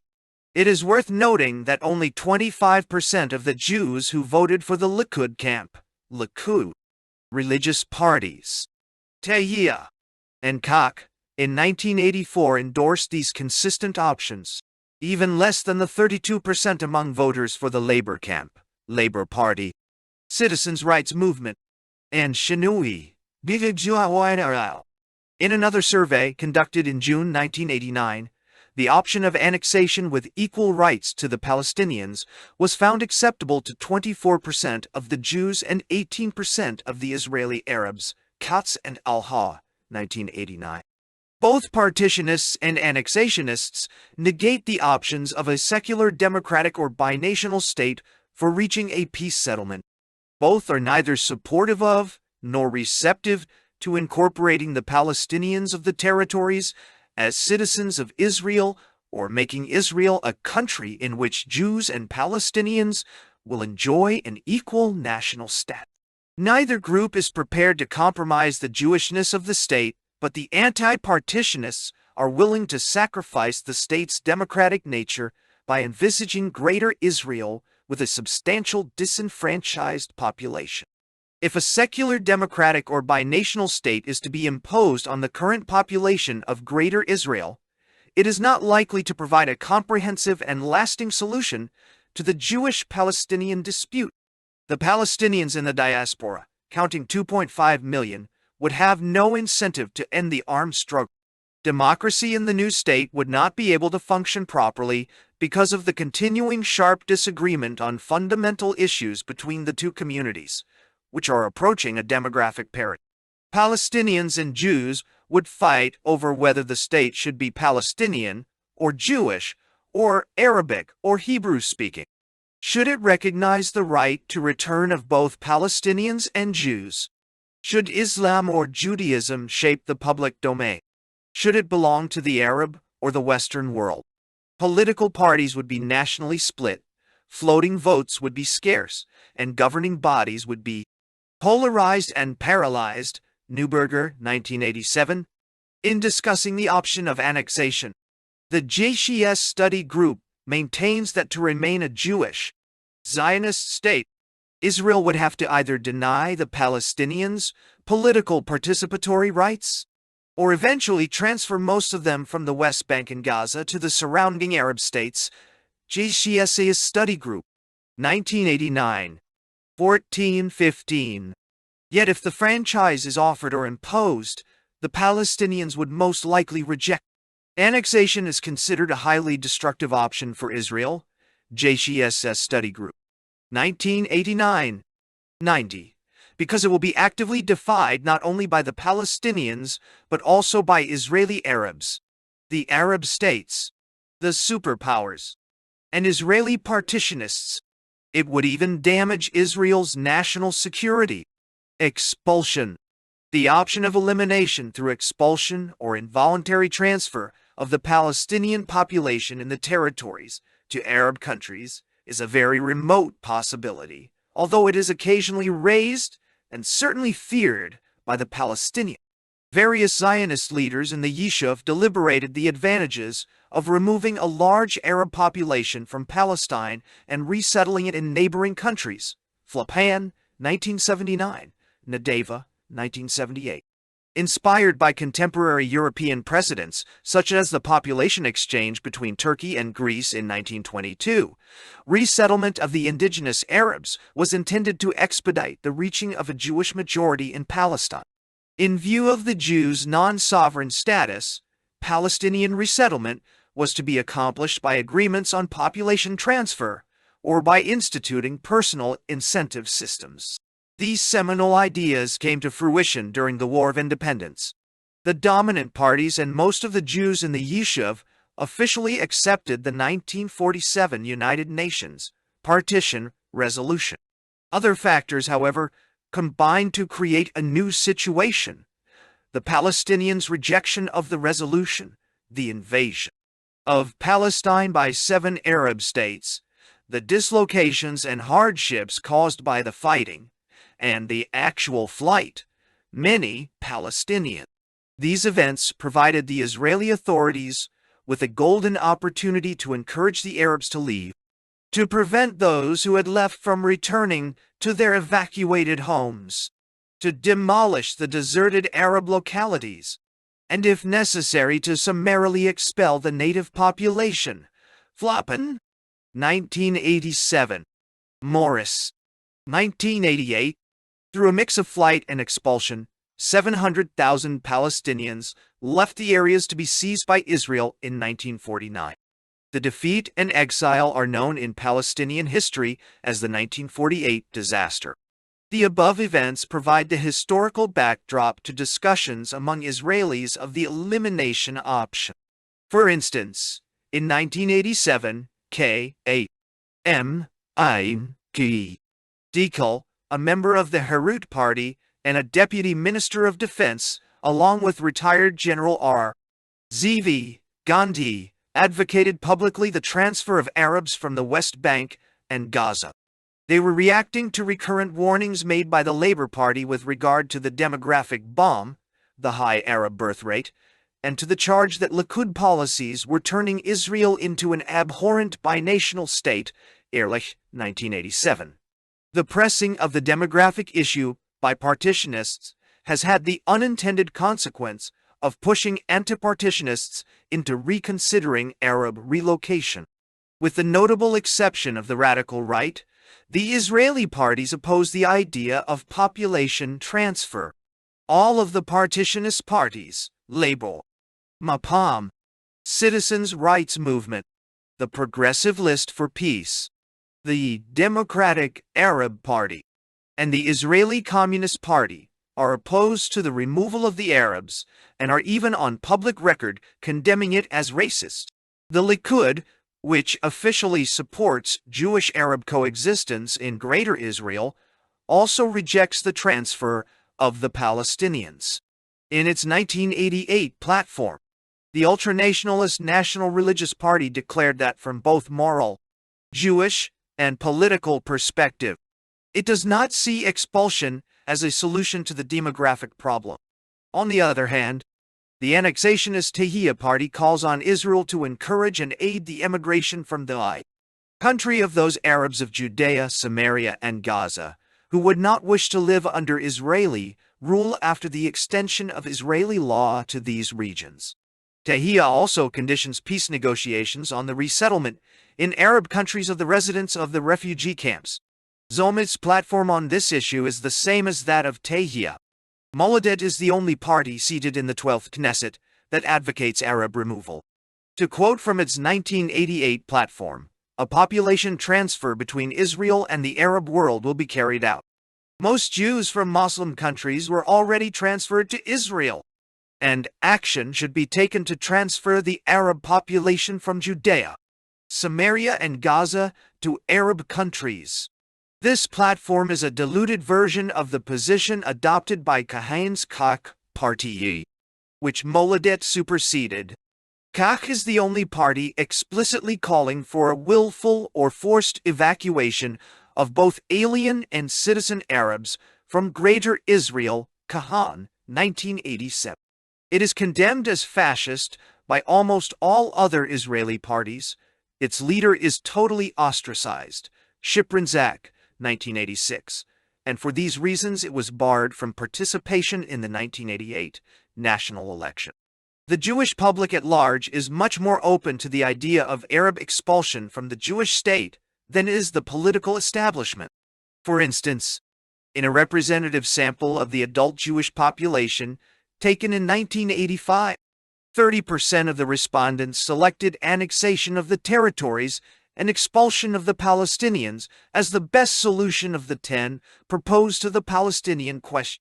When asked about this solution in particular, 43% found it acceptable, Inbar and Yuchtman Yar, 1989. In a 1986 survey, 20% of the Jews chose this option as the most appropriate among 8 solutions offered, 1987. In a survey taken a month after the advent of the Intifada, 69% of the Jews agreed that Israel should encourage the emigration of Arabs from Eretz Yisrael, JGSS Study Group, 1989e, 192. In June 1989, 51% of the Jews found transfer an acceptable option, Katz and Al-Hajj, 1989. But when Jews were given 6 options to choose from in March-April 1989, only 35%, 42% of the voters for the Likud and its satellite parties, and 21% of voters for Labor, and all parties left of it, preferred the option according to which the Jews will rule, and Arabs in the territories who refuse to accept this will have to keep quiet or leave the country. Smuha, 1990. J. As it is inconceivable that any Arab country will ever agree to a population transfer with Israel, the only possibility is mass expulsion of the Arabs from the territories.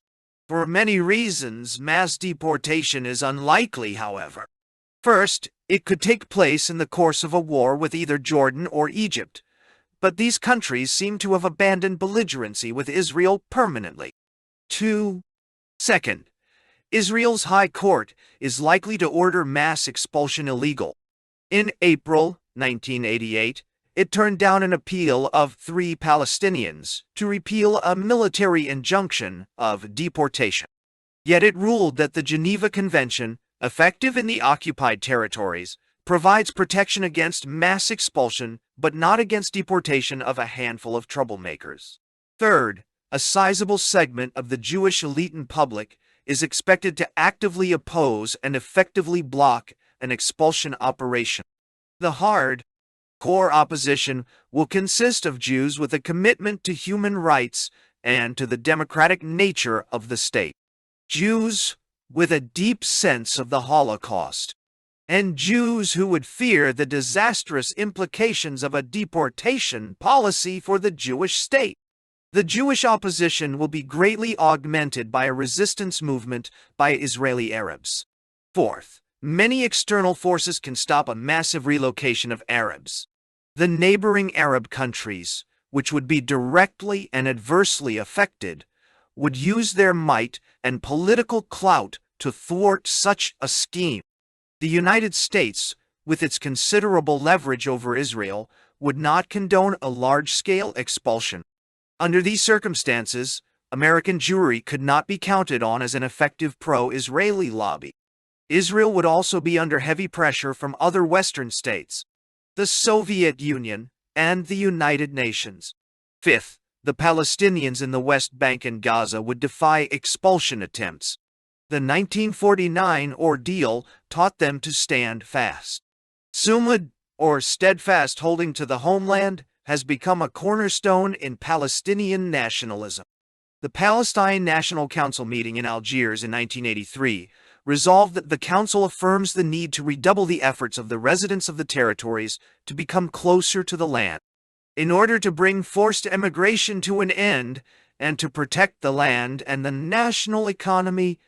Benvenisti, Abu Zayed, and Rubinstein. 1986. 200. A joint committee, Jordan Plough, was established to allocate a steadfastness aid fund to organizations and individuals in the territories in order to combat emigration. The average annual sum spent in the 1980s was $87 million. The Sumud spirit is so firm that Palestinian detainees and convicted prisoners fight to stay in the homeland under Israeli incarceration rather than go free to the diaspora. In view of the vehement resistance, it is highly impractical to expel a large and widely dispersed population in a short time. Finally, a mass expulsion of Arabs from the territories will only alter the population ratio between Palestinians in the homeland and the diaspora, and instead of resolving the problem, it will exacerbate the external Israeli-Palestinian conflict. Better understanding of the dubious gains from mass expulsion of Arabs will undermine Jewish support for this option. 4. The debate on irreversibility and partitionability. If indeed consensus building, a secular democratic state, consociationalism, a national state, and elimination, population transfer or expulsion are not viable options for settling the Palestinian question. The only distinct theoretical alternative to the status quo of domination, occupation, is withdrawal or partition. State violence, aiming to quell the Palestinian challenges to occupation or to scale down the problem by depopulating the Palestinians in the territories, is likely to intensify as the partition option becomes less probable. Likewise, the dimmer the Palestinians' chances to achieve national self-determination in at least part of Palestine look, the greater their resistance to occupation will be. The likelihood of violence and resistance is why the question of partition is so crucial to the Israeli-Palestinian conflict. The impracticability of the above three options is not subject to controversy among scholars, but partitionability is the focus of a heated debate. Marin Benvenisti set the terms of the dispute by formulating a bold irreversibility thesis, claiming that the territories are irreversibly attached to Israel, and that Greater Israel is no longer divisible, and by amassing and marshalling an impressive set of supporting evidence. Although we accept Benvenisti's data, 1984-1987, Benvenisti, Abu Zayed, and Rubinstein, 1986, at face value, Ian Lustig and I dispute his thesis and offer alternative interpretations and models. The debate centers on emphases, probabilities, and costs. Although all agree that the process is reversible in the abstract, proponents of the irreversibility of the de facto annexation stress that partition is unlikely because of its prohibitive cost for Israel. No. Adherents of the partitionability of Greater Israel, on the other hand, reject this claim and emphasize that partition is still a viable option. Benvenisti, 1987, 6680, presents a dual society model of Greater Israel. When Israel captured the West Bank and Gaza Strip in 1967, the State of Israel was replaced by the State of Eretz Israel. In this Second Republic, the pre-1967 Green Line soon disappeared, and Israel regressed to a dual society like Palestine during the British Mandate. Arabs and Jews became communities in conflict, sharing the state and economy, but living otherwise in a segmented plural society, as Catholics and Protestants in Northern Ireland and blacks and whites in South Africa live. The two sides are locked together and cannot disengage from each other. The 1987 Palestinian uprising is a civil war. That is, an internal strife between parts of the same society. It is only one link in an endless chain of violence and bloodshed. Benvenisti also maintains that both sides view the conflict as a zero-sum game of survival and reject each other's right to national self-determination. The Jews are the far superior party in the conflict, dominating and exploiting the Palestinians. They will crush the uprising till it resumes again in another form. Benvenisti documents the various facets of creeping de facto annexation of the territories, gradual extension of Israeli law and administration, economic integration, seizures of Arab lands, extensive Jewish settlement, and spread of Israeli infrastructure. Operating as a genuine Herrenvolk democracy, a democracy for the Jewish master race, Israel does not formally annex the territories in order to avoid the price of enfranchising the Palestinians and allocating proportional resources to. There is no workable solution to the Palestinian-Jewish dispute, according to Benvenisti. Partition is improbable, but power sharing, by nationalism, is not acceptable to the two rejectionist sides. Permanent control, without official annexation, will continue for an indefinite period of time, accompanied by immensely more unrest and violence. To quote, "The present position of neither occupation or annexation is probably the end of the process with some further refinements in the existing dual system." Benvenisti, 1987-7. The Intifada has not forced Benvenisti to revise his analysis. On the contrary, as late as September 1989, he insisted once again that policies of enforced integration have completely erased the Green Line, separating Israel from the occupied territories and created a new socio-political reality. 1989. He also explained the inapplicability of the diplomatic approach to the Israeli-Palestinian strife. It cannot work because it is based on several wrong assumptions, that the two sides accept each other's identity and right to sovereignty, that the dispute is not a zero-sum game, but rather amenable to compromise, and that the conflict is external. Although the Intifada has made the two sides more realistic and more sophisticated in dealing with each other, they have basically remained rejectionist, and therefore unable to negotiate. Benvenisti rejects as a normative forecast, not a realistic one, the view of the Intifada as the shattering of the status quo, the re-establishment of the Green Line, and the initialization of a diplomatic option. 5. Benvenisti's approach has been widely criticized by partitionists for being defeatist and playing into the hands of annexationists. International Center for Peace in the Middle East, 1985. But Lustig, 1987, was the first to offer a scholarly critique based on a conceptual framework. He applied a two-threshold model of territorial state building consisting of three distinct situations. In the initial situation, incumbency stage, the territories are an issue dividing the political parties vying for power and a subject for routine policy making by the government. A decision to disengage from the territories depends on the ability to win elections or a majority vote in a coalition government. At this stage, Incorporation of the territories is clearly reversible. But annexation in the next situation, regime stage, has advanced to such a degree that a decision to retreat would seriously threaten or actually destabilize the democratic system itself. At the third situation, ideological hegemony stage, the territories are already an agreed-upon, integral part of the state, and an attempt to cede them would require a radical transformation of the integrity and identity of the society. The three situations differ, according to Lustig, in quality, not just in degree, because the transition from one to another involves a crossing of a threshold. In a shift to the second situation, a regime threshold is crossed, and to the third, a psychological threshold is passed.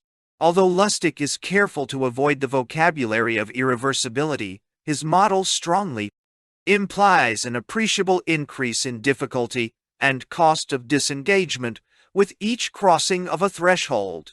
6. Applying this model to Israel before the Intifada, Lustig holds that the regime threshold was already traversed for the West Bank and Gaza Strip. He diagnoses the Israeli situation as one of a dominant power internally divided over the permanent retention of the Thai territories, and concludes that no Israeli government can resolve to withdraw without undermining the very existence of a democracy, rule of law, military discipline, and use of peaceful means. Any Israeli government now contemplating policies leading toward disengagement knows that in addition to risking its coalition majority, it is putting at risk the legal parliamentary order itself. There's good reason to believe, in other words, that such policies would generate subversive activity within the armed forces and other institutions, violent unrest, and overt challenges to the legitimacy of the state by leading elements within right-wing parties. Gush Immunum and the Religious Camp, 1987. 168. In 1988, Lustig updated his position on where Israel stands vis-à-vis the territories. As a result of the Intifada, I see the location as having shifted from somewhat to the left of the second threshold to the right of the first threshold, 1988. Despite his criticism of Benveniste's assertion of irreversibility, and despite his later admission that the Intifada forced Israel to cross back over the regime threshold, Lustig's account puts undue emphasis on the apparently considerable territorial integration of the West Bank and Gaza into Israel and on the supposedly prohibitive costs of disengagement. As his model deals exclusively with the dominant population, his post-Intifada update does not logically flow from the model. I reject Benveniste's and Lustig's models because both analyze the situation from the dominant power's viewpoint and tend to overplay integrative forces. In contrast, I am convinced that a theoretical perspective of occupation fits the situation better and also pays equal attention to both dominant and subordinate populations' viewpoints, and to both integrative and disintegrative forces. According to my protracted occupation model, Greater Israel is neither a plural dual society as conceptualized by Benveniste, nor a country under advanced territorial state building as conceived by Lustig. In the areas past Israel proper, there prevails a situation of occupation of the Palestinian society by Israeli society. They relate to each other as occupied and occupier, and these relations have not essentially altered since 1967. As occupation has become protracted in the course of time, certain adjustments had to be made by both sides. These mutual adaptations have not resulted, however, in the crystallization of a new Palestinian-Israeli state or society. According to this protracted occupation model, the West Bank and Gaza Strip have remained occupied territories. They are far from being annexed. Israeli rule over them is vulnerable, and the option of disengagement from them is still wide open. In contrast to Lustig, who claims that the regime threshold before the Intifada was crossed vis the territories, and Benvenisti, who goes so far as to conclude that even the psychological threshold was passed. I doubt whether either threshold was ever crossed and argue that the territories are still in the initial stage, in which the government enjoys sufficient leeway to disengage. Contrary to Lustig and Benvenisti, I hold that 23 years of occupation have shown not creeping annexation, but rather that the integration of the territories into Israeli society is not feasible because the obstacles are insurmountable. The three models disagree sharply on the question of partitionability of Greater Israel as an alternative to the status quo of a highly resistible control. Benvenisti dismisses partition completely, and Lustig regards it as a fairly unlikely possibility, whereas I see it as a viable and probable development. Withdrawal. Partition in the Israeli case would mean Israel's withdrawal from most of the occupied territories. Let me briefly review and respond to the main arguments against withdrawal as a realistic means for settling the Palestinian-Israeli conflict. Their underlying rationale is that time is on the side of irreversible, creeping annexation, and hence any further delay, for whatever reason, in disengagement will make partition totally irrelevant. 1. Israel's strategic needs. Basic to any anti-partitionist position is the claim that control of the territories is essential to national security. After 1967, Israeli Jews reached a national consensus that the pre-1967 borders were indefensible and that Israel should not withdraw to them.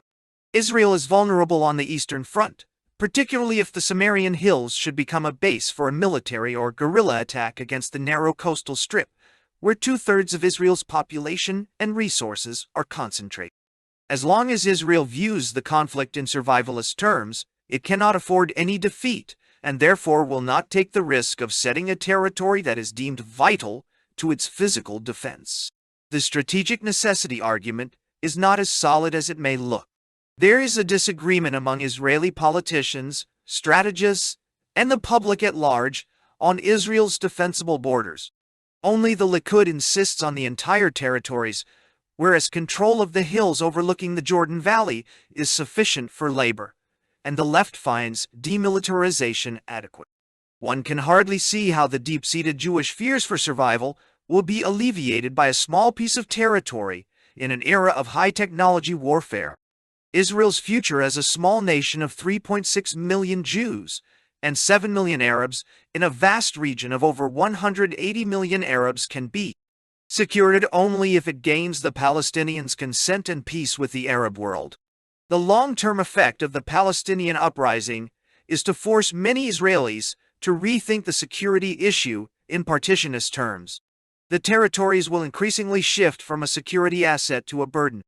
Israel will be paying a high cost for the ongoing policy of controlling 1.6 million Palestinians scattered in 500 towns, villages, and refugee camps, curbing vigilante groups from among the settlers, and protecting the settlers, with the army involved mostly with the increasingly disputed occupation of a disgruntled civilian population, rather than with a unifying defense against foreign countries and guerrillas.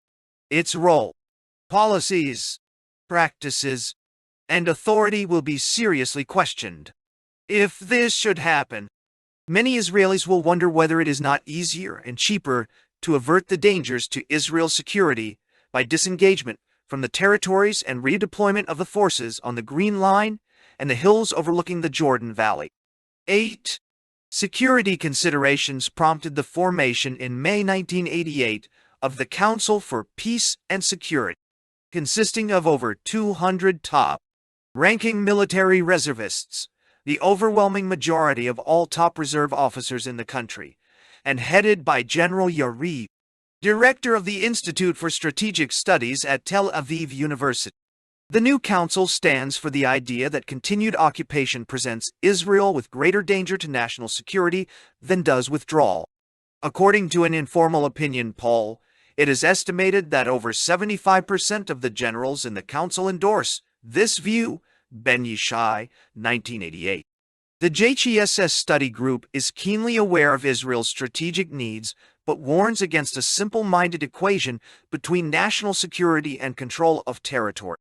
Its detailed analysis demonstrates that retention options, status quo, autonomy, or annexation, are not strategically superior to disengagement options, unilateral withdrawal from Gaza, a Jordanian-Palestinian federation, or a Palestinian state. As a permanent settlement of the conflict would entail withdrawal, according to the JCSS study group, Israel has to accept the following premises. 1.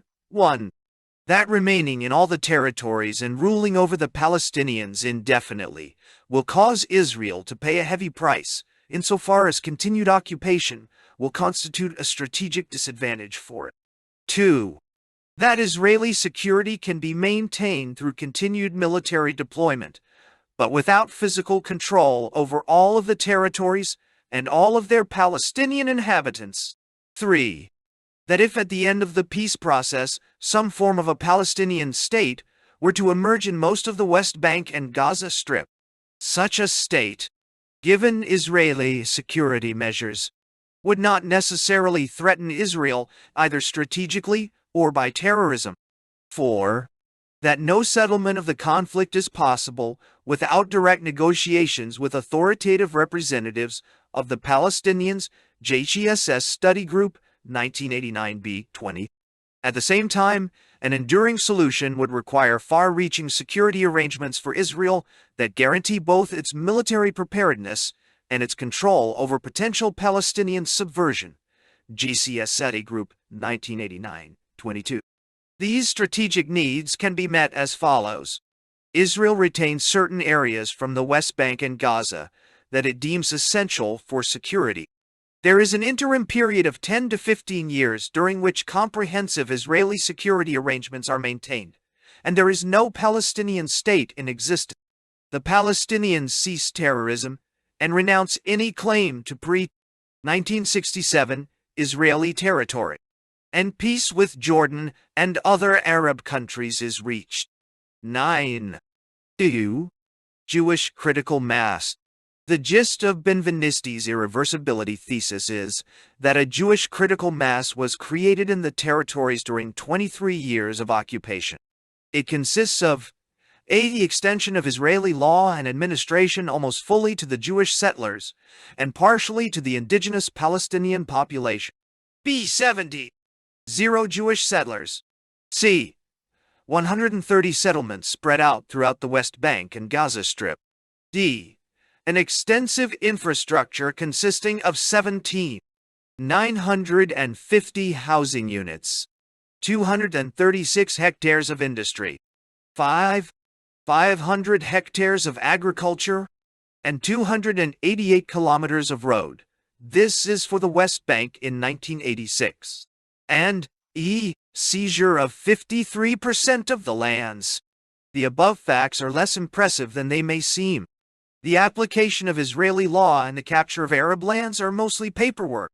It is only a technicality that non-private lands were classified as state lands in order to subordinate them to the jurisdiction of the military government. Most of these expropriated lands have remained unsettled or unused. The 70,000 settlers constitute only 2% of the total Israeli population and only 3% of the population in the territories.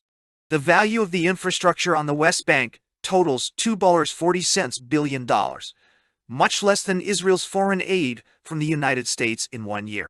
3. Economic dependence. It is widely believed that Israel has become economically dependent on the territories for certain benefits.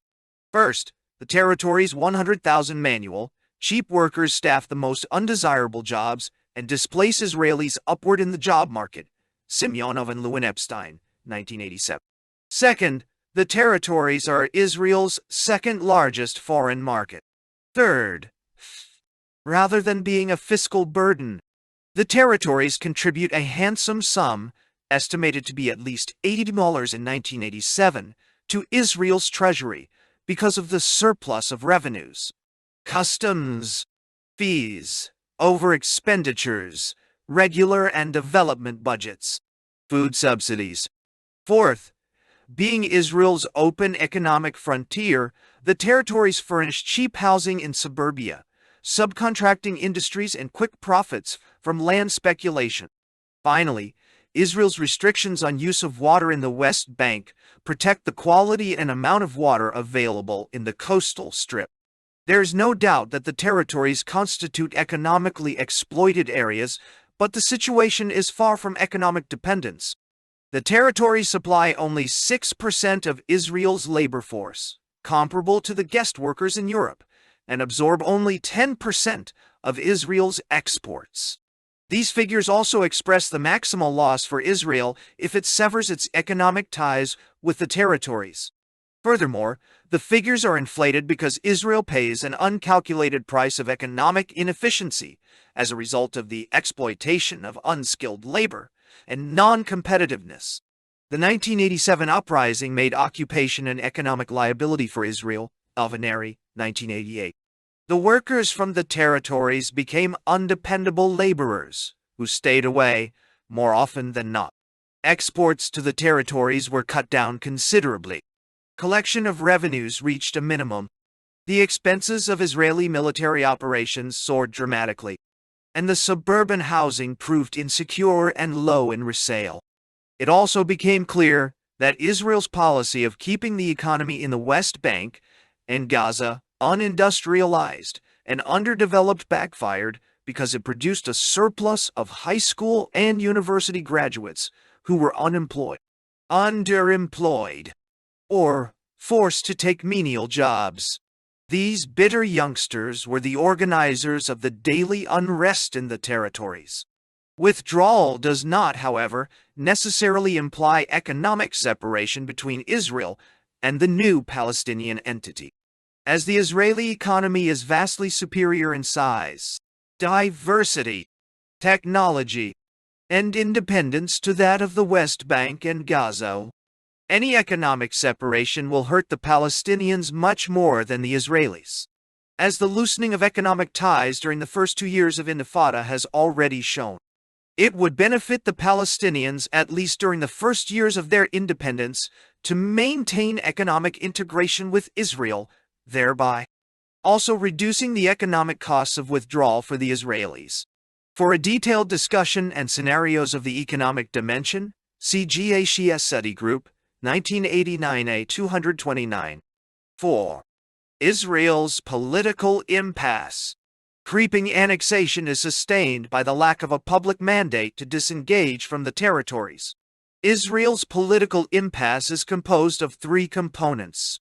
A widespread ideological commitment to Greater Israel feeding on messianic, revisionist, and popular, survivalist Zionism.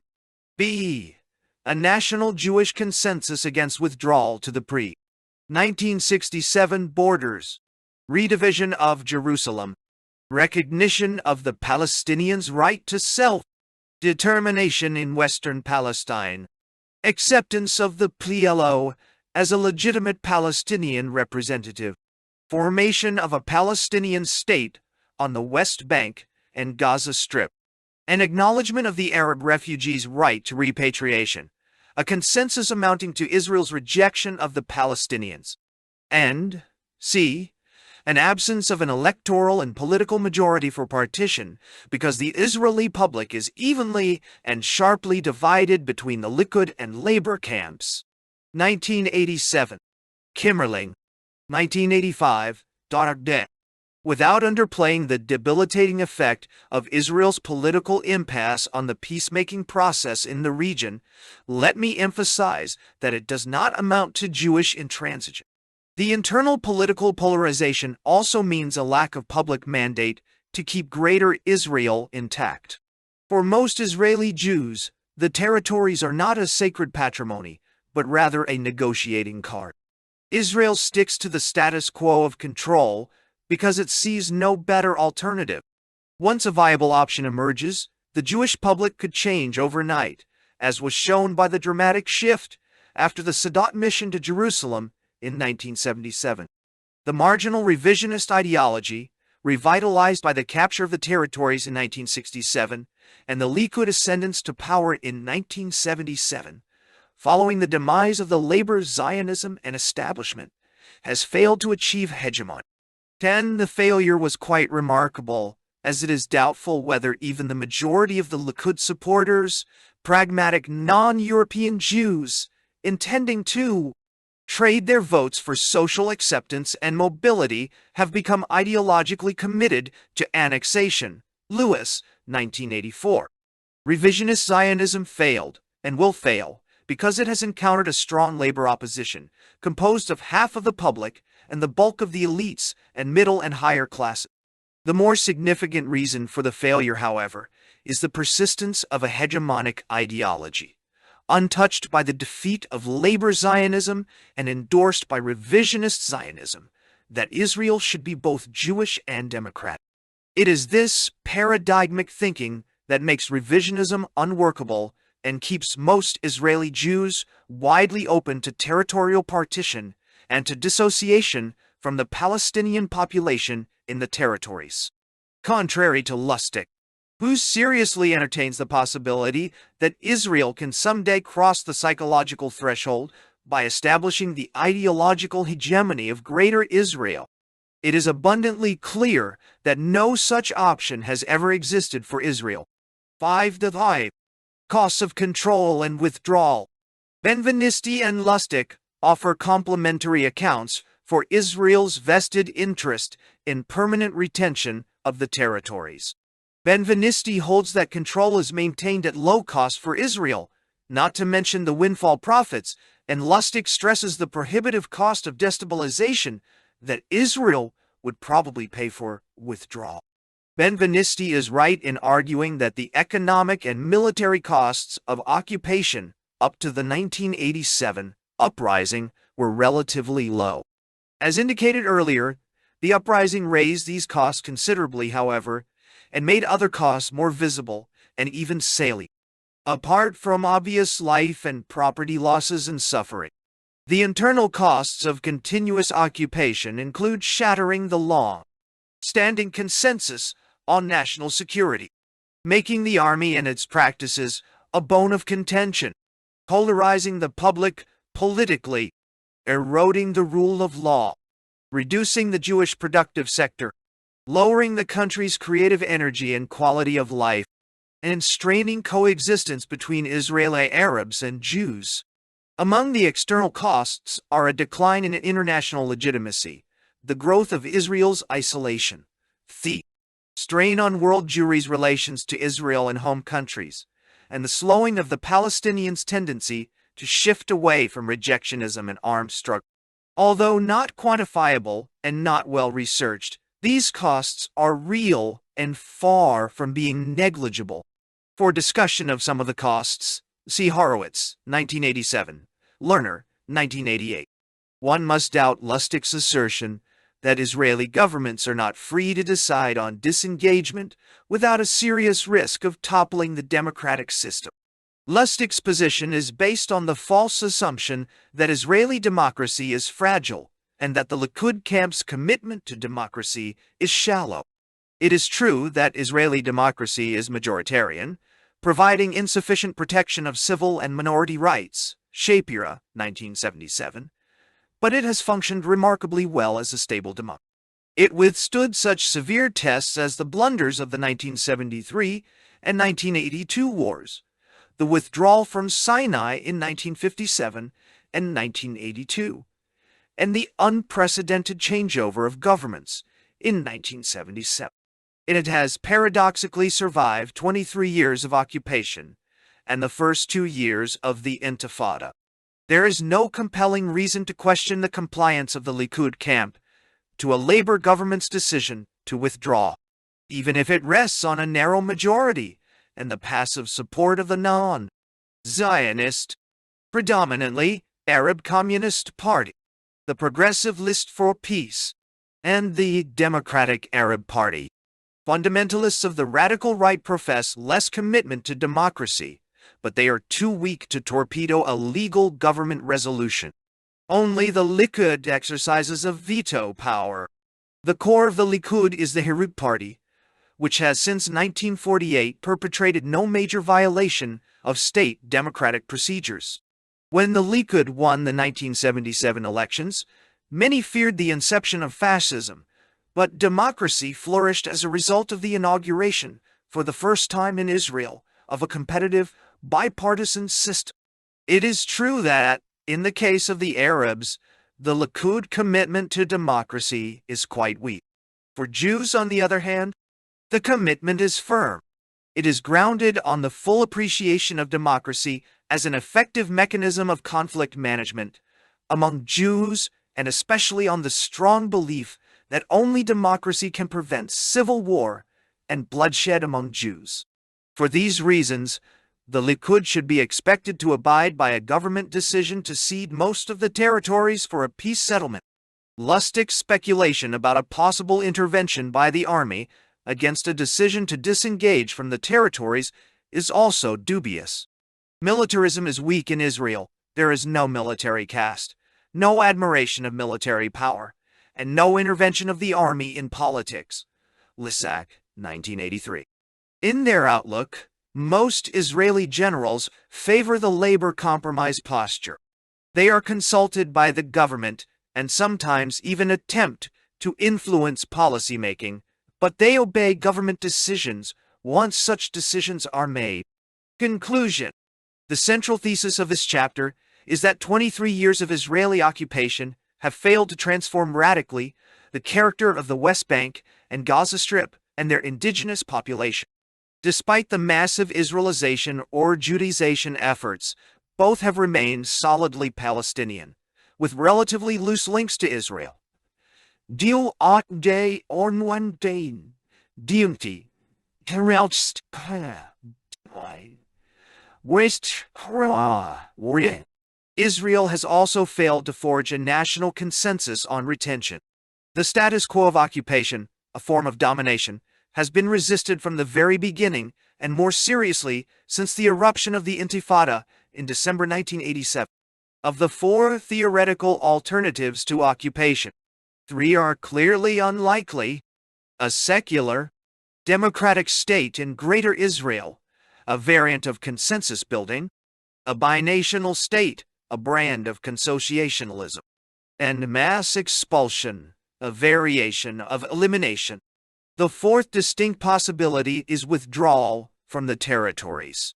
Partition. The viability of partition is highly disputed, with Benvenisti dismissing it utterly and his critic Lustig stressing the formidable obstacles impeding it.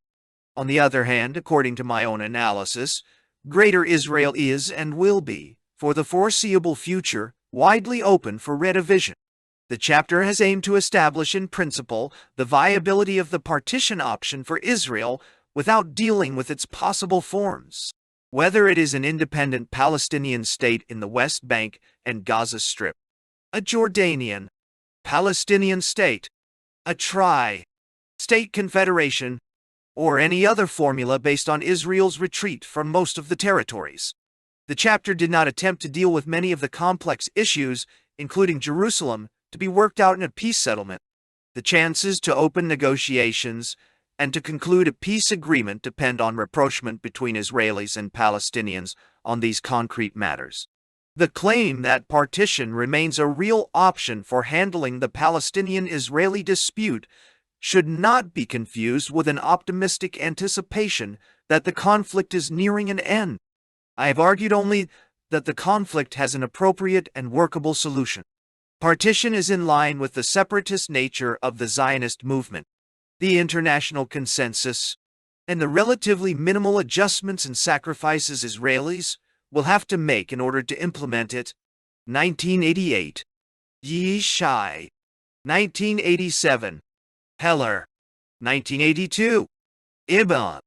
1987. Tata. The availability and affordability of a solution is only one component in a wider configuration that needs to ripen in order to initiate and conclude peace talks. The Palestinian side to the conflict has shown a remarkable change. Since 1978, it has been shifting away from its traditional rejectionism and passivity. The Intifada is the most significant step taken to date to actually exercise Palestinian self-determination, and it serves as a prime mover of the entire conflict. The PLO's move in mid-November 1988 to renounce terrorism, to accept UN Resolution 242, to acknowledge Israel's right to exist, and to declare the independence of the State of Palestine in the West Bank and Gaza, and alongside Israel, are leaps in the right direction. The alteration in the international environment is also encouraging. The United States moved in late 1988 to open a dialogue with the PLO. The Cold War is over, and the United States and the Soviet Union are considering ways to reduce regional disputes. The resurgence of the national question in the Soviet Union, the amazing wave of democratization in Eastern Europe, and the worldwide condemnation of the bloody repression of the movement for democracy in China have created an atmosphere of peaceful liberation from suppression. Against the backdrop of these historical developments, Israel is too slow in adapting. Yet there are many subliminal transformations underway in Israel that will accumulate and make themselves felt in the near future. It seems that the maturation of the configuration necessary to produce the final settlement is a real possibility. Because of the enormous intermeshing of populations and their melting into common economic and class systems, partition is a rare means for conflict management in contemporary, deeply divided societies. Israel is one of a few countries where partition can still work. The possibility of partition is the main point in which Israel differs from South Africa. Sham partition, the homeland policy, and apartheid have failed abysmally in South Africa because of the historical development of a single economic and class system shared by all South Africans. In contrast, Zionism managed to build a separate Jewish society that has survived the post-1967 gross digression of the integrative pressures of occupation. By doing so, it closed other options but left partition widely open. 7. Sri Lanka, the lion and the tiger. In the ethnic archipelago, Lakshmanan Sabaratnam, Sri Lanka, the island, is also an ethnic archipelago. These ethnic islands within the island have appeared over the centuries, some earlier and others later, to form a social ecosystem. Islands have distinct boundaries and, despite episodes of erosion, they persist.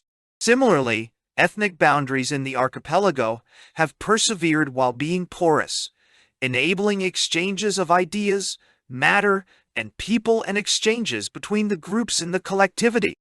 Within Sri Lanka, the types of ethnic islands are easily identifiable in terms of language and culture, see Figure 7.0. Sinhalese are primarily Buddhist and speak Sinhala. The Tamils are Hindu and speak Tamil. Among the Tamils, there are two major groups: the Sri Lanka Tamils, who have lived in the archipelago for centuries, and the Indian Tamils, who were brought to the island as plantation laborers and have stayed on in the plantation areas in the Sinhala Highland. The two groups share ethnic characteristics. They speak a common language, and both practice Saivite Hinduism, but they form distinct islands. They seldom intermarry. They occupy different class positions in the overall economy of the archipelago, and they occupy distinct areas, the north and east of the country. The dominant ethnic island is the Sinhala group, which is Various small islands formed of Indian, not Indian Tamil, migrant. Among the last group are the Boras, the Parsis, and the Malayalis. A significant group is the Moors, Muslims, who occupy urban pockets mainly along the eastern and western coasts of the archipelago. Another important religious segment is the Christians, Catholic and Protestant, who originate from the Sinhala, Tamil, and Berghe groups. In recent years, as is now well known, there has been a violent confrontation between two of these ethnic islands, the Sri Lanka Tamils and the Sinhalese. In this conflict, raw violence has broken through the veneer of two civilizational traditions that emphasized ahimsa, or nonviolence, in their cosmological view concerning rebirth and reincarnation. Two totemic emblems have become significant in this war: the Sinhala lion and the Tamil tiger, animals not naturally found in the island habitats. The lion was a totemic symbol before the Sinhala island proved a fertile recipient of Theravada Buddhism in the 3rd century BC. Since then, the Sinhala monastic chronicles have repeatedly used the lion symbolism to describe their own group. In fact, Sinha in Sinhala means lion. The tiger emblem is of more recent provenance. It is of medieval origin and was sporadically used by expansionist rulers of the Tamil Chola dynasties of the 8th to 13th centuries. If one searched the history of this archipelago for antecedents to the present conflict between these islands, one would find a number of clues. South Indian expansionism in ancient and medieval periods, Hindu bhakti religiosity in South India, monastic landlordism among the Sinhala monastic elites, religious legitimation systems and their boundary setting imperatives, Western colonialism and its effects all might seem historically important. It is more relevant, however, to turn to the recent sources of the conflict. The most cogent explanations suggest that this struggle is stimulated by a competition for scarce resources and for control over their allocation. 3. I will begin with a discussion of the pertinent roots of this conflict, and then proceed to a discussion of terrorism in the archipelago. The rise of modern competition. Beginning with the arrival of the British in 1796 and the consolidation of their power through political unification in 1815, Sri Lanka experienced a great transformation. Traditional ways of acquiring and allocating resources were drastically changed in a few generations. The changes could be compared to the great transformation of Britain itself from the 17th to the 19th centuries, Polonio 1871. Whereas the British experience, though discontinuous in many aspects, was spread over 2.5 centuries, the Sri Lankan transformation was much more rapid. The changes created by Portuguese rule, 15,061,1658, and Dutch rule, 16,581,1796, were not as deeply effective as the changes that emerged during British rule. Changes in the political economy of the archipelago. The islands in the ethnic archipelago have had varied patterns of contact. These contacts have allowed for the autonomy of the groups and the recognition of boundaries while transferring goods, services, and people across the boundaries. With Western colonialism, especially British rule, these traditional exchanges were transformed by new political and economic forces. The British attempted to create an overarching system of rules that operated in all of the ethnic islands. While politically centered in Colombo, through which they related to London, they attempted to build an imperial system across the Sri Lankan archipelago. Formerly, a person had been a subject of an ethnic island and operated within its rules. In traversing boundaries, there were rules for relating with other groups, rules conventionally accepted by the different groups. When the British took hold of the archipelago, they created a common set of rules, regardless of insularity, based on Western notions of natural rights. A Sinhalese visiting Tamil Islands had the same formal rules operating as in his own island. Internal frontiers were downplayed, and the external boundaries of the entire archipelago became important. With increasing economic success of the market system, there emerged a new ecology within the archipelago. An important part of this social ecology was the creation of export economies. The entire archipelago became fundamentally joined to the European market. New products, coffee, tea, and rubber, were important elements in this engagement. Producers in Sri Lanka generated commodities whose price was determined by processes outside their control. In return, they got an abstract commodity, money, which they exchanged for their other goods and services in the local marketplace. Traditionally, there had been a greater degree of exchange in kind, and whatever monetary unit was used was not tied to financial markets on a global scale. Now, because of the latter tie, changes in obscure parts of the world could affect the life chances of people in plantations and villages in Sri Lanka. The new system of production was physically located in the Sinhalese parts of the archipelago, but the British also built new Tamil settlements within the Sinhala island by bringing in Indian Tamil labor from South India. Thus, the triangular relationship between Indian Tamil wage earners, Sinhala peasants in a subsistence economy, and British or anglicized overlords was contextualized by a framework of cash and colonial law. In the Sri Lanka Tamil regions, the connections to the European market were not as direct. Neither the climate nor the crops enabled direct export exchange, and the inhabitants were motivated to seek other ways of acquiring cash for immediate use and for accumulation. The population density of these areas was high, and the land not productive enough to support the population. The Tamils adapted to this situation by gaining educational credentials that could be sold for wages in the marketplaces outside the Tamil areas. The school system in the Jaffna region in particular became successful in producing workers for the bureaucracies and the service markets. Table 7.2 shows that the Tamils, though far behind the Berghers, whose home language was predominantly English, were more literate in English than the average Sri Lankan or the numerically larger Sinhalese. Given the unified political economy and formal rules introduced by the British, Tamils could now move into non-Tamil islands and find access to resources. Their qualifications gave them positions in the bureaucracy that allowed them to receive and allocate resources in both Sinhala and Tamil areas. The Sri Lanka Tamils developed new niches in the ecology of the archipelago, just as some Sinhalese became export capitalists and found their own economic niches. See tables 7.2 and 7.3. The British development of formal unity in the island system also included political representation. From the second third of the 19th century, the British operated a federation system in which each ethnic island had a representative at the center. The system was a modification of the old European form called the Ständestaat, Berghe, 1978, in which the ruler dealt with various special status groups called estates, or stände, and various dualistic relationships developed. In particular, one that pitted the ruler against the members of the Ständestaat. In the multi-ethnic state form that developed in the Sri Lankan archipelago, there was a division between the British and the natives, who were initially appointed and not elected. Since Tamils and Sinhalese had equal weight vis-a-vis each other, the basis was laid for further expectations of equality in any overarching system.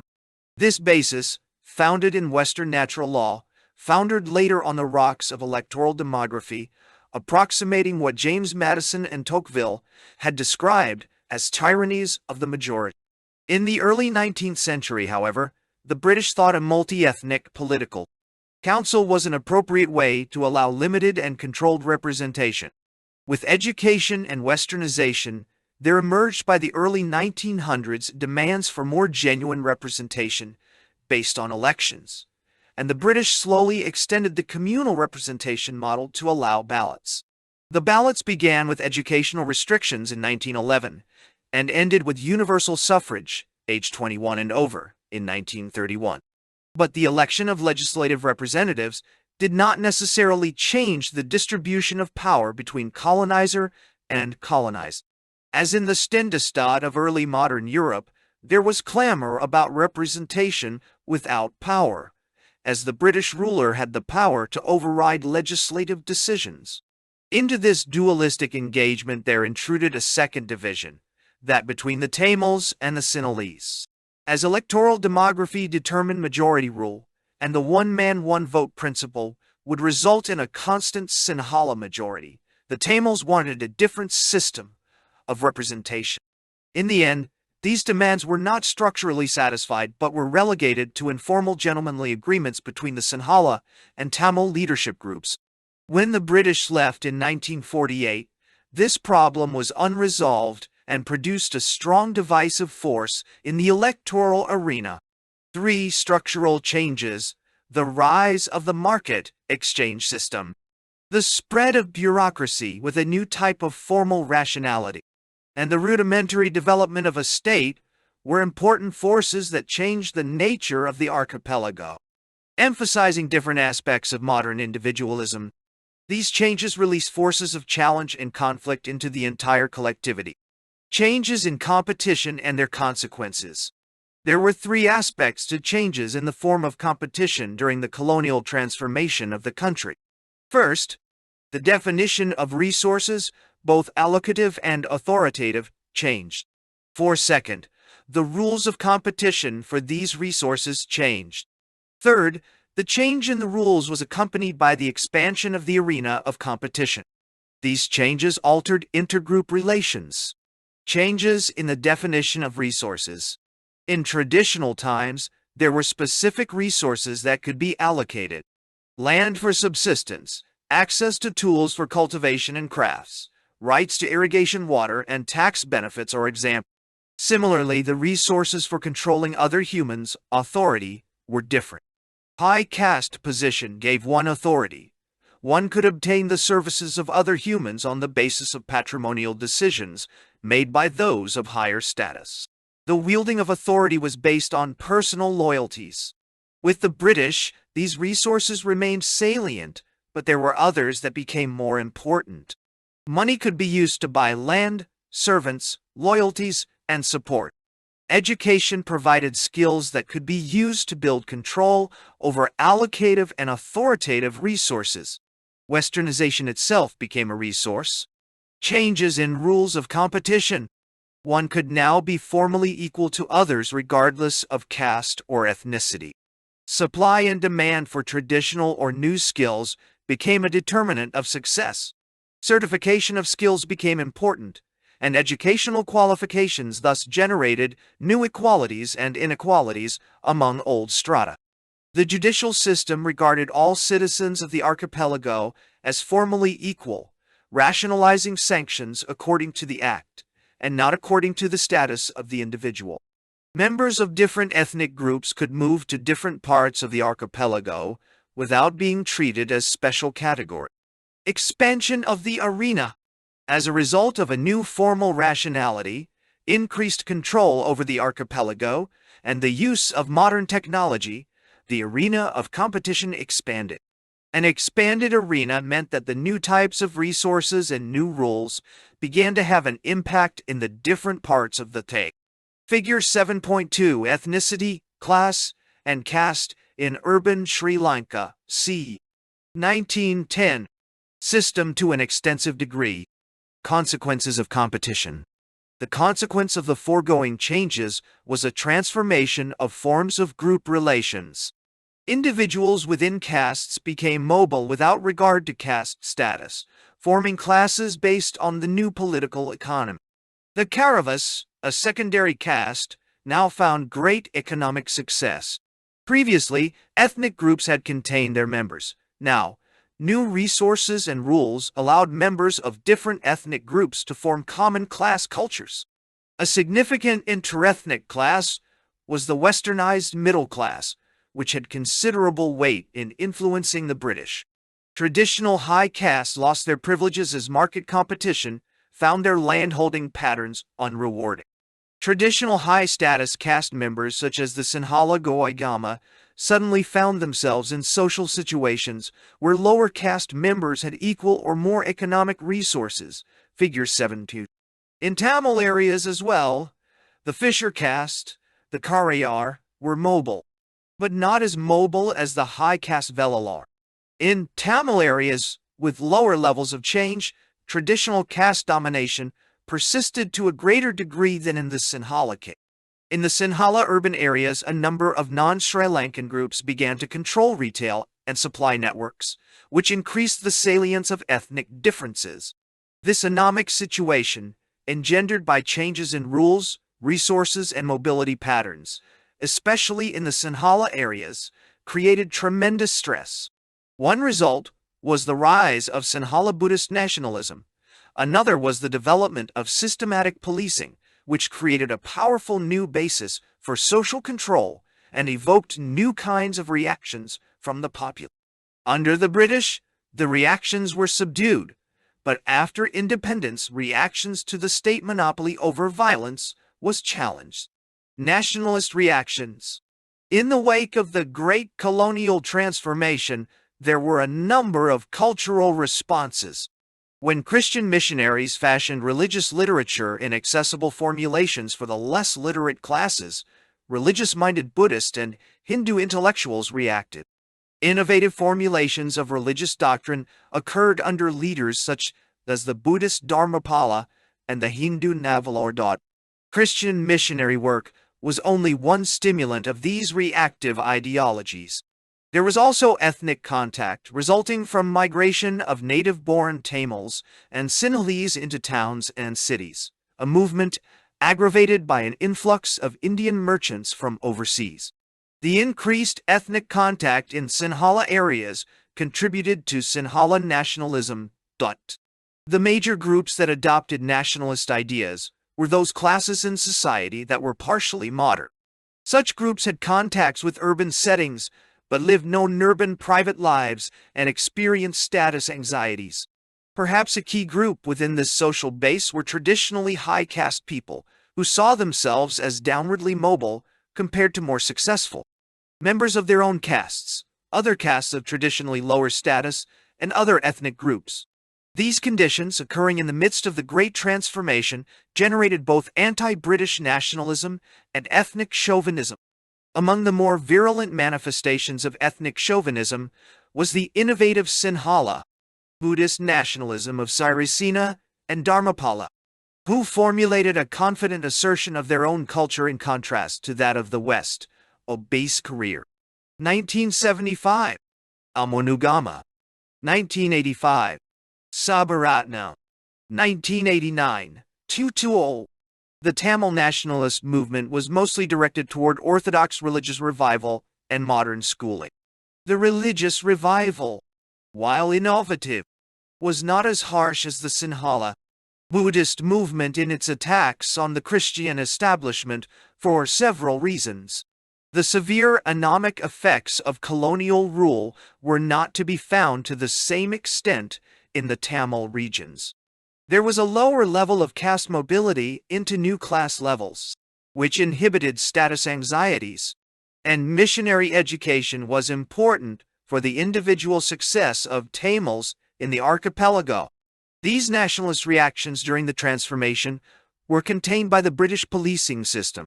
For example, in the 1915 Muslim Sinhala riots, the British used excessive violence to suppress the riots and exiled Dharmapala.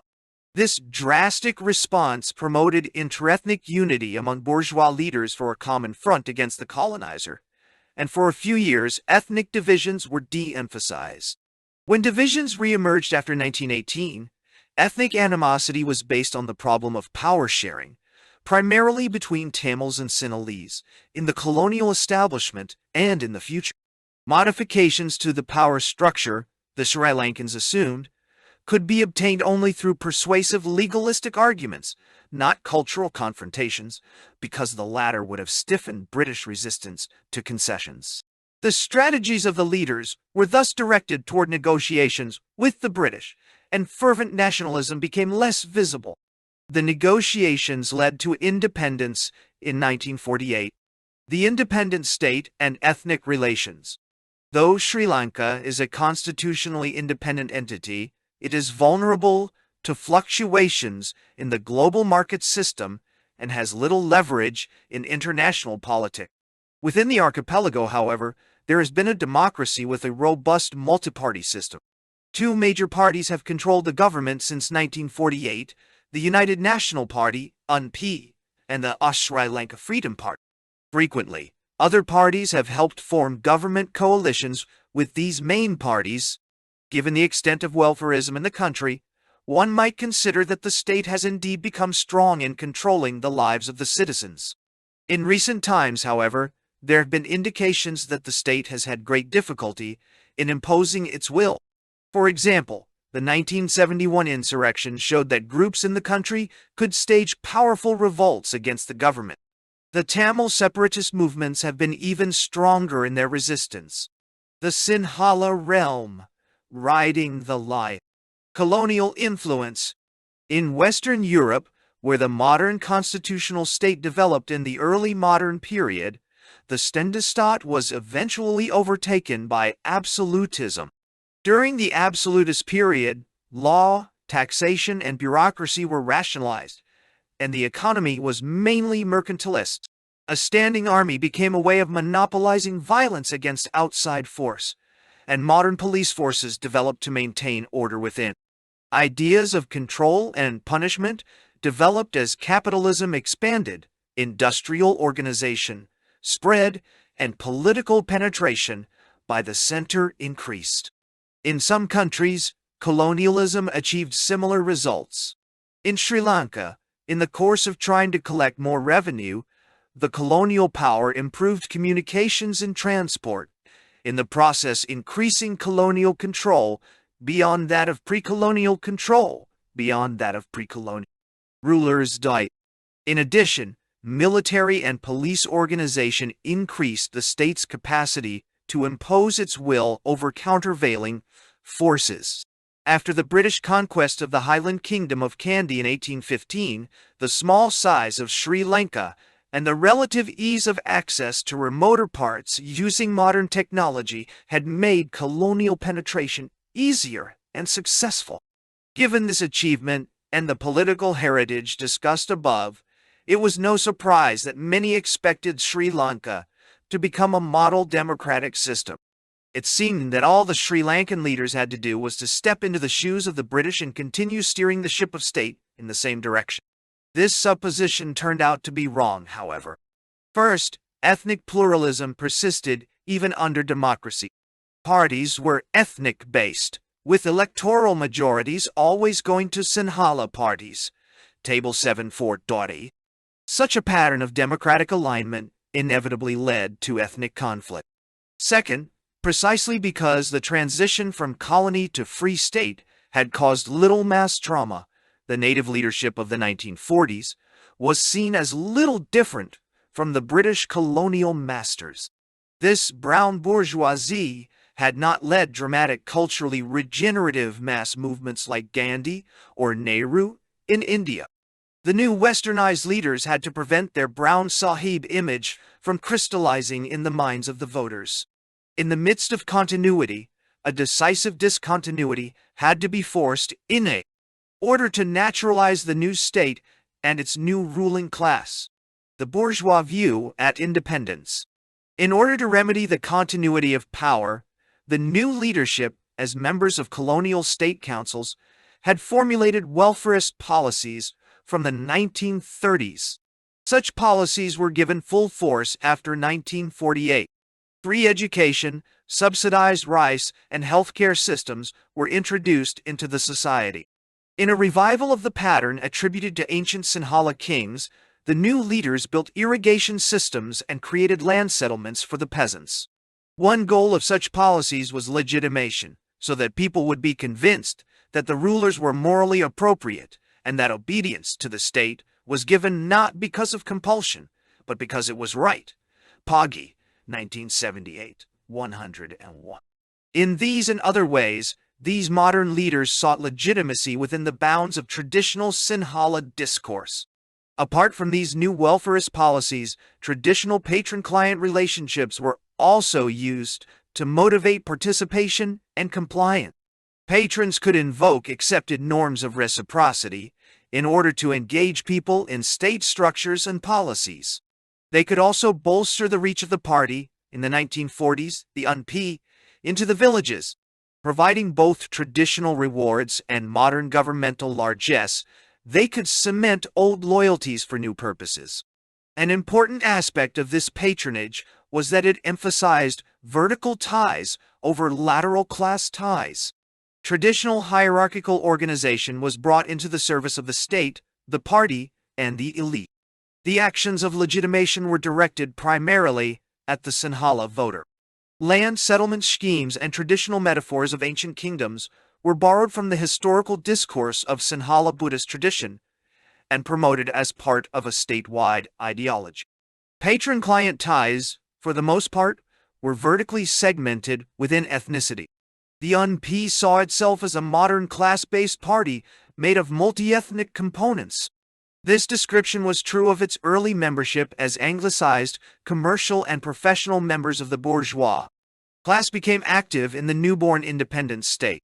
The party had an ambivalent strategy of mixing ethnicity and class.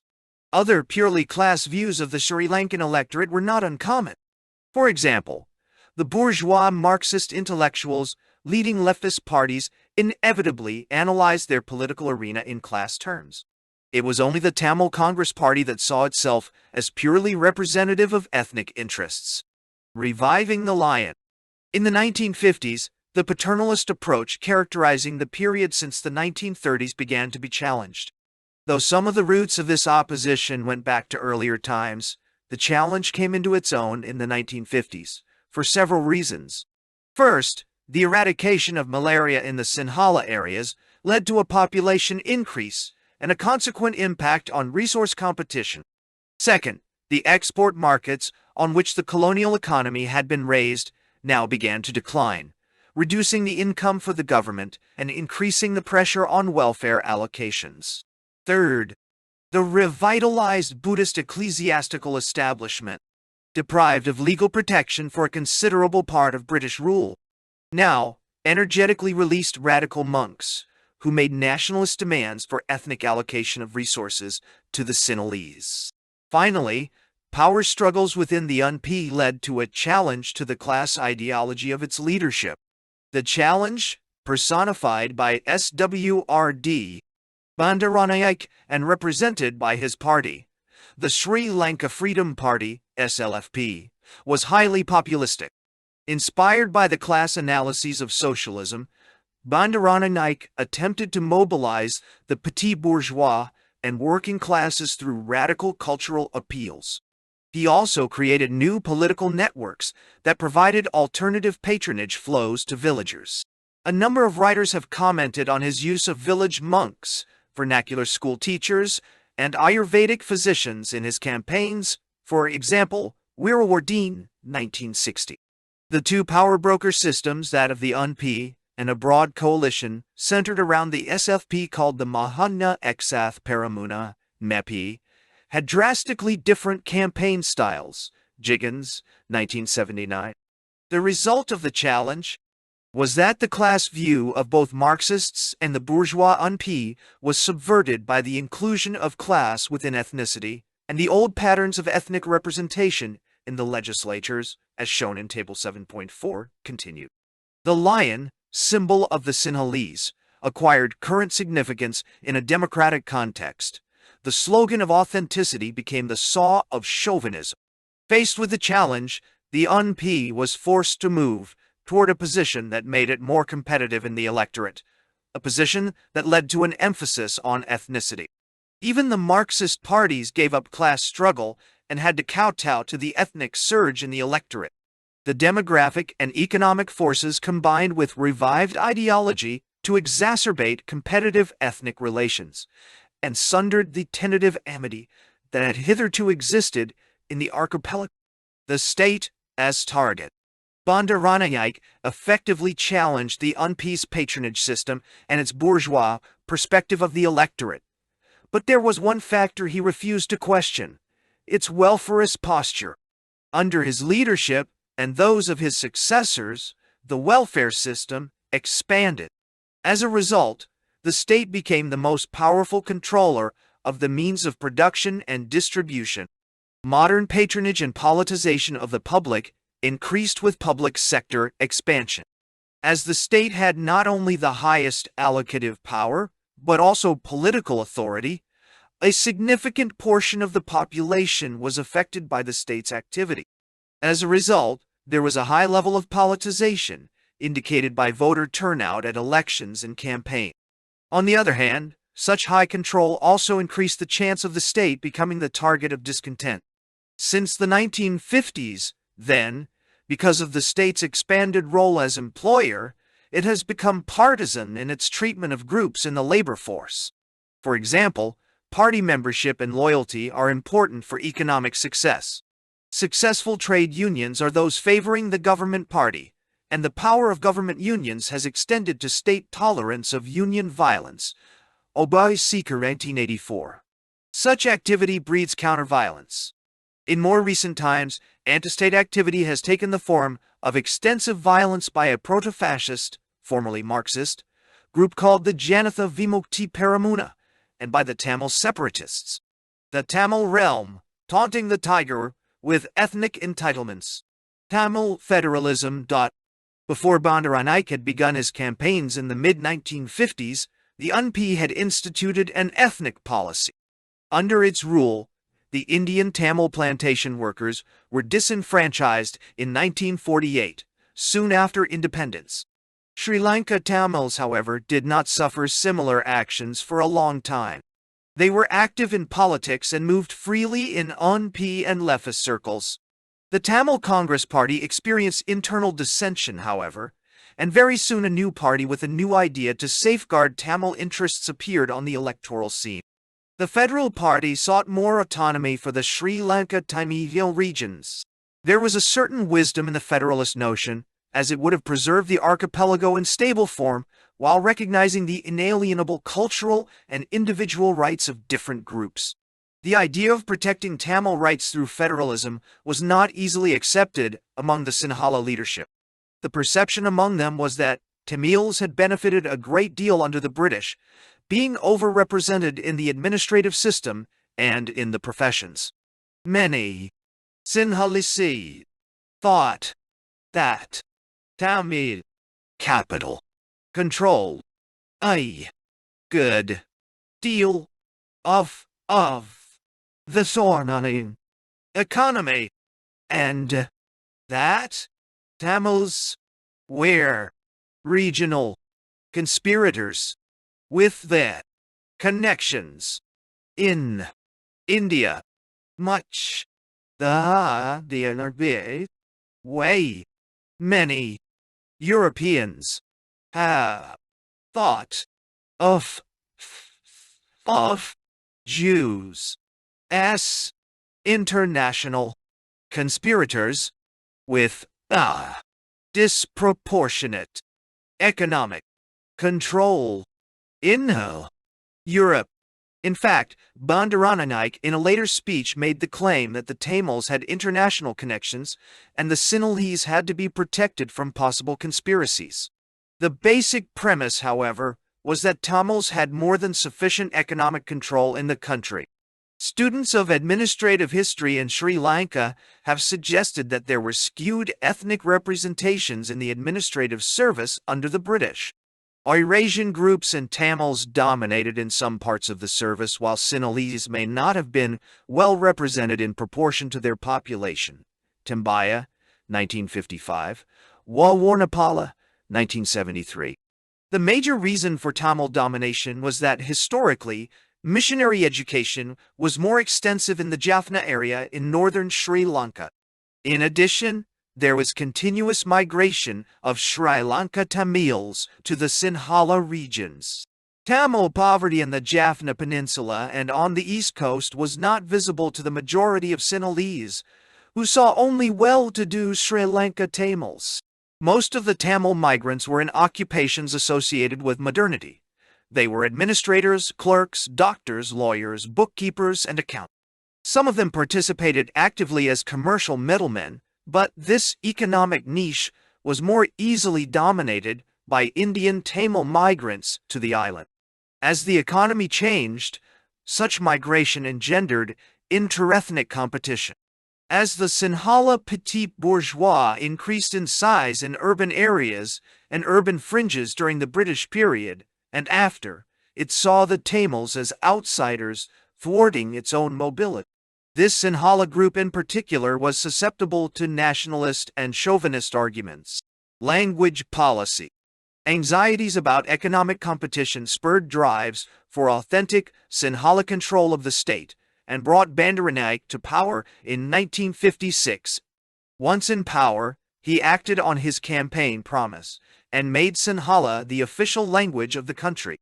Tamil speakers were given certain privileges in their own territories, but in government services, they had to pass language proficiency tests to qualify for promotions. Sinhalese did not have to study Tamil and did not need language proficiency tests as long as they had certification of competency in Sinhala. These policies gave the Sinhalese citizenry an advantage in the public sector where most new jobs appeared. Bandaranaike's actions to increase popular Sinhala control of the state by mobilizing Sinhala nationalism and using new patronage systems brought ethnic reactions. Tamils became enthused with the idea of federalism. In the Tamil language, the federal party called itself Tamil Arasu Katchi, Tamil Rule Party. Sinhala ethnic entitlements meant that the Sinhala control of government was partisan, and therefore that Tamils ought to extricate themselves from this situation by seeking Tamil rule. The Sinhala language policy was also seen as an indirect tax on ethnicity. One response of the Tamils was to seek occupations in which performance could be judged more objectively, and ethnic prerequisites such as Sinhala language skills would be overridden by the possession of technical knowledge. Hence, Tamils continued to seek modern occupational niches in professions such as medicine, engineering, and accounting. An accompaniment to such ethnic entitlement policies was ethnic violence. In 1956, when Tamil members of parliament protested the Language Act, they were assaulted. There was worse to come. For 2 weeks in 1958, there was an intense pogrom against Tamils living in Sinhala areas. Tamil property was destroyed, and Tamils were attacked, maimed, and killed. During the period of the attack, the Prime Minister, Bandaranaike, refused to admit the pillage and murder and instead made public statements suggesting that the Tamils had initiated the activity. Because of this reluctance to declare an emergency and call out the troops to maintain order, the Governor-General, Sir Oliver Gunatilake, had to take charge of the crisis. Tarzi Vitachi mentions that this lack of action was calculated astigmatism, 1958-46. On Bandaranaike's part because after the crisis he could shift the blame of the killing of Sinhala civilians by soldiers and police to Sir Oliver and reclaim his position as leader of the Sinhala people. Vitachi states the Prime Minister had decided to allow the Governor-General to take the spotlight so that he could also take the rap, 1958-77. There was a counter-reaction towards Sinhala residents in Jaffna, in which a holy shrine of the Buddhists was destroyed and burned in retaliation for the burning of a Hindu Brahmin priest and temple in Sinhala areas.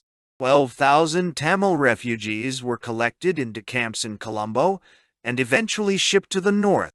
Bandaranaike visited the camps containing Sinhalese from Tamil areas, but he never set foot in the Tamil camps. Sinhala social workers and charitable organizations in Colombo refused to take care of the Tamils. There was even discrimination in the food given to the Tamil refugees and Sinhala refugees when they finally arrived from Jaffna. Vitachi, 1958-88. University entrance policies. Though the violence subsided, tensions continued through the 1960s and 1970s. During this time, income inequalities increased and created major differences in consumption patterns and lifestyles. Studies have shown that income inequalities between ethnic groups were not significant, but those within ethnic groups were. Glua, 1986. The studies indicate persistent economic stress within the population. For example, one secure path to high income was a university degree, and many families saw their children's future in this path, but university enrollment was extremely competitive. Many of those who took entrance tests failed to enter their chosen field. An indication of stress within the Tamil community was the runaway suicide rate among Tamils of college age. Even so, because of their earlier comparative advantage in educational attainment, Tamils entered the universities in disproportionate numbers. Some missionary schools in the Jaffna Peninsula had strong records of success at the entrance test. In the 1970s, the rising problems of inequality led to the allocation of ethnic quotas in universities. In 1972, Bandaranaike's cabinet decided that Tamil students had to gain higher scores than Sinhalese students to enter the university. De Silva, 1974, another tax on ethnicity. Table 7.5 reveals the consequence of this policy. The table shows that even in the context of an increasing youthful population, the percentage of Tamils entering the remunerative sciences decreased. Note that the drop between 1973 and 1974 was particularly large. The Sinhalese youth, by contrast, show an increase in percentage of entry into science as a result of the policy. The time for the tiger.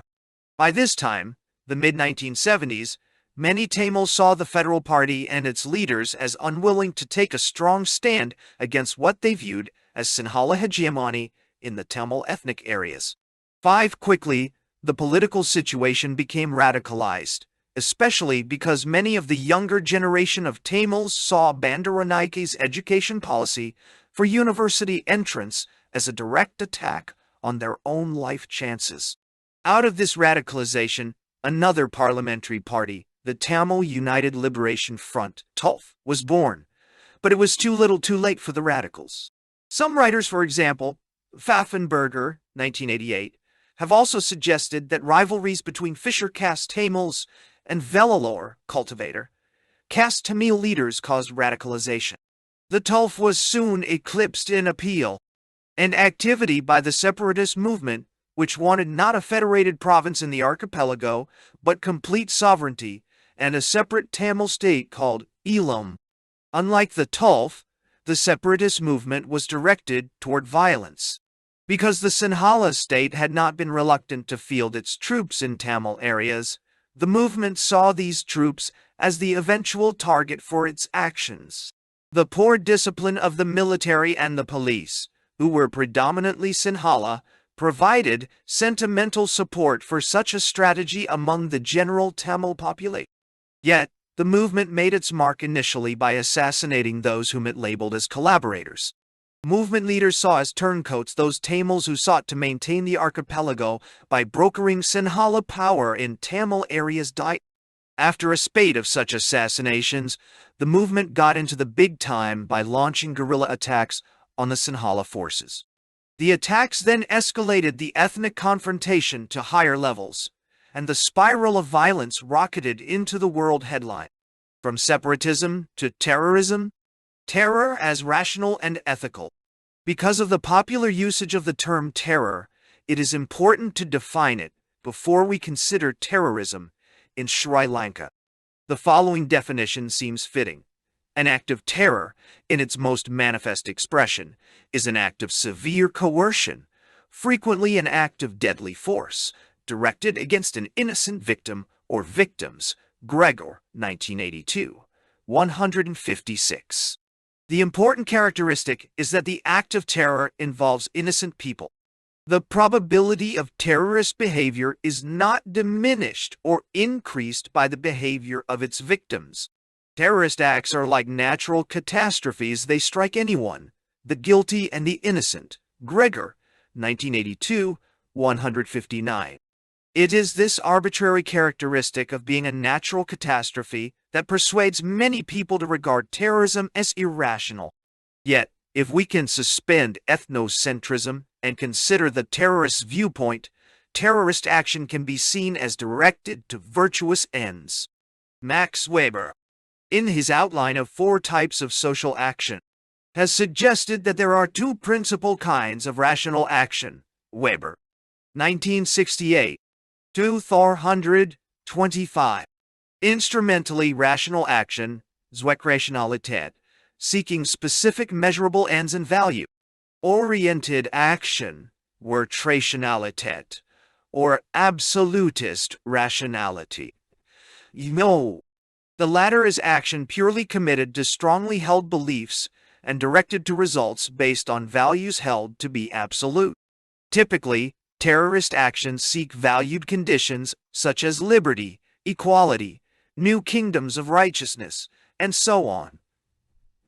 Many terrorist movements are motivated by religious or political objectives and are fired by what Weber called conviction ethics, ethics that are absolute and allow no external critical evaluation.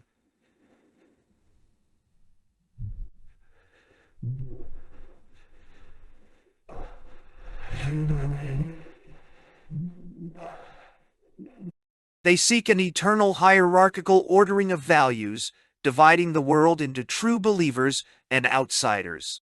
For a considerable part of human history, terrorism has been motivated by religiously based ethics. The assassins and the zealots in the Middle East, the thugs in Hindu cults, and perhaps some crusades are examples of terrorist groups in major world religious traditions. Rappaport, 1984. In the modern era, both religious and political ideologies have inspired different types of action. Systematic terrorist action can be categorized into non-state and state types. Among the non-state types are anti-state actions such as those of the Sendero Luminoso of Peru, or pro-state actions such as those of the pro-government death squads in Guatemala. Among the state types, two notable forms are state-sponsored international terrorist action and state-based internal terrorist action. The latter usually occurs as part of the policing activities of the state, as in Argentina under the generals and in Pol Pot's Kampuchea. In Sri Lanka, the Tamil separatists are of the anti-state type of terrorists, and the Sinhala-dominated governments since 1970 exemplify state-based internal terrorist action. In both cases, the characteristics of terrorism prevail without exception, though not to the graphic degree of the PLO or Argentina. The actions are planned toward attaining valued goals such as liberation or order. They are justified using ethical references in religion and culture, and they affect innocence without the latter being able to control events in any way. The Tamil case. The Tamils in Sri Lanka, as discussed above, were subject to increasing costs in the competition and control of resources. Their response graduated from nationalistic federalism to violent separatism. The ethical justification of violence was based on two criteria. First, as the Tamils had occupied distinct territories in Sri Lanka, culture and territory provided the basic ingredients for a sovereign nation-state. Second, Tamils saw the actions of the Sinhala state as partisan, which forfeited any claim to its legitimacy. They argued that both coercive actions by the state and the perceived institutional discrimination against them justified a call to independence. Violence as a means to that goal was acceptable because of the use of force by the Sri Lankan government. Initially, the separatist violence, based on strong popular support, was directed against the security forces. After these actions, the guerrillas would disappear into the general population or escape to India. Such actions and dramatic escapes contributed to the theme of heroic action, a theme found in traditional Tamil literature. Mythical and modern heroes formed an imaginary lineage, creating a mood of justifiable violence. In 1985, however, this anti-state violence took a quantum step toward terror. Tamil guerrillas attacked a civilian group in Anuradhapura, a historically hallowed Sinhala city, close to Jaffna. The heroic escape of the terrorists again entered the realm of folk idolization. Sixth, the action was followed by others, including the bombing of a bus station in Colombo in April 1987 and the attack in June 1987 against Sinhala pilgrims, who were mostly monks. Both events hit the world headlines. These and similar actions have alienated the support of many Tamils. The shift to terrorism also included Tamil victims. Within the Tamil areas, the movements have sometimes resorted to their own system of justice. A well-known practice is the lamppost execution. Tamils who are judged guilty are tied to lampposts and executed at night by members of liberation movements. Offenses deserving such actions are refusal to support one faction against another, refusal to provide a safe house for guerrillas, and refusal to meet financial demands made by the guerrillas. As a result, the separatist movements, which were a justifiably popular cause at the beginning, are now seen as terrorist even by members of their own group. Among the causes for this metamorphosis, from separatism to terrorism, are the rivalries for leadership within the various groups of the movement. The Tamil separatist movement consists of a variety of groups, the most well-known being the Liberation Tigers of Tamil Eelam, LLTT. Others are the People's Liberation Organization of Tamil Eelam, PLOT, the Eelam People's Revolutionary Front, EPRF, Eelam Revolutionary Organization of Students, EROS, and Tamil Eelam Liberation Organization. Occasionally, battles have been fought between these groups, the most notable being the defeat of Tillo by the LTT, in which the Tillo leader was killed in a firefight. A second reason for the shift from separatism to terrorism is the Sinhala state itself, which has not played a consistent negotiating role in attempting to resolve the conflict. Typically, influential Sinhalese have refused to concede to more moderate positions within the Sinhala establishment. Third, increased popularity for the movement in other countries with Tamil populations, including India, has led to financial and military assistance enabling more violence. Though terrorist behavior is lamented by many Tamils, there is still extensive support for the movements, especially for the dramatically successful Tigers. The probable reason is that between the terrorist devil and the Sinhala Sea, the devil is claimed to have Tamil interests at heart. The Sinhala case. The Sinhala-dominated state in Sri Lanka has in many ways been the cause of the Tamil conflict because ethnic entitlements and nationalist rhetoric turned the state into an ethnic provocateur. Since the 1970s, the state has imposed its coercive capacities on the entire citizenry, not against Tamils only. In fact, the first massive use of force was made against Sinhala rebels in 1971. At that time, the state changed some legal statutes to license long detentions and torture before trial. By 1975, the Tamil separatist movement had begun its activities, and the attention of the state shifted to this new challenge. In 1977, when the UNP was elected, a reduction of excessive coercion seemed possible. In repealing the previous government's special legislation on evidence, detention, and trial, President Jayawardena said, "When you have these powers hidden away somewhere, in some wardrobe or closet, one feels like using them. When these are repealed, all the laws that will be operative in Sri Lanka will be normal laws." Amnesty International, 1983, 15. Yet, within a few months, in the light of the growing violence of the Tamil movement, these opinions were reversed, and the government under the same president enacted the Prevention of Terrorism Act, which has been the subject of strong international criticisms.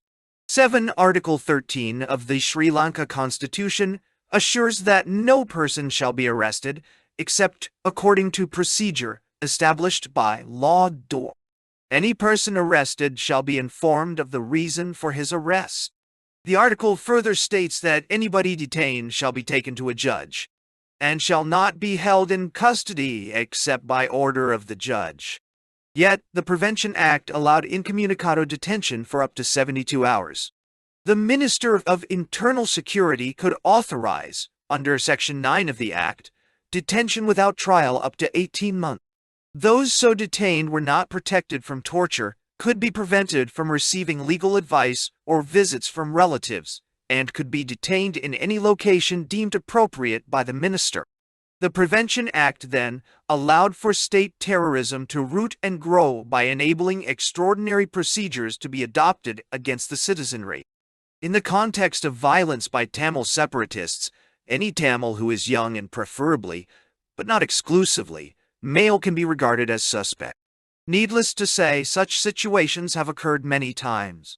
In 1987, I accidentally discovered one such case of detention.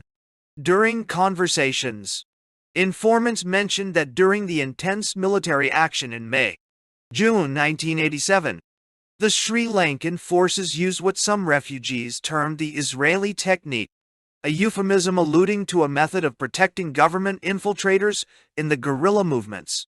The so-called technique was to mask the head and face of the infiltrator, or row of infiltrators, with a paper bag. Eye holes were cut out, so the informant could see but could not be recognized. Periodically, these masked informants would be assembled to inspect a group of young Tamil men and women who had been collected in an army sweep. As each prisoner was paraded past the informant, a signal, such as a nod, would indicate that the prisoner was a suspected activist in the guerrilla movements. Such a signal was sufficient to condemn the suspect to prolonged pretrial torture and detention at prison camps such as Camp Busa in the south of Sri Lanka. The allusion to Israelis in Israeli technique referred to the Israeli Shin Bet officials who advised the Sri Lankan government. Whether these intelligence specialists in Sri Lanka actually introduced the method is a matter of conjecture. The enactment of the Prevention of Terrorism policy did not quell Tamil violence. Instead, there was an increase in both anti-state support and violence between the predominantly Sinhala security forces and the Tamil guerrillas. In July 1983, a number of soldiers died in an ambush in the Jaffna region. The government publicly announced a burial with full military honors in Colombo Dao. As a result of incendiary statements made by leaders within the crowds gathered for the burial, mobs, some of them led by Buddhist monks, began to attack Tamil houses and property. The leaders of these groups had electoral lists in their hands so that Tamil houses could be carefully chosen. Furthermore, military and police sympathies for their fallen members in the violence of previous times motivated many men in these forces to help the mobs with transport to attack sites, gasoline for burning houses, and blind eyes to the maintenance of law and order. This Sri Lankan Kristallnacht was tacitly supported by government leaders who refused to take any action toward protecting the Tamil population or controlling the mob. In fact, it is no surprise to many that the government used some of its own purveyors of political violence to attack the Tamils, men who had been used in similar fashion in other instances. Indeed, the supply of Tamil house lists indicated government complicity in the pogrom. During the same week, 35 Tamil political prisoners in a maximum security prison in Colombo were massacred by fellow Sinhala prisoners who had been mysteriously armed. Again, some official involvement is clearly indicated. The magistrate's inquiry into the incident was inconclusive. Since July 1983, there have been numerous other occasions when the state apparatus has practiced terrorism. Many of those arrested and detained without trial were sent to large cramped prison camps, such as the Busa camp in the south. As a result of such organized terror, there have been many disappearances reported to the authorities and international agencies, such as Amnesty International.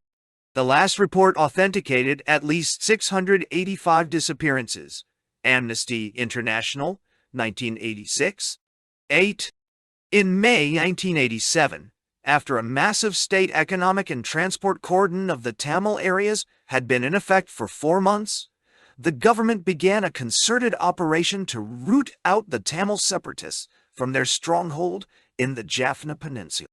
Tamil civilians were first asked to take refuge in some specified buildings, such as temples, while the military strategically encircled guerrilla positions.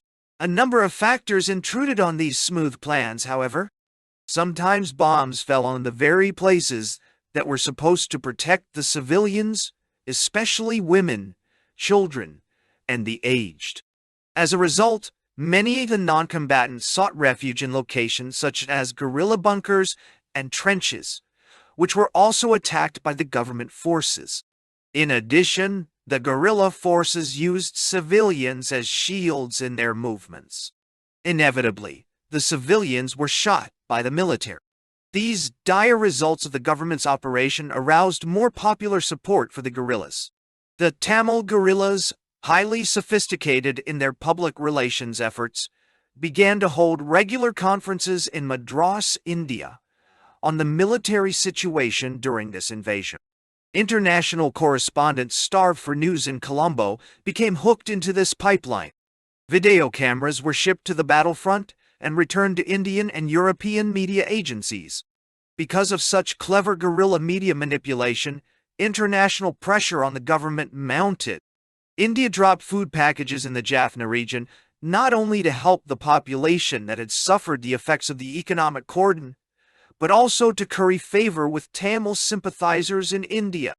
Though these actions increased Indo-Sri Lankan tensions and spurred strong anti-Indian demonstrations in Sinhala areas, the Sri Lankan government, in the words of Indian Prime Minister Gandhi, got the message. The military operations were stopped and an accord signed in which Indian troops would act as peacekeepers in the Tamil areas.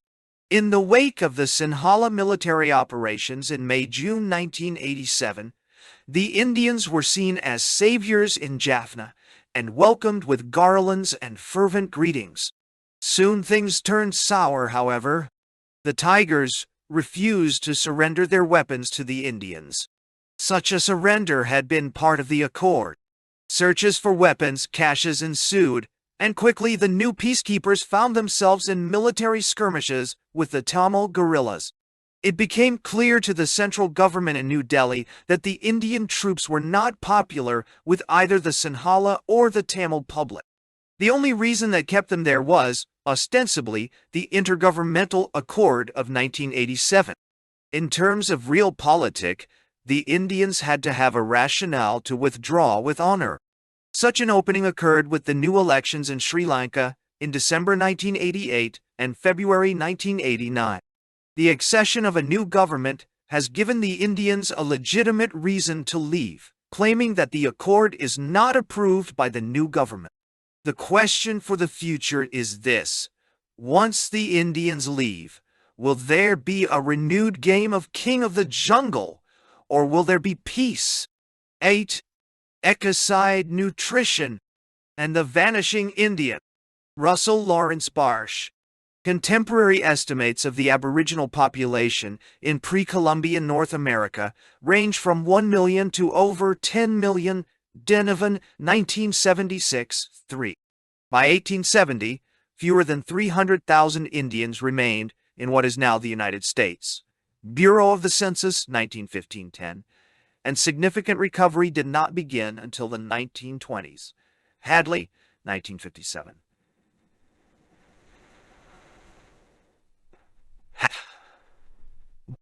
The extent to which the decline in Aboriginal population was deliberate, or at least preventable, is a matter of some dispute. Most historians now agree that introduced disease was the major killer of New World Indians. But there is no denying the contribution of military action, mistreatment, starvation, or malnutrition from breakdown of subsistence systems, loss of will to live or reproduce, and slave shipments to other lands. As Denovan, 1976, 6, explained, although infectious disease dominates most recent literature, for example, Hadley, 1957, 24, Whistler, 1066, 85, Cronon, 1983, 8,590, and there is growing historical evidence of the truly catastrophic effect of early epidemics. Lovell, 1982, Jackson, 1985. An emphasis on disease tends to obscure the role of preventable economic and environmental factors in the destruction of the indigenous population.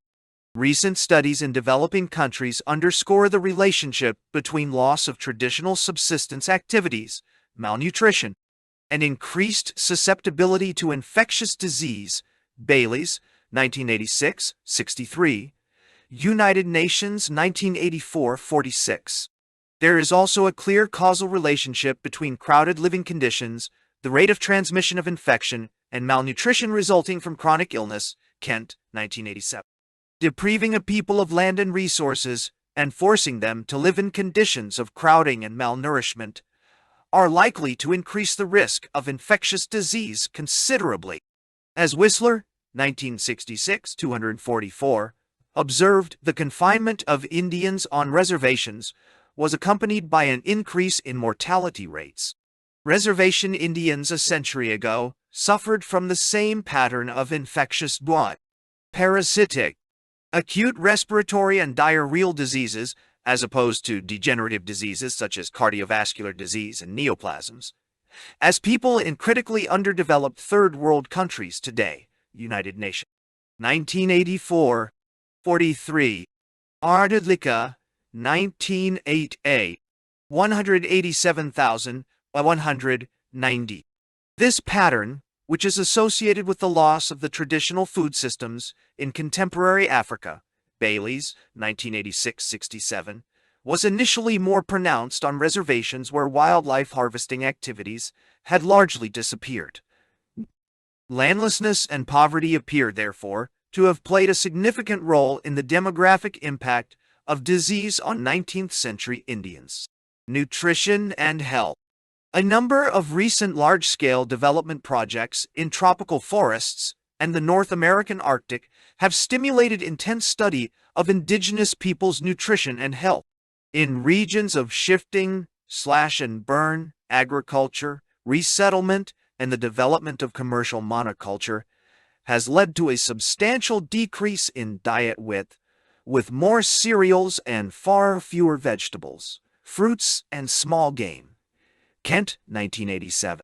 Likewise, in hunting regions, there has been replacement of protein-rich wildlife foods with carbohydrates, usually dominated by sugar, and processed foods, Sathmary, Rettenbaugh, and Goodbye, 1987, Waldron, 1985, Royal Commission, 1986, 249. Wherever hunting has declined as a result of development. A recent Canadian government report concluded, Royal Commission, 1986, 241. Inuit dependent on low cost. Imported carbohydrates and fats have experienced deteriorating health, including iron deficiency, anemia, vitamin A deficiency, elevated cardiovascular disease, and obesity, in addition to a poorer overall diet. Newly settled or resettled communities also suffer from persistent viral and parasitic gastrointestinal infections due to unsanitary water supplies and crowding, which in turn result in reduced retention of all nutrients and poor absorption of dietary iron. Kent, 1987. Chronic anemia contributes to early childhood learning disabilities. Pollitt et al. 1985. Bailey's, 1986, 63. And vitamin A deficiency, resulting from reduced consumption of meats, fish, or vegetables, is associated with chronic respiratory disease. Sommer, Katz, and Tarwato, 1984. Chronic diarrhea and respiratory disease severely impair activity levels and productivity. United Nations, 1984-45. Further reducing the ability to produce food or the income needed to purchase food. Some researchers have suggested that the sharp rise in adult-onset diabetes observed in both North American Indian and Australian Aboriginal groups may have dietary associations. Thorber, Brandane, and Truswell, 1987. But compare with Sathmary, Reitenbaugh, and Goodbye, 1987. Kent, 1987, has argued that some of these health problems began to appear among densely settled agricultural populations in the American Southwest a millennium ago. There is similar evidence for Pacific Coast groups that enjoyed protein-rich diets but were limited to poor water supplies. Walker, 1986. Malnutrition associated with dense settlement patterns and contaminated water is uniquely a problem of late 19th or 20th century European colonization.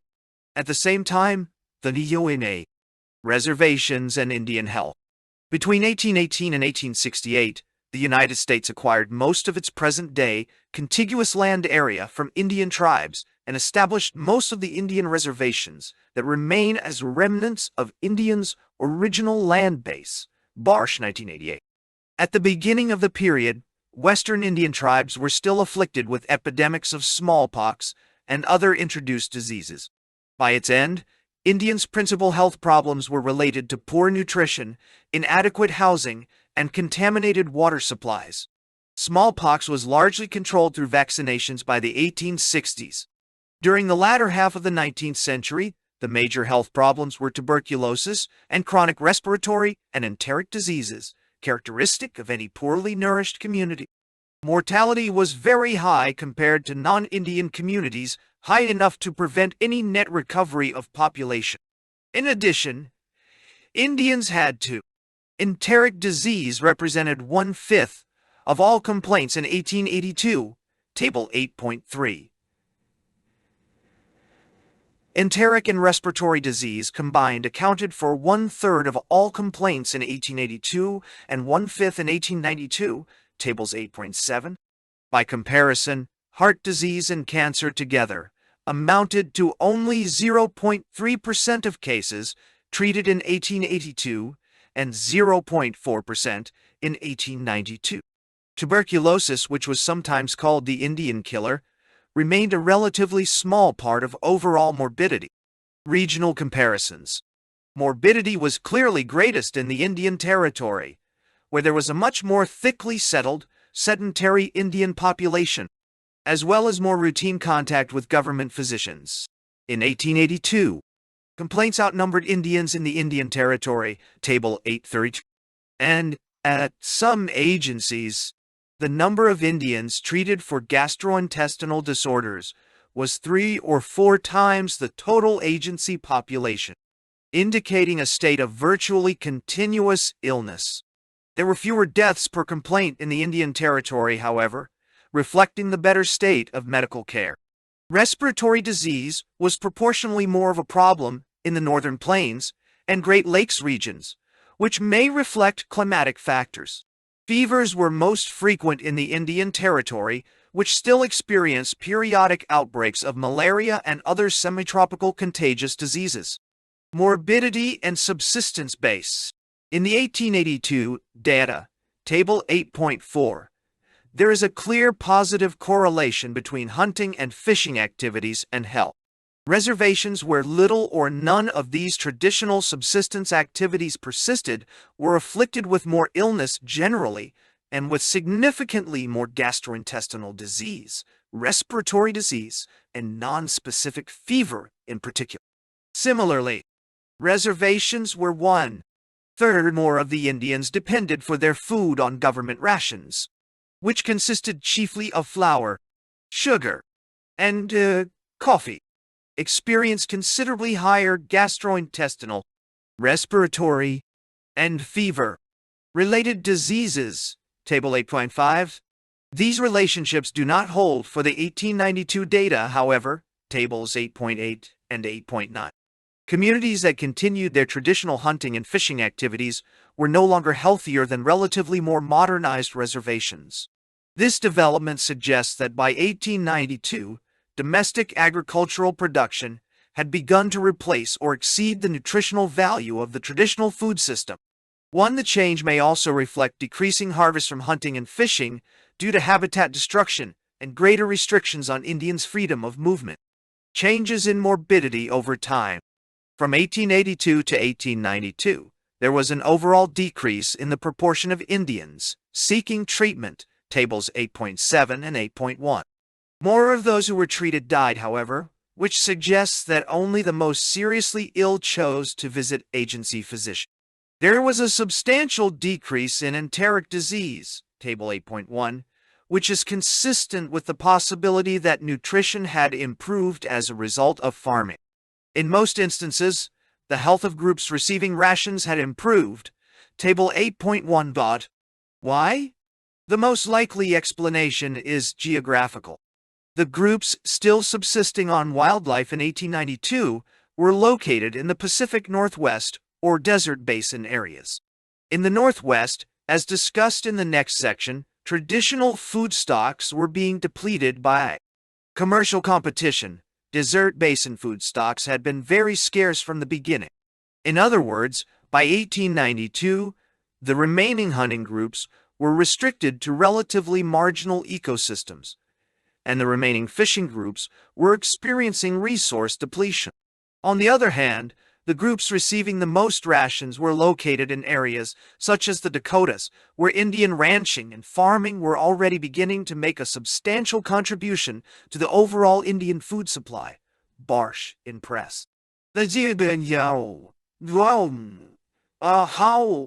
interplay between traditional harvesting and agricultural development emerges more clearly from a comparison of the subsistence and individual health data from Puget Sound and coastal Indian reservations in western Washington state during the 18,700,1900 period.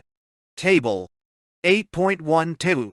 In Puget Sound, reservation agricultural acreage expanded rapidly at first, but productivity fell by the 1890s, and many people returned to fishing. On the seacoast, agriculture was limited from the start, although the proportion of the Indian reservation population engaged at least to some degree in farming rose steadily. Two opposing forces were at work, ecological and economic. Agriculture made a substantial food contribution in the more hospitable soils and climate of Puget Sound, but reached an ecological limit, requiring, by the end of the century, a mix of farming and fishing. Coastal agriculture, which was much less productive from the start, was also less successful in displacing traditional fishing. Habitat destruction and nutrition. Puget Sound offers a useful case study of the impact of white settlers and their industries on the Indian food base. As White 1975 has shown, the Aboriginal subsistence system of Puget Sound depended on the seasonal use of both marine and forest resources. Commercial fishing competed directly for fish stocks. Logging altered or destroyed the forest ecosystem, and the combined effects of logging, transportation, and milling on the region's streams and bays also severely damaged salmon spawning areas and the marine ecosystem. The first white settlements in the Sound purchased salmon as needed from Indian fishermen, but the growth of urban areas such as Seattle and the development of canning methods led to the rapid industrialization of fishing after 1875. 1899, 293,296. By the century's end, annual commercial landings from Puget Sound and the Fraser River had topped 114 million pounds. Kershaw, 1904, 30-42. No records of Indian harvests were kept during this period, but we can assume that Indian subsistence needs, at population levels of less than 10,000, could not have been more than 25 million pounds. Aboriginal subsistence, fishing, therefore, probably had no appreciable effect on the abundance of the supply. Rathbun, 1899. Even so, growing commercial exploitation led to the call. Figure 8.1 Commercial fish traps in Indian reef net sites, Point Roberts, Washington, 1925. Source: Richard Rathbun, A Review of the Fisheries in the Contiguous Waters of the State of Washington and British Columbia. In U.S. Fish Commission, Report for 1899, Washington, D.C., GPO, 1899, Washington, D.C. Plate 13. Need for hatcheries to sustain salmon stocks by the 1880s. Little, 1898, 78. In addition, garbage outfall from canneries was becoming a major pollution problem, and the growth of logging and milling operations was choking, spawning streams with sawdust. Rathbun, 1899, 322. Crawford, 1892,529. For Indians, salmon stocks not only were depleted, but were growing less accessible. Intense commercial trap fishing in coastal areas was interfering with Indian reef net sites and intercepting salmon before they could reach upstream Indian fishermen. For example, the Indian reef net site at Point Roberts, which once had supported 150,250 Indians, was destroyed by adjacent commercial traps by 1894, Rathbun, 1899, 293. Figure 8. As white settlers took more salmon, restrictions on Indian as well as non-Indian gear were imposed for conservation purposes. Rathbun, 1899, 300-344. At the same time, Indians found it increasingly attractive to sell their catch for cash or to fish under contract to the canneries for wages. Rathbun, 1899, 314, 320. Riceland, 1907, 52. Diminishing stocks, reduced Indian harvests, and commercialization necessarily led to a decrease in the fish component of the Indians' diet. Simultaneously, there was a massive assault on the region's cedar fir forests, the source of the Indians' meat, fruit, fiber, and medicine. Northwest fir logging did not begin in earnest until the 1880s, but it had expanded to supply one-third of all U.S. lumber exports by the 1920s. Elchibigoff, 1949, 36, taught. It is possible to estimate the geographical sequence of harvests from the sizes and age of the trees standing in the 1930s, USF's 1934. Old-growth forests dominated by cedars and firs had disappeared in some areas by 1910 and covered less than one-fifth of the region by 1933, figure 8.2. The effect on Indian harvesting areas was undoubtedly catastrophic, although we have no way of establishing the actual effect on diet. These facts invite comparison with the current situation in many parts of tropical Asia and Amazonia, where extensive. Figure 8.2. The disappearing forest, Western Washington. Commercial logging and clearing for agricultural resettlement threaten the survival of tribal peoples. ICQ 97, 58. Schwartzman, 1986, 57. Boisseed, 1985, 121. Although conservationists, for example, U. Keene, 1980, 14, recognize the wisdom of protecting indigenous ecosystems and of utilizing traditional knowledge to maintain them.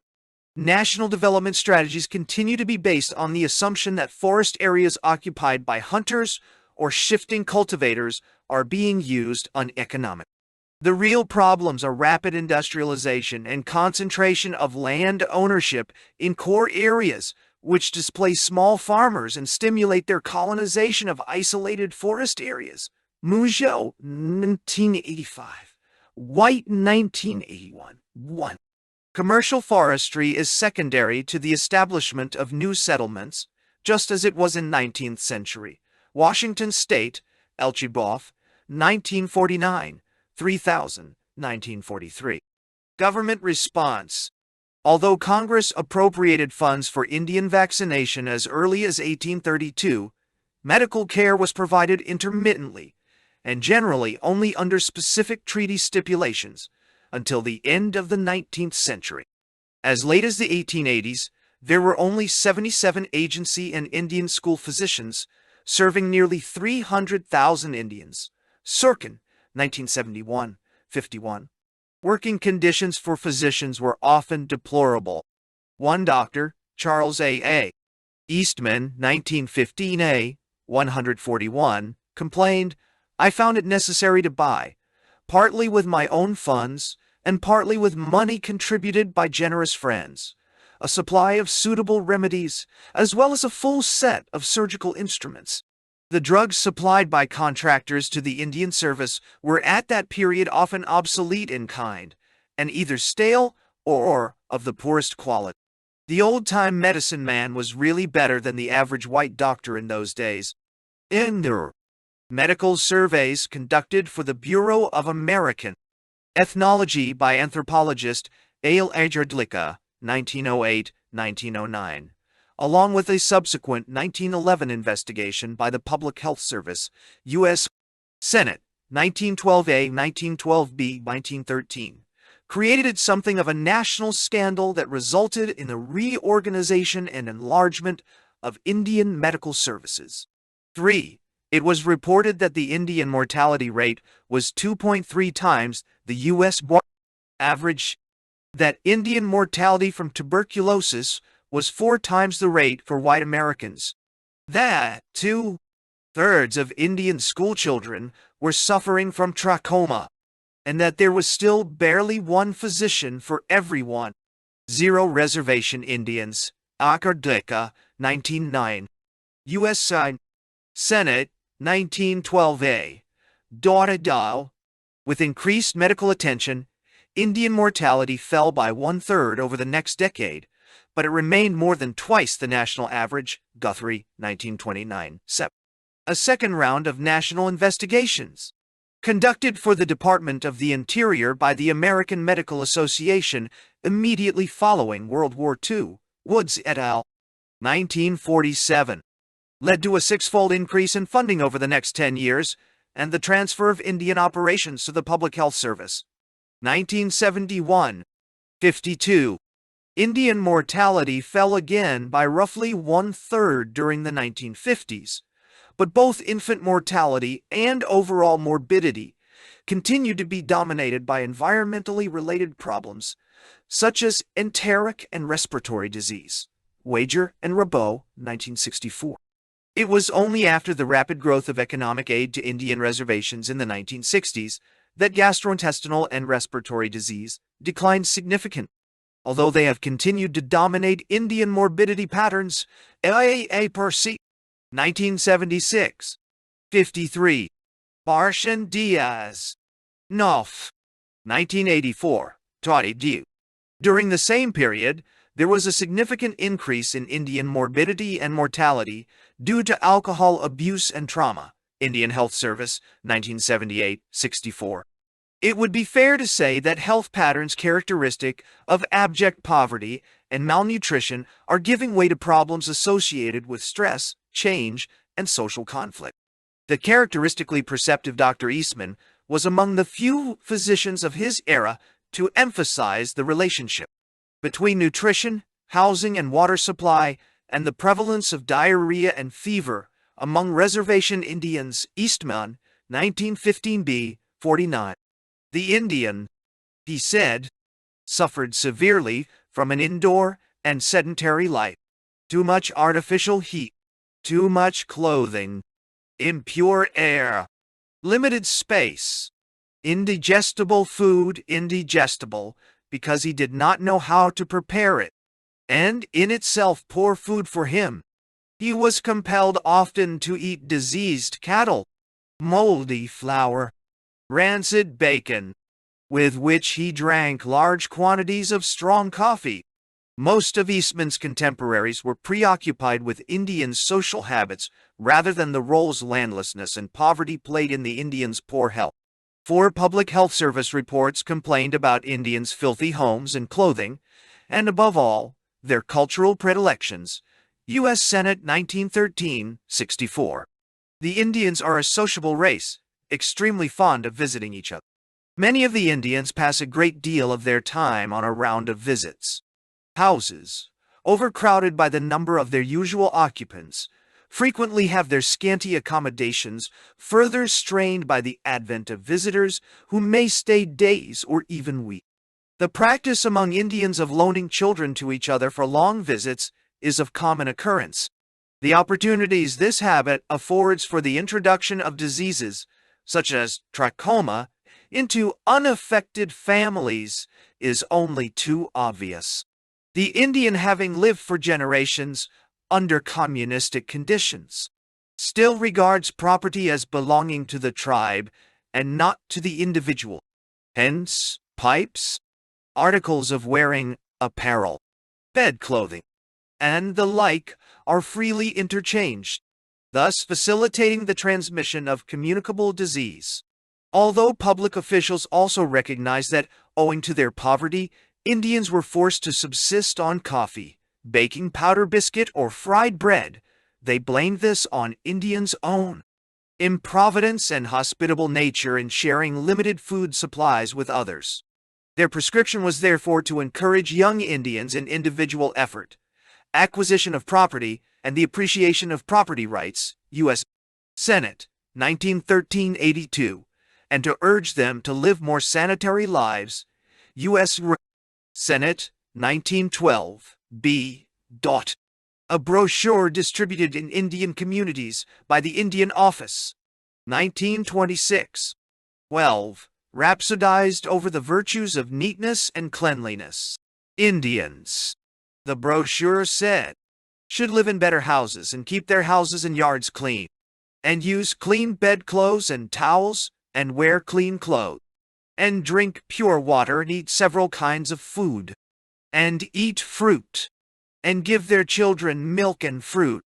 Indians were also advised to live in larger homes with separate bedrooms for convalescents. The office's recommendations were clearly unrealistic, given the economic conditions still prevailing on most reservations. 5. By the 1930s, there was growing awareness of the importance of diet and environmental conditions in major Indian health problems, such as tuberculosis and trachoma, Guthrie. 1929. 6. As well as enteric and respiratory disease, particularly among children, Townshend. 1938. 489. War American Medical Association study of the Navajo Reservation emphasized the problem of undernutrition. Navajo area hospitals were almost half occupied by children, mostly with diarrheas and with acute infectious diseases, which were chiefly due to lack of money to buy sufficient food. Woods et al. 1947. 1. Carlo et al. 1972. Little had changed by the 1970s, however, when the American Indian Policy Review Commission attributed poor health among Indians to the high cost and poor quality of available foods, as well as poor nutritional habits. IAP 76-63. Conclusions. Acquired resistance and vaccination had checked the toll of introduced epidemic diseases among American Indians by the late 19th century. Significant population recovery did not begin for another 50 years, however, while reservation Indians suffered from a pattern of debilitating diseases characteristic of poor nutrition and contaminated water. This pattern persisted after the Indian population began to expand in the 1920s and did not change materially until the 1960s, when the growth of federal financial aid programs brought jobs and stress-related health problems to the reservation. The enteric respiratory disease syndrome has diminished but remains a major health problem. Studies of Indian health have usually stressed factors within the control of Indians themselves, such as poor social habits, rather than economic conditions, which were a direct result of the federal government's Indian policies. Likewise, health programs for Indians targeted epidemic infectious problems such as conjunctivitis and tuberculosis, which were viewed as peculiarly Indian, rather than the widespread and destructive problems of chronic enteric and respiratory disease. Increasing the scope and availability of medical care can help alleviate the symptoms of health problems that have economic and environmental roots. Treatment can reduce mortality and, in some cases, reduce the duration and discomfort of each disease episode, but it cannot reduce the disabling social and psychological effects of chronic or recurrent morbidity. Why is Indian health still regarded as a medical question rather than an inseparable part of land, claims resolution and reservation economic development? The present level of Indian medical care, at a public cost of about $1,000 per Indian served, is probably less than the cost of returning Indians' resources and rebuilding their economy. It can be argued, then, that the United States has made a policy decision to let Indians languish in qualitatively poorer health than other North Americans, rather than accept the high cost of a genuine cure. 9. The Ixtal Triangle. Vietnam in Guatemala. Pierre L. Berghe. Between 1975 and the present L. The Ixtal, a Maya group living in the northwestern highlands of Guatemala, were engulfed in a brutal conflict with the government that reached a near genocidal climax between 1978 and 1982. Anderson and Garlock. 1988. Carmackay. 1988. Mans. 1988. Nairn and Simon. 1986. Tuatami Tardale. Events in the Ixtal Triangle, as it became known in the government's counterinsurgency jargon, were merely a sideshow in the revolution and counter-revolution that have raged in Central America for over 30 years. In Guatemala, the guerrilla started in earnest after the reformist government of Jacobo Arbenz was overthrown with CIA complicity in 1954. Since then, Guatemala has experienced a turbulent history in which a succession of repressive governments have fought an uninterrupted war of attrition against several Marxist guerrilla movements. Anonymous, 1983. Davis, 1983. Davis, 1983. Davis, 1983. Repression and the Guatemalan state. In their outward form, post-1954, Guatemalan governments alternated between classic military juntas that pushed themselves into power and nominally civilian and constitutional administrations that were installed after more or less fraudulent elections. Adams, 1970, Black, 1984, Melville, 1971, Torres Rivas, 1984. All of these governments, however, shared a number of characteristics. 1. All defended the interests of the local landowning and mercantile oligarchy and of overseas, principally U.S. enterprises. 2. All were de facto military dictatorships, whether nominally civilian and constitutional or not. 3. All ruthlessly suppressed advocates of democratic, egalitarian, equitable change, not only those of the Marxist revolutionary left, but also those of the reformist center, including the progressive Catholic clergy. 4. All practiced two-pronged political repression. In the rural areas, especially those heavily populated by Maya Indians, the uniformed army did most of the killing in classic counterinsurgency operations. We shall examine these operations in greater detail later. In the urban areas, repression principally took the form of assassination of politicians, journalists, clergymen, trade unionists, community organizers, teachers, and sundry members of the progressive intelligentsia by terrorist death squads variously known as the Mano Blanca, White Hand, the Judiciales, Secret Police, Escuadrón de la Muerte, Death Squadron, and Ejército, Secreto Anticomunista, Secret Anti-Communist Army. Amnesty International unequivocally established that most, if not all, of the death squads operated from central headquarters in an annex of the presidential palace, were directly linked to several Guatemalan presidents, most notoriously to General Romeo Lucas Garcia, 19,781,1982, 1982, and consisted mostly, if not exclusively, of army and police personnel dressed in civilian clothing and cruising in unmarked vehicles. Amnesty International estimates that these right-wing death squads killed more than 20,000 Guatemalans between 1966 and mid-1978. Amnesty International, 1978, 123. From 1978 to 1982, the pace of killing increased to around 10 a day. 3. 252 in 1979. 3. 0 in the first 10 months of 1980. At least 2. 569 between July 1 and December 31 of 1981. And over 2. 0 in the first 6 months of 1982. Amnesty International, 1988, 140. 1981, L, 149. 1982, 140.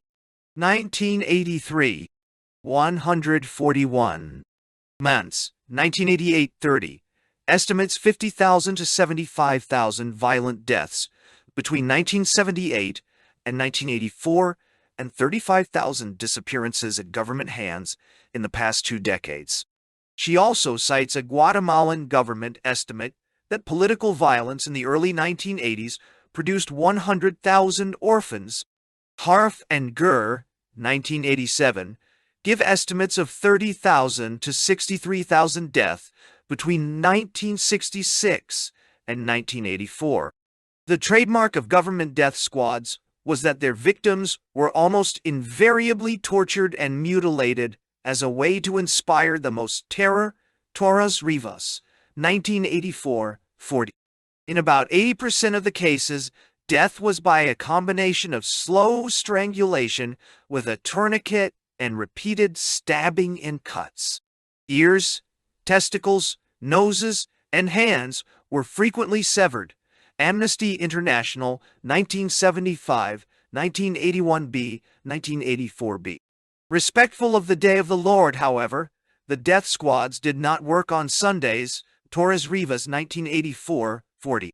Anyone suspected of leftist sympathies, including students, priests and nuns, trade union leaders, Christian democratic politicians, lawyers, university professors, community organizers, and high schoolgirls, was a likely victim, and a simple denunciation to the police, often extracted by torture, was enough to seal one's fate.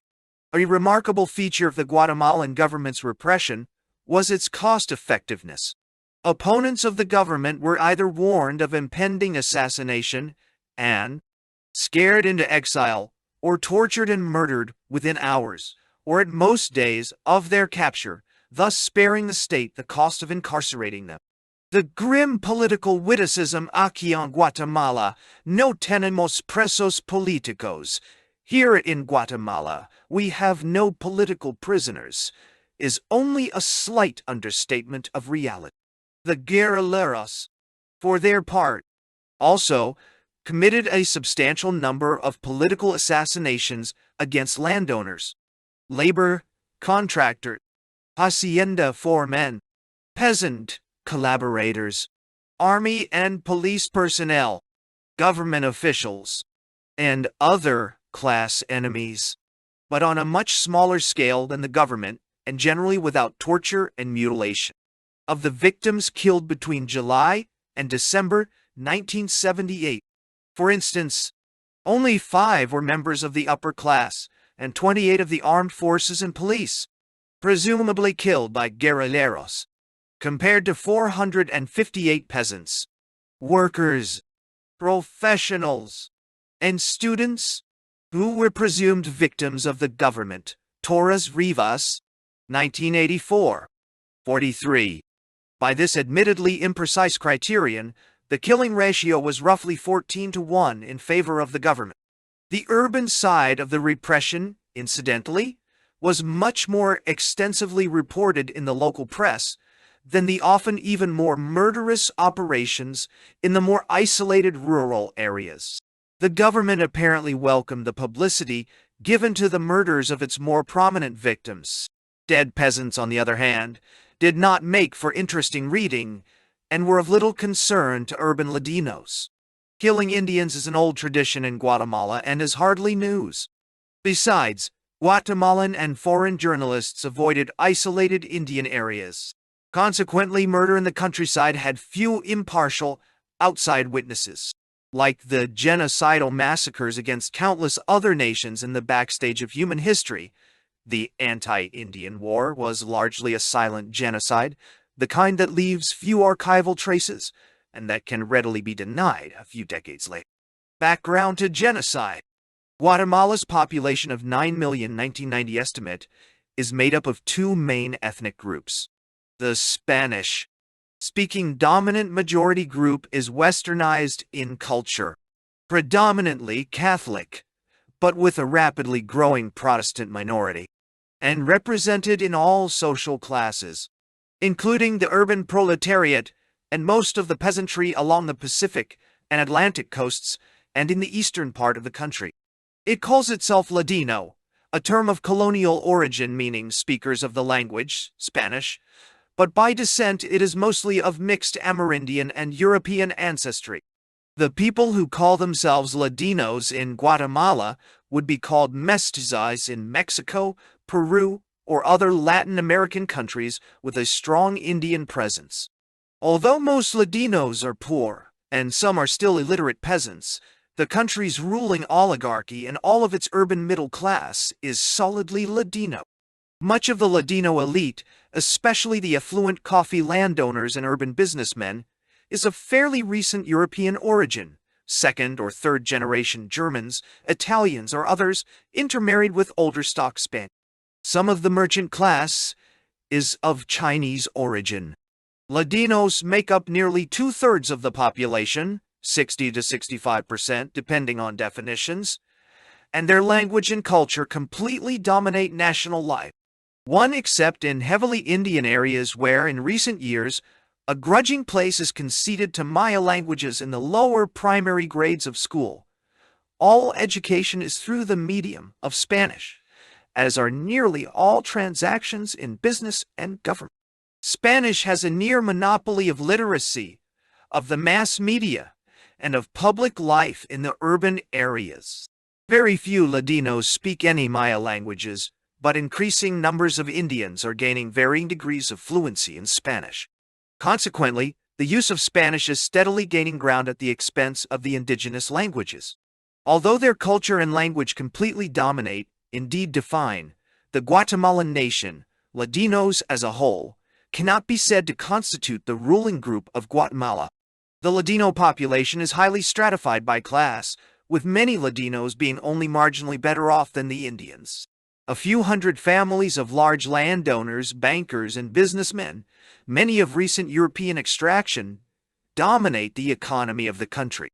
The upper thousandth of the rural population of Guatemala in the 1960s, for example, owned 40.8% of the land, a mean of nearly 3,000 hectares per owner, Union Panamericana, 1965.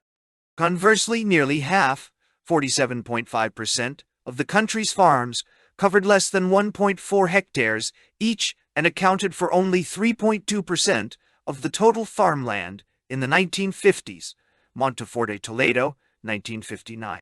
The doubling of the population since that time has further accentuated land fragmentation, Black, 1984-3. By 1979, farms under 1.4 hectares accounted for 54.2% of all holdings, Mons, 1988-51. Access to arable land per capita declined from 1.17 hectares in 1950 to 79 hectares in 1980. By 1979, 88% of all farms were too small to support a family, Mons, 1988-51. The upper 1.5% of the population in the mid-1970s was earning 23% of the national income. By contrast, The bottom 70% had an annual per capita income of $74, less than 1/10 of the national average. D.G. Avis, 1984.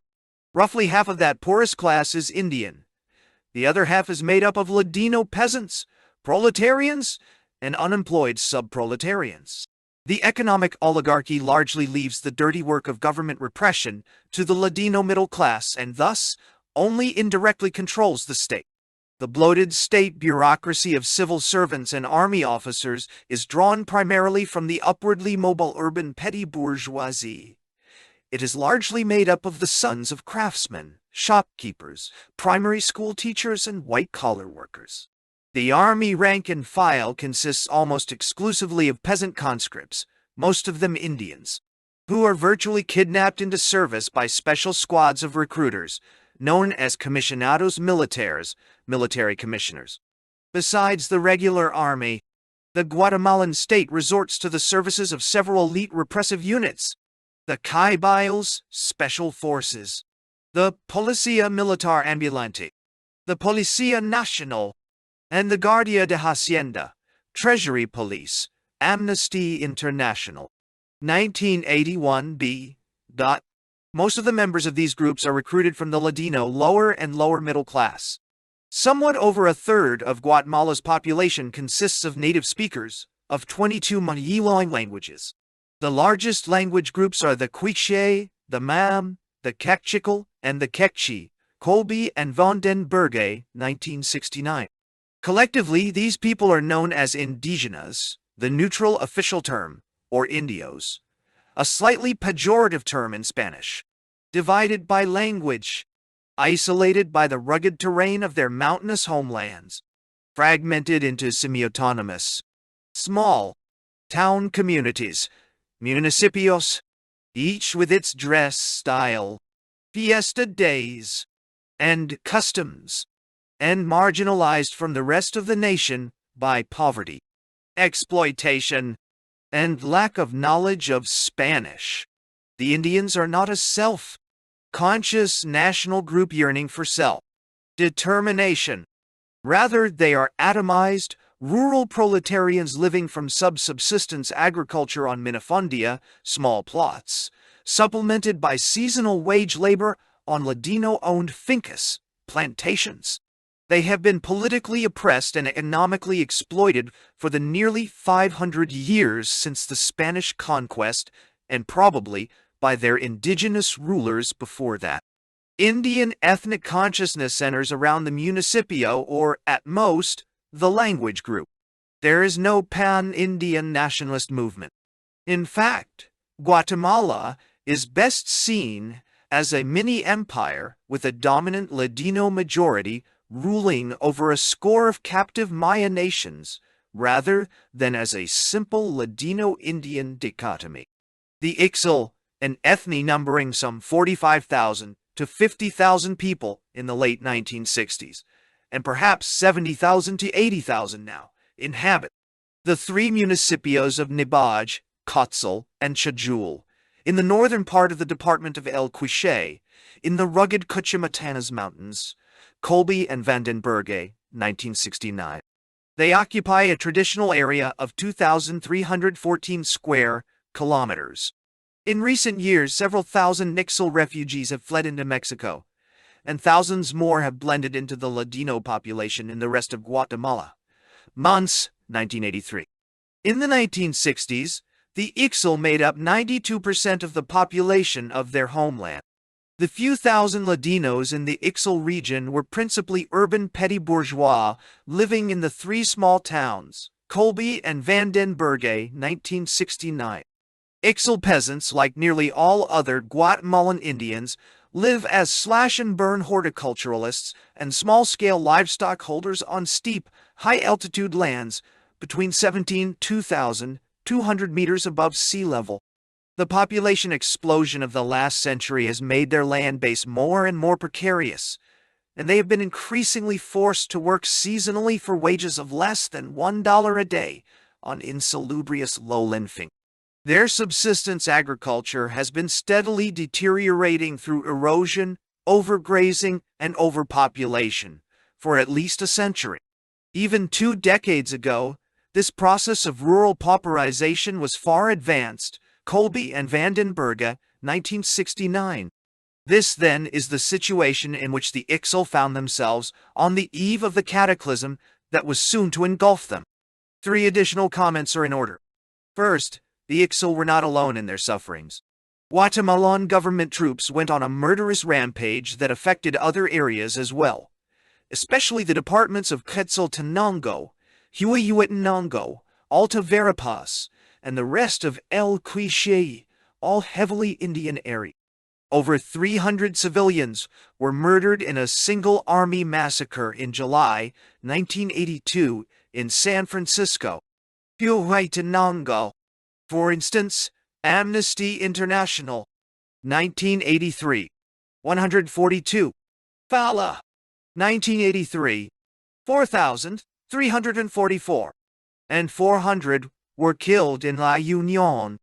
Ixcan, El Quiché, in April 1982, Black, 1984, 81. The Ixil, however, were devastated on a greater scale and according to a more thorough and systematic plan than most of their neighbors. The best term to apply to their plight is probably Cooper's category of genocidal massacre, Cooper, 1981-10. By that term, Cooper means the annihilation of a section of a group, men, women, and children, as for example in the wiping out of whole villages, but falling short of the final solution of total extermination. Second, the Ixil, as an ethnic group, were collectively defined as the enemy, if not officially by the Guatemalan state, at the very least by high-ranking army officers acting in their official capacity and without visible restraint from the highest state authorities.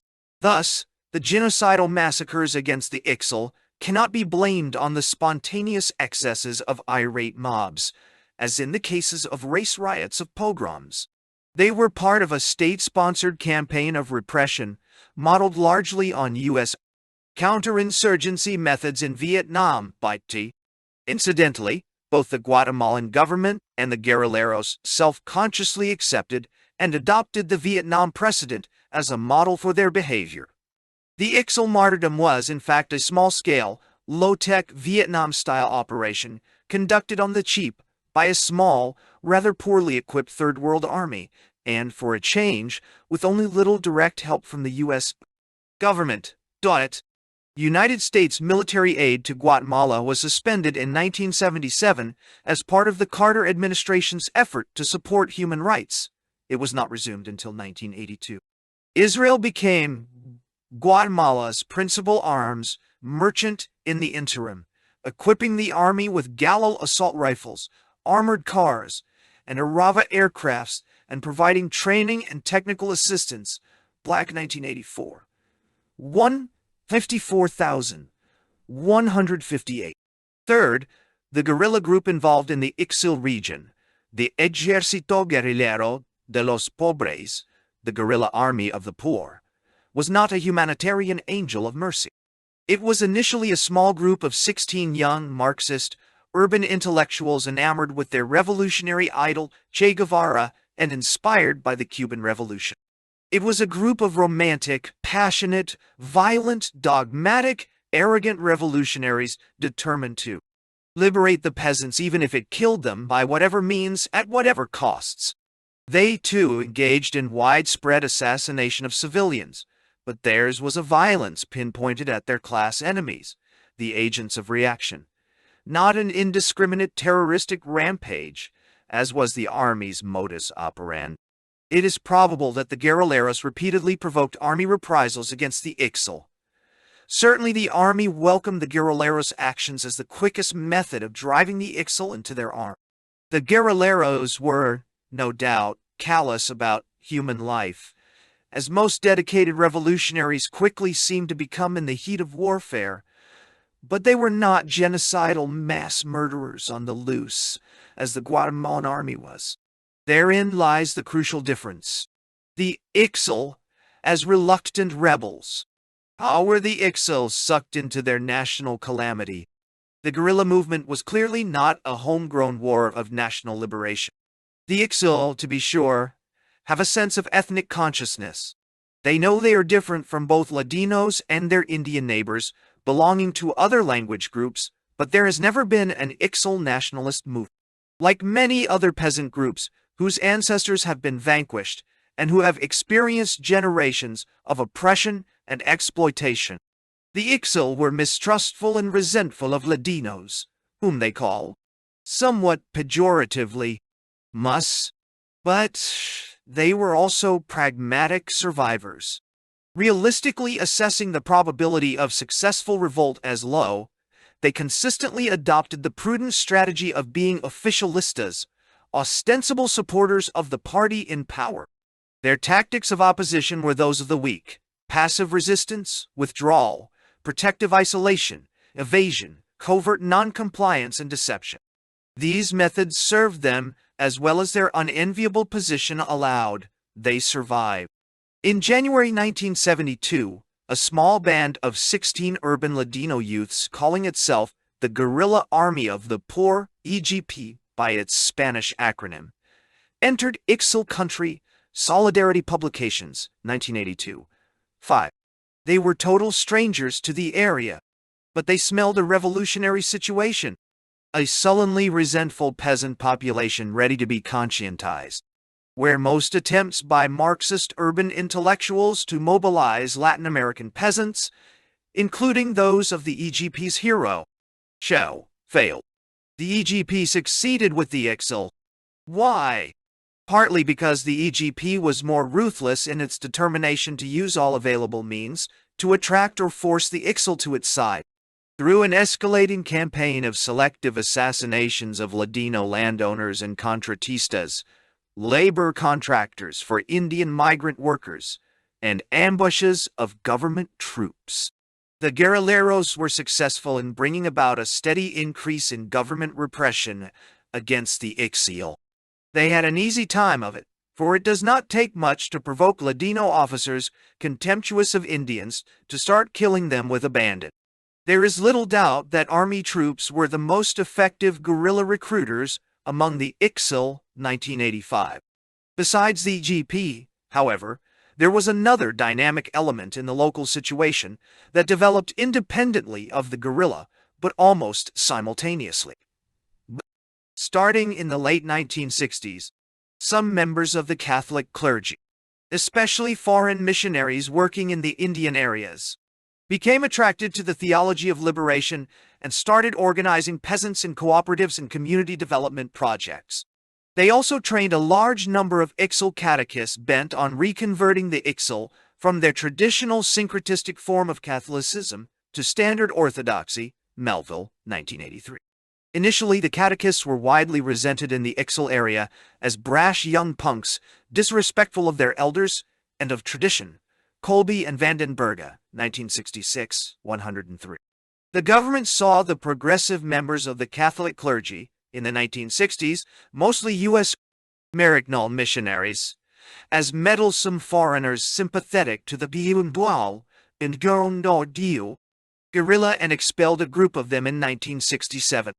The North American Maryknoll clergy were largely replaced by Spanish Jesuits, but, if anything, the newcomers became even more progressive. The catechist movement spread and became politically radicalized, but it still constituted a small minority of perhaps 10% of the total population and 20% of the young men. Government repression against the Catholic clergy escalated through the 1970s and ultimately drove many of the catechists into the ranks of the EGP. Matters came to a head when the army murdered 7 catechists in Chajul. A group of unarmed Indians went to Guatemala City in January 1980 to protest to the National Congress. After being denied a hearing, they peacefully occupied the Spanish embassy, chosen as a haven of refuge because many of the priests were Spanish Jesuits. Undeterred by the niceties of international law and diplomatic asylum, and contemptuously ignoring the pleas of the Spanish ambassador to stay away, the police stormed the embassy. A fire broke out and incinerated 39 people, including 7 members of the Spanish diplomatic mission. The ambassador escaped by jumping from a second-floor window. The only other survivor of the Holocaust, a Guatemalan protester, was kidnapped from his hospital bed and murdered. Black, 1984-99. The next day, Spain broke off diplomatic relations with Guatemala in who protest against what it termed a violation of the most elementary norms of international law. Wall. Anyway, the Guatemalan government conceded that the police had been somewhat overzealous, but blamed the protesters for the fire and claimed that the police had tried to protect embassy staff. New York Times, Belgian, 1982. Excelsior de Mexico, February 1, 1981. February 2nd, 1981. 10 Trinidad. By all evidence, including that given by the Spanish ambassador, the protesters did not threaten the embassy personnel. They merely wanted to publicize massacres of Indians by government troops and to negotiate for their own diplomatic asylum. In the following months, 10 priests and 1 nun were assassinated, 91 priests and 64 nuns left Guatemala after receiving death threats. 6 parish radio stations were destroyed or closed. 3 rectories were bombed, and 42 religious training centers were forcibly closed. Melville, 1983. Bishop Juan Gerardi, the head of the Diocese of El Quiché, which includes the Ixil area, was the target of 2 assassination attempts. As his entire clergy was in imminent threat of death by government goon squads, he shut down his diocese on July 14, 1980, and ordered all his remaining priests out of the area. He went to Rome to report on the situation and was refused re-entry into Guatemala. Melville, 1983. The Catholic Church had effectively been eliminated as a political force in the Ixil area and beyond, leaving both the EGP and the evangelical Protestants a clear field of proselytism. Many catechists joined the EGP in self-defense, as they were already targeted for assassination. By then, however, the army had become so indiscriminately murderous that even Protestantism did not give the Ixil much immunity. Between 1972 and 1975, the EGP grew quite slowly, from 16 to about 50 active armed men, but nevertheless made progress conscientizing young Ixil. The first major escalation in violence followed the assassination by the EGP of a prominent and exploitative Ladino landowner in June 1975. Black, 1984. 77. The army retaliated by dropping hundreds of paratroopers over the northern Quiché department. Guatemala's war against the Ixil had begun in earnest. By the late 1970s, hundreds of young Ixil men had actively joined the EGP, which had effectively become an Ixil force. Its ideological inspiration and leadership remained external, however, and the vast majority, 90% or so, of the Ixil, despite their covert pro-guerrilla sympathy, prudently stuck to their customary strategy of keeping as low a profile as they would be allowed to take. Too soon, however, caution was no longer a viable strategy. By 1978, during the bloody presidency of Lucas Garcia, the Ixil were squarely caught in the crossfire of an intense civil war that made non-involvement impossible for any IXIL. The government had defined the IXIL collectively as the enemy and embarked on a full-scale, Vietnam-style, scorched earth policy. Drawing from Mao's parable of guerrilleros moving like fish in the sea of the peasant population, the army decided to dry up the sea. Basically, the repression went through two main phases. In the first phase, which corresponds to the period of the Lucas Garcia government, the army went on sporadic rampages through the IXIL countryside in response to guerrilla actions. The main form the repression took was the genocidal massacre of the inhabitants of entire villages and hamlets on mere suspicion of guerrilla sympathy or support, using as evidence excessive stocks of food, the presence of arms, pamphlets or any other trace of contact with the EGP, or simply a recent guerrillero incursion through the area. For example, a guerrilla attack on the military detachment in Kodzal on July 28, 1980, was followed by the army execution of 64 unarmed men drawn from the local civilian population. A second guerrilla attack against Kotzal on January 19, 1982, led the local commander to the decision to finish off Kotzal. Troops and Huey helicopters mounted with machine guns shot any IXIL on sight men, women, and children. A government observer, sent into the Kotzal municipio in 1982, reported that out of 29 aldeas, hamlets, villages, or neighborhoods in the Kotzal municipio, 26 had been totally destroyed by the army. Stoll, 1985. 1985. Naturally, not everyone was killed. Accounts by participating soldiers mention killing 20 or so people in each sweep on a hamlet, capturing others alive to torture them into confessing guerrilla connections and denouncing their neighbors, killing some prisoners and imprisoning or deporting others, pursuing those who escaped into the hills, and of course, blasting houses and burning crops. Nairn, 1983-19. The tourniquet around the neck was the favorite interrogation technique, supplemented by live burial and mutilation by machete. Amnesty International, 1983, 142. The main ground for suspecting IXIL of guerrilla sympathy was simply running away from soldiers. In the words of a sergeant, the people who are doing things outside the law run away.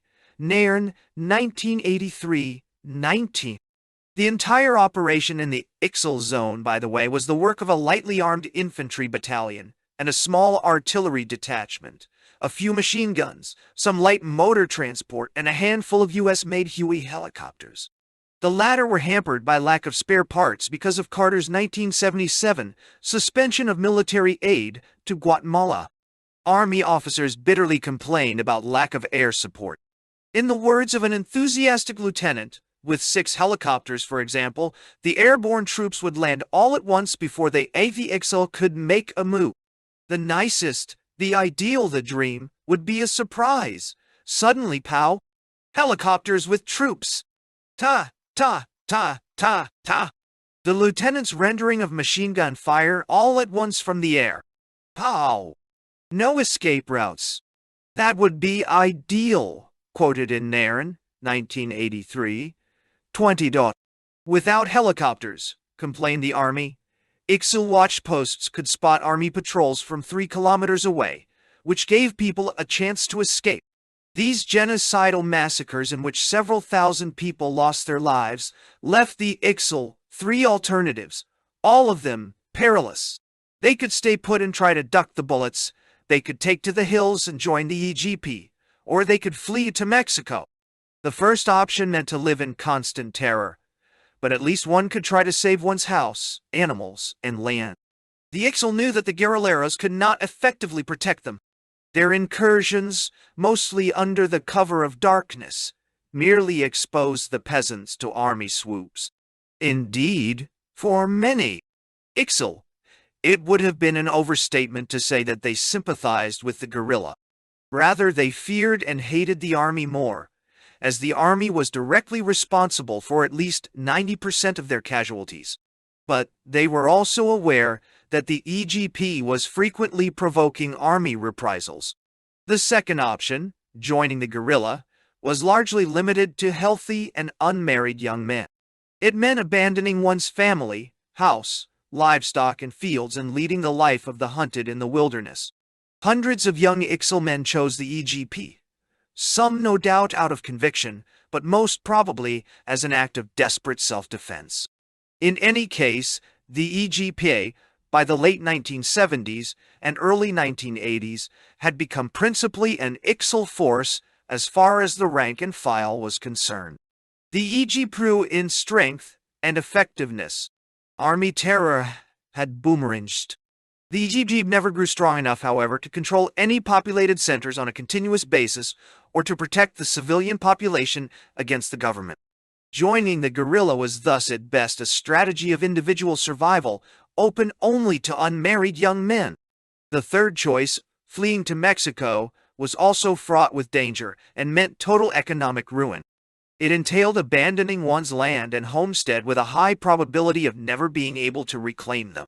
In addition, it involved covering up to 100 kilometers of rugged mountainous terrain on foot and at night to avoid hostile army patrols and strafing helicopters. Hundreds of children and elders died of disease or starvation on the trip, and hundreds more were killed by pursuing troops. On arrival in Mexico, the exiles lived in shacks from charitable handouts and in a state of total destitution. Even then, physical safety was relative, for on occasion, Guatemalan troops crossed the Mexican border to attack refugee camps as alleged guerrilla havens. Amnesty International, 1985, 152. Mans, 1980. Wrenching as exile was, about 250,000 Guatemalans had taken refuge in Mexico by the early 1980s.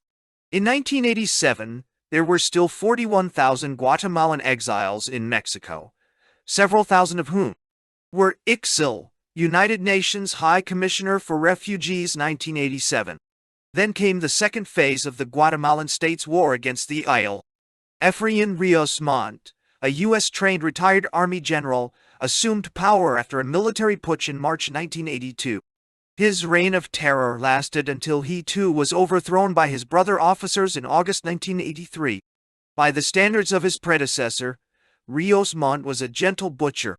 Urban violence actually declined under his presidency, and his humanitarianism attracted much American sympathy to him. Indeed, Brother Efrain was a born-again evangelical, recently converted to a North American sect known locally as the Iglesia del Verbo, Church of the Word. Much of the North American Protestant missionary lobby in Guatemala began an enthusiastic public relations campaign on behalf of their fellow evangelicals. 1983, A. Minery. 1984. Stahl. 1983. 1988. And the Reagan administration responded with a resumption of friendly assistance to Guatemala. Here was a humane Christian who was curbing the misbehavior of his army and police, and who also had impeccable anti-communist credentials. Indeed, urban death squads seemed to go into semi-retirement after Brother Efrain's takeover. The countryside was a different matter, however. There, Brother Efrain had a better idea. He wanted to offer the peasants an alternative, his fusiles y frioles, rifles and beans, but the catchy alliteration gets lost in the translation. Brother Efrain's Rifles and Beans campaign was, in fact, a creative Guatemalan application of the Vietnam counterinsurgency tactics he had learned in the United States. It extended the scorched earth policy of his predecessor, but it now offered the people, especially the Ixil, an alternative to extermination. The concentration camp, euphemistically called Aldea Modela, Model Village. 4. The entire Ixil population was ordered to move to the 3 municipio headquarters, or to a few clusters of tin-roofed shacks hastily erected by forced, unpaid Indian labor, around army outposts. Anyone seen outside the Aldeas Modelas, or the towns of Nibaj, Kotzil, and Chajul was to be shot on sight as a presumed rebel sympathizer. All homesteads and fields were to be destroyed as quickly as possible to deny guerrilleros any sustenance. A few additional dust roads were built, again, with forced unpaid IXIL labor, to facilitate army mobility and to link up the model villages and the army outposts. All vegetation around the settlements and alongside all roads was cut down and burned to deny the guerrilleros cover, the work being done by IXIL forced labor.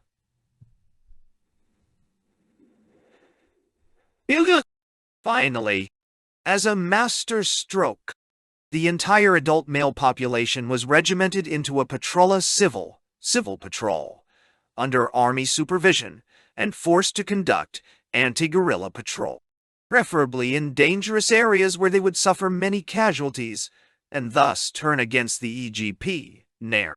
1983, Stallel. 1985, Daughter Day. This ambitious program was actually implemented with ruthless efficiency and, needless to say, large loss of IXIL lives between March and December 1982. Thereafter, casualties diminished. The IXIL had been pacified and turned around. Brother Ephraim had successfully won their hearts and minds. He had some help, of course, especially from U.S. missionaries, foremost among whom was Ray Elliott, a Wycliffe linguist who had operated in the IXIL area since 1953. Elliott flew several humanitarian missions in and out of IXIL country in government helicopters. He reported to Brother Ephraim on the progress of the Rifles and Beans program, guided a team of American missionary dentists in assembly, line tooth pulling, brought food supplies, the beans part of the deal, since the displaced population, totally isolated from its fields, had to be fed, if only on starvation rations, tried to convince the IXIL that the army was now their friend, and advised Brother Ephraim on how to make the army behave better so that it would be better loved. Elliott even got a brutal Nibaj commander recalled. He had, in Elliott's euphemism, behaved badly by having been personally responsible for the murder of at least 97 civilians. Stahl, 1985, 100, citing a civil patrol leader and son of a victim. According to Elliott's own reports, 1982, he was convinced that rifles and beans was the best way to pacify the region and save it from a communist takeover. Once peace was restored, the word of God could again be spread, in Elliott's own IXIL translation of the Gospels, no less.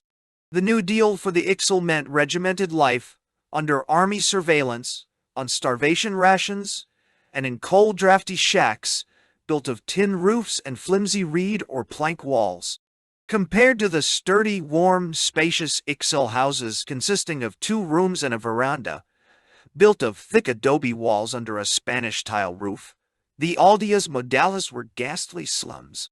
With no access to their fields, the people had no way to feed themselves. Nor could they find gainful employment, for they could leave the model villages only if given a pass by the army. The army not only occupied the villages but also controlled the distribution of the little available food in exchange for slave labor on road building, bush clearing, shack construction, and so on. In short, the IXIL received maize and bean rations in exchange for helping the army enslave them. The most vicious part of the program was the rifle half of Brother Ephraim's pacification formula. Actually, the rifles were slow in coming. The government did not trust the IXIL enough to arm the civil patrol with usable weapons. Instead, it sent out peasant patrols armed with machetes and a few old shotguns against guerrilleros, equipped ironically with U.S. M16 automatic rifles captured by the North Vietnamese a few years before.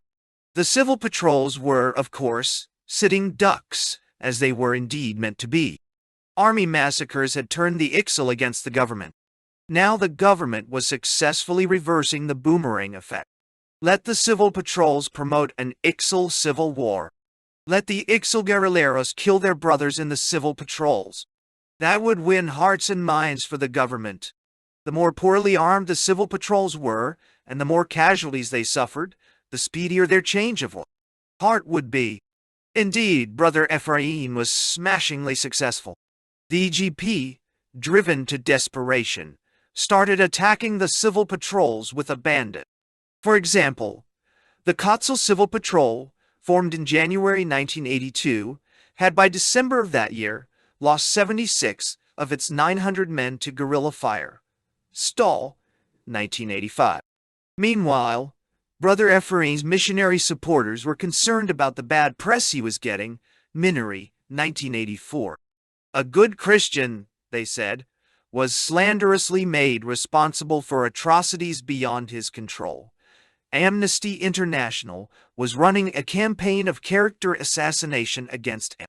Elliot contributed exonerating opinions to an attack by Minnery, 1984, against the alleged distortions of Nairn, 1983, and the rest of the journalistic cabal against Brother Ephraim. Press accounts, unspecified, described Guatemalan army soldiers throwing babies in the air and impaling them on their bayonets, wrote Minnery, 1984.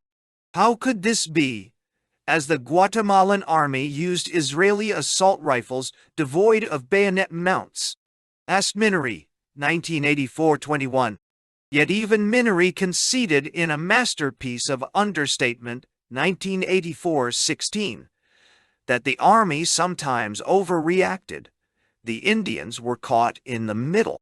Often they became victims, because guerrillas concealed themselves in Indian villages, and army troops sometimes overreacted against innocents in trying to root out the combat. It was not unknown for the soldiers to exterminate entire Indian villages that collaborated with guerrillas. Yeah, I knew. Perhaps the best source on how the army overreacted against innocents is Elliott's 1982 unpublished report. Another masterpiece of understatement, peppered with quaint euphemisms, that nevertheless lets Brother Ephraim's reign of terror shine through the mystifying mist of Elliott's pious prose. Elliott's report includes the following descriptions. Some people favor simply wiping out all the Indians in the region to bring an end to problems. A teenage Indian girl is hardly eating because of fear. The 13-year-old has virtually stopped eating. Yonda was living in terror day to day, assuming she would be conscripted for barracks duty.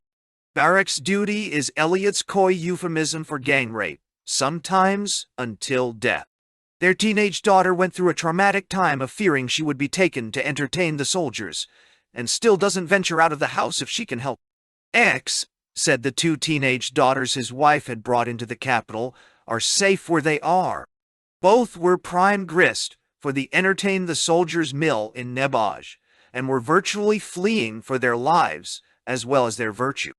Note again the quaint Victorian euphemisms, their virtue and entertain the soldiers.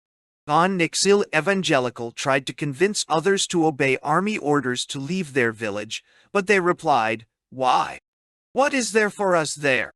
No place to stay, no work, no money, no food, no certainty that the military would not at least beat us and probably kill us. Look what they've done to us already." Asked what they would do if the army came for them, they replied, "If we hear they're coming, we hide in the woods and hope they won't find us. When we think they've gone, we go back home. If God says it's our time to die, we'll die. But if we have to die, we'd rather die right here where we live." If you are a soldier out on patrol, how do you distinguish who is a guerrilla and who isn't? There is no easy answer, and we know lots of innocent people are still going to be dying in the area, probably for some time to come. Elliott clearly sympathizes with the soldiers' plight and seemingly regards the death of innocent people as a sadly inevitable byproduct of the anti-communist crusade. At present, the military image is not lily-white even in town. A man told me Tuesday morning, around the 1st of June 1982, soldiers broke into my house, ransacked it, and took my 17-year-old son up to the barracks. They beat him horribly and kept him there for 10 days, then threw him out, and he managed to get back to the house. He's been in bed ever since, can't eat, has horrible bruises all over, with likely internal injuries since he swells up, and has pain every time he tries to eat something. Nigjoal. I asked the former mayor if there were other cases like that, and he said probably. He said, the best thing that a man can possibly do is just shut up. If word gets to this present commander that he's telling things like that, it'll be a lot worse for them than it is now. I could detail some instances of the kinds of things people from Nabaj, survivors, had told me over the course of the last couple of years about suffering at the hands of the army itself. I have no trouble at all understanding why a lot of people hesitate to deliberately expose themselves to the mercies of the army. A man I've known for 25 years was arrested by the army. The army patrol tied his hands and marched him along with them, while the patrol leader tried to force him into a confession of being a guerrilla. Finally, they took him off the trail, laid him down, and aimed their guns at him, waiting for the order to kill him. Finally, the leader ordered him free. He started back along the trail toward his house and ran into another army patrol. He was terrorized and again freed. But he can't have very warm feelings toward the army. Not enough to voluntarily turn himself in just because the army now says it wants to help him. This same man's younger son returned later to find his room burned, including all his teaching materials and equipment, clothing, everything. Not long after that, they burned his father's home and everything in it. The man I talked to has had no word from either his father or his brother since February of 1982. He hopes his father is managing to survive by hiding out from both sides. He fears that the brother might have gone over to the guerrilla side. In some aldeias, the people have very small storm shelters near their homes into which they can flee when they hear that either guerrillas or army are coming. Apparently, the military assume that anyone who digs a hole to hide in is a guerrilla, assuming one has to get it across to the army that a man is not a guerrilla just because he built a hole to hide it. Again, Elliot defines his mission as one of educating the army to show greater understanding of the Ixil. They estimate 800 OG displaced families are in town now, without any means of feeding themselves at all, and a slow trickle of families still coming in from outside. For those there now to have one good meal a day would require 100 sacks of maize daily. 800 families equals at least 4,000 people, almost as many as the regular population of Nabaj before the war. Elliot thus implies that almost half of the Nabaj population lived on a starvation diet of less than one meal a day. Knowing that, the people who have come in from the aldeias have no work, and I was amazed at the number of people who are ordinary residents of the town who have no work. There are people all around who desperately need clothing, and there are numerous tailors in town out of work because no one has any money to buy cloth and order clothes made. So we were literally overwhelmed by people desperate to sell something to us, some of them offering clothing they themselves needed in order to get some cash to buy food. Townspeople, Indian men, of course, not Ladinos, are being used by the military as a way of beefing up the scouting capability of the army with a minimum investment in trained and equipped soldiers. These civilian patrols are often accompanied by soldiers, sometimes not. They are armed with everything from machetes, cap-and-ball muskets, shotguns, and light rifles, no match at all for the greatly superior firepower of the guerrillas. People from the civilian patrols have complained to the commander. "Give us arms before you send us out," they say. He replied, "I can't possibly afford to arm you like that. Besides, I couldn't trust you with firepower like that in your hands." They said, "They'll kill us.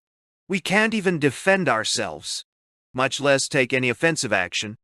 He said, "Fool, you're just a bunch of poor Indians. Get on out there and stop bothering me with your complaining." They are not being paid nor fed when on active duty, so their families have no recourse nor resource either. But there is unabated tension until loved ones return safely if they do. Huge work crews are being used as forced labor by the military to clear away all trees from forested areas close enough to town to provide cover from which guerrillas have been sniping and mounting forays into town. They are also being used to clear away all trees and brush for 100 yards on either side of the road leading out toward Chajul and Kotzal as an attempt to help the army provide protection to traffic on the road, which most of the time is unsafe even for military travel back and forth. Again, the crews often totaling, I was told, as many as 400 men a day and seldom less than 250, are equipped with their own axes and machetes. They work hard all day without pay and without food unless they have been able to provide themselves with a field lunch from often non-existent family food supplies. The accompanying army patrols serve a double purpose. Ostensibly, they are there to protect the work crews, but they also serve to keep those conscripted for the work crews from getting any ideas about alternate activities during the day. A 1987 postscript. By 1987, Guatemala had returned to democratic government, Guatemala style. Vinicio Cerezo, the elected president, was cloaked in the legitimacy of a constitutional regime. He was a civilian, a Christian democratic centrist, a decent, well-meaning man, and the lucky survivor of 3 assassination attempts under previous military tyrants. The pace of political killings had slowed down to less than 1 a day, peace and quiet by Guatemalan standards. Random terror was largely over for the time being. The guerrilla, while not defeated, was subdued and contained. The army was no longer rampaging through the countryside, but its intimidating presence was still ubiquitous. And, of course, all the blatant inequalities and injustices that led to the revolt were unchanged. The economic oligarchy and the repressive apparatus of the police and armed forces continued to act as the de facto government behind the convenient facade of constitutional legality. Cerezo made an ideal front man for a military regime with a democratic face.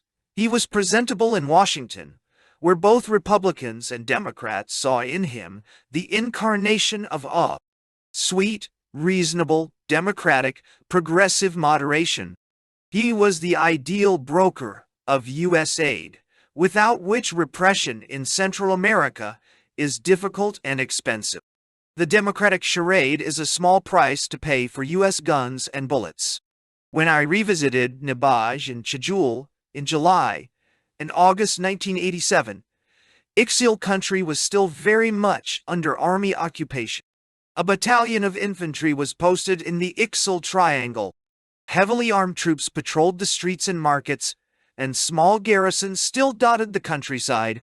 One garrison next to the Elapista airstrip was aptly named Calabaras, Skulls, its name neatly outlined in whitewashed stones on the parapet of the defense perimeter next to a skull and crossbones, likewise made of whitewashed stones. The model villages had assumed an air of permanence. Their chilly, flimsy tin-roof shacks were somewhat improved by walls made of hand-sawn planks rather than reeds. Economically, the region seemed to have recovered somewhat from the conditions described by Eliot. The nearby market was booming and several times the size it was in 1966, the year of my first visit to Nabaj. The roads were open to traffic. Buses and trucks brought passengers and produce. Tourists were trickling back to buy traditional textiles, eagerly offered for sale by women to help feed their family. Many people were desperately poor. Many children were sick and malnourished. Many men were jobless, and many families had lost their land. On the whole, the population seemed poorer than 20 years before, more overcrowded and more badly housed, dressed, and fed. A large new hospital had been built, but it lacked equipment and medicines and was regarded by the Ixil as a white elephant. New schools had sprung up and were attended by many more Ixil children, who were learning Spanish to help spread the national culture. Indeed, bilingualism had greatly increased in the Ixil population, a common outcome of a conquest situation. Some 200 guerrilleros were said still to roam the back hills and to stage small-scale attacks against civil or army patrols. The army, however, seemed in secure control of the towns and the roads. Helicopters mounted with heavy machine guns still hovered over the area. though they seemed in such poor condition that they may have constituted as great a hazard to their occupants as to the people on the ground. The soldiers were said to behave better. They no longer killed and terrorized civilians, they merely intimidated them. They no longer routinely raped girls, they brought in prostitutes. Cozy little cantina brothel located near the church on the central plaza was doing a thriving business. Clearly, the army was there for the long haul. The civil patrols remained ubiquitous. Every man was required to serve 24 hours of guard duty every 9 days, still without pay or rations, but now with a World War II Mauser and a 5-shot ammunition clip. Civilians still worked on roads for the army. They still did not get paid, but now were given rations of maize and dried fish. Much of the rest of the population lived on food handouts distributed by Catholic and Protestant relief organizations. People had gradually returned to their maize fields, but much of the displaced population in the model villages lived too far away to have access to the fields. One of my main informants from 1966 came to visit me at night in my pension. I asked her how she and her family were. Her voice dropped to a whisper. Her young brother had been picked up by the army, put on a truck with other young men, and was never seen again. Terrible things had happened, she said, not caring to elaborate. I showed her a 1966 picture of 4 IXL councilmen. One was still alive, she told me. One had died of old age. The other 2 had been killed by the army. Who was worse? I asked. The guerrilleros or the army? The guerrilleros got us into it, she replied. But the soldiers did most of the killing and raping. Now things were better, but people were still afraid. It was clear that the IXL had lost their war against the Guatemalan state, a war they did not seek but could not avoid. They had suffered a second conquest, one perhaps as terrible as the first. 6. But they had survived, and so, in a sense, they had won. Post-mortem. What does the IXL tragedy tell us about state violence and ethnicity? The main question is, to what extent was the conflict an ethnic one? The EG purely defined its struggle in Marxist class terms, and looked at the IXL as peasants much more than as Indians. The IXL themselves, while conscious and proud of their ethnic identity, never politicized that consciousness into a nationalist movement. They did not see themselves as engaged in a war of national liberation. Indeed, they were dragged into the war by outsiders. The leadership on both sides was made up of members of their traditional exploiters and oppressors, the Ladinos. The rank and file of both the guerrilleros and the soldiers were overwhelmingly Indians, IXL on the guerrilla side, non-IXL on the government side. On the face of it, the main ingredients of an ethnic conflict seemed to be lacking. Was it a class conflict, as the guerrilleros asserted? Clearly, it had many features of one. The guerrilleros wanted to change the class order. The government wanted to preserve it. That is not quite the way the IXL saw it, however. Their perspective was primarily one of prudent peasants who seek to survive by keeping a low profile and not getting involved in politics. But they were caught in a crossfire between 2 Ladino-led groups, each of whom claimed it wanted to protect the IXL against the other. To be sure, IXL sympathies leaned much more toward the guerrilla side, but mostly because the army's viciousness greatly outdid that of the guerrilleros. Most IXL felt like unwilling pawns and victims in a deadly game, brought in from the outside and led by outsiders. There was nothing homegrown about the Egypt, as a glance at their propaganda literature immediately reveals.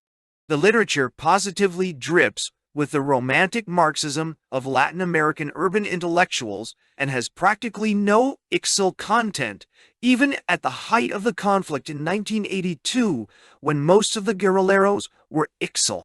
The Informator Guerrillero, the EGP's slick, well-edited, illustrated, 16-page official magazine, bears next to the title the logo of an Argentine intellectual of European extraction, a long-haired, mustachioed Che in a Basque beret.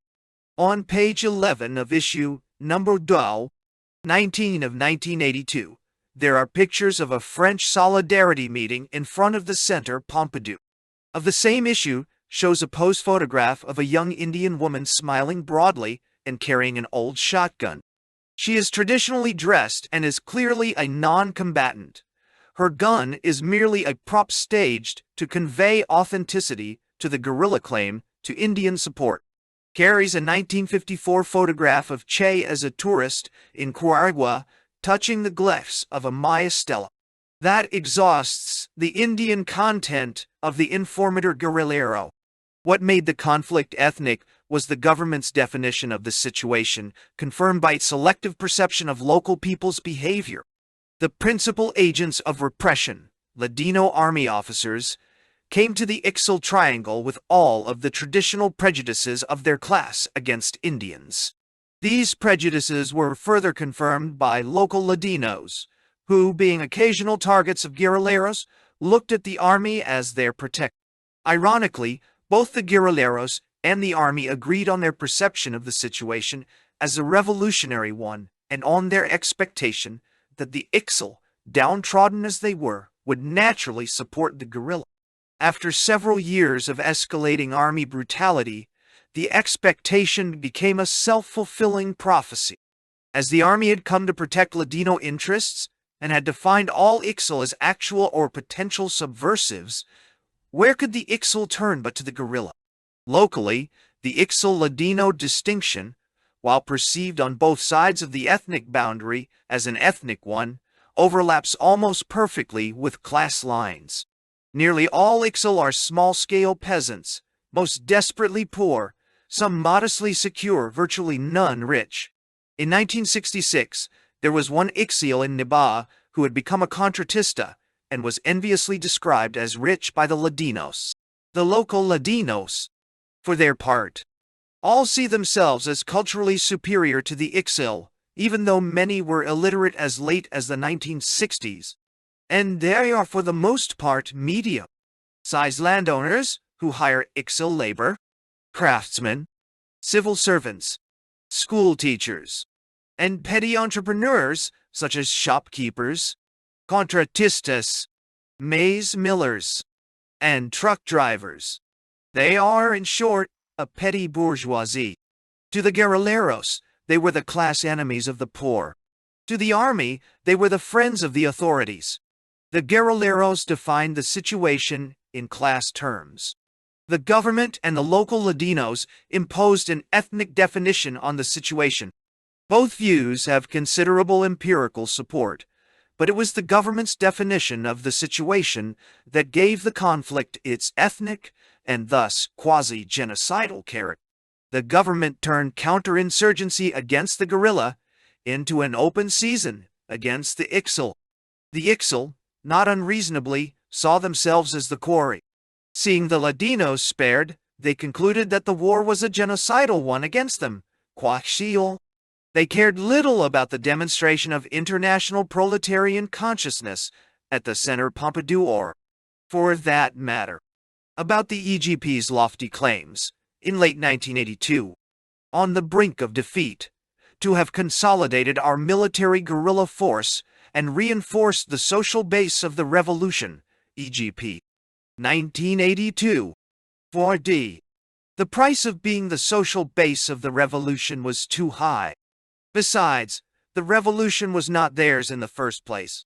The Ixtal had been ducks in a shooting gallery, caught in the crossfire between two Ladino groups. Like other peoples all over the world, the Ixtal wanted to be left alone, with no guerrilleros, no soldiers, no missionary. Like so many other peoples, the Ixtal are a conquered nation unwillingly held prisoner in a multinational state. The modern state, with its vast machinery of mass murder, holds virtually all the cards.